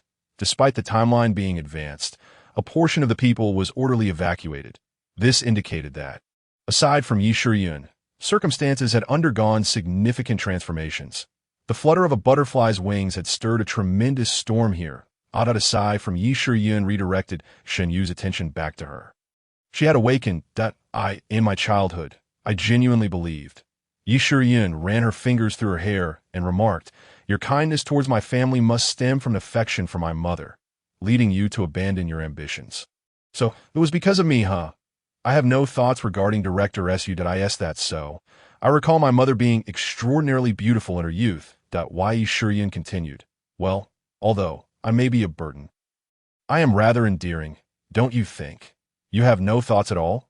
She jested, then quickly composed herself, saying, "Thank you for your contributions to my family. Do you believe me? I've said it before. For you, I can choose to trust first and question later." Yi Shiyun sighed, adding, "Without your presence, I shudder to think of the tragedies that might have befallen my mother. She shouldn't have to endure such events. I'm sorry." Xinyu only knew that he had spent nearly 20 tranquil years in Third Shin City. As for relocating elsewhere, humanity would greet an equal dissolution in half a year. There was no need to trouble her with another move. "What are you apologizing for?" Yi Shiyun interjected. "Wait." She recalled what she had seen in her dreams, stating, "You don't believe that Third Shin City has perished, do you? My mother has survived all this time. I'm unaware of her condition and must hurry to check. Third Shin City has not perished. To be precise, it was indeed devastated by Kira. Yet it differed significantly from the future you presented to me. We had detected Kira's movements in advance and executed a partial evacuation. We had no choice. Kira caught up with the fleeing individuals, and we had to confront it. Yi Shiyun paused, stating, "Kira is an unrelenting predator, a black sun monster. Once bitten, unless someone stands in the way, it will pursue relentlessly." She clenched her fists, declaring, "The monster hunting team, including most of the seers like Mr. Jew, perished in battle, but 50,000 civilians have safely evacuated. My mother is among them. To save those 50,000, we sacrificed everything. This vendetta must be avenged." Shinyu gazed at Yi Shiryun in astonishment. Could such a minor alteration in Yi Shiryun's fate incite such a colossal storm? How could there be so many survivors in Third Shin City? It was impossible. In Yi Shiryun's memory, the evacuation of Third Shin City had nothing to do with him. Who proposed a partial evacuation of Third Shin City? Who had observed Kira's actions? Shinyu keenly sensed the discrepancies. "Mr. Dai, our dreamwalker. Yi Shiryun hastily stuffed everything in her stomach and urged, "Let us hurry. I'm also concerned about the situation over there. We must investigate the Mr. Dai." Shinyu recalled hearing Yi Shiryun and Wei Xian discussing a possibility based on the premise that they were a mad dreamwalker. They believed it was highly likely they were that enigmatic dreamwalker, Mr. Dai, having drawn maps and stealthily distanced themselves from others' gaze. Who could he be? Me? Or someone I know and trust? If I were to share the dream's occurrences with others, I would have only two choices: my unconditionally trusting sister Shunpei or Dr. Wu Qian. All right, I need your assistance. That I require the formula for the suppressants, the ashes energy, and relevant research materials on weapons. I need these to alter the future. Shinyu paused and added, "I also wish to inquire about a person's whereabouts. Have you seen my sister Shunpei? She may be in Third Shin City." The book is still there. From Yi Shiryun's dream, it was evident that her past self was not at home, making it impossible for her to bring Shunpei's book to Third Shin City. The only possibility was that Shunpei had successfully sought refuge there. I don't know why Yi Shiryun shook her head, saying, "I recall that family members searched for you and your family's whereabouts, but found nothing. I lack the authority to access the Third Shin City's database, which contains all residents' information. That database has also been evacuated, that if we go there, we might find clues as for the materials you seek. They are also stored in the database. Many senior technicians among the evacuees can assist. The watchers here likely evacuated as well. What are we waiting for? Let us set off." Tongzhou City, a small to medium-sized underground city situated 100 kilometers northwest of Third Shin City, became the relocation site. Although Yi Shiryun felt somewhat lost, Shinyu had previously traversed most domestic facilities using Wei Xian's map, and Tongzhou City was among them, recalling the direction to proceed, regardless of how many times she came. Yi Shiryun would invariably wear out her shoes, allowing her crystalline feet to take flight. She had long since lost interest in maintaining a human form, preferring to enhance her crystallization to gain a semblance of strength. Do you wish to alter the past and save more people? Although Yi Shiryun still could not comprehend how this could be achieved, she chose to trust, stating, "Merely obtaining the materials for the suppressants and ashes energy will not suffice for you to take away. I will memorize it." The two had landed, searching for the entrance to Tongzhou City nearby. Yi Shiryun recalled the incomprehensible production processes from her dreams, already feeling a headache coming on. She shook her head, saying, "This alone is futile. Even if you presented the materials to the government at the onset of the Black Sun's arrival, it would be too late. If only my mother could have fully supported you back then." But that was merely a statement. Although Su Huaxing trusted Shinyu, the family's enterprise was not solely her decision. If the entire Su family's industrial chain and fund were invested, perhaps the future's trajectory could be significantly altered within a year. However, convincing the board to support such a decision would be futile, even if Shinyu offered himself in exchange. When the time comes, I will seek her out for advice. She may be able to assist you. Yi Shiryun continued. Also, about the monster that killed me in another future. A prophecy? We must find that man named Wei Xian or venture to the vicinity of North City. Boom! Suddenly, an explosion echoed from a distance, and Yi Shiryun instinctively pressed Shinyu's body down to evade, but found herself passing right through a Black Sun monster. No, an ashes bomb. Yi Shiryun crouched low in the desert, donning a camouflage cloak, cautiously moving forward. Are they in combat? Or, "Uncle, let's be careful not to be." Yi Shiryun saw Shinyu in the desert, his head barely visible, as if swimming through the sand, prompting her to stifle a laugh. The scene was rather peculiar. "Come take a look." Are these people from your third Shin city? Shinyu observed numerous soldiers in protective gear gathered together, conducting weapon experiments. But those uniforms looked somewhat familiar. The force he witnessed back at Hongshan wore the same attire. Something felt amiss. These are not our standard protective suits. Why? Yi Shiyun lay on a sand dune, gazing into the distance, where a group was hurling ashes bombs. Judging by the explosion's impact radius, it appeared larger than what she remembered. Clearly, this was some modified weaponry. Not only were there ashes grenades, but Yi Shiyun also spotted them deploying ashes rocket launchers, propelled by thermal energy, with guidance systems for the ashes bombs. Is there a military production line here? Indeed, that in response to Shinyu's inquiry. Yi Shiyun replied, we brought over a substantial amount of equipment. Essentially, we made a small backup of Third Shin City. Sai, we initially believed we could defeat Kira, yet it seems this place has become the final remnants. These individuals appeared unusual. They did not resemble the inhabitants of Third Shin City or the original residents of Tongzhou. Why? Yi Shiyun squinted, scrutinizing the group, a twinge of unease creeping into her mind. What transpired during the more than a year of absence? Just as she pondered, the ground began to tremble faintly, and a colossal alloy maw slowly opened in the desert, the 10-meter-wide metallic door flipping upward with a cascade of quicksand, revealing over 10 figures emerging from within. None of them wore protective gear. Each was adorned in bizarre attire, exhibiting varying degrees of crystallization. The moment these figures stepped out, Yi Shiyun's sense of unease intensified. Yet, Shinyu recognized one among them. His acquaintances in the desolate expanse were few. Apart from Yi Shiyun and Wei Xian, the only others he had encountered were at Hongshan Lake.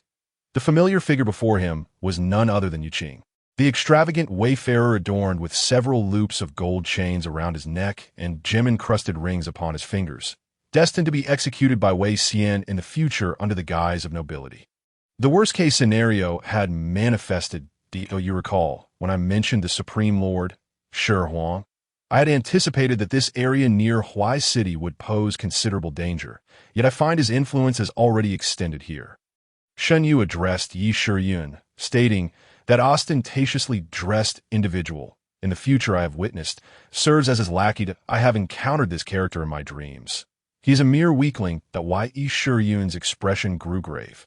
After emerging from the shadows, the travelers began to wield ash weapons, with some even volunteering as targets to test the guidance and power of the rocket launchers. However, it was difficult to ascertain the intentions of others. Yi Shiyun noted that 4 individuals were on the brink of 50 crystallization. Much like the rebels she had seen in her dreams, they might possess advanced crystallization techniques, suggesting the presence of a benevolent force aiding them. This was a strike team targeting the underground city, with each revealer fulfilling their role, possessing the capability to conquer an ordinary underground city. How did he end up here? Yi Shiyun's tone conveyed deep vigilance. Oh, Xiang Tian, she indicated toward the slender man in a suit, remarking he once referred to himself as the Western Shoe Clown, raiding various underground cities alone and extorting protection fees. That I've crossed paths with him. He is a delightful madman, not to be underestimated. Why? Yi Shiyun sensed that her strength matched his, indicating he was among the top 10 in terms of power within the vast desert. Although the top 10 might not consist of precisely 10 individuals, it nonetheless signified recognition.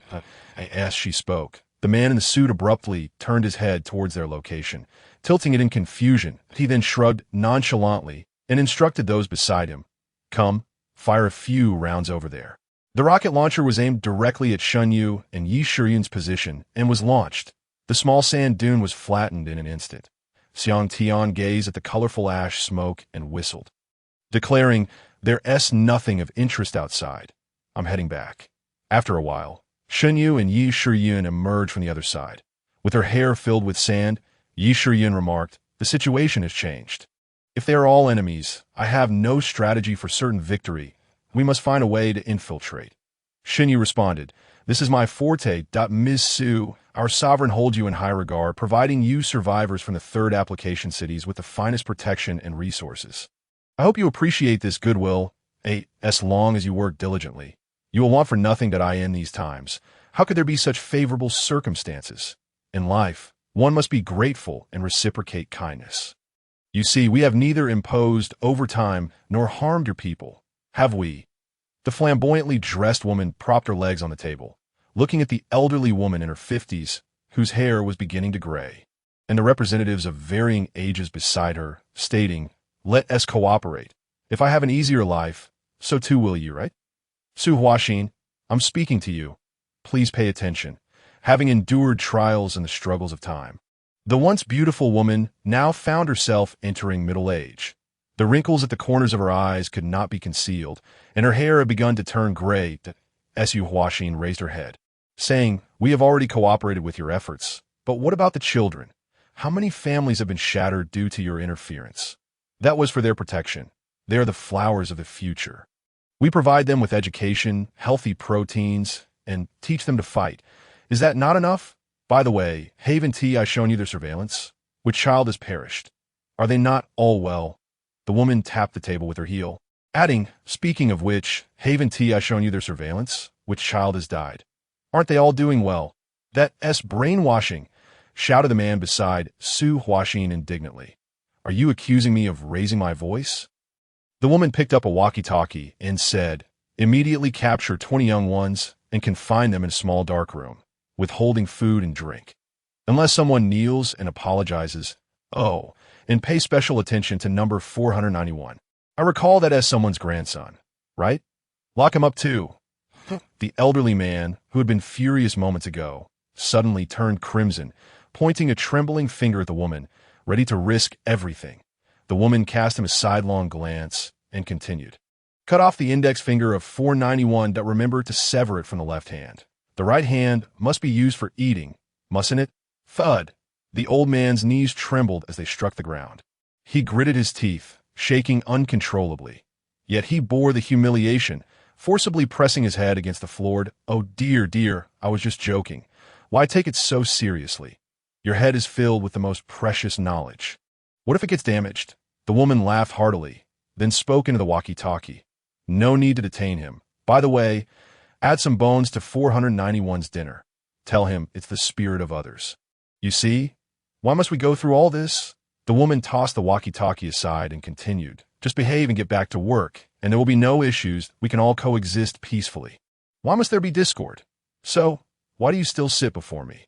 The woman spread her hands, saying, "Hurry back to work. For the great rejuvenation of humanity, we need more weapons, more medicine, more resources. Think of those who have already perished. Shouldn't you be striving harder? Oh, is today a holiday? A day off?" She smiled, saying, "Had I known, I would have let the children go on an outing in the desert. Wouldn't that be wonderful?" "Stop the threats. Feng Yuan," Su Huaxin rose, stating, "If any harm befalls the children, do not expect to procure any weapons from here." "Harm? There will be no harm," Feng Yuan sneered, saying, "Only the sins of adults cause children to suffer. Such useless adults, making life difficult for children. All of you knowledgeable, capable, and principled elites leave." Director Su Huaxin returned to her workspace, shaking her head wearily. They sought to use a strike as an excuse to bring the children back. But like previous confrontations, it would only end in their complete defeat. Just wait a little longer. As long as the children are alive, Su Huaxin reassured her fellow workers, "Let us begin work. Our completion rate determines the children's meals. At the very least, we cannot allow them to go hungry. Director Su, your own child is not here, so you wouldn't understand. How can we wait? 6 months. It's been 6 whole months since I've seen my child. And he's only 3 years old." Xiao Zhang, stop talking. Someone beside her quickly restrained the emotionally shattered woman. They had no right to voice such grievances to anyone. Years ago, Su Huaxin's daughter, Yi Shiyun, had sacrificed herself to ensure their safety, pursued by Kuei La. And to this day, her fate remained unknown. "That I miss my child so much." The woman sobbed uncontrollably as Su Huaxin sighed and embraced her, saying, "I understand. I'm a mother too. But currently, our strength is insufficient. They have 20 revealers, 1,000 armed personnel, and an abundance of bullets and explosives. Engaging them now would only put the children in peril. Everyone, return to your normal work. We will continue to devise a strategy." Su Huaxin comforted the rest, and once the machinery in the pharmaceutical factory began to operate, she dragged her weary body into the cramped office. Several old computer fans were already malfunctioning, creaking incessantly, and the screens bore a color distortion akin to those salvaged from a junkyard. "Director, here." A young woman handed her a glass of water, saying, "Thank you for your hard work.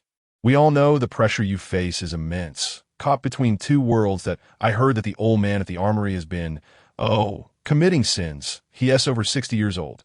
Enough, don't discuss this with anyone else." Xiaoqi Huaxin took a sip and replied, "Let us spare the old man some dignity. It's not us spreading rumors. Those soldiers on guard are the ones talking. They aim to utterly crush our dignity." Xiaoqin lowered her head, saying, "I wonder when this will all end." Suddenly, Su Huaxin lowered her voice and asked, "What have you found out about the last incident?" "The liaison from Nandu was killed." Xiaoqin feigned the act of tidying up documents, leaning closer to Su Huaxin, and remarked, "I overheard that ridiculous Supreme Lord is heading towards Huai City. The next target will undoubtedly be Nandu. I hope Nandu responds swiftly. The only nearby force capable of contending with this faction is Nandu. Doubt if they come to assist, perhaps the situation here could still be salvaged. Huai City alone is insufficient. The forces stationed here are more than capable of taking it down. This group of individuals who escaped from the Third Shin City has been endeavoring to restore the shattered technology, seeking to bring a new hope to this world through an industrial revolution of ashes. However, 6 months ago, their once peaceful journey up the technological tree was abruptly halted that a band of intruders invaded, declaring that everything here was requisitioned by the Supreme Lord, and all machines, resources, and people belonged to him. They attempted to resist, but the guard squad was decimated, and those under 12 were all imprisoned, forcing compliance.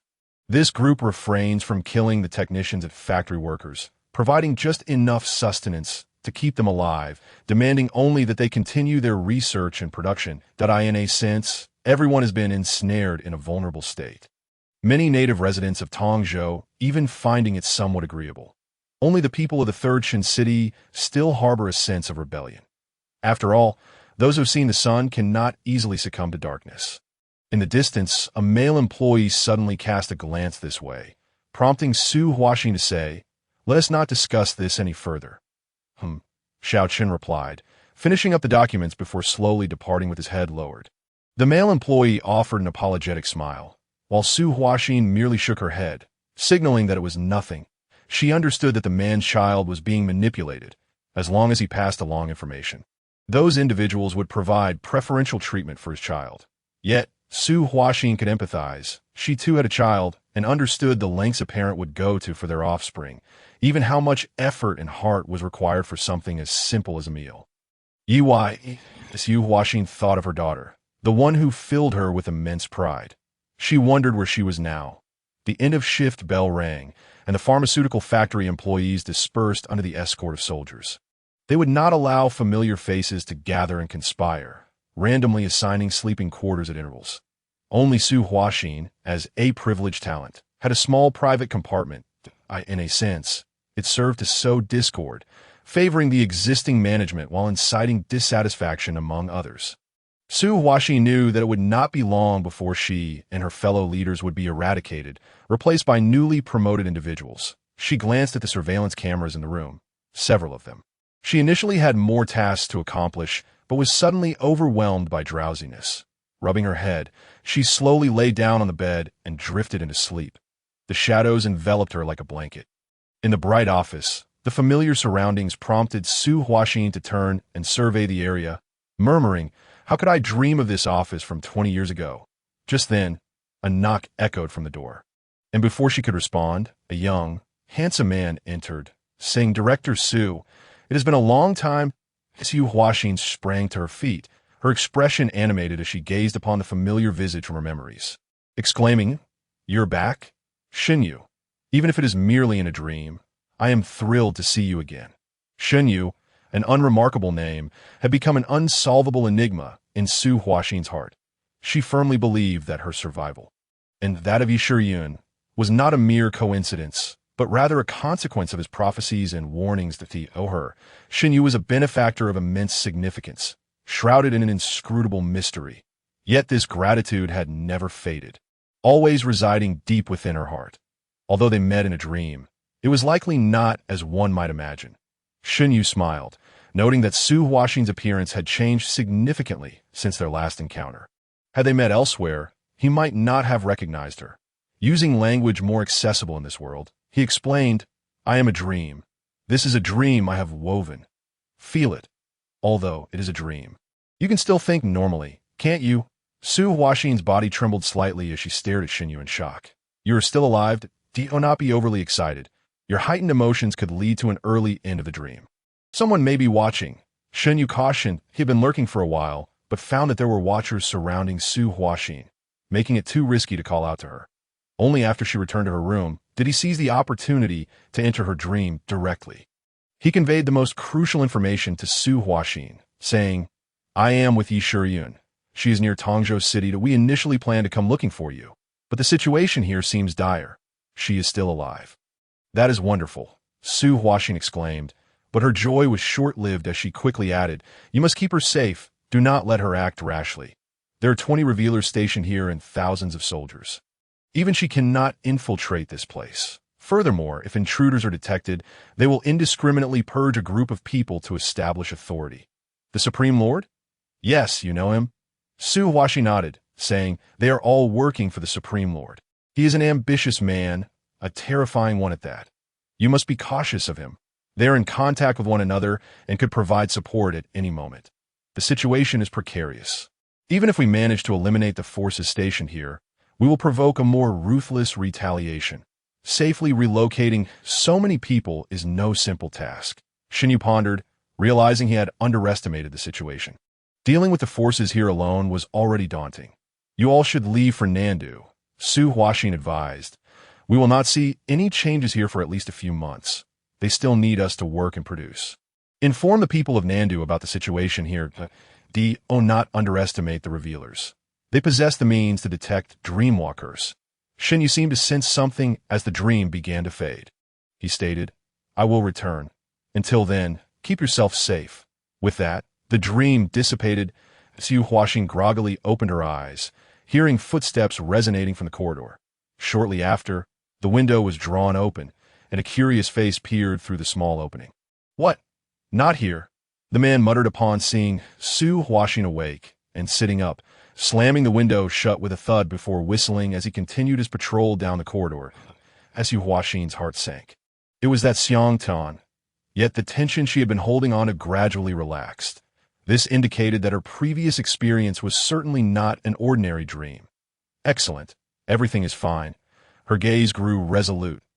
If that were the case, her survival could pose a danger to Yi, and the materials being produced here would inevitably threaten Nandu. She was relieved that her daughter was safe. Why Yi Shiyun had unearthed a concealed cave amidst the sand dunes, sitting cross-legged inside. Upon hearing Xunyu's news, she exhaled deeply, saying, "I was so afraid something would happen to her." Regardless, in this world, being alive is the most significant good news indeed, but I cannot easily enter. Xunyu nodded, sketching a rough map of Tongzhou City in the sand, explaining, "Your mother's location is here. They're holding children as hostages, and the place of confinement is at the deepest level. I cannot easily approach there. The revealers guard it as if they can see me, that I felt as though I was almost spotted when I left. You are not planning to charge in recklessly, are you?" "I am not that foolish," Yi Shiyun retorted, casting a glance at Xunyu. 20 revealers, 1,000 soldiers, and the arms factory here. Even if I could take them on alone, I cannot guarantee safety." "I thought you were going to say you couldn't win. Rebels never concede defeat." "Wait, you're still rebelling?" Xunyu questioned, puzzled by Yi Shiyun's resolve, given her lack of experience in the Furshan city. "My fate is determined by me, not by heaven." Your ambitions are truly grand." Xunyu shook his head and asked, "So what do we do now?" "Your mother suggested seeking help from Nandu. Shall we go to Nandu for reinforcements?" "Absolutely not." Yi Shiyun immediately shook her head, asserting, "If Nandu learns of the situation here, the management committee may take extreme measures." Seeing Xunyu's confusion, she elaborated, "Nandu is indeed a fine city. However, in today's world, the priority for every city's rulers must be their own survival. Only when they have the capacity can they extend a helping hand to others. The scale of the situation here is such that Nan City can only secure a decisive victory if they deploy their entire force. Yet such an endeavor would come at a devastating cost, rendering them incapable of defending against the Black Sun monstrosities. Wai Shuriyun furrowed her brow and remarked, "The production materials and equipment here hold value for Nan City, albeit only to a limited extent. Should these weapons be turned against them, they might resort to extreme measures. It would be prudent to completely dismantle the equipment, personnel, and the seers present here. There are numerous tactics at their disposal. Nan City might possess residual nuclear weapons, or they could directly summon the Black Sun beasts. Either way, they would consider such actions the most effective means of alleviating the crisis." Wait, didn't Nan City claim to have military oversight? Shen Yu recalled Wei Xian's words, stating, "There should be greater order there, shouldn't there?" Yi Shiyun emphasized, "Currently, the governing body of Nan City is the Autonomous Management Committee. The primary objective is to ensure the safety of Nan City, not to rescue others. Those initially driven by noble aspirations joined the Third Shen City years ago. You cannot fault them. With the safety of 880,000 individuals at stake, the Autonomous Management Committee will undoubtedly prioritize the latter. In their eyes, whether through coercion or threat, the people here are merely laboring for the enemy. In a situation where they lack the strength to save peacefully, swiftly extinguishing the crisis is the most effective method. Were the administrators more decisive, Nan City would not have become prosperous. I am fully aware." Yi Shuriyun lowered her head, stating, "Regardless of how we proceed, we cannot guarantee the safety of those inside, should any disturbance arise. As you mentioned, they will immediately launch indiscriminate retaliatory actions. Unless someone can silently eliminate all 20 seers at once, any attempt to act will inevitably lead to a river of blood. Over 1,000 criminals, with thousands of hostages." Shen Yu pondered the possibility of a flawless resolution to the situation when a thought struck him. "Oh, you remember the dream I showed you? Are you referring to the methods of the Dreamwalker?" Yi Shuriyun recalled the hazy dream, saying, "I did indeed fall victim to it, alongside that fellow named Wei Xian. The reason being those incense, crafted from the essence of the Black Sun monstrosities, directly influence the collective dreamscape. Are you suggesting that if we acquire enough of that incense?" "Precisely. Wei Xian also mentioned that the almost deranged Dreamwalker could unknowingly draw everyone around them into the illusion. Perhaps I should give it a try." Shen Yu spoke in a subdued tone. "Hypnotize the entire underground city. You sound like a villainous overlord." Why, Shuriyun gazed at Shen Yu in surprise, saying, "I find it more convenient if you eliminate the supreme ruler in 2024. "Well, we do not know his identity. That could be one approach. Should I attempt to rectify his personality?" "Are you serious?" "I was merely joking." Wai Shuriyun ceased her whimsical thoughts, stating, "Have you ever tried collective hypnosis?" "Our plan must be foolproof. That I have not. I was contemplating that I might be able to don't use my contemplative powers." Yi Shuriyun rubbed her head, and though this method sounded exceedingly absurd, if it were to succeed, it would undoubtedly be the optimal solution. Yet several prerequisites needed to be fulfilled. That incense is not easily obtainable. Given the stakes involving her mother and the safety of thousands, Yi Shuriyun would not act impulsively. After much contemplation, she concluded that the plan still required significant optimization. They needed to coordinate both internally and externally, ensuring those inside would cooperate. Furthermore, Yi Shuriyun needed to divert Xiang Tian, a powerful seer. However, there were advantages. Even formidable seers might remain oblivious for a brief period if the dreamscape was sufficiently intricate. If she could gather them all together, she would have a chance to eliminate them in one fell swoop. There was a worthwhile opportunity to pursue, yet the crux lay in that incense. Wai Shuriyun inquired. "That will be brought over by someone in 5 months. Where shall we seek it now? This place lacks the Dreamwalker's presence. Those treacherous rebels and Dreamwalkers have yet to arrive here." Shen Yu replied, "I am uncertain if they possess that incense at this particular moment. That I observe them loading cargo, preparing for transportation. Perhaps we could seize this opportunity to gather information. Shall we capture a few? That would be unnecessary trouble." Shen Yu looked at his hand and said, "I can directly enter their minds and take a look at as the Saturday morning dawned." Shen Yu returned from his morning exercise and was showering. The changes within the dreamscape were good news for him, but the early arrival of the Black Sun cast a shadow of unease over him. Time was becoming increasingly pressing. Even without obtaining the formula for the suppressant, he needed to prepare in advance. he required a force in reality to assist him. The issue was that others could not perceive the crystallized portion of himself. Only he could feel it. Shenyu gazed at his fingers, pondering whether his blood could serve as a crucial ingredient for the suppressant. If only I had a laboratory. The power of the Dreamwalker here was still insufficient. It could only alleviate insomnia, but accomplish nothing else. Otherwise, he could have employed some special means. There was much to be done, yet certain tasks were utterly unapproachable. After drying his hair, Shinyu exited the bathroom and returned to his room to continue his online studies. He was reviewing biological knowledge to ensure that when he acquired the formula, he would not be utterly ignorant. What are you studying so diligently for? It's the weekend. Shouldn't you be playing some games to unwind? Shinpei leaned against the doorframe, observing her brother's earnest study. She held one hope, that her brother's condition would gradually improve. The day she saw him with a knife had indeed terrified her. There's nothing entertaining, just electronic ED. Shinyu shook his head, pointing at the computer screen, asking, what is the difference between antagonists and suppressants? What about blockers? I find it a bit confusing, studying pharmacology. Shunpei stepped into the room, resting her hands on the desk as she gazed at the screen. Antagonists can be considered a type of suppressant. Suppressants encompass a broader range, typically referring to enzyme inhibitors in pharmacology, including irreversible, reversible, competitive, non-competitive inhibition.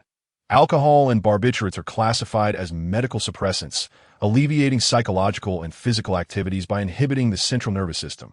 Thus, suppressants cover a vast scope. Does that include chemical and mining applications? Shinyu inquired, to which Shunpei nodded, asking, what prompted you to study this all of a sudden? Nothing in particular. I just happened to see it and wanted to learn. Just the name suppressant alone doesn't provide any clue as to what it might be. Shinyu pressed further. Are there any suppressants for radiation? To my knowledge, there are none. For patients exposed to nuclear radiation, we use medications combined with metabolism to expedite the excretion of heavy metals and radioactive elements. Shinpei paused for a moment and asked, is this related to the world in your dream? Yes, to some extent. Shinyu did not deny it, stating, I learned of a drug in my dream that could combat the apocalypse and wanted to research it. Shinpei gazed into her brother's eyes, sensing that despite living here, his thoughts seemed to drift into another desolate dreamscape over the past 2 weeks. She said, you can show it to me. Really? Shunpei nodded. Shunpei felt that Shinyu could not possibly dream up a reasonable medication. If this could help him discern the distinction between dream and reality, it would serve as a subtle form of therapy. Yet, subconsciously, she held a certain trust in her brother. What if it were true? Then it would not be Shinyu who had gone mad, but rather those around him who were foolish. Delaying further was not a viable option. However, I have yet to obtain it. Shinyu did not expect his sister to be willing to assist him in this regard. She had some connections. If they could validate it, perhaps it could advance the production of the suppressant. He smiled, saying, once I acquire it, I will hand it over to you. Weren't you saying that your dream has become desolate again? Things have changed. Shinyu nodded, stating, everything I am doing is influencing that world. Shinpei sighed, merely asking, will you be in danger in your dream? I will not. Okay. Shall we take a stroll to the market? We are out of vegetables at home. Let's go. Buying groceries and cooking, followed by a thorough cleaning, allowed them to enjoy a leisurely weekend, and Shinyu felt somewhat better. As night fell, he naturally drifted into sleep. Returning to the desolate expanse, he cast a glance to his side at Yi Shiyan, who lay asleep with her arms crossed, perfectly still like a straight line.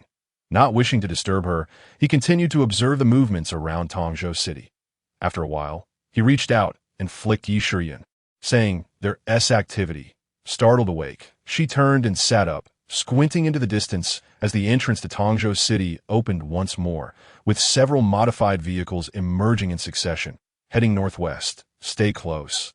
The vehicles traversed the arid terrain at a sluggish pace, unable to exceed 40 kilometers per hour.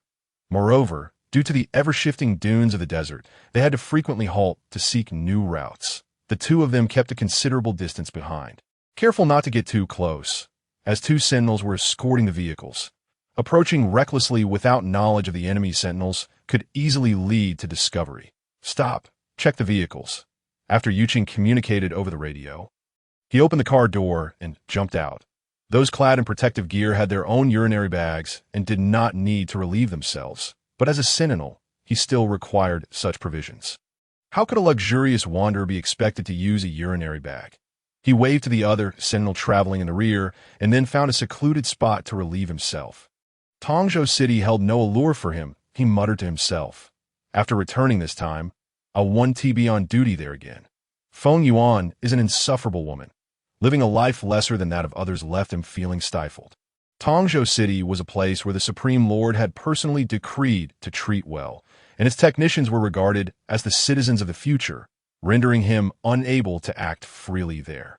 Seizing this transportation opportunity, he contemplated returning or perhaps capturing some smaller settlements to elevate his own status. While relieving himself, he suddenly shivered, but dismissed it as inconsequential. Men are like that, he thought. Unaware that his facial skin had been stretched by invisible hands, engaging in a negative distance interaction with his mind. After a moment, he glanced down at his damp trousers. Hiss. What is going on? Did I wet myself? No, I absolutely cannot let anyone find out. Otherwise, where would my face go, Yuqing? After some time spent removing sand and making adjustments, the convoy set off again. His memories held no recollections of the Black Sun beasts. He had avoided the matters concerning the Supreme Lord, fearing retaliation. Xinyu had maneuvered ahead of the convoy with Yi Shiyun, stating, however, there's one piece of news. The destination they are heading to is the capital of the Dacian Kingdom, Tongtian City. In my memory, it is a city built upon the desert floor, on the ground? Yi Shiyun exclaimed in astonishment. How could it be built on the ground? Aren't they afraid of the Black Sun? Aren't they afraid of the monsters? Though unable to comprehend, his memory indeed painted it as such, a colossal city resembling a sharp pyramid, constructed entirely of ash bricks. It was a gathering place for the majority of the desert marauders. Often referred to as a paradise, Xinyu described the image of the capital from Yuqing's memory, lowering his voice as he said, I have a general idea of the route. Let us go investigate. The vehicles still had over 200 kilometers to cover, and at their pace, plus the necessity to evade certain ranges of the Black Sun beasts, it would take 6 or 7 hours to arrive. Xinyu was reluctant to spend so much time on the road and preferred to directly scout the headquarters. I'll carry you. Your movements are a bit too conspicuous. Xinyu looked at Yi Shiyun. Okay. After nodding, Yi Shiyun suddenly smiled and said, when I was younger, you also carried me. I remember my mother had me stay at your house for a couple of days to prevent Yi Qing from taking me away. This, to her, was another form of prophecy. For Xinyu, this was still an unrealized event, and after some thought, he found no reason to refuse, as it would also allow Yi Shiyun to meet Shunpei. He shook his head and asked, is there anything you wish to convey to your younger self? Just as you once told me, let me protect my mother, Yi Shiyun replied. Let us set off first. After flying for a while, the wonders of the desert unfolded before them. Even the well-traveled Yi Shiyun found herself rubbing her eyes in disbelief, her mouth agape at the incredible sight before her. It was a structure as grand as a mountain, resembling a pyramid, constructed from solidified ash stones. Such a building was inconceivable in this world.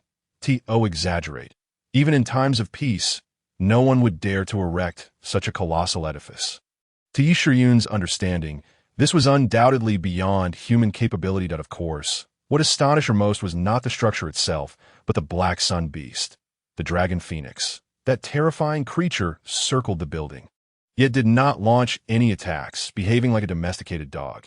This is impossible, Yi Shiyun exclaimed, witnessing the beast soaring nearby like a guard dog, her worldview shaken as someone who had battled the Black Sun beast countless times in the desert. She had never encountered such a sight, not even in her dreams. The Black Sun beasts were pure killing machines, devoid of reason. They resembled programmed machines rather than living beings, while the most powerful dreamwalkers could tame the Black Sun beasts. It merely obscured their perception, rendering them incapacitated for a time. The notion of subjugating a Black Sun beast was unfathomable. Tigers could become pets, wolves could be trained like dogs, but the Black Sun beast could not be tamed. Their sole instinct was to annihilate everything in this world. Yi Shiyun squinted, her eyes acting like telescopes as she gazed into the distance, when she saw the entrance of the capital bustling with people in protective gear, and the dragon phoenix exhibiting no hostility, soaring freely, She reluctantly accepted this absurd reality. This faction, following the Supreme Lord, possessed capabilities that even the Third Submission City could not achieve, that Yuqing's memory did not contain this scene. He had been in Tongzhou for half a year, and this monster had only appeared recently. Shenyu had encountered the Black Sun Beast before. In a previous future, he had contemplated outsmarting the powerful rebellious sentinels. But when faced with the Zhan, all he could think of was escape. This creature, with a wingspan of 400 meters, was beyond human resistance. The scent emanated from it, taken while it was alive.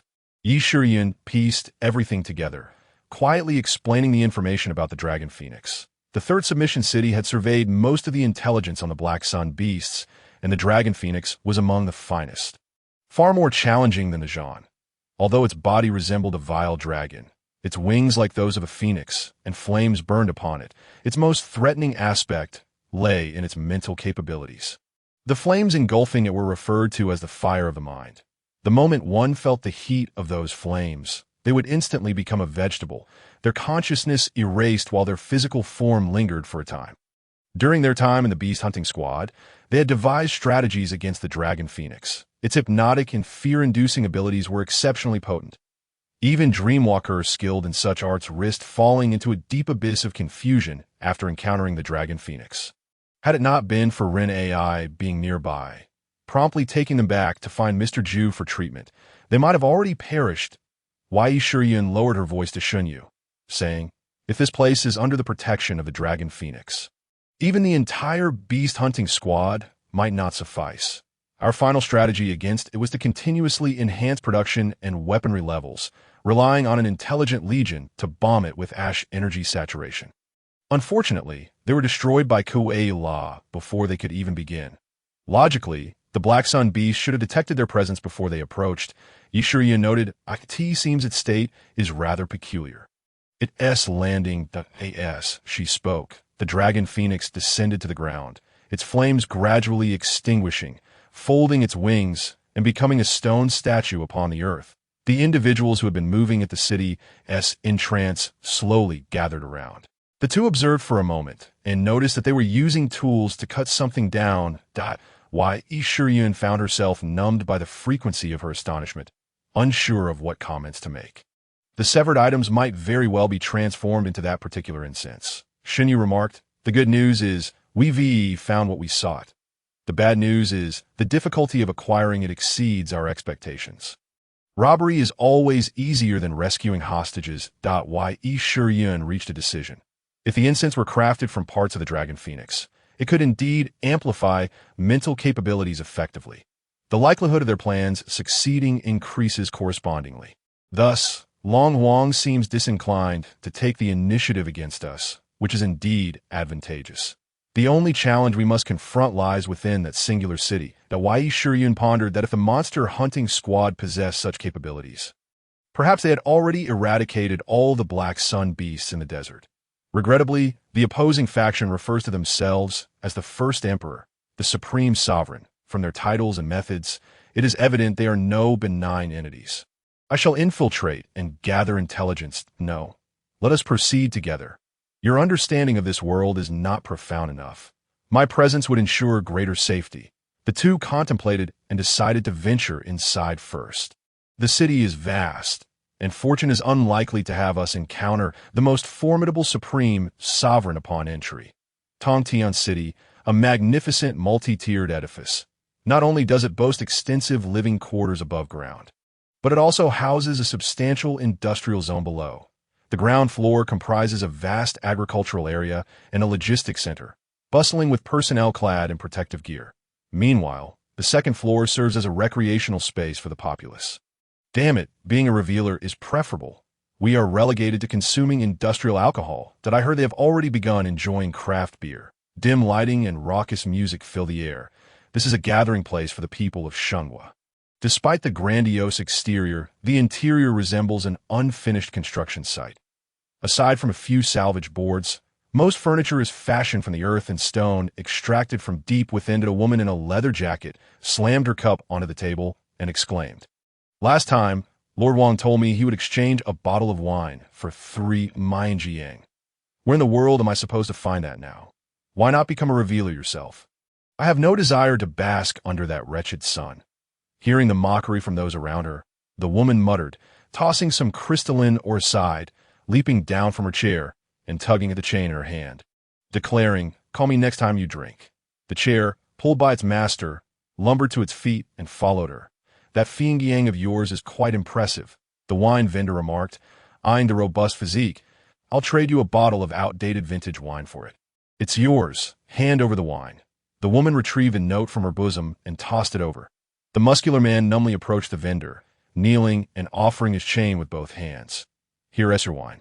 The vendor stowed the note, took a breath, and stamped an ugly mark on the man's face. Only after the woman departed did he add, "It's better to be with me than that foolish woman.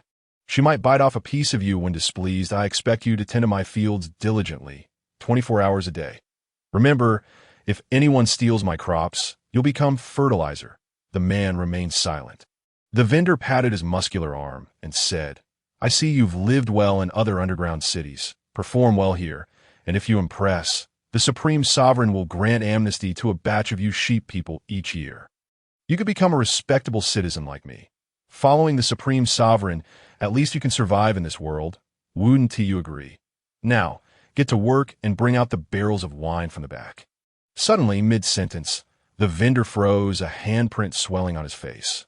Moments later, he shook his head and saw two cloaked figures approaching, enthusiastically calling out, "Care for fine wine? Just 1 or 2 crystals, a bargain indeed." The two ignored him as he glanced at their tattered cloaks and muttered, "Where do these country bumpkins come from?" No sooner had he uttered those words than he noticed the crystalline markings on the pinky of the left hand of one of them. He shuddered, knelt, and began to slap his own face, loudly chastising himself. "I am a fool, blind to greatness." The two finally halted and regarded him. "Enough. Yes, yes. Thank you for your magnanimity, my lord. Thank you for your understanding." The vendor trembled as he stood, his gaze fixated on his toes.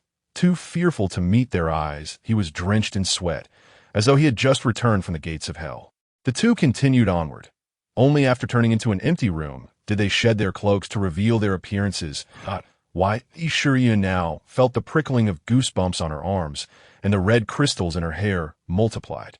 Merely remaining here made her, a rebellious wanderer, feel increasingly uneasy, with crystalline growths manifesting. "Have you gleaned any insights? Feudal slavery." Shun Yu shook his head, succinctly summarizing the conditions of Tongtian City. This city began construction after the destruction of the Third Shin City. And within the wine vendor's memories, it was the first emperor, the Supreme Sovereign, who single-handedly wrought this miracle. He proclaimed that a true emperor could not hide underground, and before many witnesses, he uprooted Tongtian City from the earth. Moreover, even the dragon phoenix outside is referred to by the locals as the pet personally captured by the Supreme Sovereign. Due to these two feats, the inhabitants harbor a fervent adoration for him. Even though most of the residents were once desert marauders, the most unruly bunch, they now obey the Supreme Sovereign without question. That in terms of scale and living standards, this place pales in comparison to the southern capital, which has thrived for over 20 years. Yet, it attracts a significant number of problematic revealers. Upon arriving here, they can become among the elite. Just as their appearance suggests, the hierarchy here is starkly defined. The foremost individual resides on the top floor, the first emperor, the Supreme Sovereign, while the second tier consists of the revealers. The narrative here promotes the notion that revealers are the new humans naturally selected to govern and exploit the common folk. The ordinary citizens are referred to as good people, primarily working for a particular revealer. Interestingly, the earlier mentioned individual happens to serve the villain Yu Qing. The good people form the bedrock of this society, dominating commercial agriculture, and the stronger the revealer they follow, the higher their status. Unfortunately for Yu Qing, he is rather weak and currently absent from the city. Therefore, upon seeing the crystalline markings on Shun Yu's body, the vendor immediately knelt in fear. After all, revealers possess the arbitrary right to slay good people at will. He dreaded that his loose tongue might invite ruin. Beneath the good people lie the slaves, those whom they have plundered from gathering spots and underground cities. Before attacking Huicheng, they had successfully captured another underground city, seizing crops, seeds, and other production materials from there. Slaves here possess no rights. They could be bought, sold, and exchanged like commodities. They're not even deemed worthy of the term human. Fiangyang refers to capable male laborers, while Mianjiang denotes moderately attractive females. There are also classifications such as Xianjiang and Elanyanyang, in summary. This is a realm ruled by the first emperor, where revealers are mere extensions of his dominion, a true autocracy. Yi Shiyun felt a sense of injustice upon hearing this. Why should such a creature be able to tame the Black Sun beasts while the Third Shin city succumbed to their destruction? We must avoid the supreme sovereign. Shen Yu glanced skyward and remarked, "You previously expressed your doubts about how a rebellious wanderer, one who defies heaven and earth, could remain steadfastly loyal to the commands of a supreme sovereign. I deliberately probed the mind of that wine vendor earlier. He exhibited no backlash upon recalling the supreme sovereign." He continued, "Each revealer's mind is likely under the influence of the supreme sovereign. A suspect Long Wang is similarly affected, though we are unaware of his revelations. Control, dominion, manipulation that Yi Shiyun contemplated for a moment before responding. Perhaps it pertains to this form of revelation. Our lack of encounter does not imply such revelations do not exist. It could indeed be a form of mental control." Xinyu nodded in agreement, saying, "The artifacts crafted from Long Wang may be of use to him as well, that if this continues, he could potentially manipulate all revealers." Yi Shiyun worried for a while Xinyu offered a self-deprecating smile and said, "That's impossible. He would be destroyed long before that. That's supposed to be comforting. Understood, we must strive to avoid the supreme sovereign. The energy and electrical systems here are rudimentary, insufficient for comprehensive surveillance. Yi Shiyun remarked, "I suppose that is a somewhat positive development. However, we must immediately halt their advance. We must reclaim Tongzhou City." No sooner had she spoken than a troubled expression crossed her face. Even if they reclaimed Tongzhou City, it might not withstand the onslaught, given that the enemy has the Dragon Phoenix at their disposal, and Tongzhou City, in its current state, cannot endure their retaliatory strikes. The future remains fraught with challenges, yet this is not a reason for hesitation. The safekeeping of vital items lies on the 4th level, which is a buffer zone between the revealers and the good people. Xinyu stated, "The incense they previously crafted is likely located there. I shall investigate this matter alone. Once I ascertain the location of our target, we could devise a plan of action." "Very well. I shall ponder how to incite a disturbance, facilitating our escape." Yi Shiyun cautioned, "Be wary of the formidable seers. They possess the ability to detect the movements of dreamwalkers." "I will remain vigilant," he replied. Conducting a search with the capabilities of a dreamwalker is not a daunting task. Xinyu swiftly ascended to the 4th level, a space resembling a warehouse, filled to the brim with crystal ores serving as currency. In addition, there lay numerous high-precision instruments, perhaps abandoned due to ignorance of their function, yet they appeared remarkably sophisticated, thus accumulating here as valuable items. The area was heavily guarded, with sentinels stationed at nearly every corridor. However, to Xinyu's surprise, all the guards were women. Although they bore no chains, the collars around their necks signified their status as slaves. Unlike the slaves he had encountered previously, these women exhibited no signs of numbness. Instead, they were dutifully observing every corner, preventing any intruders. It remained unclear which seer governed this region. Perhaps it was a harem? Surely, it must be a lecher. Xinyu maneuvered around them, and, after searching several locations, he finally discovered the source of the enticing aroma. Such a delightful scent, reminiscent of braised pork. Xinyu recalled that upon encountering a few pieces previously, he had harbored a desire to taste them. Now, a whole box lay before him, and he found himself consumed by greed. These must be the essence extracted from the body of a dragon phoenix. Could it be that he found the Black Sun beast delectable? This room was situated in the most secure area. Aside from the full box of fragrance, he also observed weapons and armor crafted from dragon phoenix materials neatly arranged beside it, that a dreamwalker probing the treasure vault of Tongtian City. "How peculiar! From which city do you hail?" Upon hearing a voice behind him, Xinyu was suddenly taken aback. He had not anticipated someone silently infiltrating his rear, nor did he expect the voice to be so familiar. Planning to flee, let me make it clear.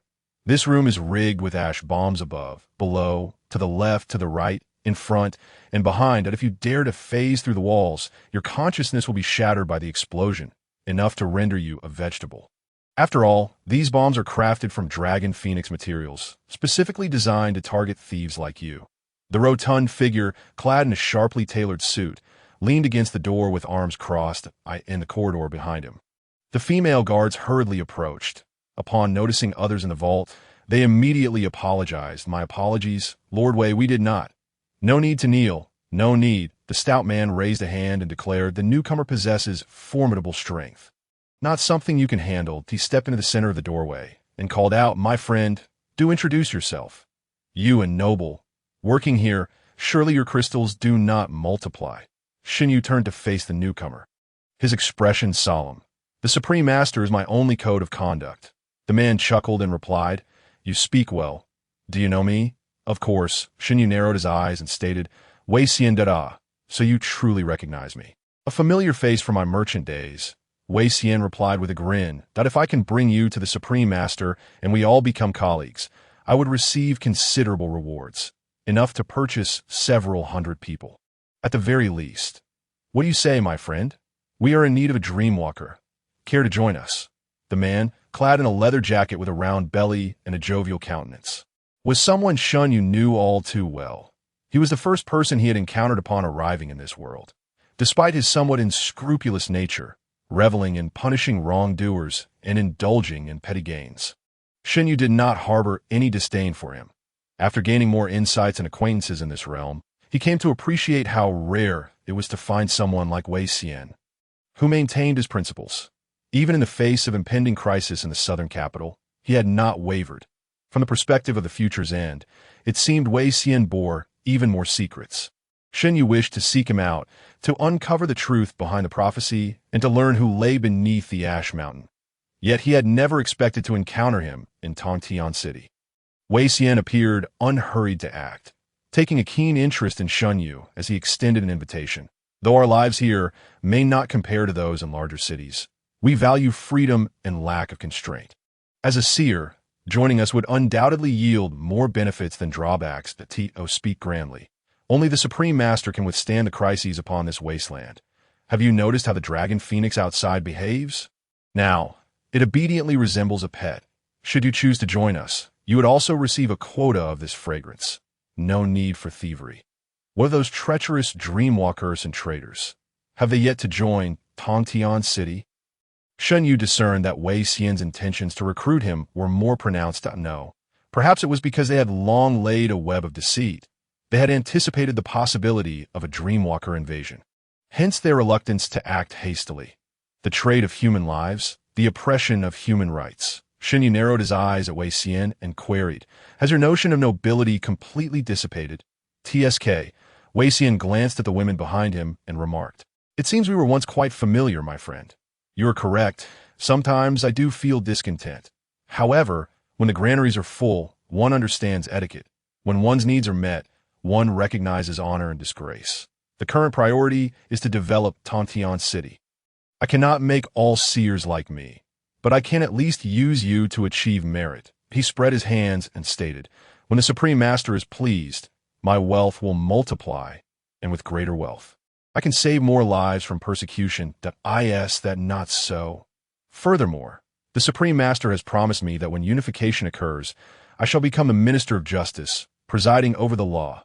Such fallacies. Xinyu observed the crystalline state of Wei Xian's hand. Noting it was far more advanced than when they had first met, he seized upon a key phrase and remarked, "Have you forgotten certain matters? To forget is a form of happiness. Leaving behind past troubles and confusion leads to a brighter future.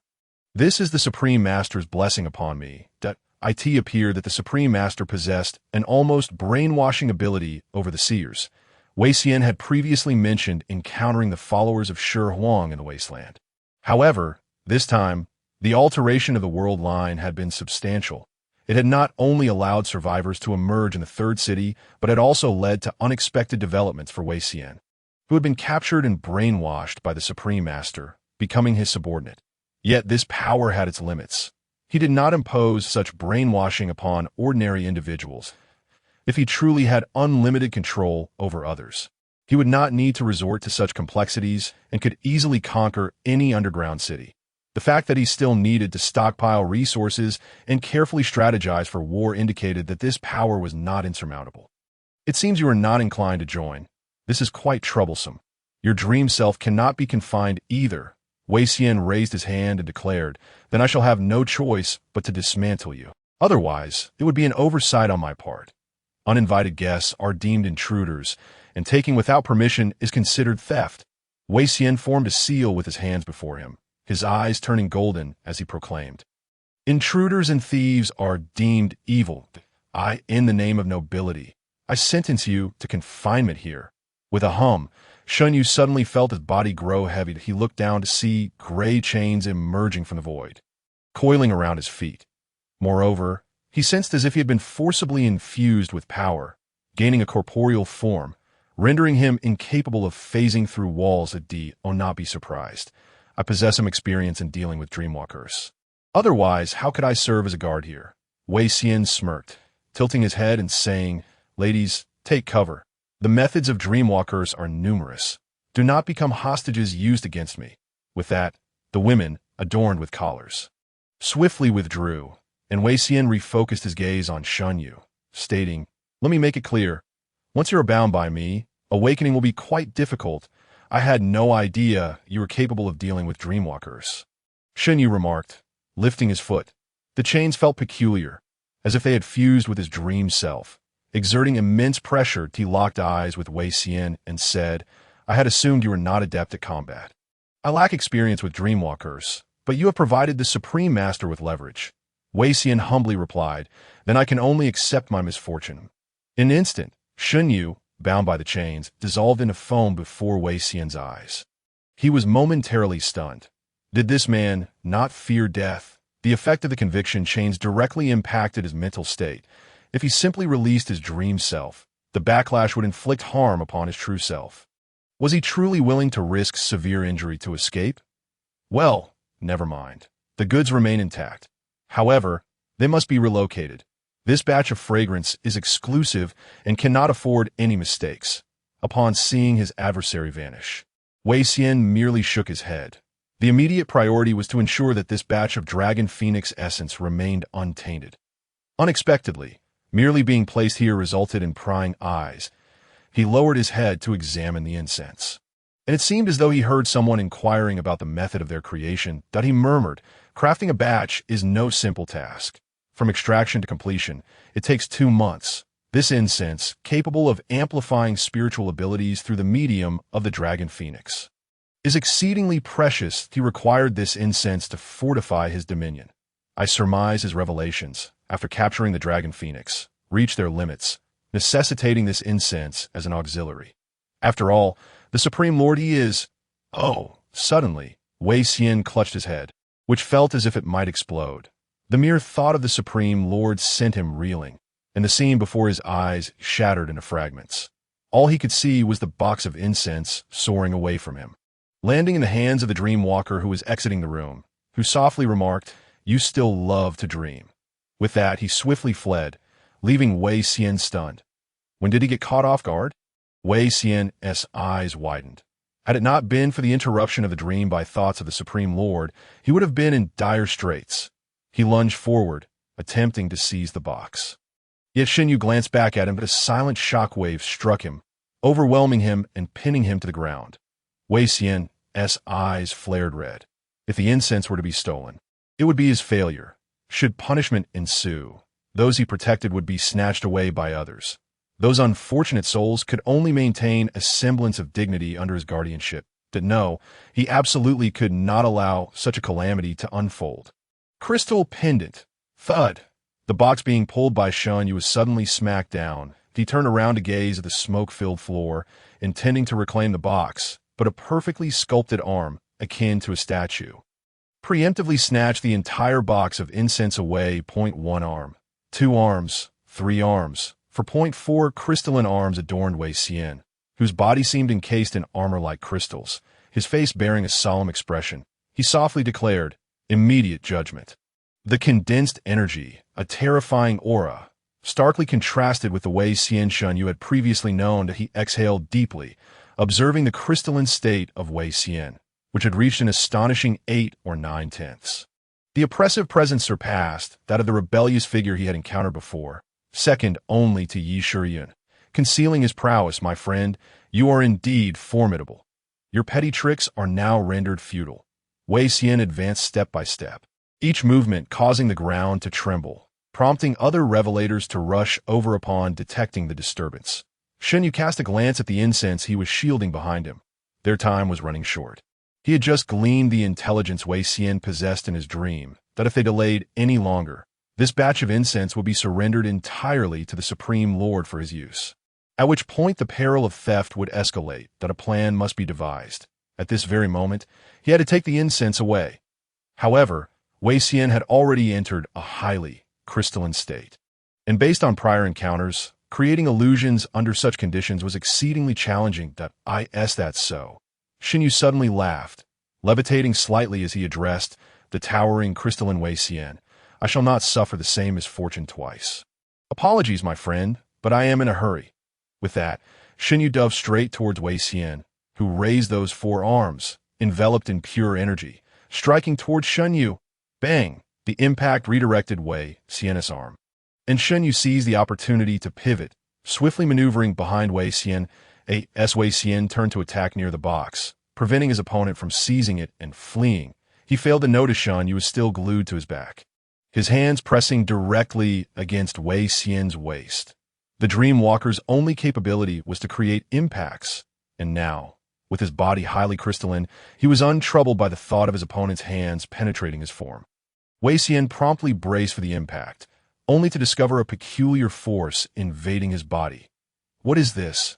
Shen Yu radiated a green luminescence, raising his head and proclaiming, crystallization is also an affliction. It is a malady that must be treated. It was not a cry of anguish. Rather, Wei Xian involuntarily emitted a sound of relief, akin to the sensation of a dead layer of skin being peeled away.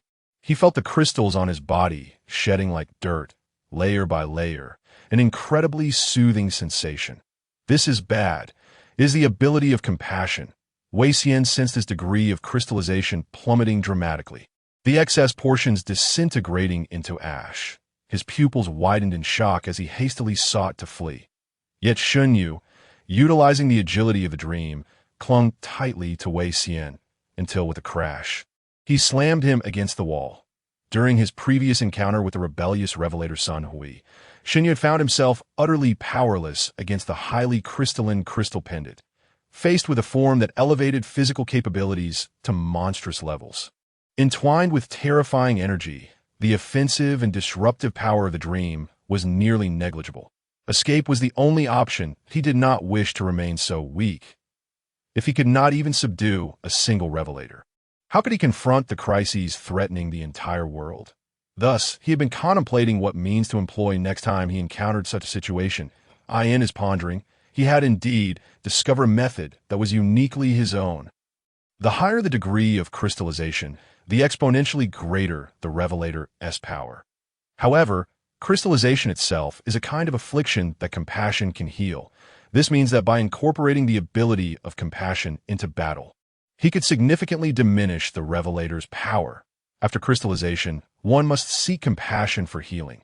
Otherwise, they would swiftly approach the end of their life. Since healing is inevitable, why not do so thoroughly now? With a whoosh, Wei Xian, pinned against the wall, could only watch helplessly as the crystals on his body crumbled like stone. He wished to resist, yet it was futile. The exhilarating sensation of being treated with compassion left him in a state of blissful numbness. He even gritted his teeth to suppress his cries. For fear of vocalizing, he could only cast a gaze of shame and fury at his opponent. He had not anticipated the other's ability of compassion, nor that it would be wielded in combat. He had never encountered such an audacious individual. Wei Xian's legs buckled, collapsing to the ground as if he were a toy broken beyond repair. His expression vacant. Yes, he slipped into a dream from which he could be released anew. Shen Yu took the opportunity to send him into the realm of dreams. Shen Yu extended his hand towards the box, and the entire container of incense was drawn towards him, while with his other hand, he lifted the unconscious Wei Xian a friend. He felt compelled to assist. Moreover, he must collaborate with Yi Shiryun to devise a means to break the restraints imposed by the Supreme Lord. The current Wei Xian served as excellent material for healing, that he had a premonition that before the prophesied emergence of the entity, the Supreme Lord would prove to be a formidable adversary. Halt! Do not move. Put Lord Wei down. We are about to open fire. Carrying the box and Wei Xian, Shun Yu could not traverse walls, and after taking only a few steps, he found himself blocked once more. The women assigned as guards on this level. Shun Yu cast a glance at them, and they, with vacant expressions, lowered their weapons. The power of the dream was excessively domineering for ordinary individuals, easily causing them to forget the reality unfolding before them, ensnaring them in a dream. There was no other choice but to force his way out. Shun Yu sighed, pondering how to rendezvous with Yi Shiryun and make a swift escape. Oh dear, I never expected you to bring down Wei Xian. A suddenly ethereal voice of a girl echoed around him. Shun Yu turned to scan the vicinity, but saw no figure. Another revelator? How could Wei Xian be left to guard such an important place alone? The girl teased. I've been watching you all along. Compassion and dreams. Surely something interesting has transpired within you. Why the fierce expression? I do not enjoy fighting, nor do I engage in it. I merely relish observing the fun. Amusement? Shun Yu recalled a revelator, the joyous ones of the desert, and one knew what they would do next. They simply delighted in sowing chaos. Clever indeed. However, this is a place where Wei Xian and I are keeping watch together. To allow you to take away such precious incense would also result in my punishment. The girl's tone shifted. Wei Xian, if you do not awaken soon, the over 100 girls you protect will fall prey to that beast. Snake Man, you know well that no woman can survive a day under the Snake Man's grasp. If you remain lost in dreams, it will be too late. And to you, sir, let me provide a direction. Drop what you are carrying and flee immediately, or our people will surround you. Whoosh! A crossbow dart suddenly shot out from the shadows. Shun Yu caught a glimpse, its thickness clearly enhanced with ammunition, prompting him to swiftly dodge aside. However, the true target of the crossbow dart was not him, but rather the dormant danger. Bang! The dart exploded beside Wei Xian, and the fragments within instantly pierced his body. Stung by the pain, Wei Xian jolted awake from his slumber, his eyes widening as he gazed at Shun Yu, who was holding him captive, and shouted, "Court is in session!" Swish! Shun Yu felt the scenery around him shift dramatically. He stood upon a flat expanse of desert, facing the colossal black sun. Wei Xian was right before him, kneeling in reverence towards the black sun, muttering incantations. All things adhere to their laws, and all beings bear their sins. The ignorant indulge in revelry, while the fallen cling to filth, a mirage. Shun Yu attempted to resist the influence of this overwhelming force, but it felt as though a gaze emanated from the black sun. Just a single glance rendered Shun Yu immobile. Not struggle. Wei Xian gradually rose, his body marred with wounds and blood from the explosion. His expression serious as he addressed Shun Yu. This is the Supreme Court, where I shall summon exalted power to personally pass judgment upon you. First question. A faint golden light flickered within the black sun as Wei Xian pressed. Has your heart ever truly ached for the suffering of others? Yes. Shun Yu nearly blurted out. He sensed an inexplicable force compelling him to respond sincerely to these inquiries. Wei Xian, oh Wei Xian. Shun Yu mused within. Your hidden cards are indeed numerous. Before the path of choice, have you ever forsaken justice for personal desire? No. The second question was answered. Shun Yu felt an unease creeping in, sensing that a response contrary to the exalted could invite dire consequences from the descending blade. No, Shun Yu suddenly realized that Wei Xian was also answering questions. He looked up to see a massive golden sword suspended above both of them. The black sun loomed above like a judge, poised to deliver its verdict based on their answers. This was the first time Shun Yu faced such a bizarre circumstance. He felt no passage of time, no connection to his physical form. Should punishment befall him, only the shattering of dreams awaited as an outcome. The vast power continued to brew, far surpassing that of ordinary seers, even more formidable than the oppressive presence of the black sun monster. Shun Yu sensed that this was far more terrifying than during Yi Shiryun's experiment. Should he truly be judged, he feared he might not awaken for a considerable duration. The last time he was killed by Yi Shiryun, he returned merely 3 seconds later, But this time, it could very well be much longer. His own safety might not be compromised, but the fragrance was certainly unattainable that a slight delay in time could suffice for other seers to encircle him. He did not wish to be besieged and continuously slain at the respawn point. The first question tested whether the target possessed a fundamental sense of empathy. Those who have endured the rain often extend their umbrellas to others. He and his sister were no different. Having experienced imperfect childhoods due to family upheaval, they could empathize with many adversities. Otherwise, he would not have relinquished a high-paying job to join a charitable foundation to fulfill his aspirations. The heart of the unfeeling is cold. The absence of compassion is a sin. The second question scrutinized the moral choices between self-interest and justice, probing whether the target had ever compromised public good for personal gain. This question posed no difficulty, as most law-abiding individuals would answer similarly. Those who forsake the righteous path for their own desires have already succumbed to moral decay. Has your power ever acted unjustly under the guise of righteousness? No. Xin Yu and Wei Xian spoke in unison. After responding, Xin Yu reflected. This was a test of whether one had ever abused or misused their inherent power, committing acts that contradicted justice while cloaked in its name.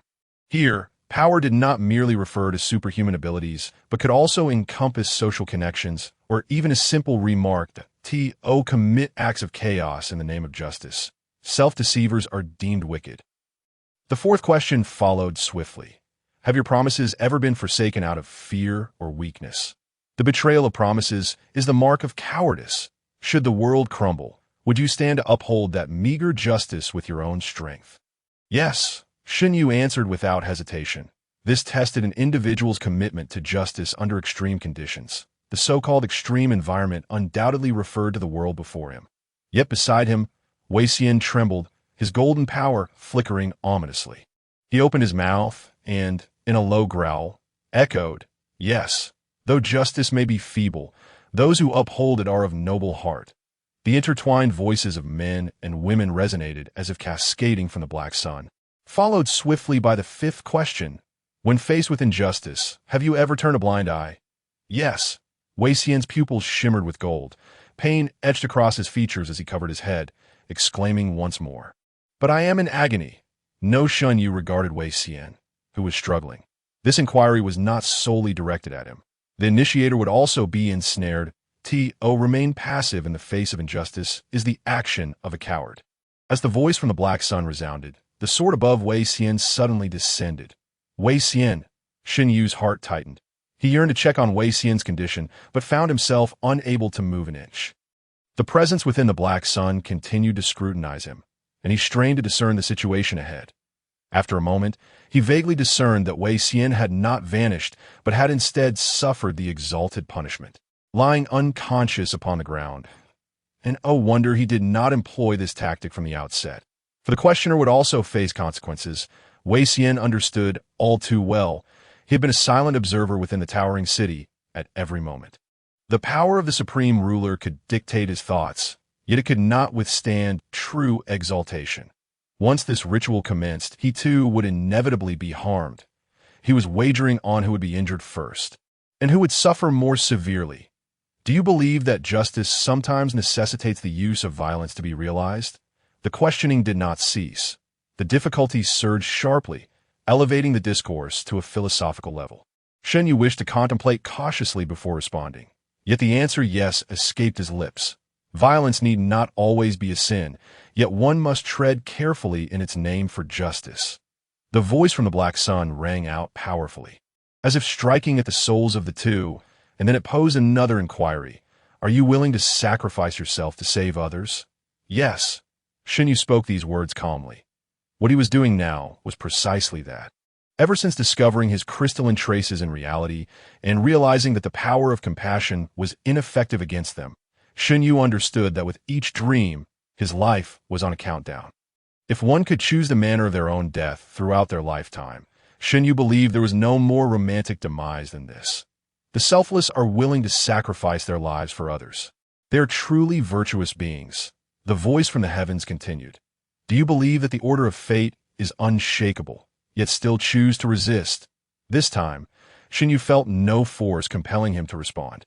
The presence within the black sun patiently awaited his reply. He raised his head and smiled at the black sun. Yes, his existence here was to rebel against the future ordained by fate. Good. The order of fate is immutable. A resounding voice reverberated from all directions, and the colossal sword above Shun Yu began to tremble violently. He looked up, witnessing the judgment sword transforming into golden rain, cascading down. As the rain touched him, he felt all the fatigue from their earlier confrontation dissipate entirely, even his strength magnified. For the first time, he felt the rhythm of his heartbeat within the dream. Had the questioning concluded? Shun Yu was momentarily taken aback, but soon realized the essence of exaltation is never aloof. Those who conquer their inner desires and face all with honesty are exalted. Thus, the rebels are exalted as the judgment from the black sun fell. Everything in the scene before him froze in place. Countless droplets of golden rain hung suspended before Shun Yu, reflecting his visage as well as the black sun hovering above. They reflected the existence within the black sun, a figure with 3 heads and 6 arms. This was Shun Yu's first encounter with the entity every seer should behold at the moment of awakening. The beginning and end of every revelation. The term exalted shone directly upon Shun Yu's heart. Your fate is now intertwined with the order of exaltation. I, the exalted, shall witness your future, upholding justice and never forsaking it. The scene before him began to collapse gradually, like a dream that left no trace. The desert and the black sun, judgment and the sublime, all of it gradually erased as fine sand swept away before his eyes. Dreams receded, reality returned, and Shun Yu still clutched one hand, glaring at the danger before him, while the other held an incense stick, prepared to break through the siege of Tongtian City. The remnants of the cross-shaped dart's explosion lingered, with tiny shrapnel suspended in mid-air. 3, 2, 1. Time began to flow anew, and Wei Xian's neck tilted as he succumbed to complete dizziness. Shun Yu retreated several steps, wary of the shadows surrounding him. How strange. Wei Xian's exalted court was an insurmountable assault for most enlightened ones. Could it be that you, too, are exalted? How could he appear wounded in the court while you remained entirely unscathed? The girl exclaimed in wonder. Yet Shun Yu's attention was focused on the path of escape. He needed to leave with the incense, and Wei Xian it was impossible to breach the wall relying solely on the impact of the Dreamwalker. He had to descend through the passage, but as of now, thud. 2 heavy footsteps approached from left and right. The girl shouted, "Finally arrived. This guy's trying to steal something and leave. You all better stop him. I can't handle it. You and Wei Xian are both worthless. It's no surprise you can't stop anyone." To the left, a man with half his face covered in crystal let out a menacing laugh, scanning Shun Yu in the center with his left eye and declaring, "My revelation is the valor most adept at combat. That if you surrender, I can ensure you a complete corpse." Wang Ge, who announces their revelation so openly. The man on the right, clad in an exquisite suit, his degree of crystallization indiscernible, spoke with disdain. "Quit the chatter and get on with it." Suddenly, the unconscious Wei Xian opened his eyes, murmuring, "Murderers and violators are all evil. In the name of the exalted, I hereby sentence you to imprisonment." Upon seeing Wei Xian awaken, the 2 men refrained from attacking, watching their companions maneuver instead. Yet, as his words fell, the chains of exaltation ensnared them, causing their expressions to shift instantaneously. "Wei Xian, you dare betray the Supreme Lord? Bro, hurry and run." Wei Xian shouted to Shun Yu. The wall to the left and then to the right leads outside. "Blast it open and escape." Wei Xian, ew. Shun Yu began a sprint. He had initially intended to subdue Wei Xian at the moment he struck, but restrained himself upon realizing that the murderers he referred to were not himself. To his astonishment, it seemed he had broken free from the Supreme Lord's control, reverting to the Wei Xian of the past. Ugh! Wei Xian, held aloft by Shun Yu, spat out a mouthful of old blood, saying, "Thanks, bro, though we haven't met. You've pushed me to court. The exalted judgment has directly eradicated the Supreme Lord's restraint on me. We must flee quickly. The guy's already sensed my breaking free from the shackles. And if we don't escape, we'll both be doomed." Shun Yu glanced at Wei Xian's belt, where the ash bomb was yanked away telekinetically. He turned left, pulled the fuse, and hurled the bomb towards the wall. In the instant of the explosion, they surged into the vibrant smoke and broke through the wall. The dim light, the black sun, and the desert re-entered their vision as Shun Yu pulled along the incense and Wei Xian, flying straight out. Yet in that fleeting moment, a colossal shadow descended upon them, and Shun Yu's expression shifted as he dove headfirst into the gray sands. Boom. Pa-pa-pa. Wei Xian rolled to his feet, clutching the box of incense, glancing up and exclaiming, "Bro, if things go south, I'll betray you without hesitation. This is no foe to trifle with." Shun Yu raised his head, gazing at the monstrous black sun creature. Long Huang, whose every step shook the desert, slowly approaching from the other side of Tongtian City, revealing an awkward expression. He felt utterly locked on by the beast. With a single move, it would pounce upon him. Could one even hold court with such a creature? Shun Yu felt like a rabbit under the hawk's gaze. However, the beast did not rush into action. He turned away Xian and said, "What court could be held? This creature lacks any sense of morality and cannot be summoned to the exalted court. Instead, I would merely be rendered a vegetable by its gaze." Wei Xian muttered, "You didn't come alone, did you? Where's the backup? Is it the Southern Army or the Northern Ascetics?" "There was a companion, but only one that don't blame me for not warning you. If we kneel before the Supreme Lord and accept his control, we still have a slim chance at survival." Wei Xian trembled and said, "Forget Long Huang. Even those two enlightened ones were enough to deal with us. Traitors and invaders, your heads could earn many merits." The valiant enlightened one had leaped down from Tongtian City, his body nearly fully crystallized, emanating an aura of icy chill that froze the ground beneath him. He glared at the two escaping figures and threatened, "I will turn you into ice sculptures." Just then, a fiery red meteor crashed down from Tongtian City, smashing into him. Boom! The searing magma instantly dissolved the ice, flames roaring as Yi Shiyun, her lower body completely crystallized, wielded a flaming curved blade, delivering the final blow to the half-formed enlightened one. She then turned to the two and commanded, "Run." What the hell? The indestructible blade. Wei Xian was astonished that their reinforcements were such formidable individuals, capable of instantly dispatching even the crystallized enlightened one. This was a humanoid self-propelled nuclear bomb prepared for all attacks against the Black Sun beast. He shouted, "Big brother, big sister, let us retreat." The explosion triggered by Yi Shiyun briefly disoriented Long Huang's vision. Seizing the opportunity, Shun Yu immediately took off. "The goods are secured. Let us move." "All right." Yi Shiyun had initially thought Shun Yu merely went to scout, but after waiting a while, she heard the sounds of battle from above. Before Shun Yu emerged, Yi Shiyun had already caused a commotion, preparing to make her way through alone to find him. Fortunately, upon seeing him emerge from Tongtian City, she immediately joined him. However, before the trio could fly far, an endless sand vortex loomed before them. Shun Yu pulled Wei Xian back to glance, only to see the Black Sun beast Long Huang soaring high above, locking onto them. "Difficult," Yi Shiyun succinctly stated. Long Huang was among the fastest of the Black Sun beasts, and she sensed that it now truly resembled a monster. Its previously lacking biological perception had been artificially enhanced. Under such circumstances, even with their supersonic flight capabilities, escaping Long Huang's pursuit seemed impossible. They needed to strike hard to have any chance of fleeing. Yi Shiyun looked at Shun Yu, saying, "You all go ahead. Remember to tell my mother, quit the prattle."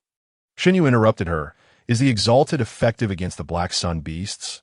Yi Shiyun cast a troubled glance at Wei Xian, clearly noticing his poor condition. But when she looked back at Shun Yu, she found the golden light flickering in his eyes at a third force. After leaving the exalted court, Shun Yu discovered a new power within him, stemming from the exalted strength, but unlike compassion, which he felt while healing Yi Shiyun.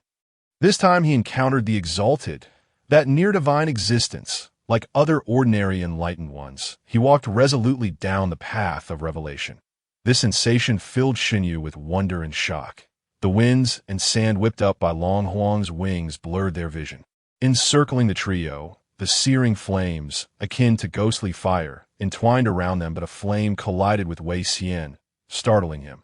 His expression quickly turned solemn as he shouted, "Don't stand still! Big brother, big sister, dodge!" The ghostly fire surged towards them like missiles. Separating now would be a path to self-destruction. Why Shuyun grasped Shinyu's wrist, and the two of them pulled Wei Xian along like agile birds, swaying amidst the storm.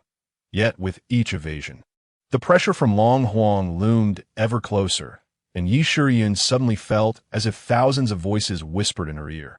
You have stepped into the embrace of the Black Sun, where there is no escape, no redemption. Behold, your life is but a fleeting and laughable candlelight, destined to be consumed by darkness. You are merely a grain of sand, adrift in the boundless sea of chaos. Why struggle? It is all in vain, yes, in vain, without meaning, without purpose. The voices deepened. Time is but a deceptive illusion, a cycle repeating. All reason, all logic, shall be shattered by the black sun. Oh, you feel it. The gaze from within the Black Sun. It watches you. Every breath you take is a mistake. You should not exist. You were never meant to exist. Yield to that magnificent Black Sun. Lay down your will and allow me to guide you back to the Black Sun, where pain and fear do not exist, only eternal silence. The sound is intermittently sharp and high-pitched. Listen to the echoes emanating from the depths of the Black Sun. All existence is but a fallacy, and all life is a sin. Annihilate. You heard it, did you not? That is the true voice of the cosmos, the ultimate fate of all things, extinction. Let this decaying world return to chaos under the gaze of the Black Sun. Surrender your mind. Immerse yourself in the endless abyss. Yi Shuyun. Xinyu sensed that Yi Shuyun was in an unusual state. She had nearly lost her ability to act, completely surrendering to the act of flying. A look of confusion and anguish constantly crossed her face, and her body trembled slightly, her pupils involuntarily quivering. Elder brother, pull away a bit.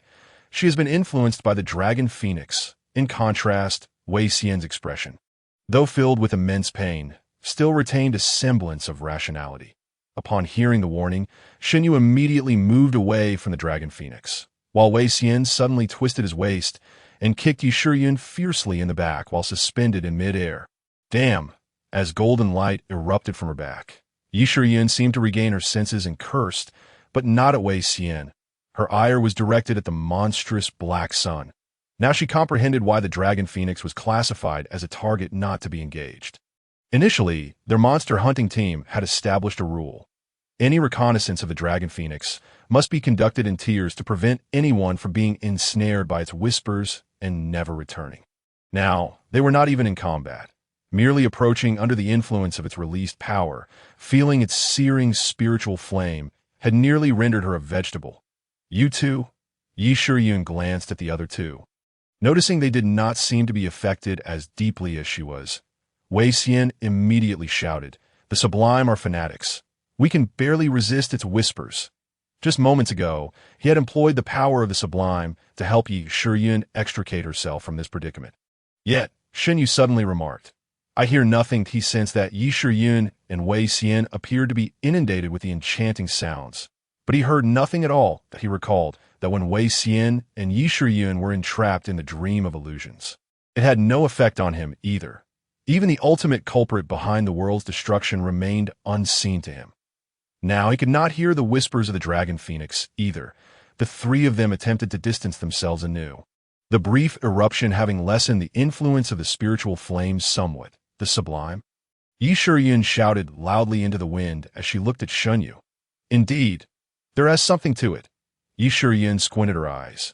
Though she did not understand why Xinyu had received further enlightenment from the Sublime, she believed that the power of the Sublime could potentially shield her from some mental assaults, perhaps allowing her to grapple with the dragon phoenix. But I cannot. To be honest, Xinyu had no idea how to wield the power of the Sublime. It was akin to the dream of illusions, which also left him glancing down at Wei Xian. Wei Xian looked up at Xinyu with an innocent expression. Recall the combat techniques of the Sublime. Xinyu's hand plunged into Wei Xian's head, causing Wei Xian to shudder involuntarily, eager to resist. Yet the threat of the dragon phoenix loomed near. Unlike the Supreme Lord, this creature sought only to obliterate them. Immediately, the methods of combat he had learned about the Sublime flooded his mind. Praying that the extraordinary elder brother could truly resolve this issue, Xinyu accessed Wei Xian's memories. Astonishment flickered in his eyes. Unlike the haphazard approaches of other enlightened ones, Wei Xian possessed a comprehensive understanding of the power of the sublime. Complete with rituals, he cast a bewildered glance at Wei Xian, who was now terrified, exclaiming, "It's coming!" Shen Yu discarded incense along with Wei Xian into the desert, leaving Wei Xian looking confused, wondering if this was simply a matter of using it up and discarding it. "Protect yourself!" Incomplete combustion. A thunderous roar erupted. A brilliant, searing pillar of fire connected heaven and earth as Yi Shiyun summoned all her strength. Her entire body, save for her face, basked in flames and crimson crystals. Her limbs twisted grotesquely like a monster, and with a mighty shout, the surrounding flames vanished in an instant, condensed into the crystalline curved blade in her hand. The dragon phoenix revealed its colossal form, its massive maw exhaling dark flames, lunging toward Yi Shiyun. As the roar echoed, even in her extreme crystalline state, Yi Shiyun felt her mind teetering on the edge of emptiness. Fortunately, in that fleeting moment, a golden hammer struck her head, restoring her clarity in an instant. With no time to glance back at Shen Yu, Yi Shiyun raised her curved blade high, swinging it fiercely toward the oncoming dragon phoenix. Heaven and earth slash! As the dragon phoenix was struck, a massive gash appeared on its body, and in pain, it turned its head, scraping against Yi Shiyun as it plummeted aside, before flapping its wings to ascend once more. Gazing at her from afar, Shen Yu observed as Yi Shiyun's single strike seemed to cleave the earth, creating a vast chasm, even causing the distant tower of heavenly reach, a symbol of ultimate power, to begin to slide. How far apart were they? Yi Shiyun's full force mode had become so terrifying that it surpassed the attack power of ordinary black sun monsters. Yet even so, Yi Shiyun gasped for breath, the crystalline markings creeping up her neck like a serpent, threatening to cover her entirely, which would mean her transformation into ashes. Shen Yu floated beside her, raising his hand as golden and green energies intertwined like a lifeline, cycling into Yi Shiyun's body. The sublime alleviated her mental disturbances, while benevolence mitigated her excessive crystallization. "Thank you," Yi Shiyun said, eyeing the dragon phoenix. Even though her full-powered strike was earth-shattering, it merely left a wound upon the dragon phoenix. A wound that was slowly beginning to heal. 3 more strikes to go. Yi Shiyun squinted, stating that if she could strike the same spot 3 more times, she could sever its wings. Can it be done? Betting everything on a desperate attempt merely to incapacitate it, Shen Yu found the outcome hard to accept. Difficult to utterly annihilate a black sun monster. One must completely dismember it, depriving it of any chance of recovery. Yi Shiyun had once been the strongest butcher in the Third Submission City, often initiating the cuts against black sun monsters. Yet she understood clearly that without exquisite teamwork, it was a challenge to strike the same spot multiple times. Black sun monsters were not foolish. Even now, Yi Shiyun lacked the confidence to deliver 3 consecutive strikes at the same position to sever its wings.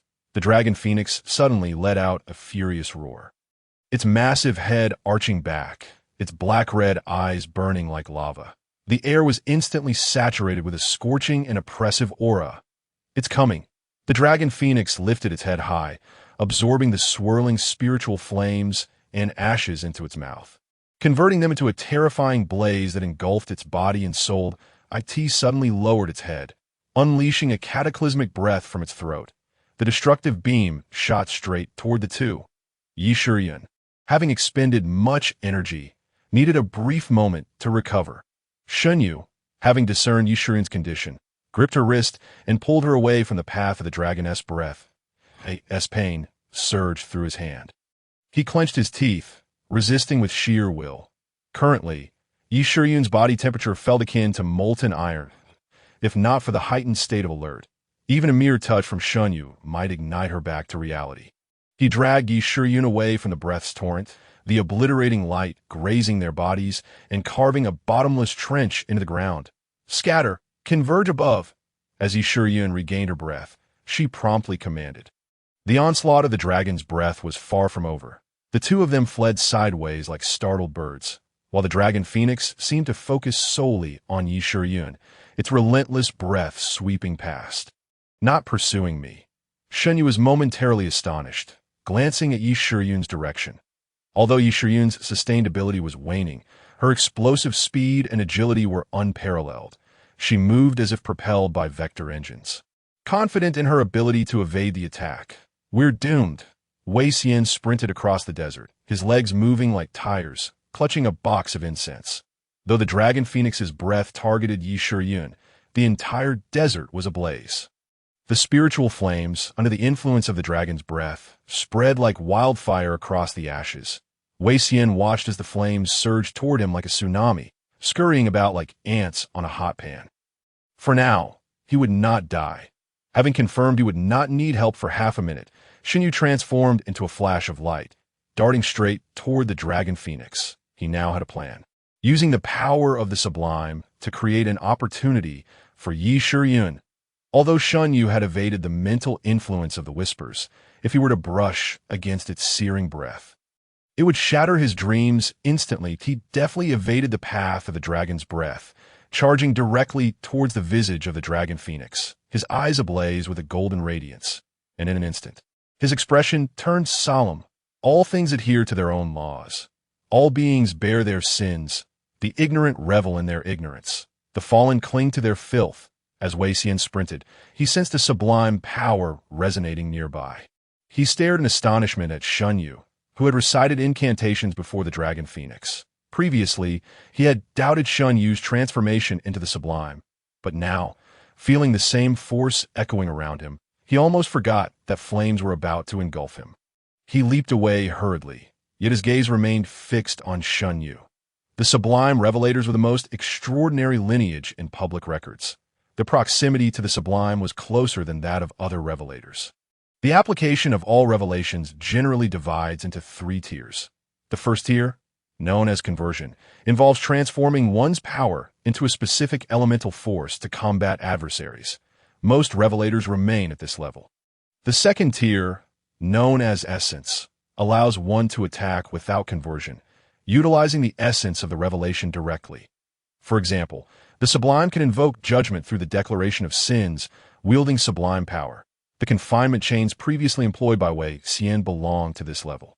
The dreamer's entry into dreams also falls within this category, as does Yi Shiyun's earth and sky slash, representing her strongest reversal of fate, transmuted into that supreme blade intent.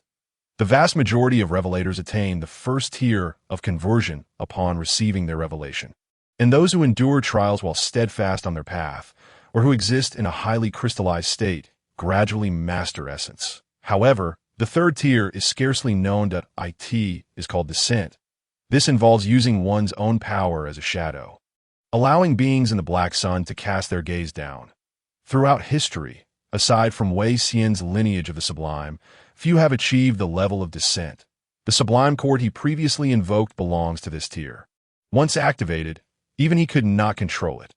Only the sublime can render judgment and determine victory or defeat in a trial. It was only now that Wei Xian slowly realized that after he had been injured and lost consciousness in the sublime court, his elder brother had passed the trial of the sublime, gaining the affirmation and grace of sublime ethics. His knowledge. Only a handful of other revelators have reached the level of descent, the most renowned among them being Mr. Zhu from the Third Divine City. His compassion is a direct gift of benevolence. Such powers are exceedingly outrageous. Regardless of weakness or strength, the force of descent solely depends on the degree of one's resonance with the revelation. Even if Wei Xian's head were half severed, he could still wield the power of descent fully. Elder brother, no, we are not the same. All things adhere to their own laws. All beings bear their sins. The ignorant revel in their ignorance. The fallen cling to their filth. This phrase serves as the prelude to the descent incantation. Only by loudly proclaiming this phrase with the power of the sublime can attention be drawn. Yet for Shenyu, who had just transformed into the sublime, employing the incantation of descent was a grave error. The Dragon Phoenix had already noticed the ants encroaching beside it, its breath still scorching Yi Shiyun. However, its sharp claws were still raised, aimed at Shenyu. Dodge first. Do not use this spell. Wei Xian shouted while running. You have not accumulated good deeds or punished evil. The sublime will not grant you power. Even though his voice could not reach Xunyu high above, Wei Xian still urgently warned, "Run." Wei Xian's journey was, in essence, a process of accumulating good deeds and punishing evil. He would specifically trade for death row inmates, gathering acts of punishment before their execution. His constant travels across various regions were not merely for profit, as after so many years, he was left with only a single cart, often going hungry. The resources and materials he earned were primarily given to small, closed communities to amass good deeds. Otherwise, how could Wei Xian freely traverse everywhere, paving his way with funds earned through sweat and peril, enabling him to roam so boldly in the wilderness? Unlike Wei Xian, who had spent years journeying, Xunyu was scarcely capable of attracting significant sublime power. The four corners are closed, the heavenly gates shut. The winds cease and the thunder is still. Virtue and evil are distinct. The celestial stars descend here. Cursed be it, still resorting to the most stringent set of conditions. Wei Xian felt Xunyu's voice resonating clearly. This ritual was one he was exceedingly familiar with. It directly drew the power of the sublime into his body, transforming a follower of the sublime into a vicar of the sublime. Its upper limit was extraordinarily harsh. Wei Xian believed that if the acts of the sublime accumulated sufficiently, one could gain power rivaling that of the Black Sun monsters in a short time. Yet the over 1,000 sinful souls and hundreds of good deeds he had accumulated over the years were far from sufficient to meet this definition of sufficient. Oh no! The gaze of the sublime would cause him to forget his surroundings. If he could not acquire enough, that claw would descend. Oh, perhaps he relied on being a dreamer. Grant me approval. Render judgment. When virtue is abundant, the sublime is manifest, and judgment is at hand. Here I swear. I am the one who accomplishes all good deeds in the world, and I am also the one who enforces all judgments in the world. I am. Wei Xian averted his eyes, unable to bear the sight of Xunyu being torn apart by the dragon's claws, his heart racing with worry. You haven't even recited or prepared the offerings to the sublime. It's over, sublime. The ground trembled violently. The dragon phoenix let out a mournful wail as it fell to the earth, the resulting commotion shrouding the entire world in dust. Yet even so, Wei Xian, seated on the ground, could still see clearly. He beheld the golden giant amidst the gray mist, and a pair of hands seized the dragon phoenix's wings. Another pair clasped its throat, and yet another gripped its abdomen, forcefully slamming it against the ground. Wei Xian swallowed hard. Elder brother, oh no, oh ancestors, Wei Xian shouted in shock. Did you offer the merits of saving the world to the sublime? This immense form, this vast power, could not possibly be summoned by the merits of 1,000 or 10,000 people. Wei Xian understood well. At most, he might gain a couple of arms, reaching the pinnacle among revelators. Perhaps even surpassing Yi Shiyun, who had yet to touch the concept of descent. But this power capable of tearing apart Black Sun monsters must have been offered with the merits of influencing tens of thousands or even millions. Yi Shiyun sensed the dragon phoenix's assault had ceased and immediately felt a mysterious, dignified presence descending behind her. She swiftly turned to gaze upon the dust-laden battlefield, upon seeing the faint golden six-armed giant capturing the dragon phoenix. She was taken aback, her first thought being to compare it with her memories of which Black Sun monster it resembled. Yes, the smoke gradually dissipated, and the six-armed giant pinned the dragon phoenix to the ground. She could vaguely discern a familiar visage upon that massive face. Xunyu. Upon recognizing him, Yi Shiyun had no time to ponder how he had transformed into such a being. Seeing the dragon phoenix thoroughly restrained, forcefully pressed to the ground, a singular thought consumed her mind. Seize this opportunity to strike. Now is the moment. She transformed into a blazing meteor, charging forward, swiftly traversing the sandstorm, directly landing upon Xunyu's shoulder. As she neared his towering figure, she felt the oppressive weight of this terrifying form. He was enveloped in a soft, golden glow, his expression impassive, exuding an aura of majesty akin to a deity passing judgment on all beings. 6 robust arms bore down upon the dragon phoenix, which struggled ceaselessly beneath its grip. Just then, the Black Sun monster erupted with a searing spiritual energy, and dark flames instantly engulfed it and everything around it. The terrifying whispers of the Black Sun once again echoed, plunging Yi Shiyun into momentary disorientation. She quickly used Shun Yu's head as a colossal shield, shielding herself from the searing flames that threatened to scorch her once more. Damn it! The Black Sun monsters, in essence, were not biological entities. They resembled intricately functioning AI. Yet their level of intelligence far surpassed anything humanity could design, as the human who had interacted most with the Black Sun monsters. Yi Shiyun understood well that the Dragon Phoenix had memorized her attack. Therefore, it would not allow her to approach so easily. The same tactic rarely proved effective against Black Sun monsters twice. Compounded by their tough hides, making them exceedingly difficult to defeat, they could even remember that spiritual flame would suffice to affect them, negating the need for other tactics. Thus, should she draw near, flames would erupt in all directions. She needed to interrupt it, rendering it utterly defenseless before launching her own attack. At that moment, the golden giant seemed to have heard Yi Shiyun's inner thoughts. The flowing radiance enveloped him, shielding him from the spiritual flames. He raised his fist, securing the Dragon Phoenix's neck and wings, and unleashed a furious barrage upon its abdomen. Boom! With each punch, the entire desert trembled, and violent shockwaves began to ripple outward, spreading far and wide. Accompanied by a sound reminiscent of war drums, Yi Shiyun observed the flames around her beginning to recede. She rushed forward to see that the Dragon Phoenix, pinned beneath the giant, had its abdomen utterly pulverized. Its once formidable shell reduced to mere fragments, compelling it to use flames to mend its grievous wounds. Witnessing the colossal wings being torn and creaking under the giant's grasp, Yi Shiyun wasted no time. She aimed at the wounds previously inflicted and struck once more that a profound chasm appeared on the ground, severing more than half of the Dragon Phoenix's wing at its base. The golden giant then switched hands, clutching its wing with 3 hands simultaneously, and violently ripped along the line of injury. The wing, completely detached from its body, began to gray rapidly. Ow! The Dragon Phoenix emitted a deafening roar, its gaze fixed fiercely upon the golden giant. Now liberated from the constraints around its neck, a terrifying breath erupted from its mouth, directly assaulting the giant's face.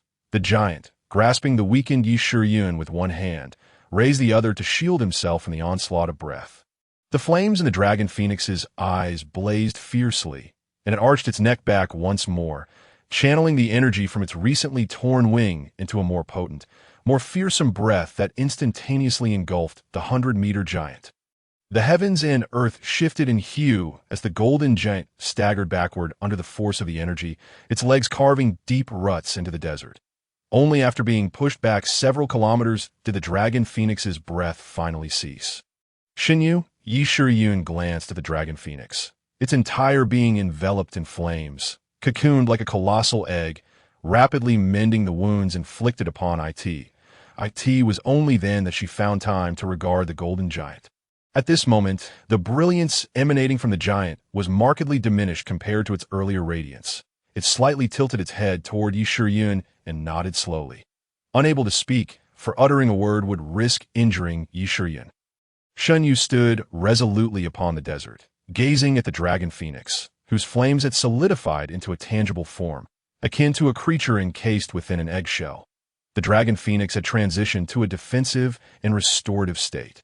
Its hardened shell impervious even to the giant's might. It would resume its hunt once healed. If their objective was retreat, they could leave now. Yet the power bestowed upon them by the Exalted still lingered, igniting a desire to accomplish more. This was a skill that Wei Xian had kept in reserve. It would only be employed in moments of dire necessity, to sacrifice one's actions to draw the Exalted's notice, thereby invoking a direct descent of PowerPoint. One of the invocations required demonstrating one's worth to the Exalted. He had initially intended to wager the notion of altering the world itself, but the Exalted had not accepted it. At that moment, he had seen the Exalted amidst the Black Sun, giving him 6 thumbs up, a somewhat absurd scene. Yet soon after, he felt an unceasing flow of power coursing through his body, granting him capabilities akin to the celestial and the terrestrial, but he sensed that his strength originated directly from the Black Sun. Although he could not discern why the Exalted had so highly regarded him, he had no time for contemplation. instead relying on his newly acquired form to engage in battle alongside the Dragon Phoenix. However, this power was not limitless that it could be described as a one-time transaction. Shen Yu had expended an unknown quantity of merit to obtain a strength surpassing that of the Black Sun monstrosities. The next time, he would need to offer something anew. Moreover, this power, akin to that of Ultraman, could not be sustained for long.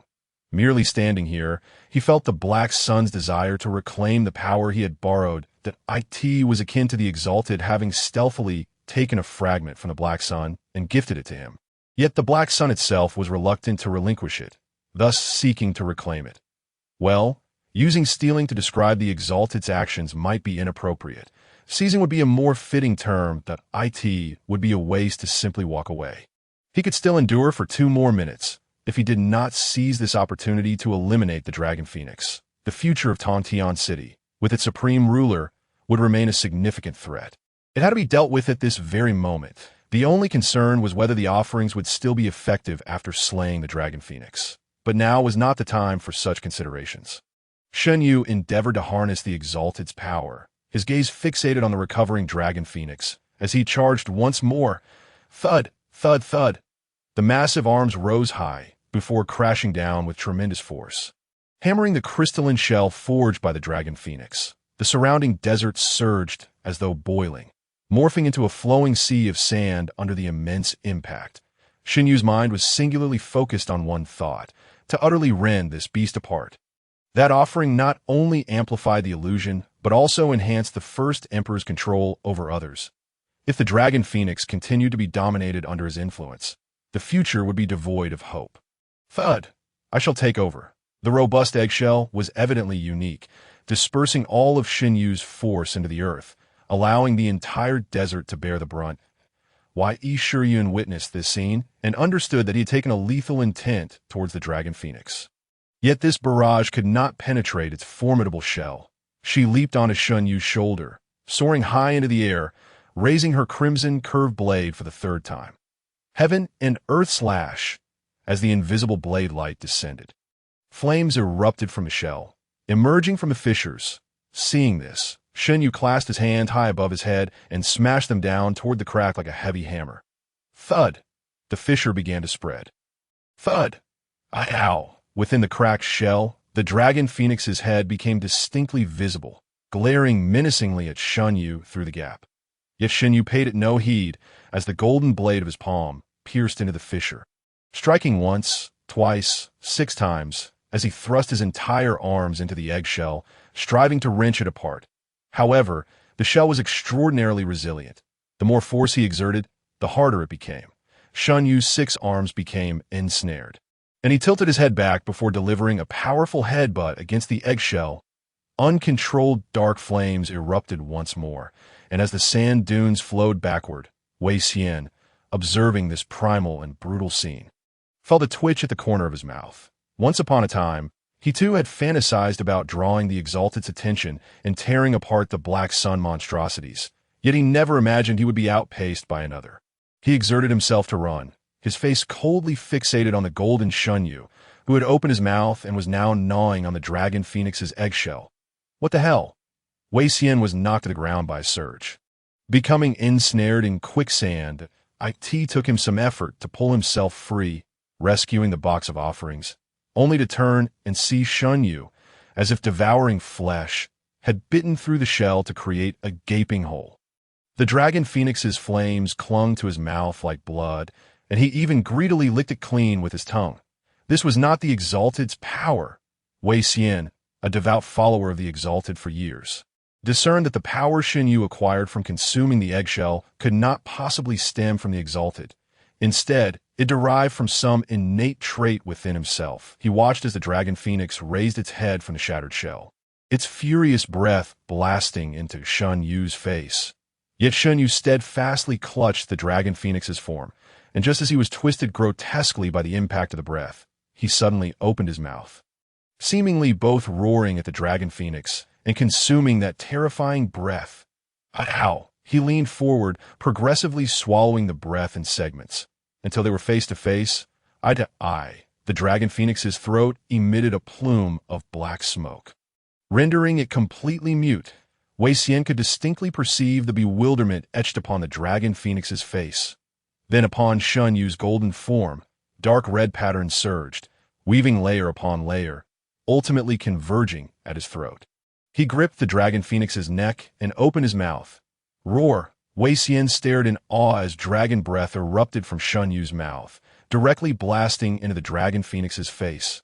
The intact wing on one side of the dragon phoenix began to flap violently, attempting to escape, stirring up a tempest and flames in its wake as it sought to assault Shun Yu. Yet no matter how many attacks he endured, Shun Yu remained immovable, intent only on annihilating the dragon phoenix. 10 seconds, 20 seconds, 1 minute. The residual heat of the breath ignited the entire sky, casting it in a fiery hue. Under the relentless barrage of destructive energy, the dragon phoenix's head was finally shattered, its body twisting like molten glass, as if it were on the verge of melting. However, at that moment, the golden giant began to fade into transparency, its brutish power approaching its conclusion. But why Yi Shiyun? The giant's thunderous roar echoed as Yi Shiyun stood atop its head. Save for her eyes retaining their human pupils, her entire form was encased in crystal. Her body elongated to a height of 5 meters. The beast-like growl emanated from her throat as she brought her hands together. She danced on the precipice of madness, drawing closer to the essence of rebellion, wielding her hands like a colossal blade as she shouted at the dragon phoenix. This damned world. At this moment, Wei Xian chanced a glance at the magnificent black sun. His vision blurred, and he seemed to perceive another presence within it, revealing its claws. That a sudden jolt surged through him. This blade of annihilation was indeed a thorough madman. Although she lacked understanding of the techniques of descent and calligraphy, she had, through sheer obsession and an almost complete crystallized monstrous form, drawn the attention of rebellion on the brink of rational collapse. No wonder she possessed the ability to utterly vanquish the Black Sun beast. Had it not been for Renei by her side, that maneuver would have led to instant demise. Sever. After executing this strike, Yi Shiyun could scarcely behold the aftermath of her actions, merely managing to shout with her dwindling sanity. Hurry! The golden giant disintegrated, and from within, Shun Yu's dream body soared forth. He swiftly caught Yi Shiyun, pouring all of Renei's power into her, yet even the force propelling Yi Shiyun's flight faltered, and the two plummeted rapidly downwards. Bang! Yi Shiyun's heavy form crashed into the desert, followed by an even more violent sound of impact. The headless dragon phoenix split in two, crashing onto the barren land. Its body began to gradually dissolve, unable to maintain its exterior, akin to melting ice, flowing away until it ultimately formed two crimson peaks. In the sandpit, Yi Shiyun's body was partially healed by Renei's power, at least sparing her from immediate death. She lay sprawled at the bottom of the pit, spitting out the sand from the air, exclaiming, "I really did take it down. That was exhilarating. Shun Yu, where are you?" She hastily rose to seek Shun Yu's whereabouts, only to discover him floating outside the pit, his expression grave as he gazed in one direction. After unleashing a full force strike, Yi Shiyun felt as if she had been run over by a bulldozer, her entire body aching painfully. She propped herself up and crawled up the pit, first glancing back at the direction where the dragon phoenix had fallen, and upon seeing that the two red peaks were gradually turning grayish-white, she confirmed that the dragon phoenix could indeed not be revived this time. Only then did she call out to Shun Yu. "What's wrong?" Following Shun Yu's line of sight, her expression turned serious. 12 highly crystallized revelators bore a golden palanquin, appearing before them. The mountains formed from the dragon phoenix were slowly transforming into a SHT this moment. One would expect the survivors to embrace each other, celebrating the nearing liberation of all humanity, taking another step closer to returning to the surface in a frenzy. Yet now, Yi Shiyun's mood felt as frigid as if she had plunged into an icy abyss. The palanquin they bore was adorned with various treasures symbolizing power, and the dark curtain fluttered gently in the breeze. In the distance, a wall of dust stirred by approaching vehicles, accompanied by the roar of engines, drew near. Under normal circumstances, every highly crystallized revelator would warrant vigilance. However, at present, Yi Shiyun's attention was wholly captivated by that palanquin, Within it was likely the renowned sovereign of supremacy, point 12 formidable adversaries, the unknown might of the sovereign. Coupled with the impending arrival of countless troops, had she not engaged in a fierce battle with the Dragon Phoenix, Yi Shiyun might have retained some confidence. After all, if she could not win, she could still flee. Unfortunately, the immense cost of the final severing strike had left her not only aching all over, but also starved of strength. Although Reneai's power had averted her from the brink of death, it could not restore her condition. She lacked even the strength to escape. Why? Yi Shiyun cast a worried glance at Xinyu, realizing he too had expended considerable energy in reversing his own state, having struggled to move her just moments ago, making their chances of escape truly slim. Xinyu turned to look at the emerging Yi Shiyun, noting that although she appeared weak, her condition seemed relatively stable. Her degree of crystallization reduced to 80%. With continued treatment, she would not face life-threatening danger. His concerns eased somewhat. The pressing issue was now how to depart from this place. The capabilities of the First Emperor were exceedingly peculiar, and he was uncertain what triggered the brainwashing aspect. Now was not the time for a direct confrontation with him. However, flying alone posed no problem. The challenge lay in how to carry Yi Shiyun away. You are the lord of Tongtian City, the sovereign of supremacy.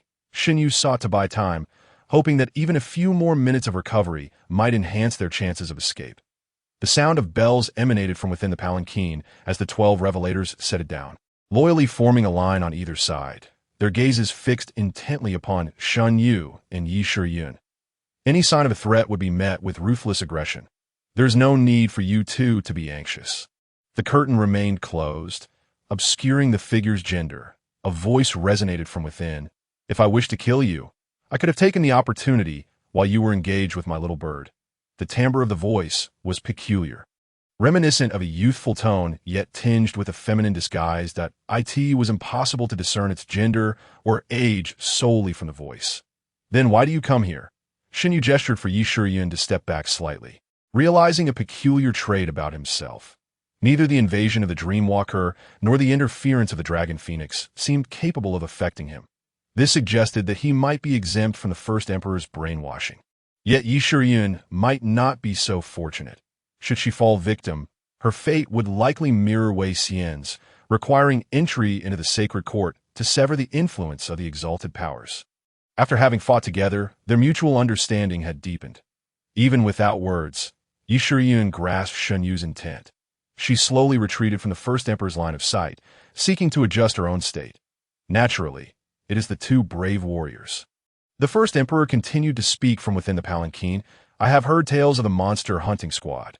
Those 100 warriors are valiant fighters, each comparable to my personal guards, and individuals like Miss Yi are the pinnacle among revelators. That last strike was indeed splendid. Even I could not help but applaud that severing of heaven and earth. He referred to himself as I, truly believing himself to be an emperor. Xinyu felt an overwhelming sense of dissonance emanating from the figure. Wasn't the Dragon Phoenix captured by you? You seem quite pleased that we felled it. Ha ha. Under heaven, does not the land belong to the king? Are not the valiant warriors the king's ministers? The First Emperor's laughter echoed from the palanquin. If a brave warrior were to slay that abomination, I would only applaud. Oh, you think my heart is so narrow. As long as Miss Yi serves me, all matter shall be forgiven. I'm sorry. This so-called friend who refers to himself as Xinyu replied with displeasure. We have no interest in your Tongtian city. Merely entering, it gives me goosebumps. Kindly take your leave, should you fail to depart soon. He narrowed his eyes. I will regard you as an enemy, just as I did the Dragon Phoenix. Oh, the exalted form is not a power to be wielded at will. The revelators within the Black Sun are also bound by its constraints. How could it be summoned at your whim? The First Emperor chuckled lightly. Do not be surprised. Wei Xian is my vassal, and I am well aware of all his secrets. The merits you have utilized cannot be employed again.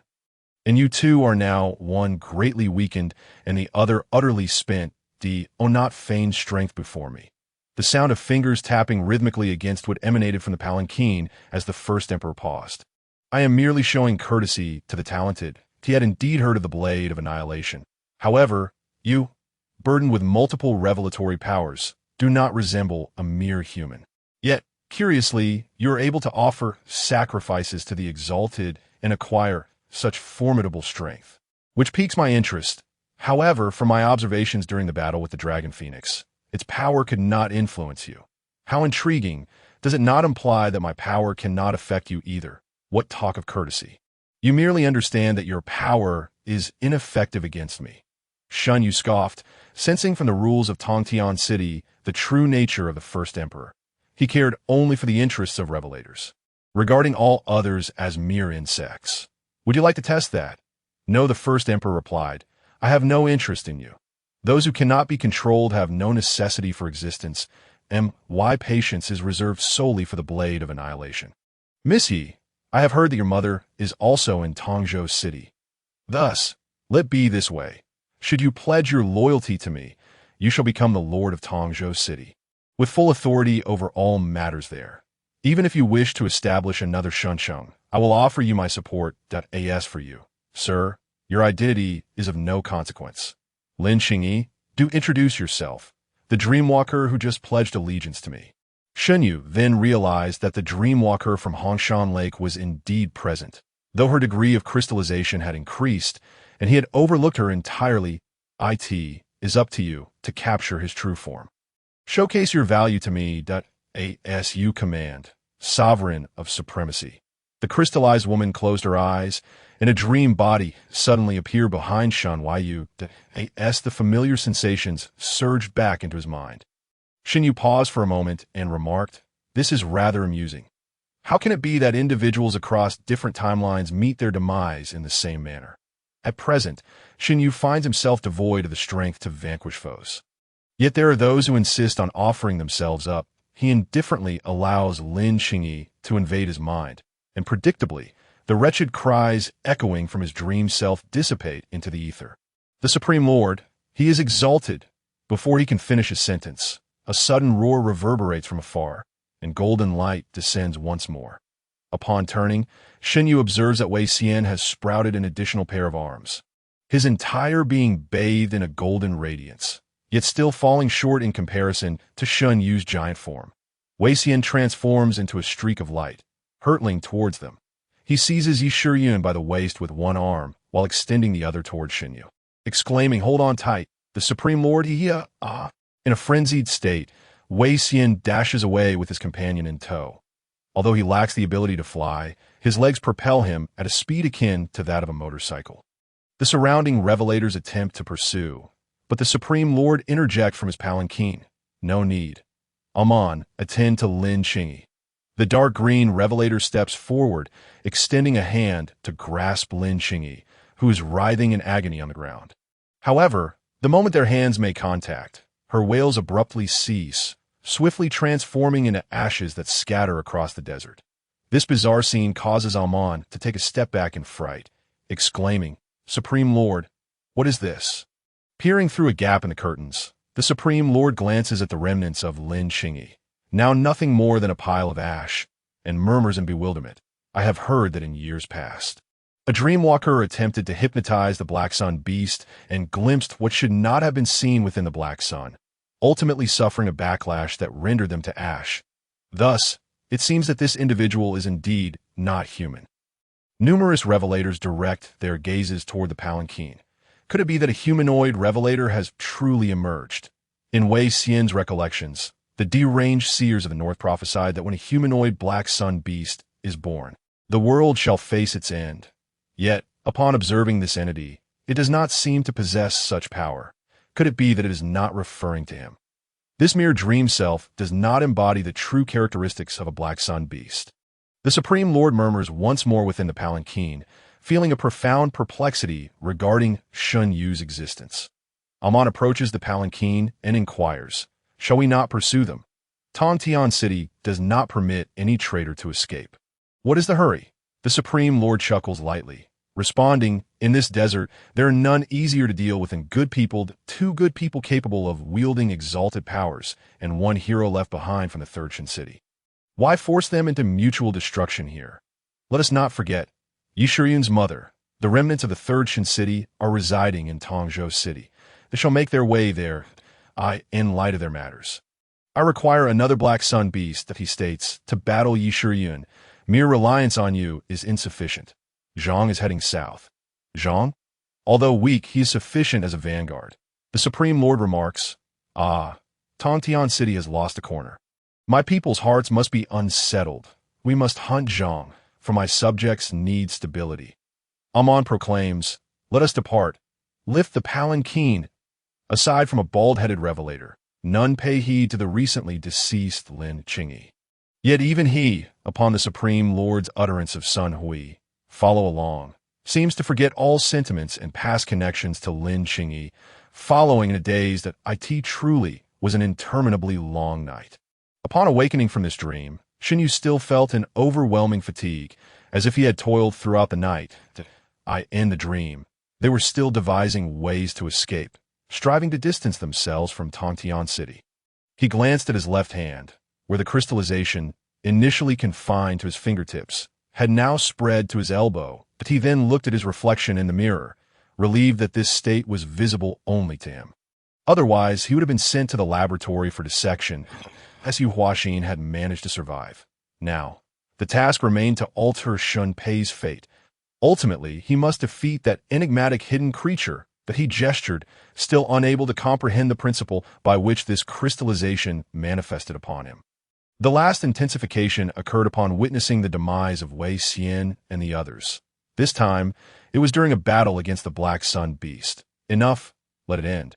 Xinyu forcefully slapped his face. Life in the real world must continue, and there were numerous matters to attend to. He could not allow the emotions from his dreams to burden those around him. Time to head to work. He needed to engage in more virtuous deeds, accumulating merit and exaltation to exchange for strength. Hello, Uncle.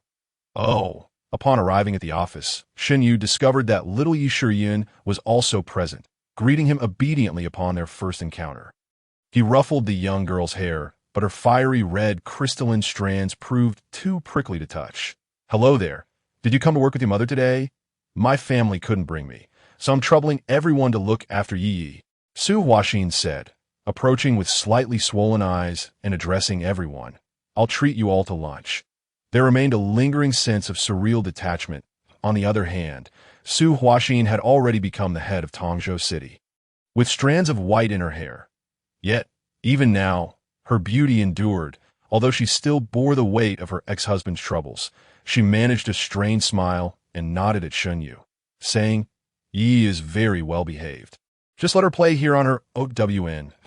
It seemed she feared that her ex-husband might use their daughter as leverage, hence her desire to keep her close at all times. Xinyu nodded, assuring, we will assist. The little girl was indeed very well behaved. Though children are often oblivious, they can sense their parents' emotions. Little Yi Shiyun played quietly in the office, and when tired, sought out an empty lounge chair to rest. Seeing that little Yi Shiyun was beginning to doze off, Xinyu took out a blanket for napping and approached to cover the child.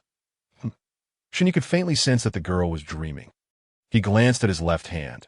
As the degree of crystallization increased, his previously sleep-inducing dream abilities seemed to have evolved into the capacity to perceive dreams, entering the realm of dream infiltration.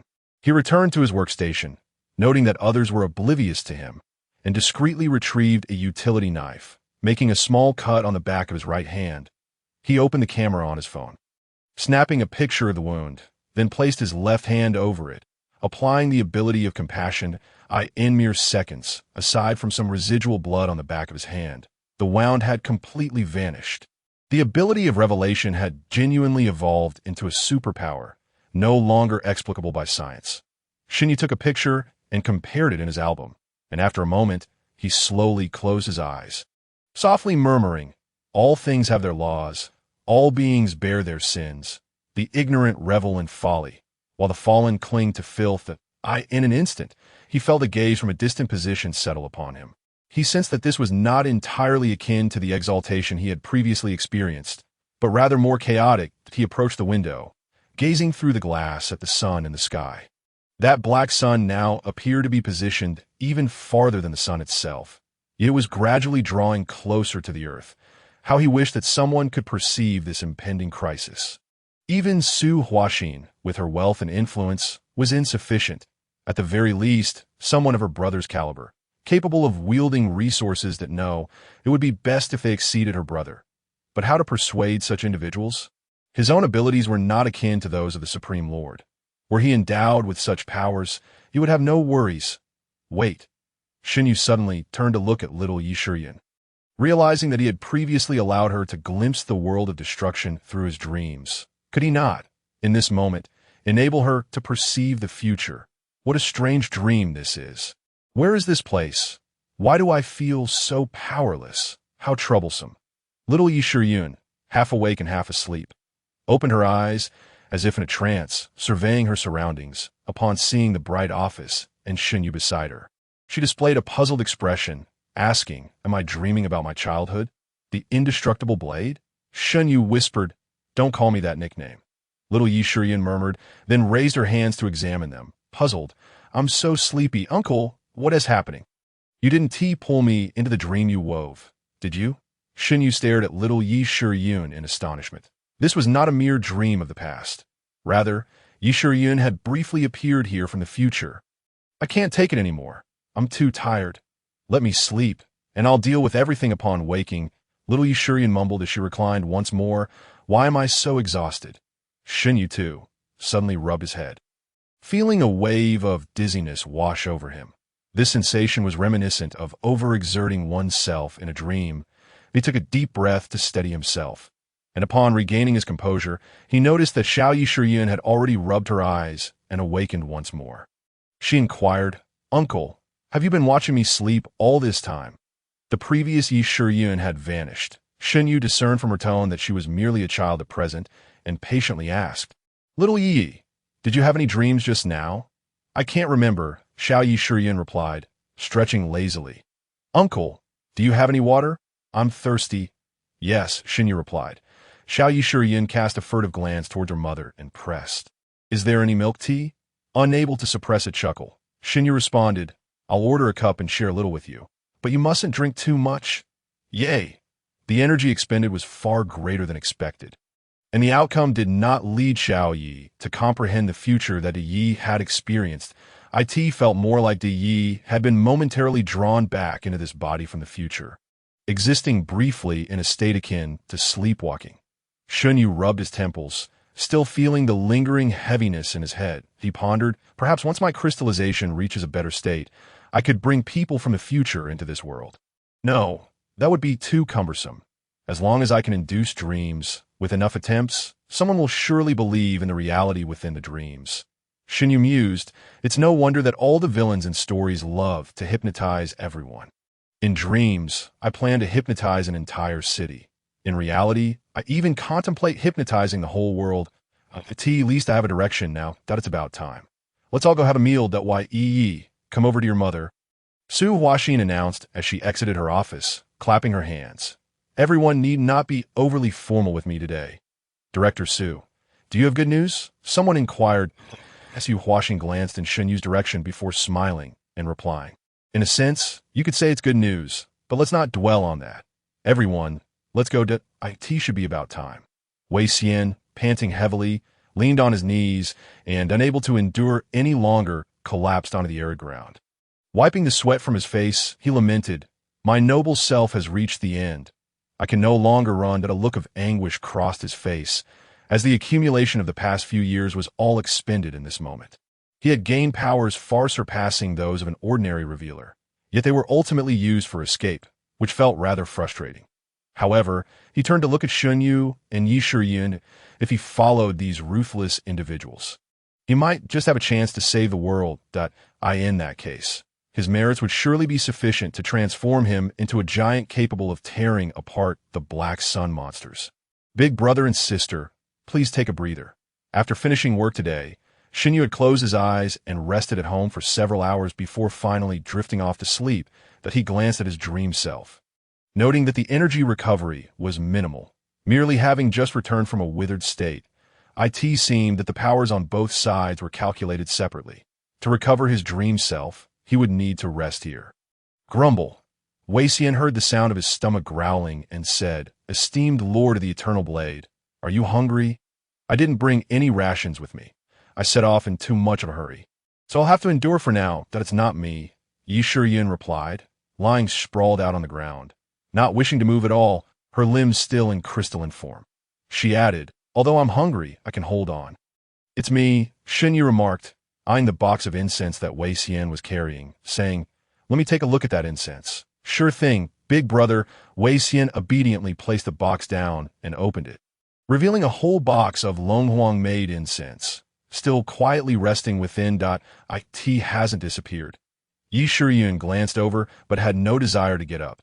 Naturally, this was made using special techniques while Long Huang was still alive. The energy had already been solidified. Lighting this incense would be akin to igniting the spiritual flame of Long Huang. Wei Xian clicked his tongue, inspecting the contents of the box, and commented, the first emperor originally intended to use this incense to solidify his rule. As long as it was lit throughout Tongtian City, his powers would cover the entire city without restraint. What exactly are his abilities? I don't know. Wei Xian shook his head, saying something akin to control, domination, brainwashing. But the true name is not this. I've speculated that it should be related to imperial authority. Oh right, I forgot to introduce myself. Wei Xian stated earnestly. My name is Wei Xian. I'm a traveling merchant, a noble revealer. Half a year ago, during trade at Gathering Place, I happened to encounter someone from Tongtian City that I thought I could do business, but upon arrival, I was directly controlled by that first emperor. I'm grateful to both of you for your assistance this time. Xinyu, no need for formality, Xinyu said as he picked up a stick of incense, feeling increasingly hungry, recalling the peculiar satisfaction he had felt while consuming Long Huang previously. Though it sounded strange, he had encountered an unprecedented sense of fulfillment at that time. That it seemed he had a fondness for such things. These refined creations of the Black Sun he bit into the incense, as one might with a pocky stick, chewing it. The dream self shouldn't have digestive functions. Wei Xian could even faintly see the chewed incense entering Xunyu's body, from which wisps of blue smoke began to emanate. This shouldn't be edible. Right, to me it's akin to an energy bar. Xinyu felt a slight recovery of energy and squatted down to restore Yi Shiyin to below 50%, then took another stick to eat, saying, it's quite tasty, with a hint of barbecue flavor. Yi Shiyin and Wei Xian exchanged peculiar glances toward Xinyu, wondering what sort of physique he possessed. Were it not for the noble's acknowledgement of Xinyu, Wei Xian might have considered him some sort of monster, that I can also consume Black Sun monsters, but lacking a noble body, I can only do so like an ant devouring an elephant. Xinyu turned his gaze towards Wei Xian and inquired, who resides near the Ashen Mountain, and what does the prophecy refer to as he? You? Wei Xian's eyes widened as he looked at Xinyu, clutching his head. Did you read my memories? No. If you had read my memories, you wouldn't be asking that. How do you know these things? The future version of you told me. Wei Xian stared blankly at Xinyu, who, using the power he had just regained, pointed a finger at Wei Xian's mind. His eyes gradually became hazy, and after a long while, he finally regained clarity. What you just showed me, was it fabricated? Wei Xian seemed to perceive another version of himself, another future, one not controlled by Tongtian City, where he encountered Xinyu and Yi Shiyin. Each experience shared with him felt entirely authentic, even the final outcome. I had no reason to deceive you. Wei Xian circled around Xinyu, growing faster and faster, his steps becoming increasingly hurried as he pondered and shook his head. Finally, he said, your origins may be exceedingly complex. If merely predicting these things, you might be a traveler of some special revelation that I can understand, but the fact that you have gained the noble's acknowledgement means you are definitely not human.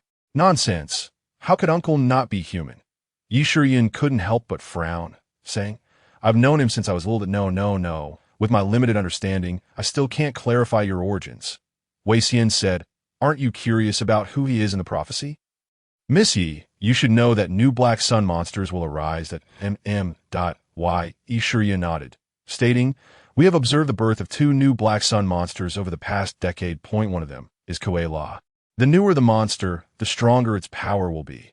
Ultimately, the being born, representing the end of the world, is he from the prophecy.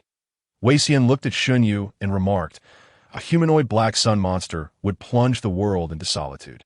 The people in the mountains refer to it as the last Black Sun apostle. You can't possibly mean Uncle is that so-called last Black Sun apostle, Can you? That would be an exaggeration. Wei Xian glanced at Yi Shiyun and said, Black Sun monsters do not employ any cunning schemes. They simply annihilate upon sight. Their actions carry an innate arrogance of destroying you has nothing to do with me. The fact that Big Brother Shen you can converse with us here, engage in dialogue, and even attract the noble's attention signifies that he is not that Black Sun apostle. Yet the issue lies in the fact that Big Brother Shen you has a very close relationship with the Black Sun. Otherwise, it would be impossible to explain the peculiarities about him. Wei Xian earnestly invited, Come with me to Ashen Mountain. Big Brother, you surely wish to unravel the mysteries within your heart. There, you may find the answers you seek. What kind of place is Ashen Mountain? Why have I never heard of it before? Mr. Zhu has visited Ashen Mountain, and at once sought to retain him. Wei Xian asked, puzzled, Did he not mention it to you when he returned? Yi Shiyun shook her head.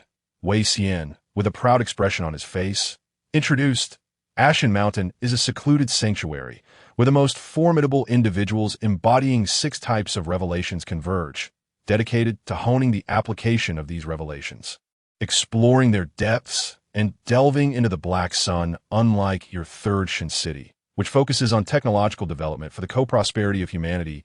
We, the denizens of Ashen Mountain, refer to the revelations we perceive as divine, aspiring to draw closer to the divine essence. Thus, some have taken to calling us a cult. Indeed, we harbor certain fervent religious sentiments, much like myself, who holds an unwavering reverence for the exalted will. The exalted figure that Brother Shunyu displayed moments ago transcended the mere bounds of a revealer. Wouldn't you agree, Miss Yi? Even you, Miss Yi, have likely never witnessed such power. That why Yi Shiyun nodded, acknowledging their reliance on teamwork for hunting. However, in Ashen Mountain, there exists one capable of achieving an equivalent prowess.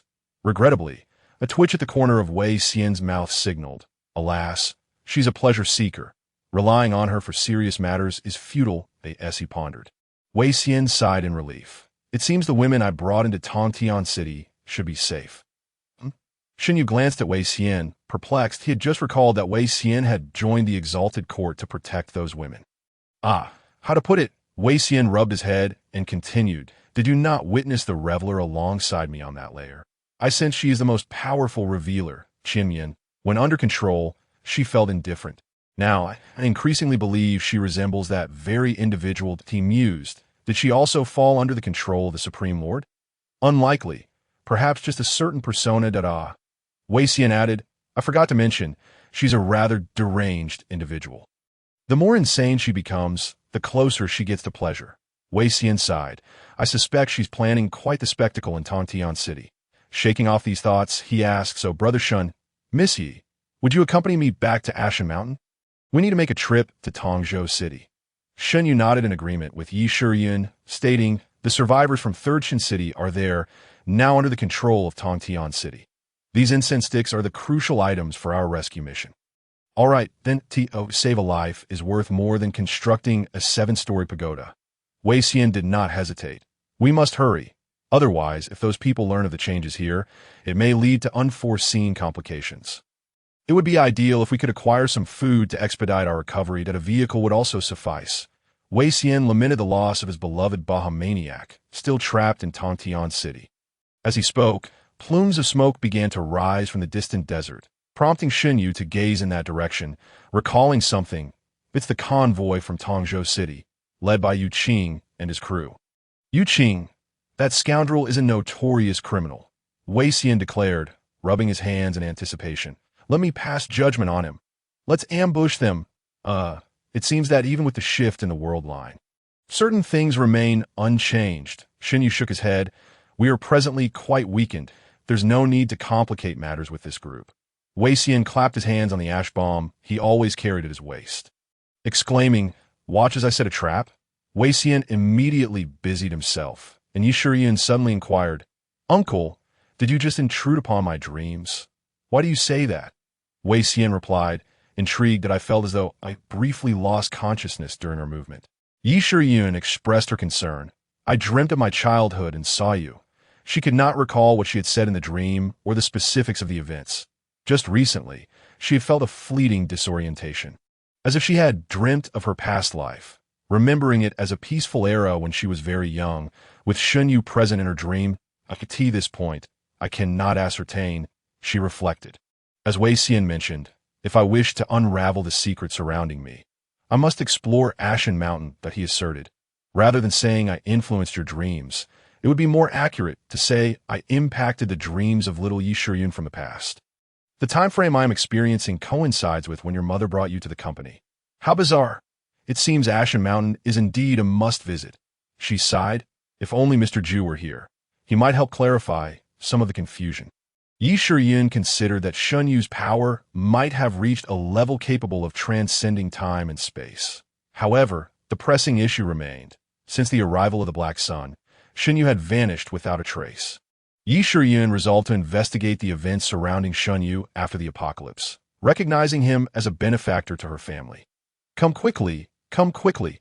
Wei Xian found an essential route and concealed the bomb. The desert had no established paths, but with the increasing traffic heading to Tongtian City, a smooth road had naturally formed. He beckoned the two to hide, stating, the escort team likely has 2 revealers. We can take out one. Yu Qing is rather weak. If we seize his possessions, he becomes useless, leaving the remaining soldiers to Brother Shin. Shunyu is not in optimal condition. Fabricating a dream that influenced the entire convoy might be challenging.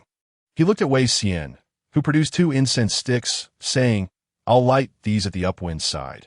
Their effect is quite potent. The revealers may have a chance to escape, but ordinary people stand no chance. Thus, you will manipulate the dreams of the others, making them perceive me and Miss Yi as those 2 revealers. This form of hypnosis is undetectable. We will instruct them to return to Tongzhou City, ensuring this transported supply does not go to waste. You are always seeking to maximize your benefits, Shunyu remarked, observing Wei Xian's adept capabilities as a strategist. We shall proceed, as you suggest. Yi Shiyun had never engaged in such acts of robbery before.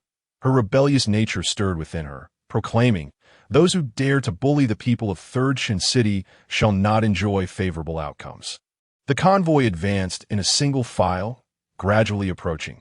Following their original plan, they circumvented the danger zones, transporting goods produced in Tongzhou District to Tongtian City. At this moment, their journey entered its final phase. And soon they would be able to see Tongtian City. Their vigilance had begun to wane until, boom, Wei Xian's final stash exploded. 2 vehicles detonated from beneath, launching them into the air. Upon their descent, a gaping hole appeared, erasing both metal and flesh. Only one revealer remained, impaled by debris and wailing in agony, a sight that startled the incoming convoy, causing them to hit the brakes immediately. Yu Qing hurriedly disembarked, shouting, who did this? A faint, elegant fragrance wafted through the air, and as he inhaled, his gaze continued to search for the enemy. Until they spotted Shunyu floating 5 meters above the ground, he immediately bellowed, open fire, open fire. The gunfire erupted for a brief moment before abruptly ceasing. Everyone, except for Yu Qing, fell into confusion, lowering their weapons, for Shunyu had vanished from their sight. Yu Qing, infuriated, shouted, what are you doing?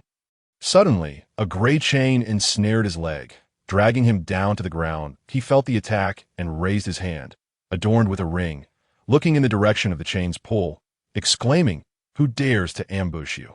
Yu Qing, it is you who is ambushed, Yu Qing. Wei Xian strode confidently forward, clutching the chain. As Yu Qing prepared to retaliate, the partially crystallized Yi Shiyun stepped on his back, causing his heart to leap in fright. Glancing at Wei Xian's face, he gasped, it's you, Wei Xian. Have you betrayed the Supreme Lord? Brothers, open fire. This fat man can be killed with a gun. What are you doing? Lord Yu Qing, the captain of his soldiers, approached Wei Xian, addressing him as Yu Qing, while pointing at the subdued figure beneath Yi Shiyun. How shall we handle this ambushing revealer?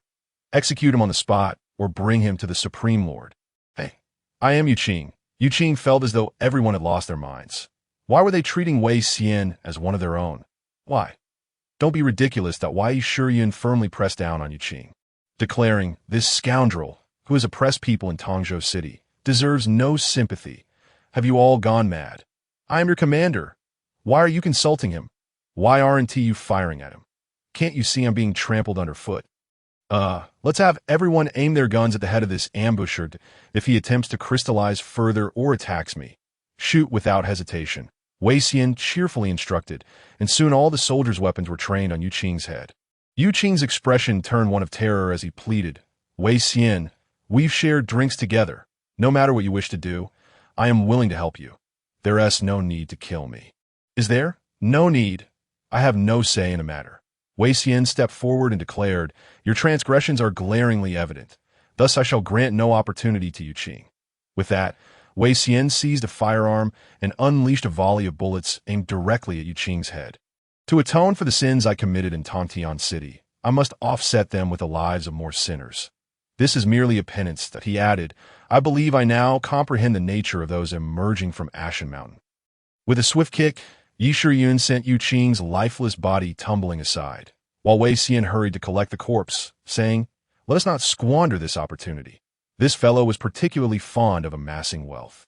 Yi Shiyun surveyed the surroundings and noted that the soldiers dared not meet her gaze. That it was only after visiting Tontian City that she realized the absolute and transcendent status of the Revelators. She understood that this group considered themselves to be another Revelator within their ranks, promptly instructing them to procure some sustenance. Before long, her request was fulfilled. Is Ashen Mountain strictly devoted to Revelators like you? Shen Yu ambled over, completely ignored by those around him. He glanced down at the incense in his hand, burning slowly. These 2 sticks were sufficient to sustain them until they returned to Tontian City. The effect was indeed remarkable. He only needed to provide a modicum of guidance to exert complete control. These soldiers were, in fact, entranced in a dreamlike state. All that remained was to ignite the remaining incense in various locations throughout Tongzhou City, weaving a perfect dreamscape. Indeed, yet not all from Ashen Mountain are virtuous. Our faction, the nobles, the true knowledge faction, and the benevolent faction are relatively amicable within the cult. Wei Xian began to eat, glancing at Yi Shiyun as he spoke. The benevolent faction invited Mr. Zhu to lead that I have heard they praise him as the revelator closest to benevolence. Unfortunately, Mr. Zhu declined. Are they truly difficult to deal with? He continued, the joyful, the extravagant, and the brave. Upon noticing the 2 looking his way, he elaborated. The joyful faction's revelation is that everything is pursued solely for pleasure, regardless of the means. The extravagant faction has already departed Ashen Mountain, establishing an opulent golden city elsewhere. As for the brave, they exult in solo battles against the Black Sun beasts and encourage others to do the same. Most have perished in the process, he sighed. In our eyes, the joyful and extravagant cannot coexist. I cannot say for certain about this individual, but to be frank, one should be wary of anyone claiming to hail from Ashen Mountain. Even among the nobles, there are those who have become so fanatical that they deliberately create evil only to judge it later. To say we are mad is indeed true. We are far more extreme than ordinary revelators. Shen Yu, however, was indifferent, asserting that sometimes dealing with the mad was easier. One merely needed to discern the root of their desires. Yi Shiyun then inquired, Is there no rebellion? She realized that her power still had room for growth. The nobles possessed their own might, and perhaps the rebels bore similar strength. No, Wei Xian replied. The true knowledge faction has studied rebellion, and their conclusion is that.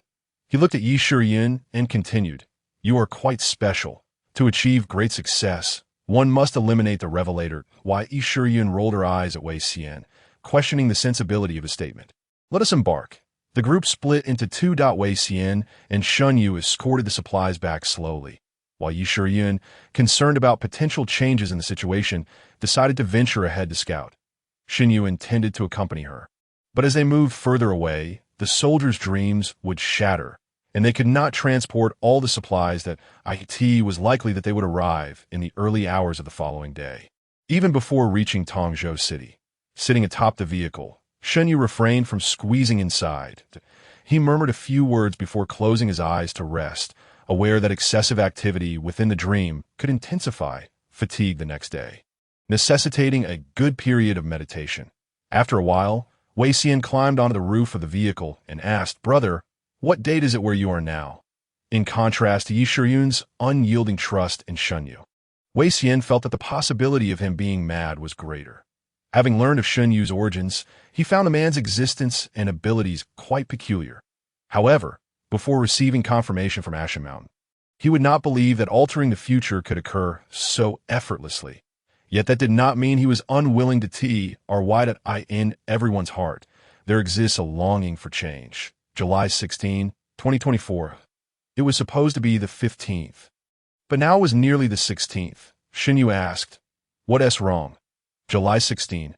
Wei Xian nodded thoughtfully, feigning nonchalance as he smiled. "It's nothing, just a casual inquiry. It is indeed a remarkable era. This year's circumstances, compared to the past several years, were less than favorable. The global economy was in decline, and domestic pressures had grown exponentially. Shun Yu's former classmates had all experienced pay cuts to varying degrees and had downgraded their consumption. Yet, what did it matter? Before long, the black sun would descend. Shun Yu turned his gaze toward the ominous celestial body and shook his head. "I was still young back then. I couldn't feel any of this." Wei Xian chuckled and remarked, "Have you altered the past, Amici?" "Not a significant change, but the impact was considerable." Shun Yu inquired, "What about your family? Do they need my assistance? I could devise a way for them to relocate to Nandu or Third Shin City." Yi Shiyun's mother survived in just such a manner. Wei Xian exhibited a flicker of longing in his eyes, but ultimately shook his head, saying, "Let us discuss that later. First, let us clarify matters concerning Tongzhou City and your affairs." He stretched and added, "I still relish these days of sand and wind. Tongtian City truly is a place of nightmares. However, brother, you might be surprised. Many willingly go to Tongzhou City to play the part of sheep. After all, as long as they serve their masters well, they can secure a meal and survive in this era. That is considered a fortunate circumstance. Damn it, sometimes I envy those born during the era of the Black Sun. They have never witnessed true civilization and order, thus they remain untouched by pain. Indeed, it is quite lamentable. Shun Yu conceded, "Do you intend to rebuild Third Shin City?" "Me? I lack the capability for such a task." Shun Yu replied, having never contemplated it. "Tongzhou City is fascinating." Wei Xian murmured, "It is not merely a refuge. It represents the seeds of hope that Third Shin City endeavored to preserve before its destruction. They gathered most of the core researchers from that once glorious city and even transported production line equipment from afar. It was as if they anticipated their inability to conquer Kira and sought to leave hope for others. The Supreme Lord places great importance on that place for this very reason. It can serve as a base for outward expansion, swiftly restoring a magnificent underground city. Had it not been for that individual's aversion to dwelling underground, it would have already been the new capital. With Tongzhou City's assistance, coupled with the once most formidable enforcer, the indomitable blade, do you truly not intend to rebuild Third Shin City?" Wei Xian gazed at Shun Yu, saying, "For me, this presents an excellent opportunity to earn esteem among the nobles. If I could partake in the reconstruction efforts and save countless lives, I would surely be remembered for it." "Why do you ask me?" Shun Yu found it peculiar. His ties to Third Shin City were minimal. The reconstruction should be spearheaded by Su Huaxin and the others, making Wei Xian's words suggest he assumed a leadership role. "Brother," Wei Xian pointed at the Black Sun, "the power you borrowed from the nobles. I have witnessed it in its entirety. After much contemplation, I believe it must have directly or indirectly impacted millions to acquire such formidable strength. In this entire desert, only Third Shin City has generated so much merit." Wei Xian smiled. "I wager you have a deep connection with Third Shin City. If it is to be rebuilt, you will undoubtedly be the leader." "You are mistaken." Shun Yu shook his head. "Yi Shiyun and her mother know me well. They have always been in Third Shin City, searching for me. If I were in Third Shin City, I would have been discovered long ago." "Is that so?" "I cannot say." Wei Xian shrugged, still believing in his hypothesis. "It's windy up here. Brother, you should rest. I'm heading back to the vehicle." Just as Shun Yu had anticipated, the dawn of the following day indeed arrived sooner than expected. This day passed uneventfully. Yi Shiyun was once again taken to the company, and Shun Yu had deliberately purchased a magical girl transformation stick for her amusement. After experiencing a mundane day, he returned to the dream realm once more. "How goes it? You have arrived." Yi Shiyun yawned, gazing at Shun Yu and Wei Xian as they converged. There was momentarily no activity. Yi Shuryan remarked. It seems there has been no intelligence from Tongtian City. They lack long-distance communication methods, so as long as no one approaches from that direction, we are fine. Wei Xian nodded, and Yi Shuryan continued. I have considered it. We must engage in battle, though we must clandestinely smuggle in the incense to ignite it. However, there is a troublesome individual that I must divert. Xiang Tian? Indeed, Yi Shuryan replied. If we do not lead him away, even Uncle will find it difficult to slip in and place the incense. That fellow is rather peculiar. I'm not afraid of him in direct combat, but he possesses a myriad of strange tactics. Then let us devise a meticulous plan, Wei Xian suggested in a hushed tone. We shall strive to eliminate everyone in one fell swoop. Miss, you will be responsible for drawing attention elsewhere. I am aware of the air circulation system in Tongzhou City. Brother will ignite the incense there. And before long, the entire city will fall under your control at that time. While they slumber, I will dispatch every villain one by one. How does that sound? Just keep your focus on K. Yi Shuryan shot Wei Xian a glare. Having greater strength is a boon, isn't it? Wei Xian retorted playfully. With so many heads, I could afford to host another grand celebration. If Missy requires assistance, I would be of service, transforming into a multifaceted aid for you. Wouldn't that compensate for previous losses? From then on, it would be pure profit. Following the paths of you two indeed yields great merit. Let us confirm some details, Xinyu interjected, gazing at the two. Let's commence. Aside from those in Tongtian City, we must ensure everyone's safety. In the largest office within the core area of Tongtian City, boredom permeated the air. Feng Yuan propped her feet upon the desk, idly swaying in her swivel chair as she surveyed the room's decor. There were no elegant calligraphy or paintings, nor any sparkling jewels. This lack of opulence left the indulgent wanderer uncomfortable, and she found herself toying with a diamond the size of a pigeon's egg. Listlessly watching outdated television dramas stored on the computer, I'm thoroughly tired of these. When will new dramas be produced? With so much talent in Third Shin City, there must be directors, screenwriters, and editors. Why not film a new one? I could play the lead.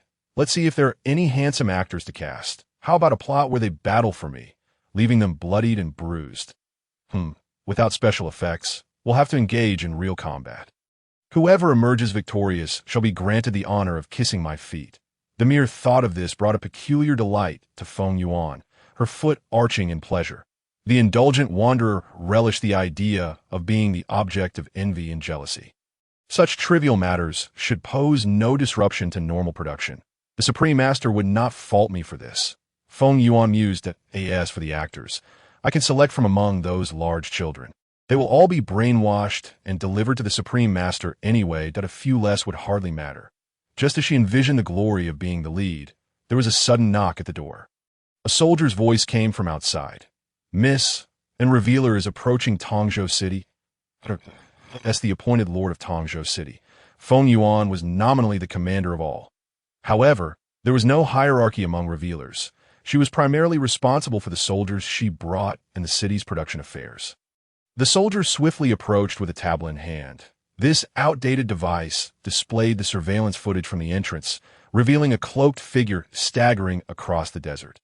Even from the blurry image, one could perceive a high degree of crystallization. From Nandu, Feng Yuan frowned. How can I see anything with such a blur? Get a high-definition version. Not from Nandu, the direction suggests she hails from Third Shin City. The surveillance quickly switched to ultra-high definition. And as the soldier magnified the image, the figure's ponytail, resembling a curved blade, became particularly conspicuous. Moreover, in the ultra-high definition photo, it was evident that with each step she took, the scorched earth bore witness to her presence. Feng Yuan, having been appointed as the city lord, possessed a keen intellect and a plethora of cunning methods, effortlessly controlling the people here. Upon witnessing this scene, she mentally compared the characteristics of the Revealer and exclaimed, "It is that undying blade, Yi Shuryan." The name Yi Shuryan resounded with great renown, akin to how people remember Gagarin, the first adventurer into space, as the one who first slayed the Black Sun beast. Her fame spread incessantly, ensuring that anyone not in a closed environment had heard of the undying blade. Feng Yuan slipped her feet into her high-heeled sandals and stood to observe the woman in the footage. Despite appearing exhausted and struggling to remain upright, eventually collapsing before regaining her footing, Feng Yuan remained vigilant, aware that the strength attributed to this woman by the masses warranted caution. Have Xiang Tian take 3 people to the entrance and inform him that the undying blade has arrived. Advise him to proceed with caution. The more she scrutinized, the more the features aligned. The curved blade-like ponytail, the fiery crystallization, and the scorched earth. She was nearly certain it was her. Bring that woman. Su Huaxin, to the operations room, she added, and tell Xiang Tian that if she can be captured alive, the Supreme Master will be very pleased. The credit shall be his. They have arrived at Wai Yi Shiyun observed the 3 individuals departing Tantian City on motorcycles. Feigning exhaustion as she lifted her gaze towards them, confirming her suspicions that Xiang Tian had indeed been dispatched. Her reputation proved quite advantageous in this situation, allowing the operations on the other side to proceed smoothly. Who are you?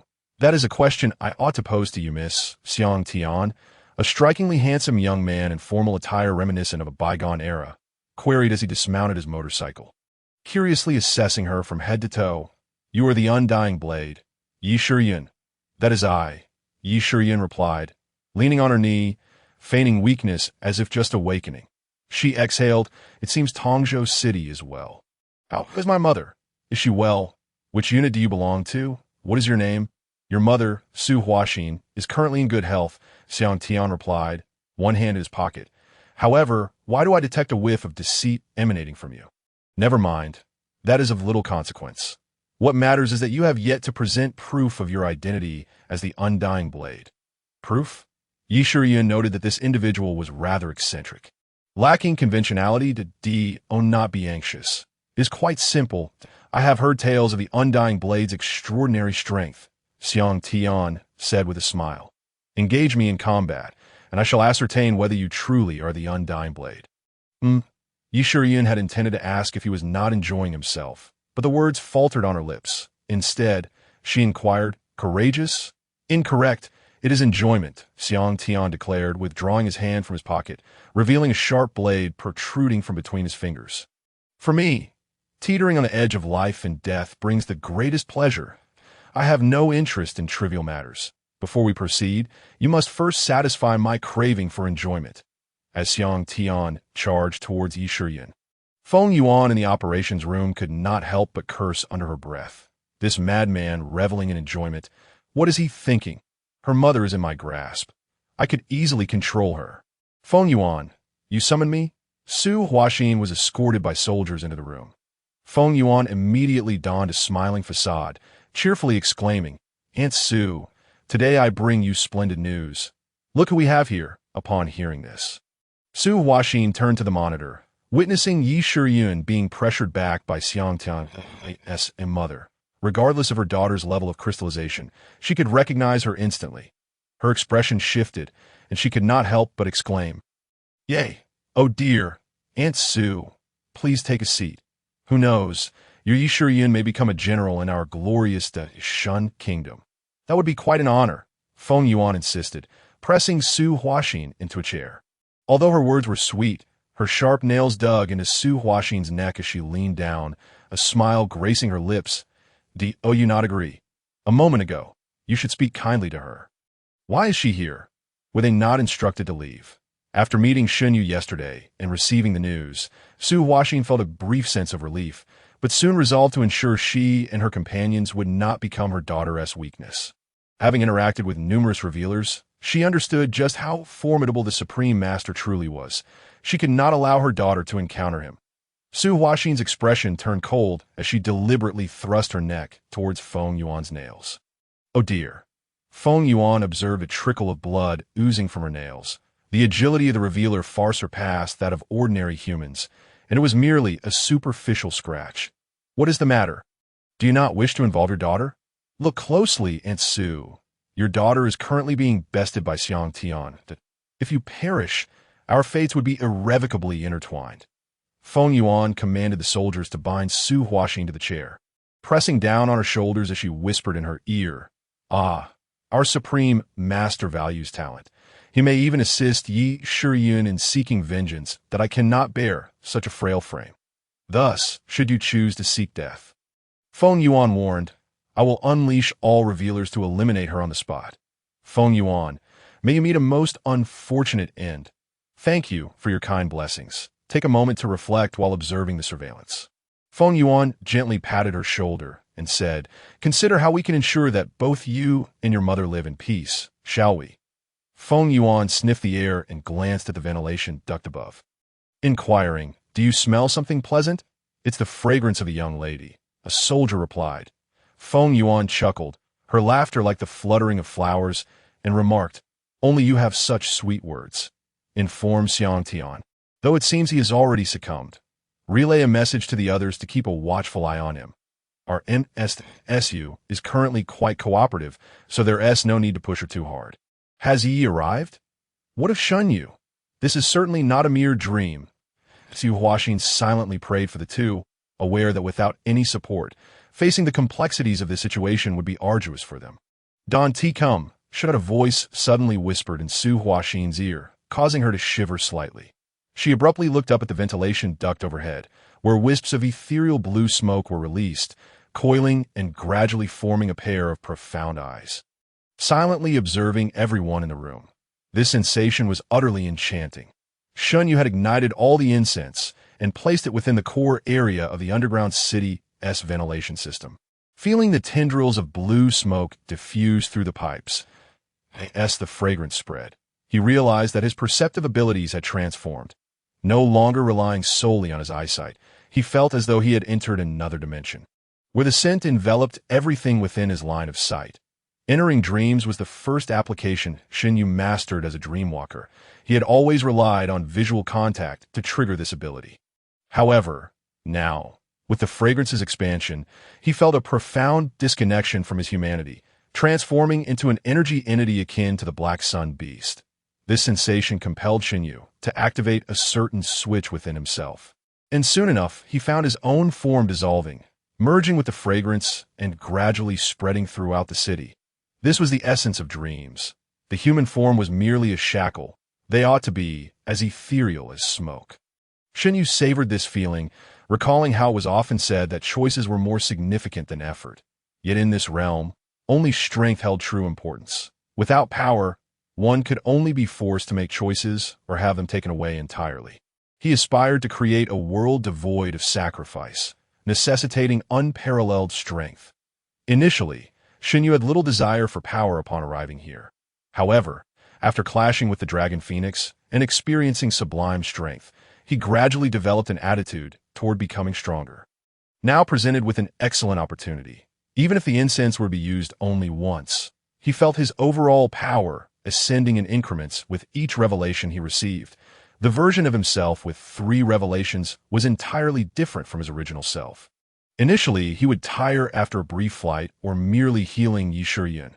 Now, in the dual revelation phase, he was capable of providing medical aid at Hongshan Lake or sustaining a battle in Tongtian City, still retaining considerable energy after using benevolence to alleviate Wei Xian's crystallization.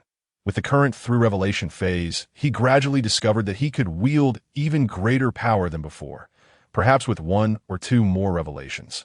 He could achieve similar feats without the aid of incense. Maybe with 4 or 5 more, he could hunt the Black Sun beast without relying on exalted strength. Therefore, after the conclusion in Tongzhou City, he must find ways to obtain more revelations, for they would be his greatest support in navigating this world. As for now, he urged everyone to immerse themselves in this beautiful dream. As the fragrance permeated the air, the workers on the assembly line continued to operate mechanically, while 2 armed soldiers stood guard, scrutinizing everyone to prevent any conspiratorial whispers that I need to use the restroom. Wu Jianfeng, an ordinary worker on the assembly line, was merely a youth of 18 or 19 who, under the plans of the Third Shin City, should have been furthering his studies, awaiting assignment to other departments in a few years. However, in the incomplete automated environment of Tongzhou City, those of them who had not completed their education were forced into menial labor on the assembly line, tightening screws. After a brief wait, he raised his hand to signal his need to use the restroom. The team leader nodded in agreement, glancing at the two soldiers, aware that no one enjoyed being monitored, merely intimidated by the guns they wielded. The team leader rose and said, "My worker needs to use the restroom." Is that permissible? However, the two soldiers appeared oblivious to him. Their gazes continuing to roam over the others, Wu Jianfeng stood up and exclaimed, "If we can't even use the restroom, we might as well be dead." "Step aside, Xiao Wu, calm down." The team leader approached the two soldiers who guarded the exit and said, "Could you please step aside? It's just a quick trip to the restroom." The team leader felt confused as it seemed the soldiers had completely disregarded him. He waved his hand in front of them, but noticed their gaze remained unchanged. How dull point one of them suddenly spoke, startling the team leader into taking a step back. The other soldier chimed in. "We're no different from them. It's all boring. If it weren't for the money here, I would want to return to Tontian. It's been decades since the world ended, and we still have to work." Indeed, life was far happier before. "Hey, look at that girl. She is quite the figure. The girls from the Third Shin City really develop well, and their skin is so nice that I've heard they can afford skincare products." He pointed to a girl still at her station, who trembled upon hearing their comments. "Isn't there a chance to make a move? Didn't the old days have something like the stationed U.S. troops in Korea? Aren't we the same? If we really did something, what would happen? Sure, ha ha ha." Their conversation frightened the young girl, prompting the team leader to quickly shield her, threatening, "You all better not go too far." Yet the two soldiers continued to act as if they hadn't heard, their predatory gazes fixated on the empty space. This bizarre scene left most onlookers astonished. Wu Jianfeng waved his hand in front of the two again, then suddenly steeled his resolve and snatched a rifle from one of them. "Xiao Wu, there are cameras," the team leader quickly warned, but Wu Jianfeng, holding the rifle, observed that the soldiers still maintained a gun-holding posture despite having nothing in his hands. He was astonished to take the weapon from the other soldier as well, saying, "They're possessed. Put the guns down. If the inspection team's cameras catch this, it'll be a huge issue." The team leader remained concerned for everyone's safety. Even if they killed the two here, there was nowhere to escape. Just as he finished speaking, both Wu Jianfeng and the team leader froze simultaneously. The look of bewilderment spread across the eyes of everyone present, as they bound the two soldiers and quietly awaited their awakening, until a moment later when the door swung open that "I smell the sin of evil. These souls need to be judged." Wei Xian entered, observing the scene and rubbing his fingers together, saying, "Big brother is truly impressive. I just needed to follow the guidance to find my way here. Everything is under control, regardless of whether it's good or bad."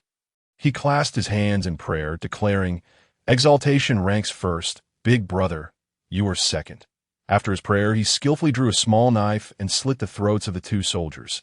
Until their final moments, their survival instincts propelled them out of the dream. But it was far too late. They clutched their necks, emitting whimpers as they helplessly watched their lives fade away. There are bad people here too. Wei Xian cast a glance at the dazed individuals, reflecting, well, in this world, how many who survive can truly be considered clean, having never harmed others? He wiped the knife, seized both rifles, and, after rummaging through, he left the room with his spoils. He tossed the collected items into a burlap sack, which was now bulging and on the verge of bursting. He mused that in a few days, he would likely have enough to fill a truck. One person could not carry it all, so he should find a place to stash away first. He greeted the surveillance camera in the corridor with a smile before pushing open the next door. T10:13 a.m. The production area as surveillance showed no anomalies. The individual monitoring the internal cameras observed Wei Xian greeting him through the lens, completely unaware of any irregularities, and reported the situation before turning his attention to another area.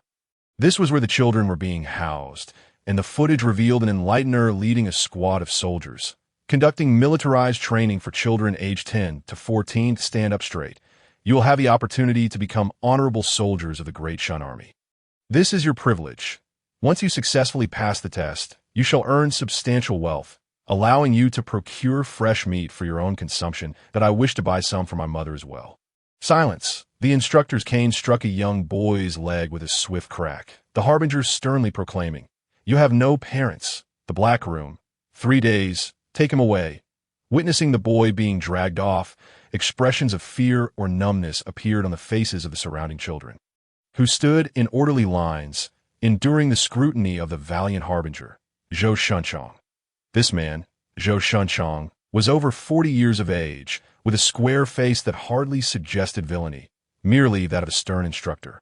Yet he was a devoted follower of the Supreme Lord, tasked with training a loyal army.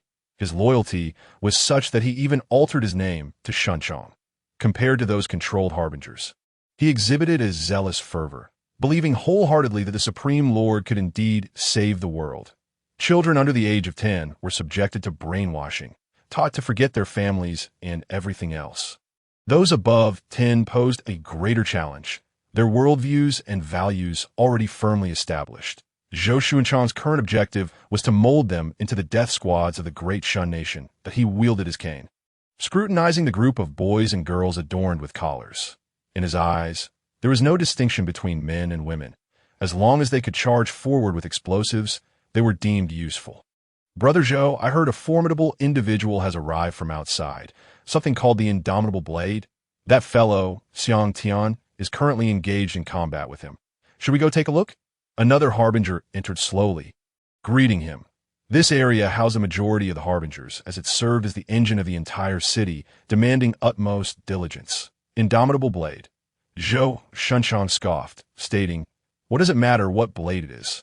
3041, 3098, 3124, step forward. Here, individuals bore no names. Only numbers point. 3 frail girls stepped forward, their eyes devoid of emotion, leaving only a blank compliance that I do not trust that Xiang Tian. He is disloyal to the Supreme Lord. Equip these 3 with remote-controlled ash bombs. Zhou Shunchang commanded those around him, continuing, if Xiang Tian fails, send them close to this so-called Indomitable Blade, and seize the opportunity to detonate. Take them away. Upon concluding his orders, the recently arrived harbinger suddenly paused, murmuring something as he walked away. All the children immediately crouched down. Even Zhou Shunchang felt a wave of confusion wash over him. What am I doing? Right? I was just about to leave here. The Indomitable Blade has arrived. I must confront him. In Zhou Shunchang's perception, the children remained standing, and he instructed, at ease, do not move until I return. With that, he turned to leave, subconsciously reciting in his mind, for the glory of the Supreme Lord. As a zealot, he was perpetually consumed by thoughts of contributing to the Supreme Lord's cause. However, this very notion suddenly triggered a sharp pain in his head. It was only then that he became aware of the fragrant aroma permeating the air. His pupils constricting, an intense wave of heat surging through him, his brash and fearless nature taking precedence. Diminishing all resistance, he shouted, "Who? This is troublesome." This moment, Shunyu had already incapacitated several harbingers outside the children's living area. All other locations had been swiftly cleared by Wei Xian, that he dared not recklessly disturb this area, for it was fraught with danger. The collars around the children's necks were equipped with remote devices. Pressing a button would trigger sharp blades to pierce their necks. Thus, he meticulously wove a dreamscape, attempting to draw the harbingers away from the children's vicinity. Yet unexpectedly, just as he had made significant progress, he was discerned at the last moment. Even with the scent aiding him, in such a vast hypnosis, formidable individuals still had the chance to break free from their constraints. Shun Yu sensed the fierce aura of valor, a force driven by an unyielding will to fight to the death. He initially intended to intensify the power release of Zhou Shunchang. However, he reacted swiftly, immediately reversing the surrounding atmosphere upon sensing the anomaly, denying Shunyu another opportunity to reinforce the dream. Intruder? Zhou Shunchang warily scanned his surroundings, the degree of crystallization slowly escalating. However, there was no compassion among those stationed here, so it did not exceed 50% crystalline state. He picked up the intercom, inquiring, report the situation, and anomalies in area. No anomalies in area. Beat up. The reports came through clearly. Everyone remained at their posts, monitoring everything here. Yet Zhou Shunchang sensed something odd. He looked up at the surveillance, declaring, "You say there are no anomalies in Area B. Stop dozing off. Examine the situation closely. No anomalies in Area B." He was staring directly at the camera in Area B. Yet the response came back as if it were a recorded message, echoing the exact same tone that he pointedly called out, "403. Answer me, No anomalies in area B. Frustrated, he reiterated, is that not enough after so many repetitions? Zhou Shunchong truly believed himself to be someone of great importance. Yet this harbinger treated him like a dog. 403's thoughts were transmitted through the radio, and Zhou Shunchong suddenly felt a jolt. The impact extended beyond just himself. The entire Tongzhou city might have already fallen. If that were the case, he promptly retrieved a remote from his pocket. Pressing the button would trigger all collar mechanisms within a 200-meter radius, causing many children's throats to be slit. It was the method of the dreamscape, and a potent one at that, capable of stealthily infiltrating this place. Do not act rashly. The moment I sense you approaching, I shall execute those little ones that I know you are watching me. Zhou Shunchong gazed around, his thumb firmly pressed against the membrane switch. With even the slightest pressure, they would perish. The aforementioned indomitable blade was a remnant from the Third Shan city, and this individual should be of the same ilk. Their objective was likely to save the children that a dreamscape. Then, Zhou Shunchong retreated step by step, aiming to return to the location of the young soldiers to ensure his safety. As he walked backward, he spoke aloud to maintain his focus. I tend to have shaky hands. Do not provoke any disturbances. You from the Third Shan city, do you not place life above all else? I give you 5 seconds to reveal your true form. Otherwise, 5, 4. Shinyu merged with the fragrance, invisibly watching Zhou Shunchong. He was now nearly stepping back into that room, should he truly be allowed to enter. 3. An adept harbinger could create a significant commotion before death, let alone in a 100-square-meter room housing 230 young ones, whether by pressing the button or granting him the opportunity for self-detonation. Either would suffice to take all the children away. 2. This was not the conclusion I desired. For the first time, Shinyu felt an overwhelming urge to kill someone, just as in the inquiries of the Supreme Court. Sometimes justice requires violence to be upheld. The moment the intent to kill surged forth, Shunyu's inner self suddenly heard a voice. This notion of destroying others stirred something buried deep within Shunyu's being. That something ultimately transformed into a roar, igniting a dark flame within him. 1. Zhou Shunchong would not quickly execute all the hostages. Yet this 5 seconds was ample time for him to retreat back among the children. Rendering the opponent powerless, he leaped back into the room. Did you hear that? It is the whisper from the eternal abyss. You have stepped into the embrace of the endless black sun, where there is no escape, no redemption. You are merely a grain of sand, adrift in the boundless sea of chaos. Zhou Shunchong's pupils constricted instantaneously. He felt himself under mental assault, a force influencing his senses. He instinctively attempted to press the button in his hand, only to find himself completely losing his human form, transforming into a grain of sand upon a desert. He had no facial features, no limbs, yet could see that the black sun connecting to the ground was immense and profound. Once gazed upon, all fighting spirit and intent would be lost. The valiant are invincible. The most formidable aspect of the valiant harbinger was their willpower, regardless of the trials and traps they faced. They would rise again through the power of get moving. Just before Zhou Shunchong sank completely, he ignited the fire within his heart. Boom! The flames of the valiant tore through the facade of falsehood. As Zhou Shunchong, transformed into a centaur-like crystalline monster, let out a resounding battle cry, he looked around, sensing the power emanating from the direction of the black sun, and without hesitation, charged forth fearlessly. After only a few steps, he found himself engulfed in darkness, as if he had penetrated a black sphere. Where are you, vile wretch? Zhou Shunchong bellowed, desperate to escape the suffocating void. Yet he sensed a tumult, as though he were being pinched by some unseen force. Raising his gaze, he beheld a pair of colossal pupils ablaze with a sinister flame, overshadowing the very sun, watching him with unwavering intensity. His mouth fell agape, eye in the reflection of those eyes. He realized he was imprisoned, trapped within a minuscule black glass orb held delicately between the fingers of his captor. Can you feel it? I am watching you. Every breath you take is a transgression. You should never have existed. Why struggle? It is all in vain. Indeed, utterly futile. There is no meaning, no purpose that a voice, sharp yet low, echoed in Zhou Shunchong's mind. threatening to obliterate his capacity for thought. That a fiery rage ignited within his chest, and in his direst moment, the strength of a hero surged forth. He roared defiantly, "I will take you down with me."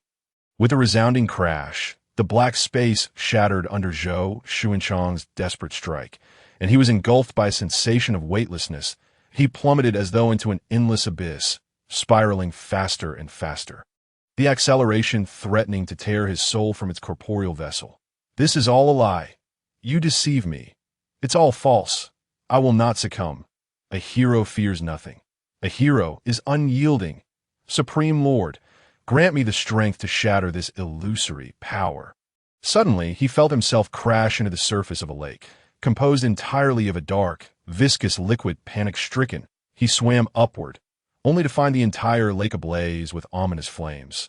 Fear not, this is not death. It is liberation. The meaning of existence is but a fabricated lie, thoughts mere decaying remnants. The valor and loyalty you seek are nothing but masks of hypocrisy. Tear them asunder.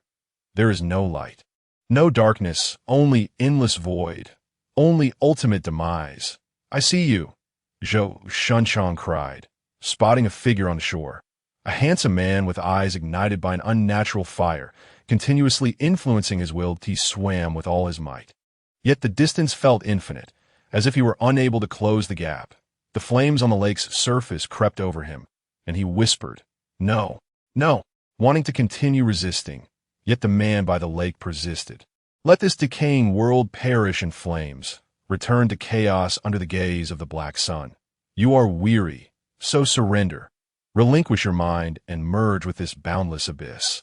Gradually, Zhou Xuanchang ceased to struggle. Standing dazed and motionless, the lake's surface quaked violently. A monstrous dragon, adorned with the wings of a phoenix, erupted from the depths, soaring upward, its wings ablaze with ghostly fire, before diving back into the water with a thunderous crash. The dark tide surged, extinguishing the flames, only to return to a deceptive calm, as if nothing had ever existed here. A hand, ablaze with dark fire, slowly withdrew from Zhou Xuanchang's head, and he collapsed to the ground like a lifeless plant. Witnessing this, Xinyu turned towards the fallen youths, a flicker of psychic fire in his hands, yearning to escape. The golden radiance enveloped the psychic flames, extinguishing them entirely. "Daha! I never anticipated that the power of the dragon phoenix would remain with me. Perhaps I consumed a part of it due to my exalted form. Only by embracing the mindset of destruction, akin to that of the Black Sun beast, can this power be invoked, but it is too insidious. Without my exalted restraint, the entire underground city would eventually be consumed by the dragon phoenix's psychic flames." I could see that moment. Xinyu navigated through the fragrant essence permeating every corner of the underground city. His breath caught the attention of Wei Xian, who hurriedly inquired, "Are you holding up, big brother? Is everything all right?" "Rest assured, I dealt with a troublesome foe," Xinyu replied. "Do not linger for items. The fragrance is dissipating." A violent tremor shook the entire underground city, yet the source emanated from outside. The clash on Yishurian's side had escalated to a fever pitch. "Quickly, clear the area where the children are held, and then deal with Feng Yuan. I must hurry." Wei Xian accelerated, darting forward. "Should you fail to keep pace, I shall have to act alone," Xinyu remarked lightly. "Don't." Wei Xian propelled himself like a cannonball, crashing through a wall, taking the shortest route between 2 points. He had to seize the moment. While most locations had been cleared, the operations room housing Su Huaxin remained fraught with peril. Bound to a chair, she had no chance to escape, and any misstep would spell her doom. Xinyu silently observed this final hurdle, contemplating the power derived from the Dragon Phoenix. The Dragon Phoenix's strength amplified the essence of dreams, enabling a direct dream assassination effect. Its whispers, born from the Black Sun, necessitated external exalted forces for even Yi Shiyun to withstand. An ordinary revealer would face certain death upon contact. The IT was the perfect moment for such a tactic. But once deployed, the hypnosis affecting the entire city would conclude prematurely. He too had to await Wei Xian's completion of his tasks. "No need for you to intervene. I shall handle it." Wei Xian raced toward the operations room, clutching a box of freshly made ash bombs, declaring, "Leave the dirty work to me, Big brother. You maintain hypnosis. There are plenty of traitors and villains within this city, but if it ends prematurely, chaos may ensue. Wei Xian had garnered experience. Soldiers were manageable, but revelators, even when controlled, posed a significant challenge. He had now figured out how to eliminate the controlled revelators without causing any trouble. Yee.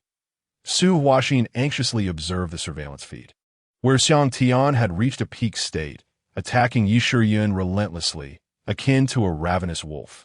Initially, Yi Shiyun only intended to feign weakness, buying time without losing, yet Xiang Tian was playing for keeps. Relishing the thrill of battle, forcing Yi Shiyun to reveal her true abilities, is there any unrest inside?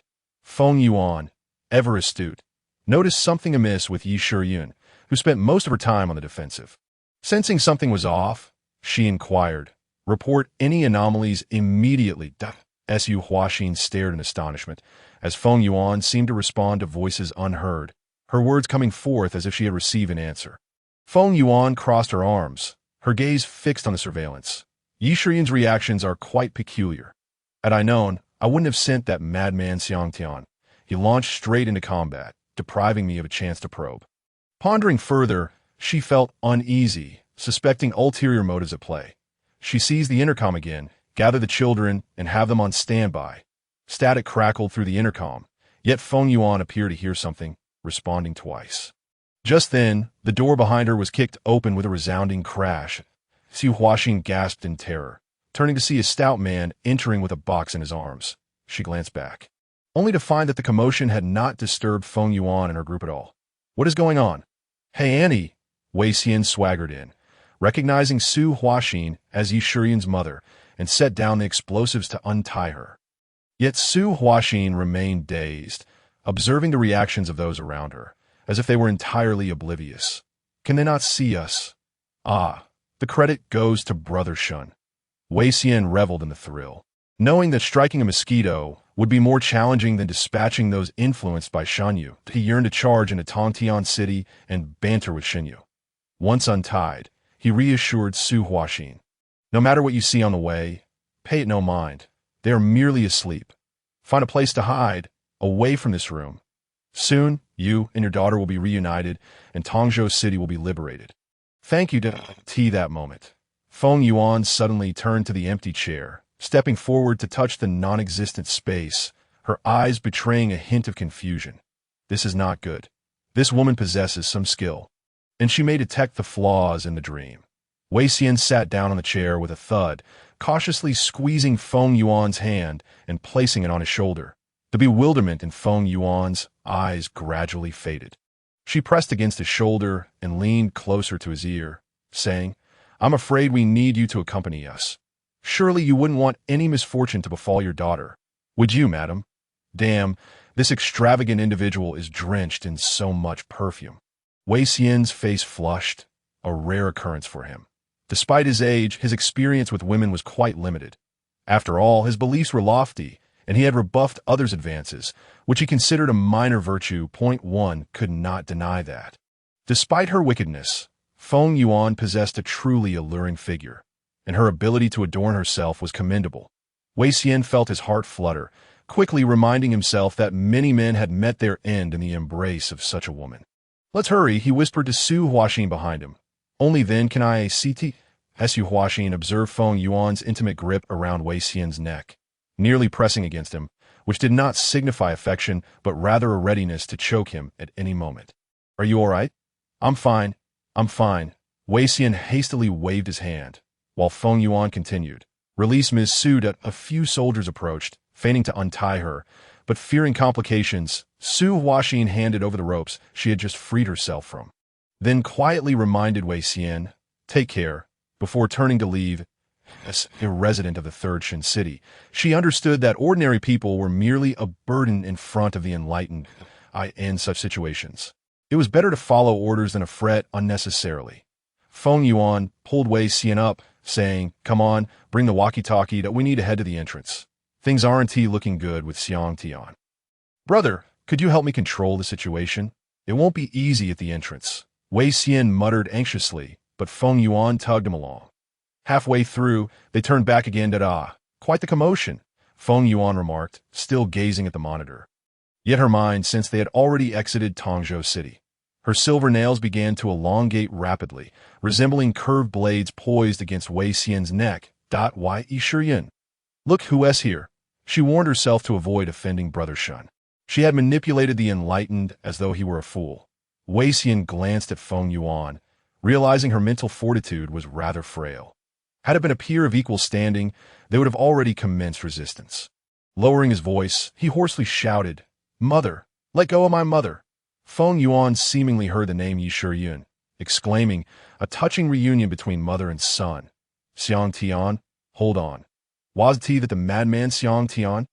Wei Xian recalled the character, nearly retorting, "Who do you think you are to command me?" Yet, realizing Feng Yuan might invoke the Supreme Master to intimidate him, he chose silence, allowing her to indulge in her own fantasies. "Feng Yuan, what exactly do you intend to do?" He spoke in Su Huaxin's tone, diverting Feng Yuan's attention. She turned to him and replied, "Don't be so resistant. Misut, isn't it better for all of us to cooperate? This is a win-win situation." Wei Xian gently pushed Feng Yuan's arm aside, freeing himself from her embrace, and then pulled a nearby soldier to take his place. "Oh, you wish to refuse a toast only to face punishment?" Oh dear. The soldier Wei Xian had pulled away bore a blood mark on his neck. Muttering, "Good thing I dodged that," he silently picked up an ash bomb. Carefully, he tucked one into each soldier's tactical vest, then hesitated, unsure where to place one for Feng Yuan. Why do women's clothing never come with pockets? After much contemplation, worried that if he created distance, the enemy might move, he decided to first add to the soldier she had captured, and then stealthily tucked one into her hot pants. "You're really stuffing things in there, huh?"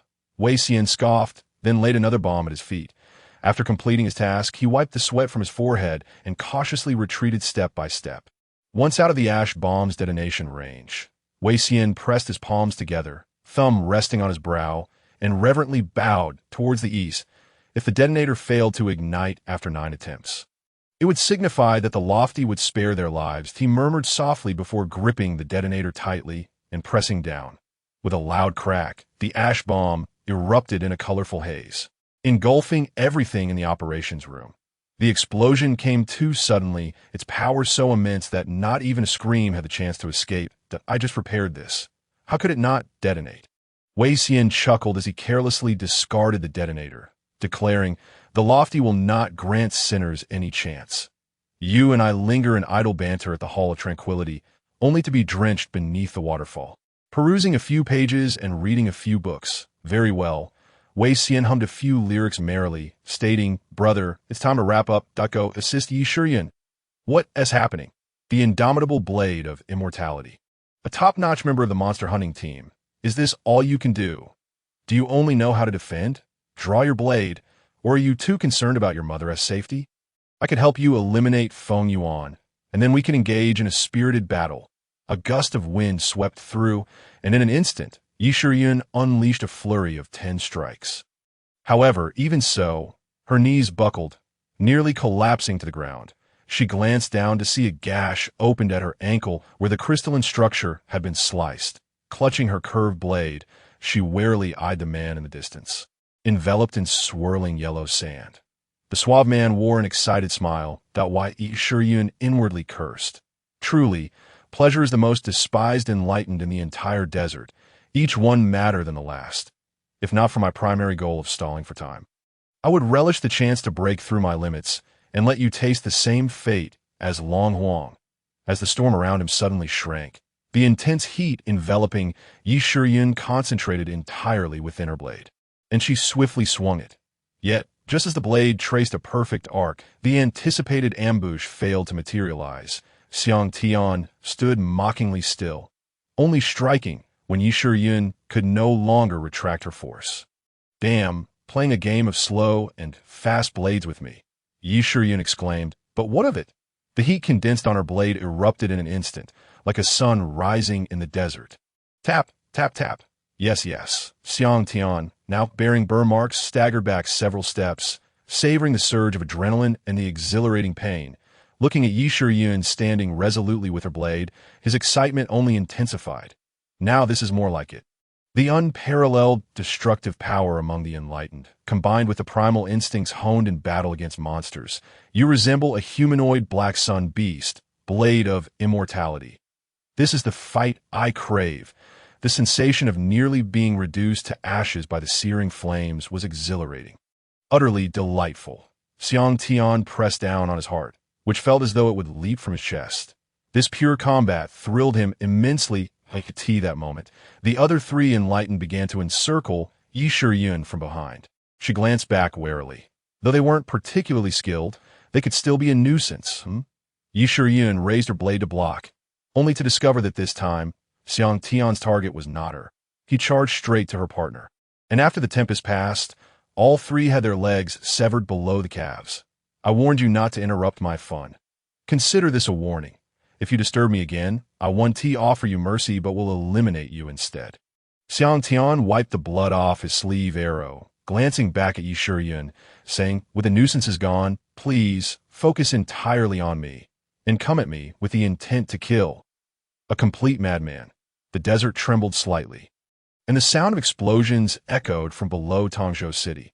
While Yi Shiyun worried about the situation down below, Xiang Tian remarked, "Don't fret about what is happening down there. Either your people win, or ours do. In either case, you must fight me, right?" You've spouted so much nonsense. Yet this last statement holds some truth. Yi Shiyun replied, "That a lunatic like you can indeed be controlled by the first emperor? Ah, the supreme master. It seems he has indeed left something in my mind. But that is of no concern." Xiang Tian pressed hard on his temples, the sensation akin to wanting to scoop out his own brain, stating, "As long as there is a sufficiently powerful opponent, it makes no difference to me who I fight. Is not the first emperor a worthy adversary? Why don't you challenge him?" The voice emanated from behind, causing Yi Shiyun's eyes to brighten, while Xiang Tian turned around to behold Xinyu, who had appeared at his back. "You, the elusive dream who sneaked in earlier. What a delightful inquiry. Why shouldn't I challenge him?" After contemplating for a moment, Xiang Tian grinned and remarked, "Indeed, for he is still quite weak. Yet it won't be long before he becomes the most formidable seer in history." Xinyu gestured an okay sign toward Yi Shiyun, indicating that matters below had been resolved. Why, Yi Shiyun exhaled in relief, glad that her mother was safe. The strongest? Just how strong is he? Capable of tearing apart the black sun monsters? Ah, you may not be aware. But indeed, most of the inhabitants of Tongtian City are oblivious to his revelations. However, I have witnessed it. Xiang Tian reminisced about that sensation, the feeling of wanting to resist the dominion, saying his revelation is entirely different from others. It exists in a realm of its own. Ha ha ha. His revelation is encapsulated in a single word. But if you wish to know, you shall have to inquire of him yourselves. Xiang Tian spread his hands and continued. "Brother, if you wish to observe, I kindly ask you to maintain your distance. I sense that the blade of Indomitable is brimming with battle fervor and is eager for a fierce clash. Please do not interrupt our deadly waltz, that a revelation encapsulated in a single word, unheard of and unprecedented." According to Xiang Tian, the Emperor's abilities extend far beyond the currently recognized aspects of control, dominion, and brainwashing. One day, he would surely become the most powerful seer. Since you possess such courage, why not confront the Black Sun monsters? I am fond of challenges, not foolishness. Xiang Tian regarded Xinyu with disdain, saying, "Isn't that akin to courting death? Enough chatter. It's time for action. That I've arrived." The entrance to Tongzhou City opened a crack, and Wei Xian burst forth, seizing every opportunity to punish wrongdoers. Upon spotting Xiang Tian, he shouted, "Xiang Tian!" Suddenly, Wei Xian stumbled, rolling several times before righting himself. He hurried to Xinyu's side, exclaiming, "Xiang Tian is peculiar. He bears no guilt." He had intended to unleash lofty powers, but found that Xiang Tian only emitted a faint fragrance. In some respects, in the eyes of the exalted, he was deemed slightly superior to Yi Shiyun. "Wei Xian, the exalted? I have heard you possess a unique secret technique that can summon exalted powers to punish the wicked. Am I perhaps not malevolent enough? How many must I slay to invoke exalted retribution? Would a city suffice?" Xiang Tian turned to Wei Xian, took a deep breath, and said, "Enough of idle talk. Let us resume our battle.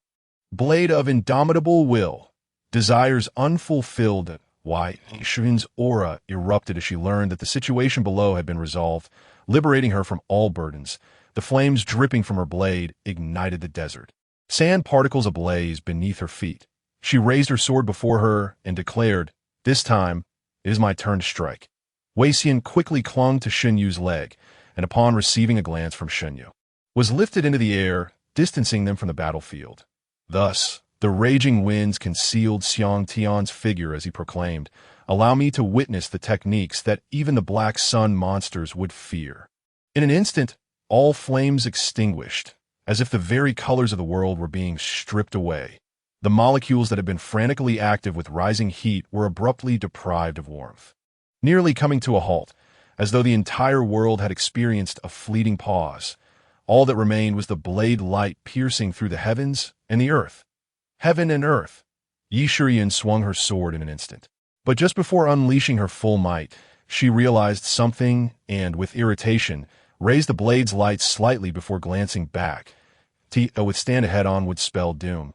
"I shall take my leave now, returning to play another day." Hee. This fellow had resolved from the outset to flee. Yi Shiyin muttered a curse. After all, it was a matter of pleasure, not valor. One could hardly expect someone to engage in a futile struggle to the death. It was likely that with Shun Yu and Wei Xian's arrival, he had discerned the fall of Tongzhou City. In no wonder he had been chatting so casually. It appeared he was seeking an opportunity to escape. Should we pursue? What if news of our actions here were spread? Upon seeing Shun Yu descend, Yi Shiyin inquired. Shun Yu gazed at the vanishing figure of Xiang Tian, ultimately shaking his head. "The Emperor recognized you and is undoubtedly aware of your intentions towards Tongzhou. Whether he has signaled warning is of little consequence." Shun Yu sighed, adding, "Go see your mother. She must have been waiting for quite some time." Uncle Yi Shiyin suddenly spoke hesitantly, and Shun Yu understood her desire, transforming his power into compassion, alleviating most of Yi Shiyin's crystallized traits. "Are you managing well?" Wei Xian inquired, noticing Shun Yu's slight strain. "Quite well." Shun Yu nodded and replied, "I shall leave the local communications to you. Furthermore, please assist me in retrieving certain items from Tongzhou City."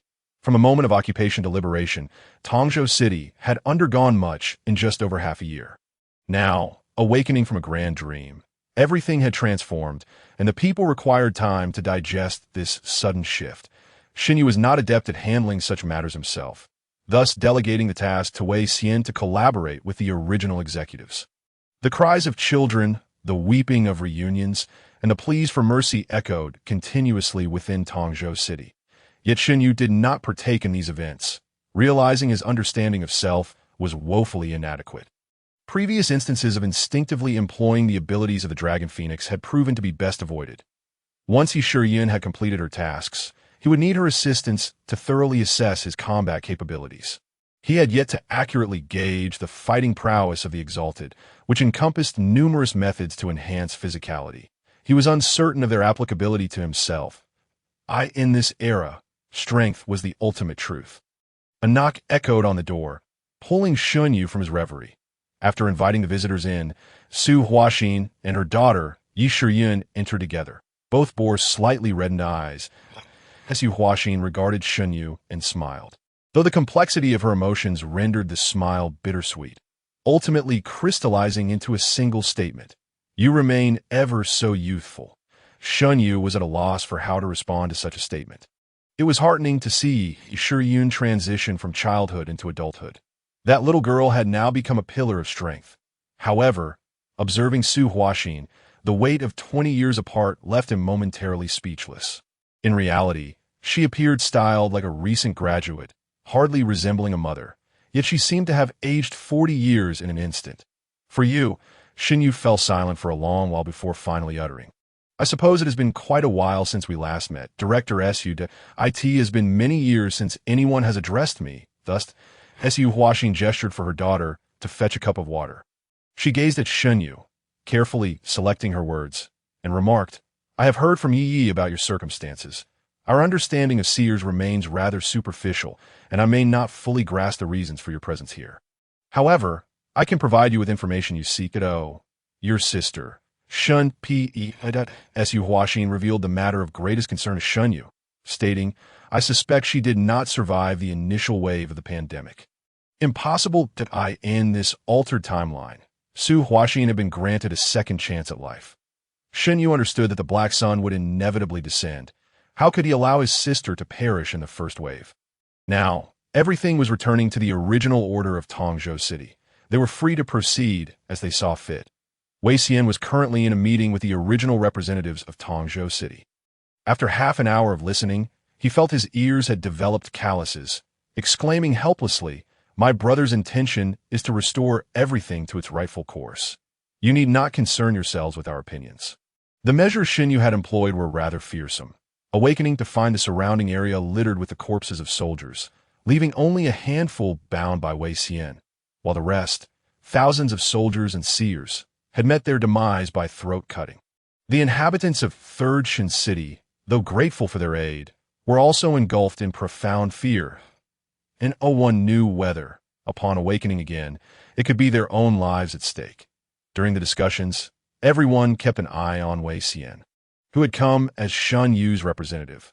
Yet, it struck him as odd that no one seemed to recognize Shun Yu, which contradicted his assumption that he was of high standing in Third Shin City. Wei Xian had spared some lives. A portion of the seers, like himself, were not truly malevolent, but rather under the dominion of the Supreme Master. Some soldiers were merely seeking a meal, never having committed wrongdoings. For such individuals, their sins did not warrant death. Thus, Wei Xian refrained from slaughtering them, instead opting to detain them for future considerations. "Ladies and gentlemen, may I interject?" Wei Xian joined his palms together and proposed. "Shall we adjourn for today? Everyone could use a proper rest, and we can reconvene tomorrow, inviting Yi Shiyun and Su Huaxin to join us. Would that be agreeable?" Su Huaxin, possessing a degree of authority here as well as being Yi Shiyun's mother, nodded in agreement. With their presence, communication flows more smoothly. Yet he experiences an inexplicable sorrow.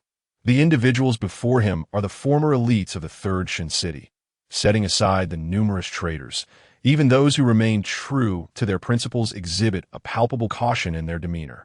He had anticipated that the people here would display greater pride. Mr. Zhu has spent over a decade helping others regain their footing, while the Supreme Master requires merely half a year to shatter their very backbone.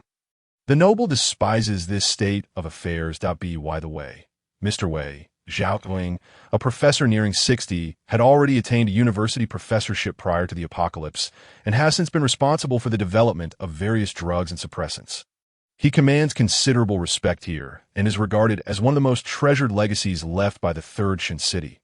He pulled Wei Xian aside and said, "There is a matter that requires urgent attention.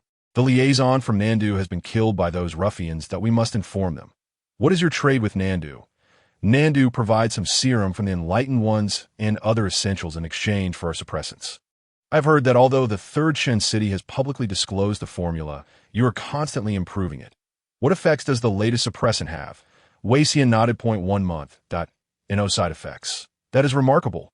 Just one injection allows one to traverse the desert for a month. The previous suppressants only sustained a person for a few days, insufficient for ordinary individuals to wander freely in the desert.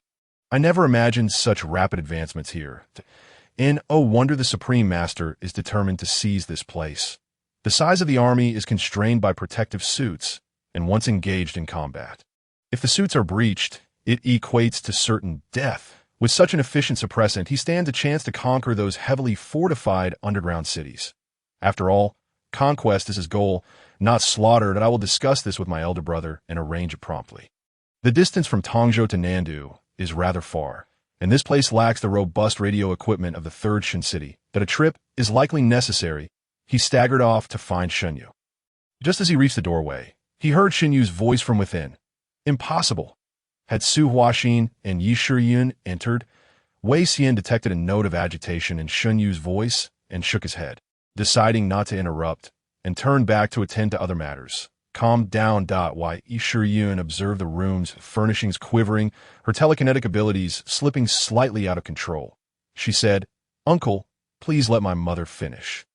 Huff! Shinyi took a moment to steady his emotions. He realized he had overreacted regarding his sister and waved apologetically at the mother and daughter before resuming his seat. "I'm sorry. Please continue to— I had heard some stories about you and your sister before. The two of you grew up depending on each other. For Shunyu, she is not merely a sister but akin to a mother and his last remaining blood relative. Su Huaxin understood the depth of their bond and organized her thoughts, stating, "After you delivered the supplies for refuge that year, I have been searching for your whereabouts. When I could not find you, I sought your sister instead. My elder brother happened to oversee the construction of a shelter, and he used connections to check the records of those registered. Neither of you siblings were listed. Your brother, Su Chuwu? Is he still around?" Shunyu recalled the man with a square face. Su Huaxin shook her head. The construction of the underground city came at high cost in lives, primarily managed by the military. Yet, civilian cooperation for equipment and materials was still essential. My brother was involved in a section that, although well protected, ultimately succumbed just before the relocation to the Third Shin City. It's all right. His family successfully entered the Third Shin City, although various events unfolded thereafter. Su Huaxin forced a smile, steering the conversation back to Shunyu. I pondered whether you had foreseen something, which led to you being summoned away by the capital, along with your sister, hence our inability to locate you. That is a possibility. Given my nature, had I not devised a suppressant by then, I would have done everything possible to alert others, even at the risk of being labeled a rumor monger. I would have drawn the attention of the authorities. However, after conversing with Yi today, I began to realize certain issues. Su Huaxin remarked, "The supplies you sent were far beyond what would be required for just 2 or 3 people. It was much more. Because of those supplies, Yi and I managed to live comfortably in the basement for an extended period. The food categorized by expiration dates, emergency medications, engines, unleaded gasoline, dry batteries. I also received numerous items of male clothing and a modified vehicle that in retrospect, those must have been prepared for yourself. Those items were of considerable value." Su Huaxin contemplated. Shunyu has only worked for a few years, and he likely depleted his savings. If he had anticipated the establishment of the underground city, there would have been no need to send so much. A supply for half a year would have sufficed. Yet he sent a quantity several times that. Coupled with that last phone call, your tone was remarkably calm, but upon reflection, you may have already encountered some upheaval. Su Huaxin continued, "I suspect that between the first brief total solar eclipse and the official arrival of the second dark day, you experienced some turmoil. The only event significant enough to cause such a drastic change would be related to Shunpei. From my understanding of Shunpei, she would undoubtedly venture out to save others. Would I resort to imprisoning her? Knowing the terror of the dark day, I might not shy away from such extreme measures. To ensure my sister's safety, I would hypnotize her or threaten her life. I would employ any means necessary. Why did events escalate to this point? All right, uncle, don't get lost in the details. Yi Shuyun interjected, arms crossed as she stood aside.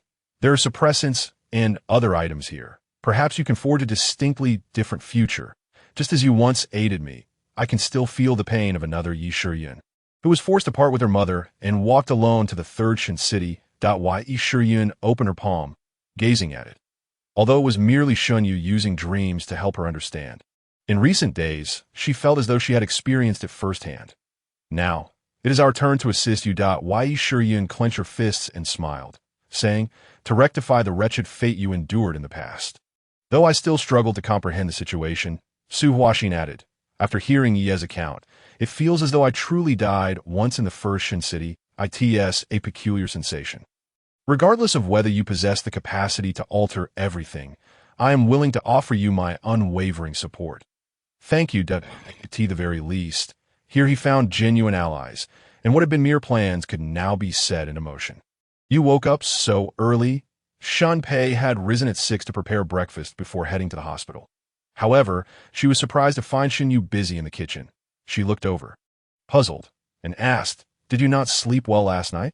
"Not at all. I had a good rest," Shunyu replied with a smile. Aside from the initial battle, he had enjoyed a long period of respite, allowing him to recuperate. "You should wash up. Breakfast will be ready shortly." Shunpei assessed her brother's expression and noticed his facial muscles were relaxed. Everything seemed quite natural. She smiled and said, "Thank you for your efforts." After finishing her morning routine, Shunyu had already brought breakfast to the table. As long as her brother was healthy, Shunpei felt content, smiling as she said, I wonder which girl will end up benefiting from you. You seem to excel at everything. Having lived independently, what is there I cannot manage? Shinyu thought it quite ordinary. He showed his sister the back of his hand. You.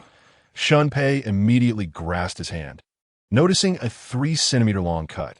She recalled the previous scene but feared upsetting Shinyu, so she rephrased, "Did you cut yourself while cooking?"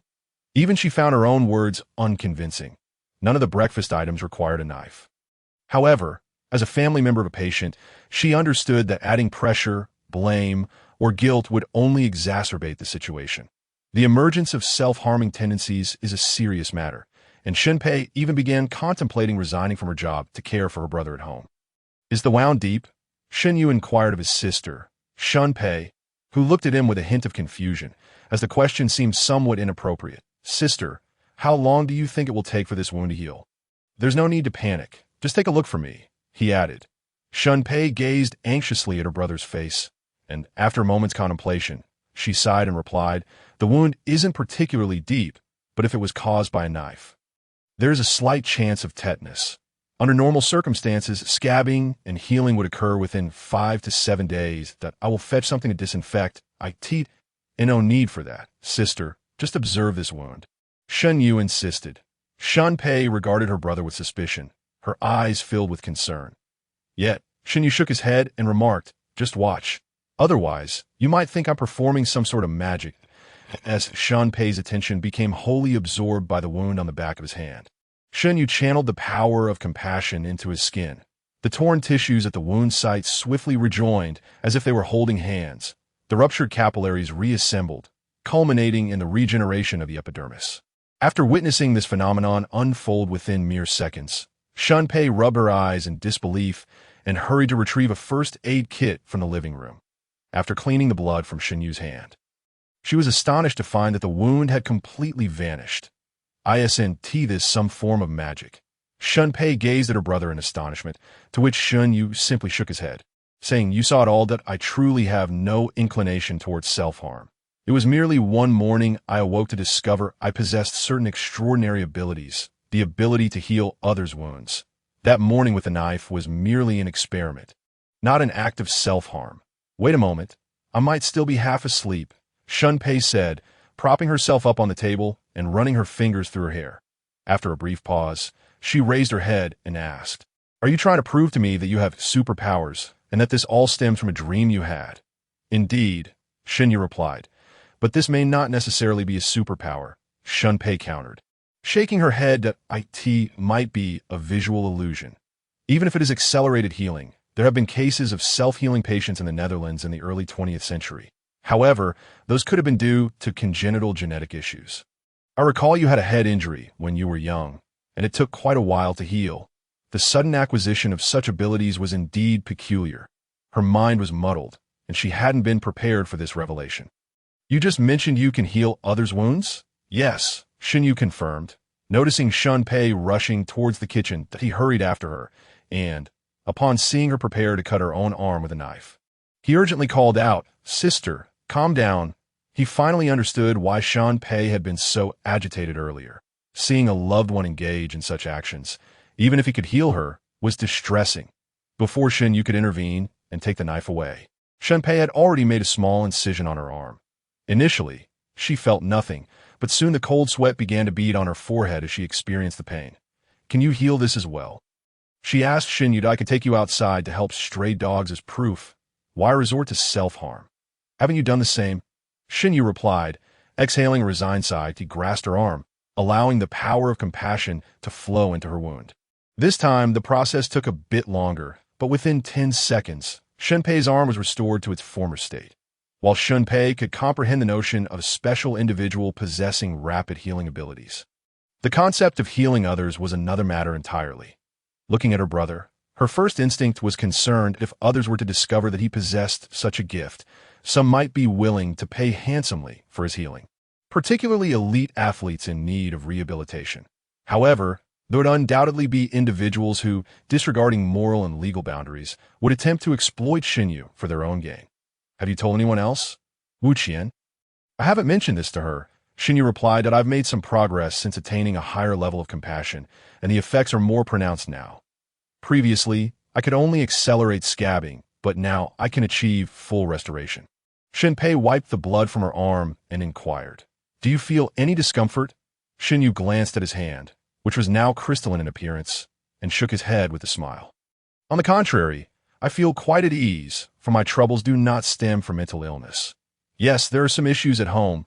Please arrange for someone else to handle today's clinic." "All right, I will inform Xiao Zhang at the hospital. If anything arises, call me, and I will come as swiftly as I can."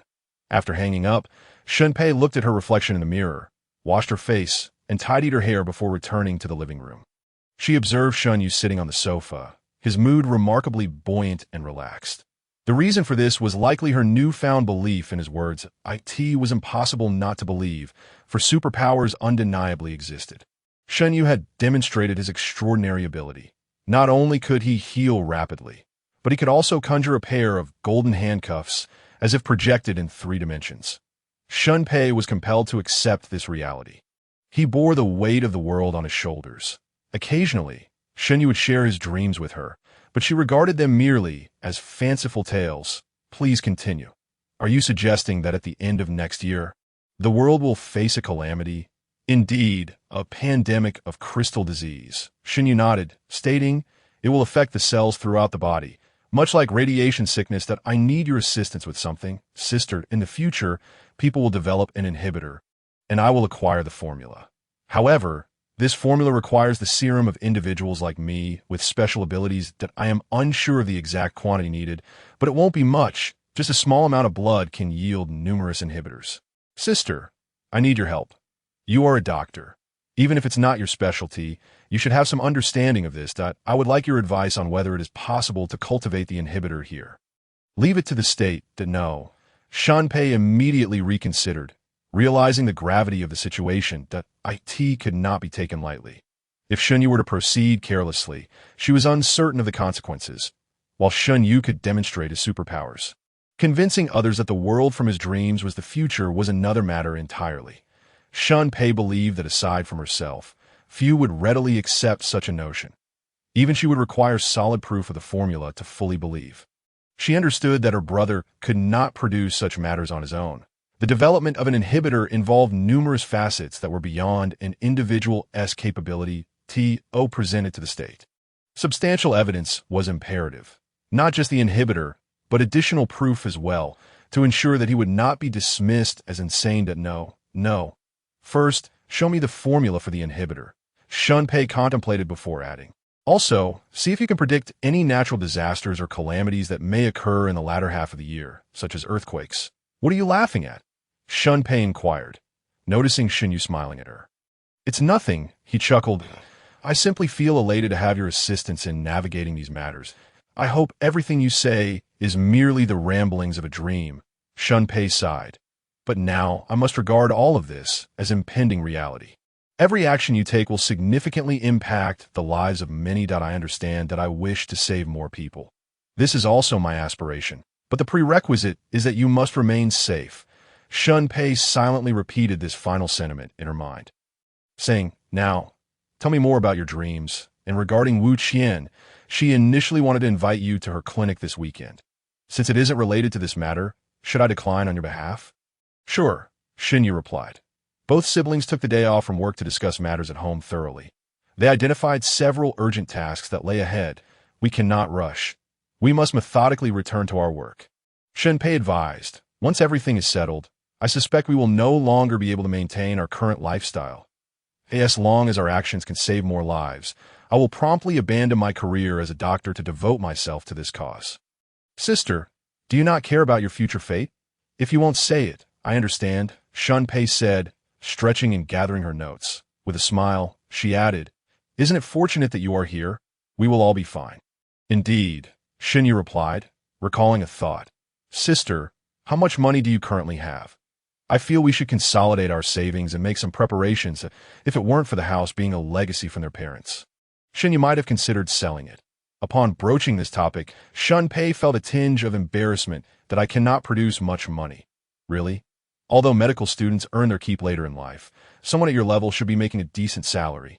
Shinyu countered as he gazed at his sister, perplexed. Shinpei's life was equally monotonous. She had no affinity for luxury items and harbored no detrimental habits. For as long as he could remember, her sole passion had been saving money. The compensation and insurance money from our parents is still intact. It is meant for your future wedding, she reminded him. Shunpei hesitated but ultimately spoke the truth. I haven't saved much from my salary. Most of it has been invested or lent to patients. Rubbing her hair, she added, sometimes families truly face hardships. The hospital has its own regulations, and others have their own struggles. Fortunately, charitable endeavors are rather developed now, allowing many to raise funds for medical expenses. Rest assured, it's not a case of being deceived. Most individuals do repay their debts, that you're losing money while working. What about the few who don't? He inquired. In no losses, I assure you that I know my limits. She replied, pausing before adding with a smile. If a few thousand can save a life or secure a family's future, what could be a better investment? Yet conversely, those few thousand could be the final straw that crushes a family. For such individuals, Shunpei had long since considered the money lent as forgotten. After all, she had never asked anyone for repayment. Shunyu observed his sister, choosing not to pursue the topic further. When he was born, the country had not yet relaxed its two-child policy. It was Shunpei's battle with leukemia that led to a special allowance for Shunba and Shunma to have another child, thus resulting in Shunyu's existence. Shunpei's treatment had drained their family's finances, supplemented by numerous charitable donations, and it was only after a bone marrow transplant that she survived. Fortunately, her recovery had been remarkably smooth, rendering her as healthy as anyone else. Since that time, she had harbored a singular ambition: to use the life she had reclaimed from the brink of death to save more lives and families. All right, to be honest, tens of thousands or even millions are insignificant in such matters. Establishing a pharmaceutical production line cannot be achieved solely through frugality, Shunyu remarked, shifting focus from Shunpei's savings. With everyone finally having a break. Let us go out for a meal. It's on me since I just received my paycheck last month. Consider it a celebration for the official establishment of our world-saving team. Hooray, shrimp is delicious. Not long into their meal, an unexpected guest joined them, Xiao Yishuryun.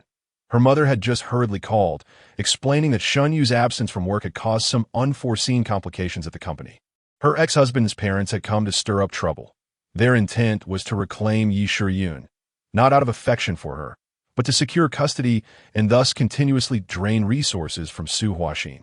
The unemployed scoundrel desperately needed custody and was intent on bringing Yishuryun back to his home by any means necessary. Su Huaxin had to keep Yishuryun hidden and wait for her brother to have time to take her to their uncle's house for safety. Sister, this is the future mogul, Shunyu remarked, observing Xiao Yishuryun, whose hands were slick with shrimp. Shunpei found it intriguing. Was this truly the legendary figure Shunyu had described as a world-altering powerhouse? Just help her for one night, Shunyu suggested. Her uncle will come to pick her up early tomorrow. Can they trust you? From appearances, they'd have to wait until the day of darkness arrives to truly believe me. Swiftly, Shunyu peeled a shrimp and placed it in Xiao Ye's bowl, addressing his sister. It's not the right time for such deep conversations. Let us wait until our preliminary preparations are complete. How to win Su Huaxin over will require a discussion with her future self. Convincing Su Huaxin, who is currently wholly devoted to Yishuryun, will not be easy. Perhaps I need to deepen my hypnotic abilities. Speaking of which, he wondered what Wei Xian was up to now. He should be a middle school student by now, right? Children need to sleep early, so the siblings did not linger outside for too long and coaxed her to go home and sleep. Thankfully, Yishuryun was sensible, understanding her mother's arrangements. She did not cry or fuss, and after Shunpei gave her a bath, she began to doze off on the sofa. Should we try again? Shunyu initially planned to carry Yishuryun back to her room, but recalled her previous mention of dreaming about events here. With that thought, he altered Xiao Ye's dream once more. Xiao Yishuryun suddenly opened her eyes, her large orbs sparkling as she gazed at Shunyu. Did I wake you? Shunyu chuckled awkwardly, while Xiao Yi replied, It was me. Shunyu squinted, feeling as if his body were laden with lead. Weary from sleep, Xiao Yi attempted to lift her hand, saying, My skin was so good when I was little. Uncle, am I at your house? You truly are the indomitable blade? Don't call me that nickname. Is this your sister? Hello, Aunt. Shunpei emerged upon hearing the commotion. eyeing Xiao Yi with a puzzled expression as she wore an adult's serious demeanor. Why Yi Shiyun yawned and remarked, "Is this the past?" It feels nostalgic, like memories from long ago suddenly resurfacing, yet not quite. Alarmingly, her voice grew softer as she murmured, "I feel like I'm being pulled back." She fell silent again, closing her eyes. After a moment, she rubbed her eyes and opened them to see both of them staring at her, asking in a childlike tone filled with curiosity, "Uncle, did I fall asleep?" "It's fine. Keep sleeping. Did you dream just now?" Xinyu inquired. "I don't remember." Xiao Yi yawned, turning on her side into a more comfortable sleeping position, adding, "Mom is calling me to come over." Shunpei quietly beckoned her brother closer, frowning as she asked, "Was that just now? The future her?" "Probably," Xinyu nodded, though Shunpei's expression grew more anxious as she remarked, "This exceeds the scope of the abilities we discussed. What have you become in the future?" "I do not know." Shunyu could only sense a fragment of it. He felt as if he were akin to a monster, emerging from the day of darkness, during the shift in the world line. He had distinctly felt this. The future, born from the present, would evolve based on all that he did now. "That I'm untroubled. With you watching over me, I'll be fine. Rest easy. That I'll also retire early today and aim to memorize the suppressant formula." In Tongzhou City, time is continuous. When Xinyu returned, Su Huaxin and Yi Shiyun remained before him, though Yi Shiyun suddenly appeared dazed, rubbing her head and casting a curious glance at Xinyu. "Can I learn how to create the suppressants?" "Of course," Su Huaxin replied. "This is not a secret in the apocalypse, at least not in the Third Shin City. I'll take you to meet Zhao Guoying. He has the better choice for professional matters. Is there a record of the past year?" Xinyu inquired. Knowing what would happen in 2024 and 2025 would be ample to allow him to play the role of a prophet. "What a coincidence," Su Huaxin said, glancing at Xinyu with surprise. "These records were originally stored in the civilian servers of the Third Shin City, and we only moved this particular server here. You have some assistance. Knowing you would come here, who led your relocation?" "Mr. Dai," Xiao Yi Shiyun answered. "Actually, most people did not plan to leave. Everyone is aware of what the wasteland entails, even knowing that the monsters of the Day of Darkness would come. We were prepared to fight to the death, but then Mr. Dai, who had been absent for a long time, appeared, and the higher-ups convened a confidential meeting, ultimately agreeing and formulating a backup plan." "The higher-ups? Who are they?" "Zhu Dai, Zheng, and L." Xiao Yi Shiyun replied, "That you've probably heard much about Mr. Zhu. Mr. Dai is our dream master.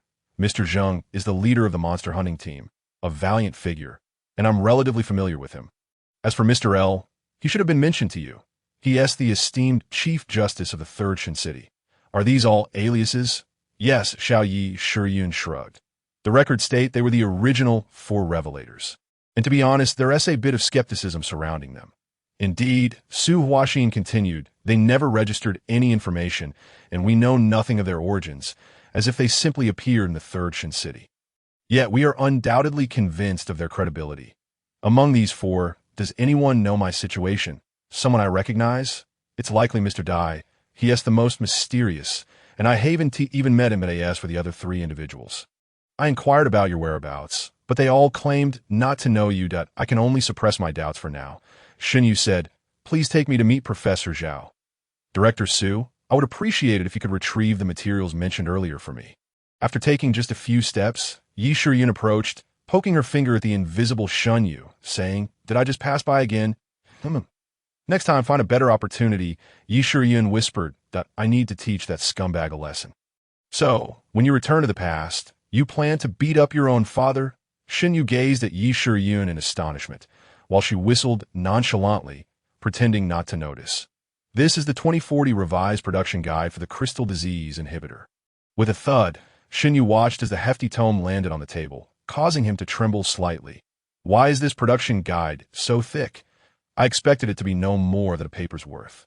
How long would it take to memorize all of this?"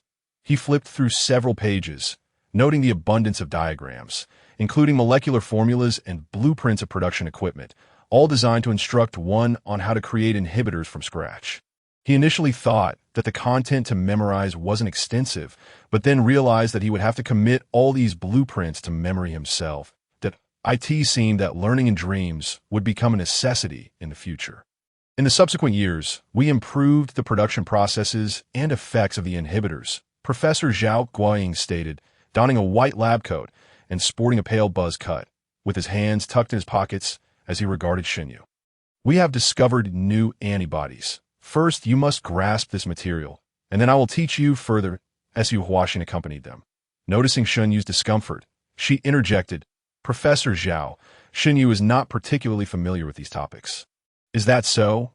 Zhao Guoying nodded. Showing no sign of disdain, he turned and approached the bookshelf, retrieving a box full of books. This is the last set I have. The rest of the textbooks were taken by those from Tongtian City.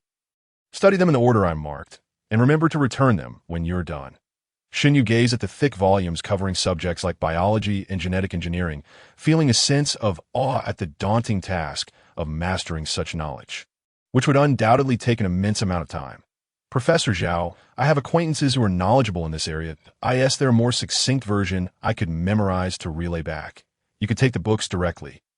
I am Meng. Zhao Guoying nodded, realizing that it was inconvenient for Meng to carry items, and then cast a somewhat regretful glance at Xinyu. Meng cannot draw blood either. Only Su Huaxin was aware of Xunyu's peculiar origins, introducing him to others as an incredibly powerful Meng oracle. Zhao Guoying also understood that this individual had saved the fate of Tongzhou City. After a moment of contemplation, he said, the production of inhibitors must be approached with utmost caution. Not even a half milligram of error can be tolerated. That a slight miscalculation could turn the inhibitor into an execution device, causing the crystal disease to manifest immediately upon injection. As you know, once afflicted by crystal disease, there is truly no salvation. Let us do this. I will provide you with a short course, and you must thoroughly grasp some key information.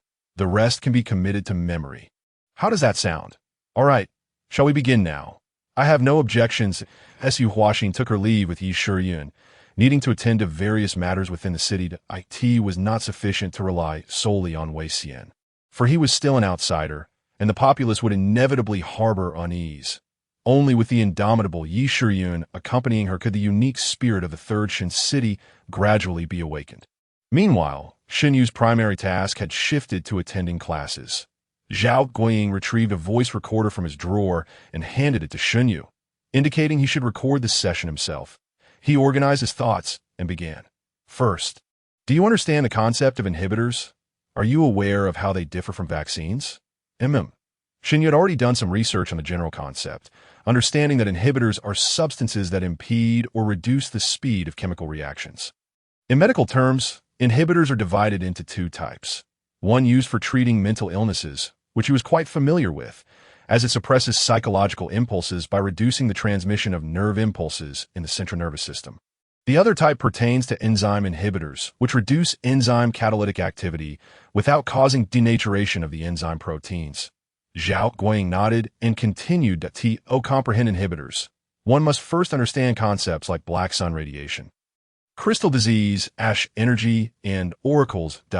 In this era, crystal disease is defined as a radiation illness. In simple terms, it is akin to the entire world being within the radiation range of nuclear weapons, with cosmic radiation intensifying to an unimaginable degree, resulting in the cataclysmic crystal disease. This radiation remains shrouded in mystery, defined merely as anti-organic radiation. The key distinction between organic and inorganic lies in the presence of carbon elements. Humans are organic beings, with a carbon content of 18, second only to oxygen. The primary manifestation of crystal disease is the alteration of carbon elements within the human body. It is as if, under conditions that typically require 1,400 degrees Celsius and 50 bar pressure for graphite to transform into diamond. This reaction occurs directly due to radiation catalysis. It is truly remarkable, transcending our understanding of mere categories, yet fundamentally targeting carbon elements, hence the term anti-organic radiation. This is not a naturally occurring phenomenon, Zhao Guoying explained. Our research suggests that the arrival of the black sun is related to extraterrestrial beings. Have you read the three-body problem? Yes. It akin to the water droplet sent by the Trisolarians. Zhao Guoying analogized. Someone has unleashed a black sun upon us. Once the concept of anti-organic radiation is understood, the remaining topics become easier to grasp. Ash can be viewed as the final product of crystal decomposition, akin to diamonds reverting back, during which other reactions occur, transforming it into a coal-like substance that can provide energy. Indeed, we find ourselves in a perilous environment. As an oracle, you should understand that ash serves as a source of energy for both oracles and the Black Sun monsters. If a powerful energy source were to ignite the desert, the entire planet could be at risk. Put it another way, they exist in an ocean of oil. Just a single spark could engulf the world in flames. Finally, we arrive at the concept of oracles. The most significant distinction between oracles and ordinary individuals is that they possess a unique element within their bodies, introduced through radiation exposure. This element enables them to instinctively control the process of crystallization. Skilled oracles can freely accelerate crystallization, as demonstrated by Missy earlier, which you are aware of, correct? Thus, compared to humans, oracles are closer to the Black Sun monsters. Zhao Guoying poured himself a glass of water and continued. However, unlike the Black Sun monsters, oracles serve as protectors of enlightenment. The remainder pertains to the Black Sun theories, a subject I am not particularly well versed in. Returning to the overarching theme, inhibitors aim to extract the unique substances from the bodies of oracles, effectively locking crystallization at a level of 0. This allows ordinary individuals to face the dangers of radiation without succumbing to the disease. What happens once the effect of the inhibitor wears off? Will radiation linger in the body? There are specialized cleansing agents to remove surface radiation remnants. Alternatively, one could directly enlist Ren AI's assistance. Zhao Guoying remarked. In truth, we did not anticipate it would be so straightforward. It can only be said that the serum of oracles is exceptionally unique, that he explained in simpler terms. If Black Sun radiation is akin to a computer virus, then the serum of oracles functions as a firewall. After years of research, I am more inclined to view it as an edited program rather than a biological virus. A program, an intriguing notion. This implies that there are hidden hands at work beyond the Black Sun. This is a perilous situation. They may face countless entities far more terrifying than the Black Sun monsters, yet it also presents an opportunity. This is not a natural phenomenon, which suggests that in the past, there were chances for change. In the midst of crisis, Shenyu sensed a concurrent opportunity. Zhao Guoying continued to elaborate on the foundational knowledge necessary for understanding the production of inhibitors, and Shenyu nodded in agreement. He realized that the trajectory of Third Shin City diverged entirely from that of Ash Mountain, where the latter regarded the oracle as a deity, drawing power through devout faith and the practice of revelations. In contrast, Third Shin City treated oracles as subjects of study, seeking to unravel all the mysteries within. Zhao Guoying was a dedicated scholar, passionate about research, but he was not the chief scientist of the original Third Shin City. That position belonged to a once revered oracle of true knowledge. During the apocalypse, the aged principal, already 70, devoted 15 years to refining the studies of Black Sun phenomena, the development of inhibitors, and so on, ultimately passing away at the age of 85. The oracle of true knowledge could directly see knowledge, perceiving the essence of all things. Currently, the research in Tongzhou City merely follows the academic direction established by that venerable principal, applying and industrializing those studies. The dissertation penned by the former principal is profoundly intricate, having ascended to the realm of metaphysics, rendering it incomprehensible to the average individual. As Shenyu delves deeper into his studies, he realizes that should he wish to fabricate an inhibitor in reality, two critical factors must be addressed. One being the serum, the viability of which remains uncertain for him at present. The other being financial resources. Aside from the complexities inherent in the research and development phase, the production process itself is not without its challenges. The hefty manual before him predominantly outlines alternative solutions characterized by apocalyptic themes, such as utilizing ash energy or employing the abilities of a seer to substitute for certain stages. Nonetheless, even with these alternatives, cities capable of independently producing inhibitors are few and far between, underscoring the considerable difficulty of the endeavor. You inquire about the financial requirements for establishing an inhibitor manufacturing facility in a pre-apocalyptic context. Zhao Guoying finds himself perplexed by this question, but answers candidly. If one aims to produce inhibitors at a scale of 1 million per annum, Excluding the cost of the premises, an investment of 5 to 10 billion would be necessary. The production of inhibitors is contingent upon the serum derived from seers, which we cannot cultivate artificially. Approximately 200 cubic centimeters of a seer's blood can yield about 1,000 inhibitors, equating to 5 inhibitors per milliliter. Shinyu mentally calculates that the average human blood volume ranges from 4,000 to over 5,000 milliliters. Rounding to 5,000, he realizes that draining all the blood from a single person would only produce 25,000 inhibitors, which is woefully insufficient. Shinyu clenches his fist that in reality, his compassion remains inadequate. Only by attaining a similar level as that in his current circumstance could he ensure that any lost blood could be replenished swiftly.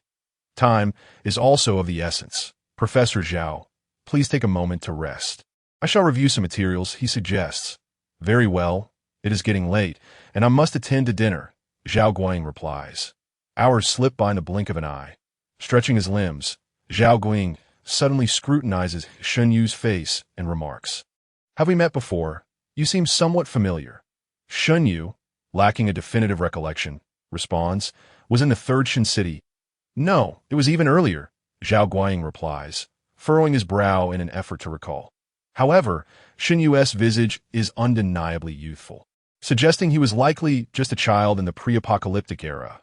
Which university did you previously teach at, Professor Zhao? Jedonat, I also graduated from Zhao. Turns out he is a professor from Shinyu's alma mater. Thus, he muses that he could seek out a younger Zhao Guiying at the university that I believe I attended your elective course. Shinyu adds that was decades ago. Oh, the dreams of youth, Zhao Guiying chuckles. I never expected to encounter a former student. Shinyu recalls that during his undergraduate years, Zhao Guiying had yet to attain professorship, and he had opted for his course primarily due to the absence of attendance requirements in the open book exams, making it particularly easy to pass. Did someone from that world inform you of this? Before dawn on the following day, Yi Shiyun's uncle finally arrives to take little Yi away to reside elsewhere. Now that they are awake, the siblings convene for a meeting. Although Shinyu has not memorized the entire process, he has retained some key points, which he jots down on paper and hands to Shunpei. After a brief glance, she retrieves her phone to look up the names of the equipment, that it's quite similar. Shunpei muses, rubbing her head, feeling still a bit groggy at just 4 a.m. Have you inquired about other matters? Shinyu checks the time and replies, in 7 minutes, there will be a magnitude 6.6 earthquake, with news alerts following in half an hour. Don't worry. There will be no casualties. He instructs Shunpei to prepare breakfast while he lists the upcoming earthquakes and typhoons, marking even minor tremors that might make the news, such as those measuring 3.9 and 1.8. He notes specifics about typhoons like Capricorn, Bebegia, Prazen, and Shantair, including their landing locations and wind speeds. Only by anticipating such unpredictable natural phenomena can he validate the truth of his experiences of the future. Here it comes, he announces after a while as Shunpei refreshes the news page. And alerts about the earthquake flash just moments after he speaks. She takes a deep breath to steady herself before glancing at the notes Shinyu has compiled.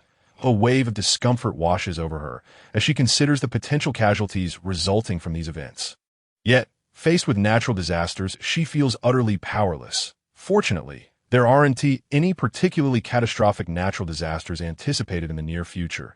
Shunpei remarks, her emotions complex. Indeed, I have no way of knowing who might be in danger because of this.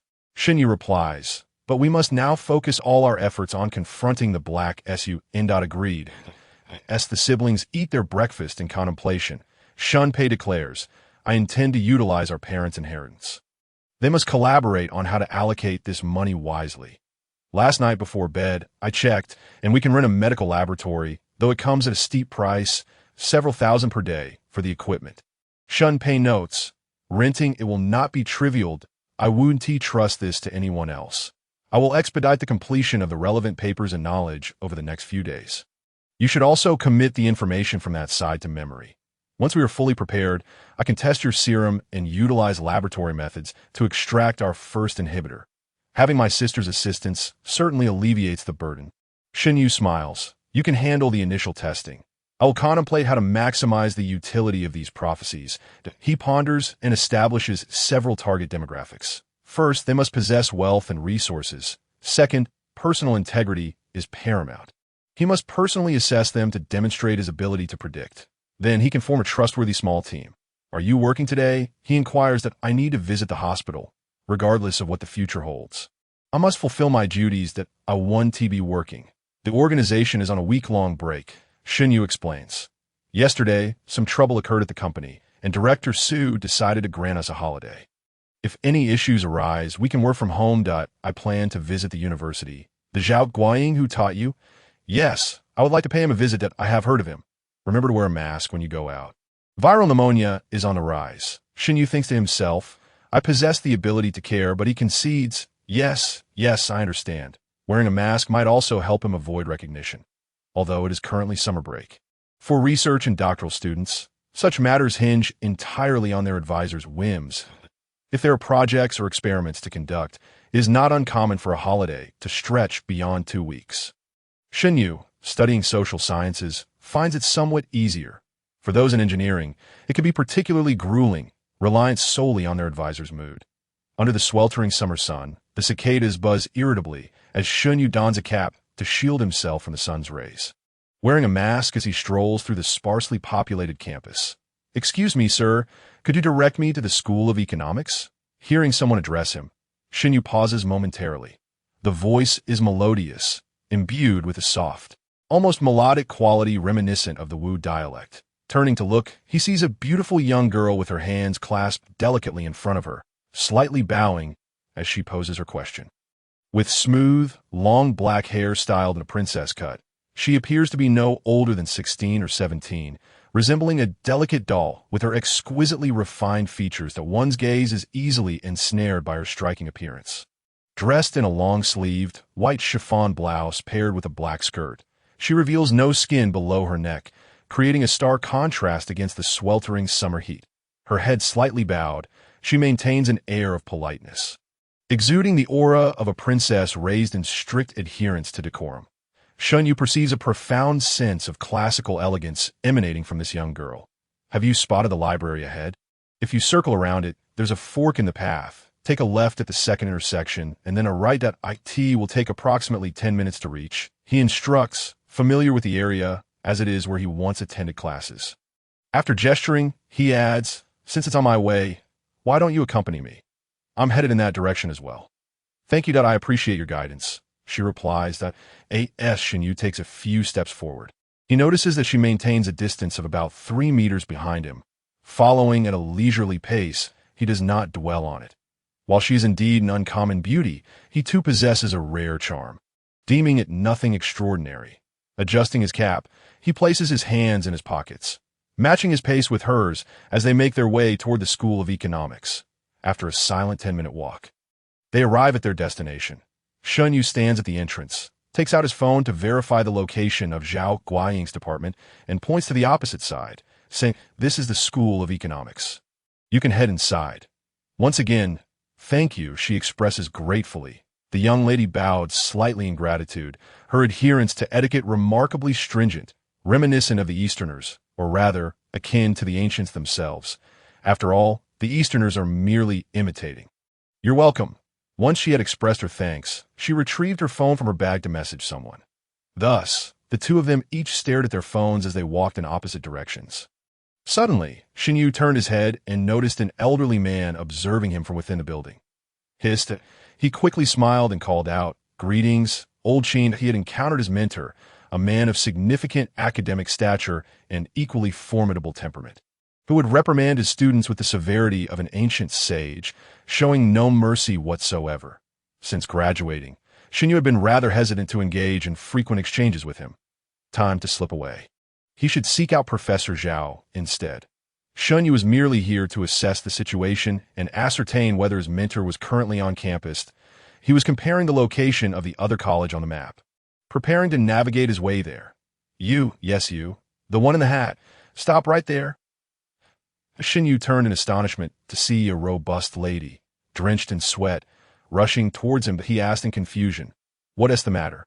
Were you seeking a way to contact someone?" The lady glared at Shinyu with fierce intensity that he, feeling utterly perplexed, replied, "What contact information?" Hand over your phone for inspection. She reached out to snatch Shen Yu's phone, but he raised his hand, squinting as he inquired, "Who are you? That is of no concern to you. Hand over your phone for inspection and delete all the contact information you've added." Shen Yu fixed his gaze upon her eyes, stating, "Why should I heed your commands?" Unable to seize the phone, the woman attempted to tug at Shen Yu's mask. He had no time to squander on such a trivial quarrel. His pupils deepened profoundly, and within those dark orbs, a shadowy flame began to ignite. He straightened his attire and glanced at the flustered lady. Detecting an unpleasant odor, he frowned and turned away. The power of reality may not be lethal, but infused with the hypnotic force of the dragon and phoenix, it was intended to instill in her a profound sense of despair. Those with formidable willpower could resist such fear. However, this woman was anything but formidable. "What a strange person," he muttered as he continued onward. Just as he approached the teaching building, a voice called out from behind. "Wait a moment." He turned to find a young girl who had asked him for directions earlier, now panting heavily as she hurried towards him. Unlike the poised and graceful demeanor she had exhibited 10 minutes prior, her cheeks were flushed from exertion, and her bangs were disheveled against her forehead. Upon noticing Shen Yu turning around, she hastily adjusted her appearance and, with a hint of anxiety, inquired, "Just now, you weren't harassed by any strange individuals, were you?" "Strange individuals?" There was a lady. Upon hearing this, the young girl quickly apologized. Expressing concern, "She didn't lay a hand on you, did she?" "I sincerely apologize. She is my wet nurse. If she caused you any distress, I shall make amends," having just entered the corridor of the economics department. She had glimpsed her wet nurse stealthily trailing behind the young man and had rushed out in a panic. Fearing she might trouble a kind-hearted individual, she had exerted herself to the point of exhaustion. Ultimately finding Shen Yu after a prolonged search. Is she a family member? Shen Yu pondered, realizing she must have misconstrued the situation, thinking he was attempting to flirt with her and demanding he delete his contacts. Such peculiar phrasing. Wet nurse. Is she some sort of refined lady? Observing the girl's expression of worry, embarrassment, and awkwardness, he remarked, "I never sought your contact information, did I? My family can be rather overprotective regarding those who accompany me. She always follows me discreetly. I truly apologize for any inconvenience she may have caused you." Gripping her phone tightly, she continued, "How about this? I shall offer you compensation for your mental distress as an apology. I hope you will accept it." Seeing her on the verge of tears, her eyes reddening, Shen Yu responded oddly, "We didn't encounter her?" The girl shook her head. "Well, just don't ask me for compensation for mental distress." Shen Yu waved his hand dismissively, saying, "It's nothing. That person couldn't do anything to me. Don't dwell on it. Young lady, I have other matters to attend to. Farewell." "Excuse me, are you a senior at the school?" "I once was, but I graduated long. Farewell." Shen Yu walked away without pausing. Qin Yao let out a helpless sigh, hoping fervently that, as he had said, nothing untoward had transpired. She had experienced far too many similar incidents, where individuals she encountered would subsequently avoid her like she were a monster upon their second meeting. The root of it all, she gradually understood as she grew older. "Oh dear, Miss Qin, what brings you here? Look at your hair. Let me fix it for you." After walking a short distance, her wet nurse, loomed, reappeared. Qin Yao noticed that she seemed to have changed her trousers and was accompanied by several others. Loomed promptly produced a comb to tidy up Qin Yao's appearance, saying, "How can you meet your uncle in such disarray? But wait, how did you end up here? Why are you here?" Qin Yao lowered her head, replying, "Who permitted you to follow me? Madam was concerned you might encounter danger on your first outing alone, and I, as your wet nurse, couldn't help but worry that I must tell you, there is something strange here. Something truly sinister. I felt as if I were possessed earlier. There must be malicious individuals around. You mustn't leave my sight." "Enough." Qin Yao felt a chill run down her spine. Truly, she could concoct any excuse. "My uncle is waiting for me. Moreover, if you claim this place is so perilous, then by leaving my sight, wouldn't that be a dereliction of your duty? You shall remain here and not wander off." "All right, I understand." Once Qin Yao entered the building, Loomed couldn't help but scoff, thinking to herself, "Calling you young lady has certainly gone to your head. The future of the Qin family is not your concern." You are merely a tool for paving the way for the young master. And that man from earlier, I cannot fathom what kind of sorcery he employed to humiliate me so thoroughly. I must. The moment she recalled the man's visage, his eyes flashed before her mind's eye. Lume shuddered, a renewed sense of dread creeping in her heart. As she observed the others around her. One person disdainfully remarked, "Aunt Lou, if you're ill, seek treatment. Your incontinence is unfit for serving the Chin family." "That's not it." "I'm not." Lume protested in panic. The surrounding individuals quickly recoiled, not wishing to be tainted by any unpleasantness. Meanwhile, Qin Yao, walking through the corridor, caught sight of this scene through the window, unable to suppress a smirk at the sight of this wicked woman in such a disgraceful predicament. Don't ask me for compensation for mental distress. Qin Yao suddenly recalled the man's words and wondered if this scene had any connection to him. "Yao Yao, it's been a long time." "Uncle, greetings." Qin Yao promptly greeted the elderly gentleman before her, who surveyed the girl with satisfaction, nodding approvingly. "Please, have a seat. Your father has nearly arranged everything for your enrollment next year. I have some influence, so there's no need for concern at him. Why father entrusted me with 2 tickets for your favorite theatrical performance.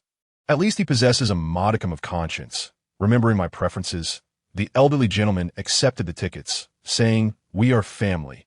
There's no need for such formality. By the way, do you know Xinyu?" "Xinyu?" Qin Yao expressed her confusion. "Just a student of mine, a good-natured fellow who aspires to study finance." Professor Qin shook his head, adding, "Weren't you two just together?" I recognized him even with the mask. Nowadays, students are utterly clueless. They see me and run off as if I might devour them. "Your student?" Qin Yao suddenly inquired. "Do you have his contact information?" Professor Qin narrowed his eyes. Speaking with earnest caution, he possesses a handsome exterior, but as a descendant of the Qin family, you ought to understand what is permissible and what is not. Do not entertain any fanciful notions that IT is not as you believe. My wet nurse seemed to have intimidated him after seeing him guide me. I wish to apologize. Your wet nurse? Professor Qin regarded the girl with increasing pity. Were it not for his role as an educator, this girl would likely remain forever estranged from academia. He said, "Very well. Even if he is somewhat lacking, he remains my student. It is not for an outsider to intimidate him. By the way, Yao Yao," Professor Qin shifted the topic, asking with a serious tone, "Is your father still the same as before?" Qin Yao awkwardly nodded. He truly believes in the superstitions of fortune-tellers, rather than running a good business. He dreams of becoming an emperor. Professor Qin scoffed, remarking, "Just because your surname is Qin, do you think you can aspire to be like Qin Shi Huang? You've been completely hoodwinked by that group." He muttered quietly. He wishes to be the elder emperor, like Qin Yao. Indeed, his family had some peculiarities. To expect that some fellow would trace his lineage through a DNA test and find connections to emperors of various dynasties. This topic irked Professor Qin, who stated, "DNA cannot reveal such matters. He must be bewitched to raise his youngest son as an emperor. Do not follow the misguided ways of your family that you've been by my side for 4 years." The middle-aged associate professor was conversing with his graduate students in the office, where Zhao Guoying, brimming with ambition, had recently ascended to full professor and doctoral supervisor before the age of 40, emerging as a rising star in the academic realm. Little did anyone foresee that 20 years later, his hair would be completely gray and his face adorned with wrinkles. Shunyu glanced from outside the office, sensing Zhao Guoying's awareness as he lifted his head momentarily before quickly refocusing on assigning the next experiment to his students. As long as he was present, all was well. Efforts should be made to obtain contact information. But caution was paramount. The administration likely possessed a directory of all professors. A method must be devised to acquire it.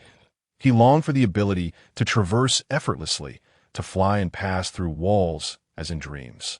Xinyu shrugged. This morning's tasks were flawlessly completed, and in the afternoon, he needed to compile a list of target individuals to engage in some prophetic endeavors. After sending Shun Pei a message regarding the situation, he lowered his cap and departed the campus. "I have already booked the laboratory rental," he informed. Presently, Shun Pei was also disinclined to work overtime. After addressing her work responsibilities, she returned home early, stating, "I organized some materials for you during my lunch break." Please finish this introductory book. It should aid your understanding of the production of inhibitors. Rote memorization can lead to errors. It is better to grasp some fundamental knowledge. Understood. Not only did Xinyu delve into biomedical literature, but he also set himself the goal of learning about mechanical drafting. Inhibitors could thwart the initial wave of the Crystal Plague. Yet, the most terrifying challenge loomed ahead: the arrival of the Black Sun monsters. Virtually impervious to modern weaponry, defeating them would require the support of ashen energy weapons that he gathered some basic knowledge about the Black Sun creatures from Zhao Guoying, learning that conventional thermal and kinetic weapons could not annihilate the ashen beasts entirely. Each beast seemed to operate on a unique program crafted from ashen energy. Only by destroying the ashen component could they be completely vanquished. Otherwise, even a nuclear strike would merely delay their resurgence. Mastering the ability to convert ashen energy into weaponry in advance could potentially allow the remnants of their armed forces to strike a significant blow against the Black Sun monsters. Study diligently and save the world, Xinyu jested, embracing his books as he retreated to his room to immerse himself in study. However, it wasn't long before a notification pinged on his phone. Someone had added him as a friend on his messaging app. The nickname was simply Yao, and the profile picture appeared to be an ID photo. Was that not the girl he encountered earlier in the day?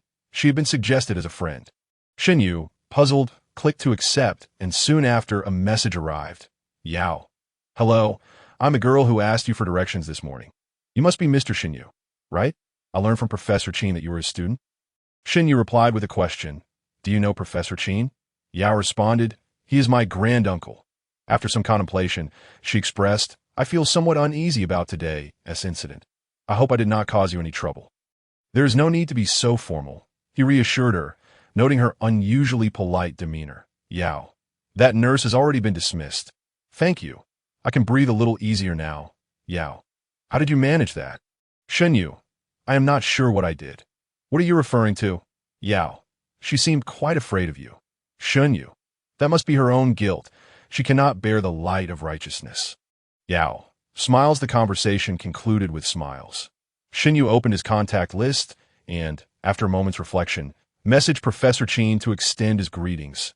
Having encountered him today without inquiring after his well-being was indeed an oversight. Respecting one's teacher is always essential. Professor Qin soon replied with a smile and, shortly thereafter, sent a voice message. I have provided your contact information to Qin Yao. She is my junior. Be mindful of your interactions with her. Where you may find yourself in trouble, he sensed that even casual exchanges with ordinary passers-by could lead to complications. This girl's family was exceedingly strict. While he held no particular grievances against her, she was quite lovely and polite. He certainly did not wish to attract any unnecessary trouble. Yet, he could not be overly distant. It was not easy for her to make a friend. Ultimately, he would need to strike a balance. Another voice message came through, prompting Xinyu to acquiesce. Meanwhile, Qin Yao sent another message. Yao. I apologize. I have to attend class now. May I chat with you later? Xinyu.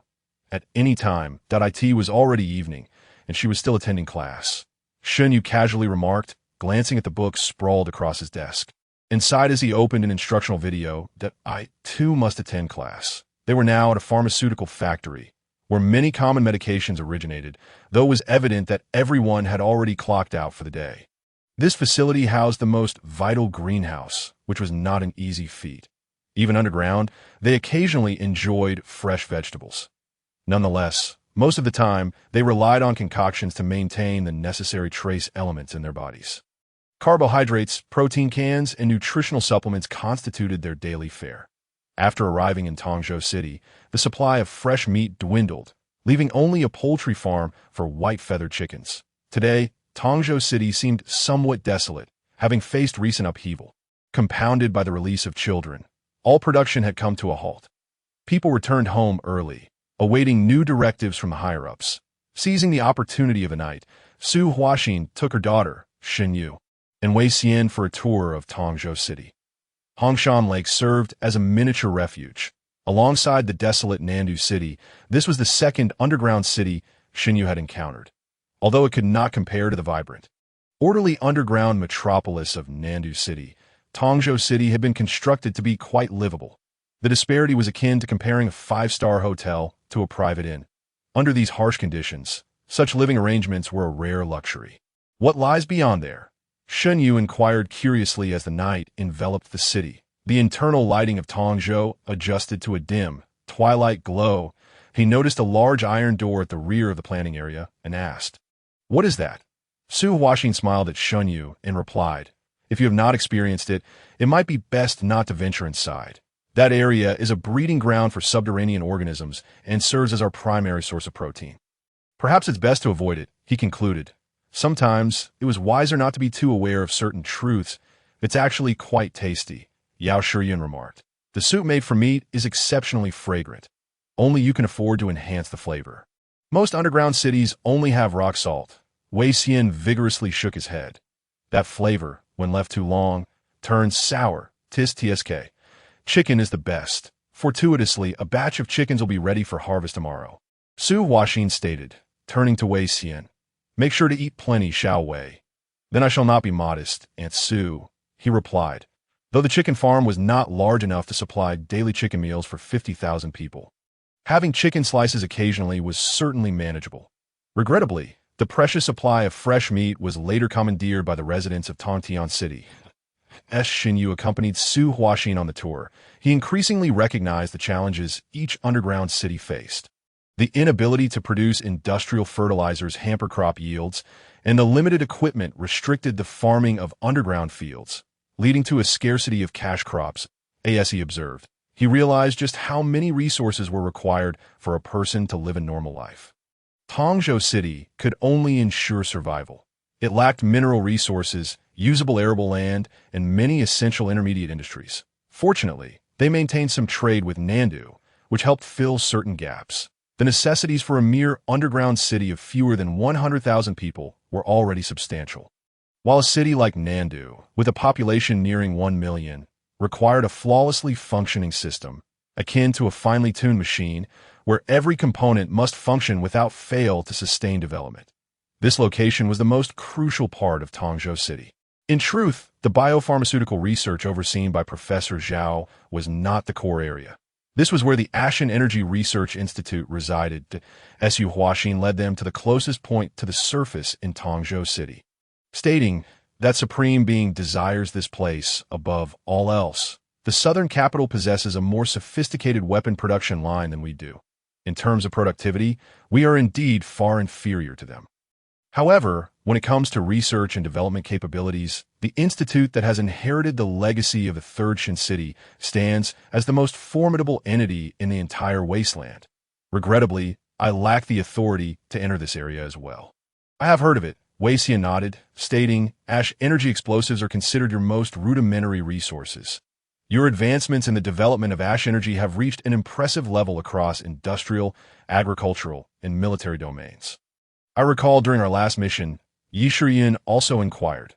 "I assisted in testing the Ashbur drone. What is its status now?"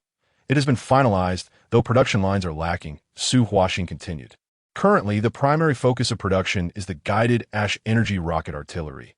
Yet, even these types of weapons are somewhat outdated. What is truly invaluable are the armaments yet to be produced, the Ashbur drone. A biomimetic unmanned aerial vehicle the size of an eagle, boasts nearly infinite endurance, powered entirely by ash energy, designed as a powerful reconnaissance and strike drone modeled after the Black Sun monstrosities by the Third Shin City. Furthermore, the ash beam rifle, a ray weapon that can unleash an infinite barrage of bullets simply by loading sand into its magazine, and other remarkable weapons such as the ash explosive are also noteworthy. Prior to the annihilation of the Third Shin City, they had even begun converting ash energy to transform pure power into various types of enlightenment. Should this endeavor have succeeded, the threat posed by the Black Sun beast would have been nullified. Had the Third Shin City still existed, the global landscape would have undergone a profound transformation. Wei Xian remarked, "It truly was just a matter of 2 more years, given that time, even if several Black Sun monsters attack simultaneously. The combat prowess of the monster hunting squad, coupled with your logistical and armed support, would have been more than sufficient to deal with the Black Sun beasts." There was a palpable sense of crisis emanating from the Black Sun monsters, as if they felt compelled to eradicate the Third Shin City immediately. Shen Yu nodded in agreement, recognizing the terror that city embodied. Not only did it possess formidable combatants like Yi Shiyin, but its scientific research capabilities were equally formidable. Indeed, even if it were delayed by just another year, Yi Shiyin lamented, with that technology, we would have had the audacity to confront the Black Sun beasts head-on. What technology? The mechanical Godzilla, Yi Shiyin stated, and both Wei Xian and Xinyu were left in a state of astonishment. What on earth? Wei Xian exclaimed, did I not mention that the Third Shin City had been striving to conquer creatures like the Dragon Phoenix through technological advancements? Yi Shiyin turned to Xinyu, explaining, the mechanical Godzilla is the answer from the Third Shin City. The Ash Bird drone is just one of its technological offshoots, the guardians of humanity, Shin. Su Huaxin interjected, mechanical Godzilla is a moniker assigned by the developers, along with names like Mechanical Ultraman and Mechanical Monkey King, all referring to Shun. The name arises from the fact that its construction dismantled the remnants of the other two Shin cities. It can be said that not only the Ash Bird drone, but also the military direction of the current Tongzhou Research Institute is entirely based on the technological endowment from the initial Shin armaments. I only knew that the Third Shin City was powerful, but I had no idea you all were so formidable. Wei Xian admitted, a hint of pride swelling within him, especially after witnessing Shun Yu's noble presence. He believed that the research direction of Ash Mountain was the sole solution for saving the world. Little did he know that others were already crafting Black Sun beasts, given sufficient resources. They could easily produce a second or even third one. I now understand why the Third Shin City was so abruptly attacked by Kira. Wei Xian shook his head. To create such things is tantamount to desecrating the authority of the Black Sun. The will of the Black Sun will not permit such occurrences. That Su Huaxin cast a puzzled glance. While Xinyu explained, Wei Xian's domain excels in examining the Black Sun from a theological perspective. His assertions do hold some merit. Yi Shiyin added, during that battle, Kira's first target was indeed the Ganica. We didn't even have the opportunity to activate the prototype, that we have always believed that the Black Sun has been monitoring the survivors. Wei Xian asserted, our only option is to survive amidst this precarious existence. The Black Sun observes everyone, you, me, and him. There is no one it cannot see. Yet my brother finds it somewhat unexpected. Logically, there should have been countless Black Sun beasts pursuing you. No, Xinyu pondered, I cannot see him. So he cannot see me. Indeed, he possessed something invisible. The prophetic humanoid Black Sun beast that everyone else could see was completely obscured from his sight. The matter regarding his brother could only be resolved by Ash Mountain. Wei Xian shrugged, acknowledging that mulling over this now was futile. Glancing at the time, he suggested, it is getting late. How about we return and rest? You two should have a good talk. We can discuss matters further tomorrow. Unbeknownst to them, the night had deepened. Xinyu turned and remarked, I still have much coursework to catch up on. Following the liberation of Tongzhou City in their dreams and the forthcoming honesty with Shunpei, Shun Yu's days began to adopt a more structured routine that he focused on his studies during the day and memorized notes at night, quickly committing the production process of the inhibitor to memory. As Tongzhou City reverted to its original management system, stability returned. By the way, Uncle, everyone is eager to see you. There might even be people you know here. Are you really not going to step out and greet them? Wei Xian, Shun Yu, and Yi Shiyin emerged from the passage to the surface, where Yi Shiyin curiously inquired that in the past few days, Xinyu had been engrossed in his studies, and aside from using benevolence to heal a few individuals, he had not engaged much with others from Tongzhou City. There is no rush at the moment. That my own timeline is quite pressing. I must first resolve the inhibitor issue, Xinyu replied, looking at the two. Let us begin. Yi Shiyin was acutely aware that the safety of Tongzhou City had not yet been assured. The two major research institutes focused on ash energy and biomedicine were still present, and the Supreme One would inevitably return. When that time came, they must be prepared to respond to a full-scale invasion in the face of the Dragon Phoenix. Shun Yu had exhausted his noble power, and when confronted with the crisis of Tongzhou City, he had also burned many incenses. These methods could not escape the notice of the first emperor. Furthermore, Yi Shiyin speculated that their next assault on Tongzhou City might involve 20 enlightened ones along with a Black Sun beast. Even the southern capital might struggle to withstand such a configuration, let alone the current Tongzhou City. The militia of Tongzhou City began to reorganize, utilizing the resources left behind by the 1,000 soldiers who had previously remained. Yet, among the enlightened ones, only the 3 of them remained. The few that Wei Xian had not eliminated were rendered useless by the restrictions imposed by the first emperor in their minds. Confined to a state of involuntary blood donation for sustenance, this meant that the 3 of them were likely to face yet another grueling battle. Now, they convened to assess their combat capabilities and test Shen Yu's current limits of power. I'll go first. With Tongzhou City in a state of unrest, Shen Yu could not accompany Wei Xian back to Ash Mountain. Wei Xian stated directly, "In the last couple of days, I've done quite a few good deeds here. And with the individuals I've executed, summoning the noble presence could elevate my combat power back to the level of a top-tier enlightened one.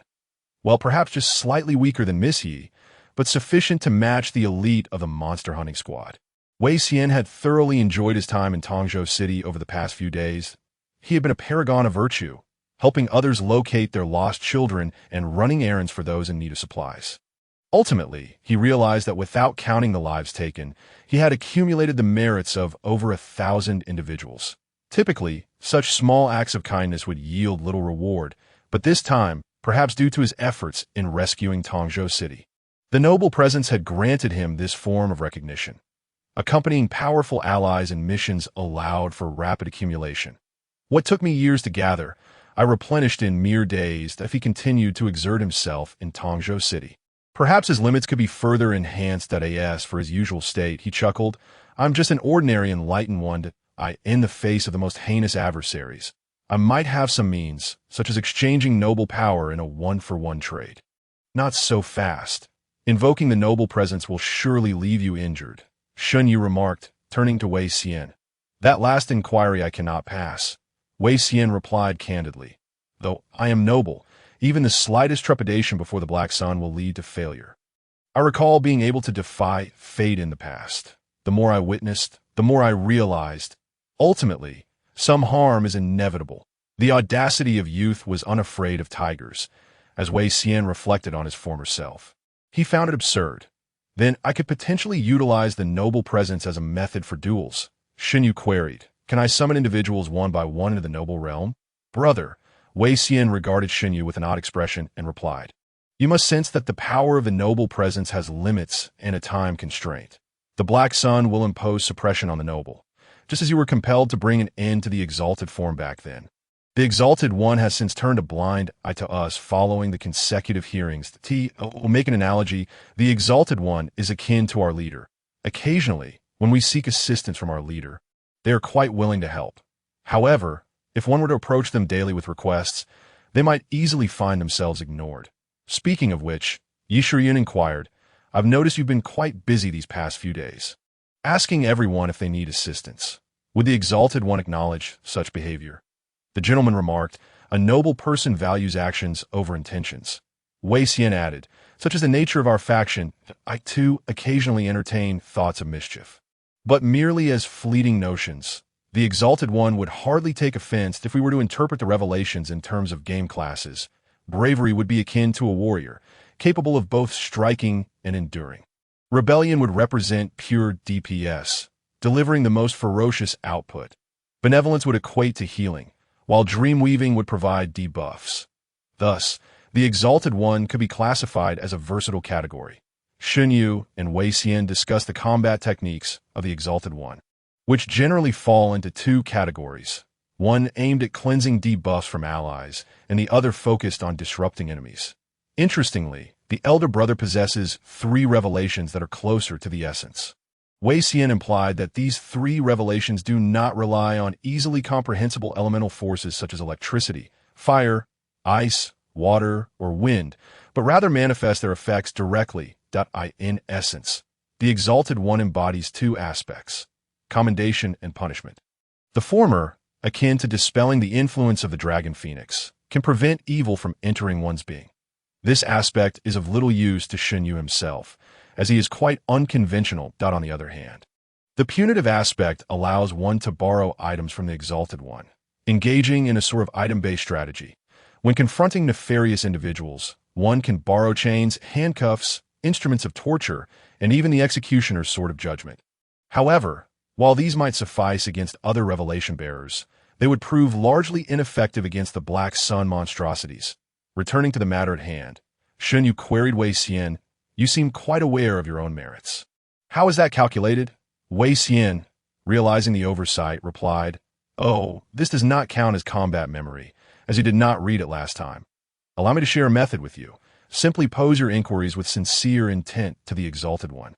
Shen Yu attempted to imitate Wei Xian's approach, and soon felt a vague gaze upon him, presumably that of the Exalted One. Subsequently, a number materialized before his eyes. 30421. Upon announcing this figure, Wei Xian exclaimed in astonishment, "There are only 60 to 70,000 people in Tongzhou. Are you suggesting the Exalted One has allocated you 30,000 merits? I have scarcely amassed even a tenth of that. Perhaps the Exalted One considers a broader perspective." Shen Yu mused that, if this endeavor fails, it would lead to an unceasing supply of armaments for Tongtian City, resulting in even greater suffering for many. "That holds some truth," Wei Xian remarked, "with over 30,000 merits. My master would certainly possess such a sum, enabling the Exalted Form to surpass Lady Ye's combat prowess. Your previous endeavor would require at least 1,000,000 or even 10,000,000 merits.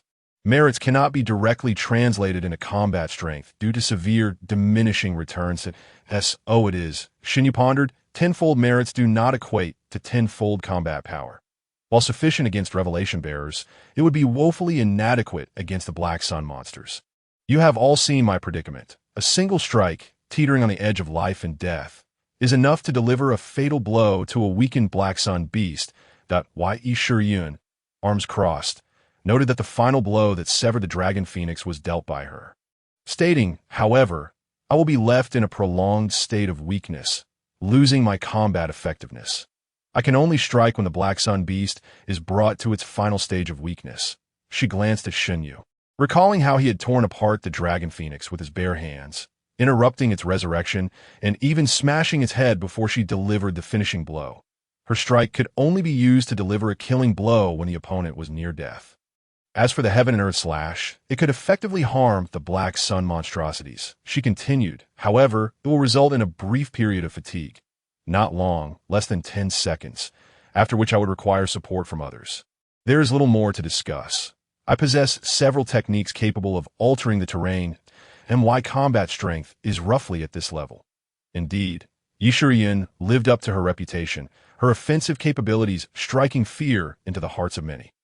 A single blow could cleave through Tongtian City from a distance.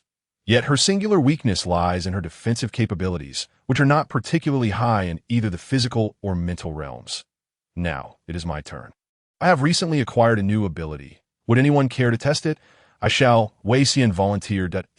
My resistance to exalted mental influences is somewhat higher. Very well. Shen Yu allowed Wei Xian to briefly experience a nightmare of the Black Sun, and upon awakening, Wei Xian shuddered, exclaiming, "It is not much different from the heartfire of the dragon phoenix. And no wonder someone ended up in a vegetative state after enduring your attack. I did not anticipate that Dreamweaving's power would intertwine with that of the Black Sun monstrosities." Yi Shiyun assessed the visibly exhausted and weakened state, turning back to inquire, "Can it affect the group? If it is not fragrant, I cannot guarantee success. My focus must be intensely concentrated." "That suffices," Yi Shiyun responded. "In fact, I have a plan that if the Supreme Ruler truly appears, I will delay the Black Sun monstrosity while you directly execute a decapitation." "Indeed," Shen Yu nodded thoughtfully, "we can alternate between the Exalted Court and Heartfire. Even if we do not perish, we will suffer greatly. However, the Exalted Court cannot be summoned." Wei Xian interjected, "I sense a fragrance emanating from him. He's a person of high moral standing." Both were perplexed and turned to Wei Xian, who explained, "The Exalted One does not embody benevolence. We do not restrict ourselves to resolving issues through violence, and we even acknowledge necessary sacrifices. The ultimate essence lies in the willingness to defy fate. He believes he is doing what is right, and that the Deshun Kingdom will ultimately conquer the Black Sun feudal slavery. You say?" Yi Shiyun scoffed, while Wei Xian shook his head, asserting, "Many renowned philosophers and sages have emerged from such environments. His worldview has become distorted. Being kind to revelation bearers is sufficient. If it comes to a one-on-one encounter," Wei Xian suggested, "you should engage the Exalted Form in close combat. I suspect he is not adept at direct confrontation. After all, regardless of his revelation, it is undoubtedly akin to the three you command. Closer to the essence, albeit narrower and functional, I have a master who remains in Tontian City. If a confrontation were to arise, she would likely relish witnessing the fall of a dynasty. Of course, whether she would intervene is uncertain. I shall rely on my own calculations. Why Yishuriyun began to practice with Shunyu. Despite Shunyu's seemingly formidable strength, he possessed little combat skill or experience. Yishuriyun intended to start his training from the very basics. The group practiced while conversing in the arid desert. As dawn approached, the sound of engines drew their attention. "It is about time. I am quite hungry," Yishuriyun remarked, rubbing her stomach and gazing at the approaching vehicles. Is our car dispatched to the southern capital? It seems they have returned successfully." Once stability was established, Tongzhou immediately dispatched personnel and vehicles to the southern capital to convey messages. They must have pressed the accelerator to the floor. The vehicle must be quite worn out. Do they not care for it? Or is there an urgent matter at hand? Wei Xian muttered. Hearing this, Yishuriyun stated, "Let us go see." The three promptly made their way forward and halted the vehicle. The driver and two others quickly disembarked, urgently informing Yishuriyun, "It is bad news. The southern capital is on the brink of destruction." Shen Yu's face twitched as he pressed for details. "Have they all vanished? Could it be that I and the southern capital have instilled such fear? Has the prophesied individual already come into existence?" No, the driver quickly refuted. "It is the Zhang. The black sun monstrosity, Zhang, lies directly above the southern capital. Motionless. Zhang is not moving." Shen Yu inquired, to which the driver shook his head. Turning to Yishuriyun, he stated, "The first emperor had previously encountered Zhang from extremely distant vantage, recognizing that Wei Xian had initiated a pursuit. Now, being within visual range of Zhang, yet witnessing it remain passive, was akin to the dragon phoenix at the gates of Tontian City. Already under the control of the first emperor, we must convene an urgent assembly. Preparations are essential. I did not expect matters to escalate so swiftly. Wai Yishuriyun clenched her fists, having initially believed that the blow she and Shunyu dealt to the dragon phoenix would allow for a period of tranquility in Tontian City. She did not anticipate the rapid capture of another black sun monstrosity. No. Wei Xian interjected, blocking Yishuriyun's path. "We must not allow this information to spread." Wai Yishuriyun looked at Wei Xian, puzzled, as he continued with a serious expression. "An evil tyrant is despised by all, but if it becomes known that he can control the black sun monstrosity, regardless of his actions, he will be hailed as a savior. The people of Tongzhou are unaware of the dragon phoenix incident. This is why the first emperor brazenly displayed the dragon phoenix at the entrance for others to see."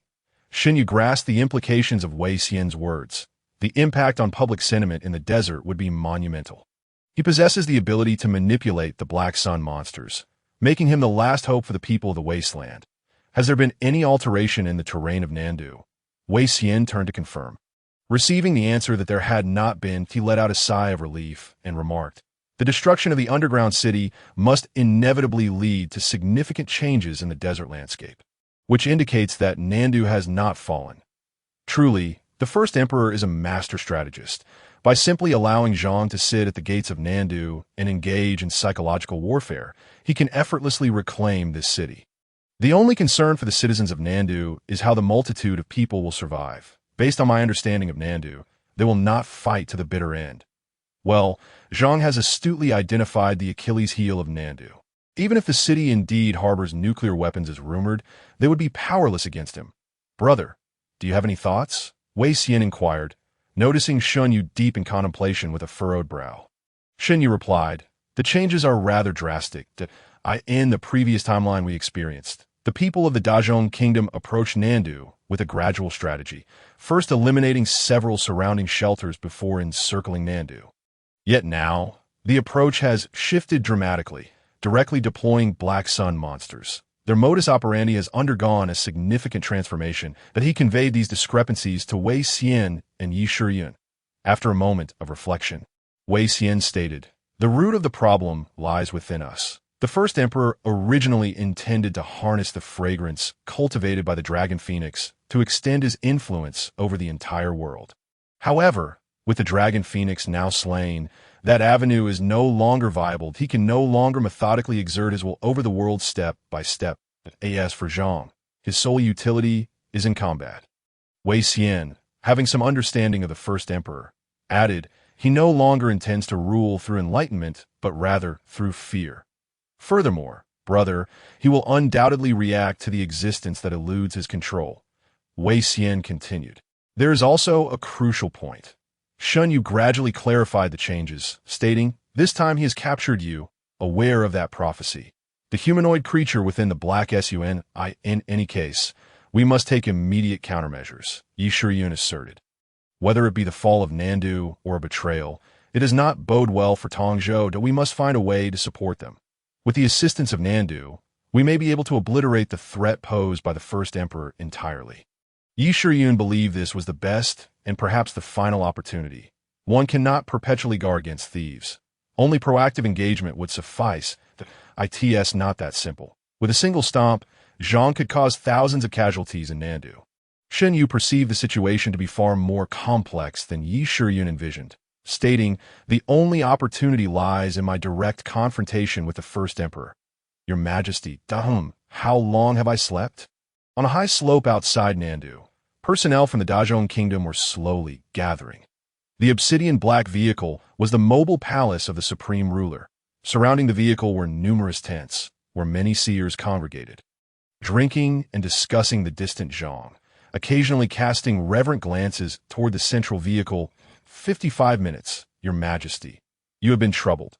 The girl speaking kept her head lowered, too timid to meet the gaze of the masked supreme ruler, who wore a black robe with red trimming and reclined slightly on the sofa. I have stated that you should awaken me if I sleep beyond 30 minutes. The intricate patterns on the supreme ruler's mask revealed only his dark eyes as he spoke. Do not take liberties. Upon hearing this, the girl trembled and immediately knelt. The supreme ruler waved his hand, saying, bring Xiang Tian in. The girl quickly departed, visibly relieved. The supreme ruler did not require many attendants. During his time in Tongtian City, he often preferred solitude, needing only one maid to serve him. She was the second. Her predecessor had perished, making her exceedingly cautious, fearful that this ruler might take her life at any moment. Your Majesty, you summoned me. Xiang Tian entered, kneeling on one knee with his gaze fixed on the floor. This battle-mad individual was particularly cautious in the presence of the first emperor, who inquired directly, how confident are you in capturing that man? That man referred to Shun Yu. Following Xiang Tian's escape, the events transpiring in Tongzhou had reached the ears of the first emperor. He did not wish for a repeat of such occurrences. The situation in Nandu was entirely orchestrated for Shun Yu's benefit. They had also observed the liaison from Tongzhou and allowed him to return, all with the intention of inviting Shen Yu over. If it is merely about destroying the dream body, I am 100% confident, Xiang Tian replied, having rich experience in sensing dream bodies. Previously, during Shen Yu's first visit to Tongzhou, he had nearly caught him off guard. With adequate preparation, should that individual arrive, they could annihilate him entirely. Observe him, understand him, until he is utterly eradicated. The first emperor coldly stated, at the moment the prophetic being is about to be born, I will tolerate no risks. The world must unite to confront that final calamity. That man is too peculiar. His strangeness unsettled the first emperor. Even the powers that could control the Black Sun monsters seemed ineffective against him. What troubled the first emperor even more was the intense sense of crisis he had suddenly felt a few days ago, a feeling that he could be erased at any moment. A warning to himself that he did not comprehend the origin of this sensation, but constantly recalled Shun Yu, whom he had encountered that day. Regardless of his intentions, the first emperor could no longer tolerate his existence. Understood, Your Majesty. Just as Xiang Tian responded, someone outside announced, Your Majesty, Feng Zheng from a Nandu City Committee has arrived with his people. They claim to seek peace talks with you. Zhang Anping, the valiant seer of Nandu, shielded the committee representative Feng Zheng behind him, casting a hostile glance at the predatory eyes surrounding them. Feng Zheng, clad in protective gear, glanced back at the enormous Zhang, knowing that a mere shift of its body could send tremors through Nandu. Should an attack be initiated, thousands would perish in an instant. Even with their military, it would be futile. Any act of aggression would spell doom for Nandu. Hence, Feng Zheng had no choice but to resolve matters through dialogue. None of them are to be trifled with that. The foremost combatant of Nandu. Zhang Onping scrutinized the surroundings with a serious expression. They had not encountered any obstacles on their way here. Yet he could sense that the seers here were unscrupulous and truly nefarious. Greetings, Mr. Feng. That a maid approached Feng Zheng, stating, His Majesty has declared that we only accept surrender, not negotiations. Please clarify your position. Are even the maids seers? Feng Zheng noted her lack of protective gear and replied, Please inform His Majesty that we have come with sincerity. His Majesty has stated that he wishes to hear nothing from you except for surrender. Zhang Onping clenched his fists as seers around them quickly drew weapons. Feng Zheng grasped his shoulder and shook his head. Even if we were to surrender, the fate of Nandu is not mine to dictate. We must consult the will of the people.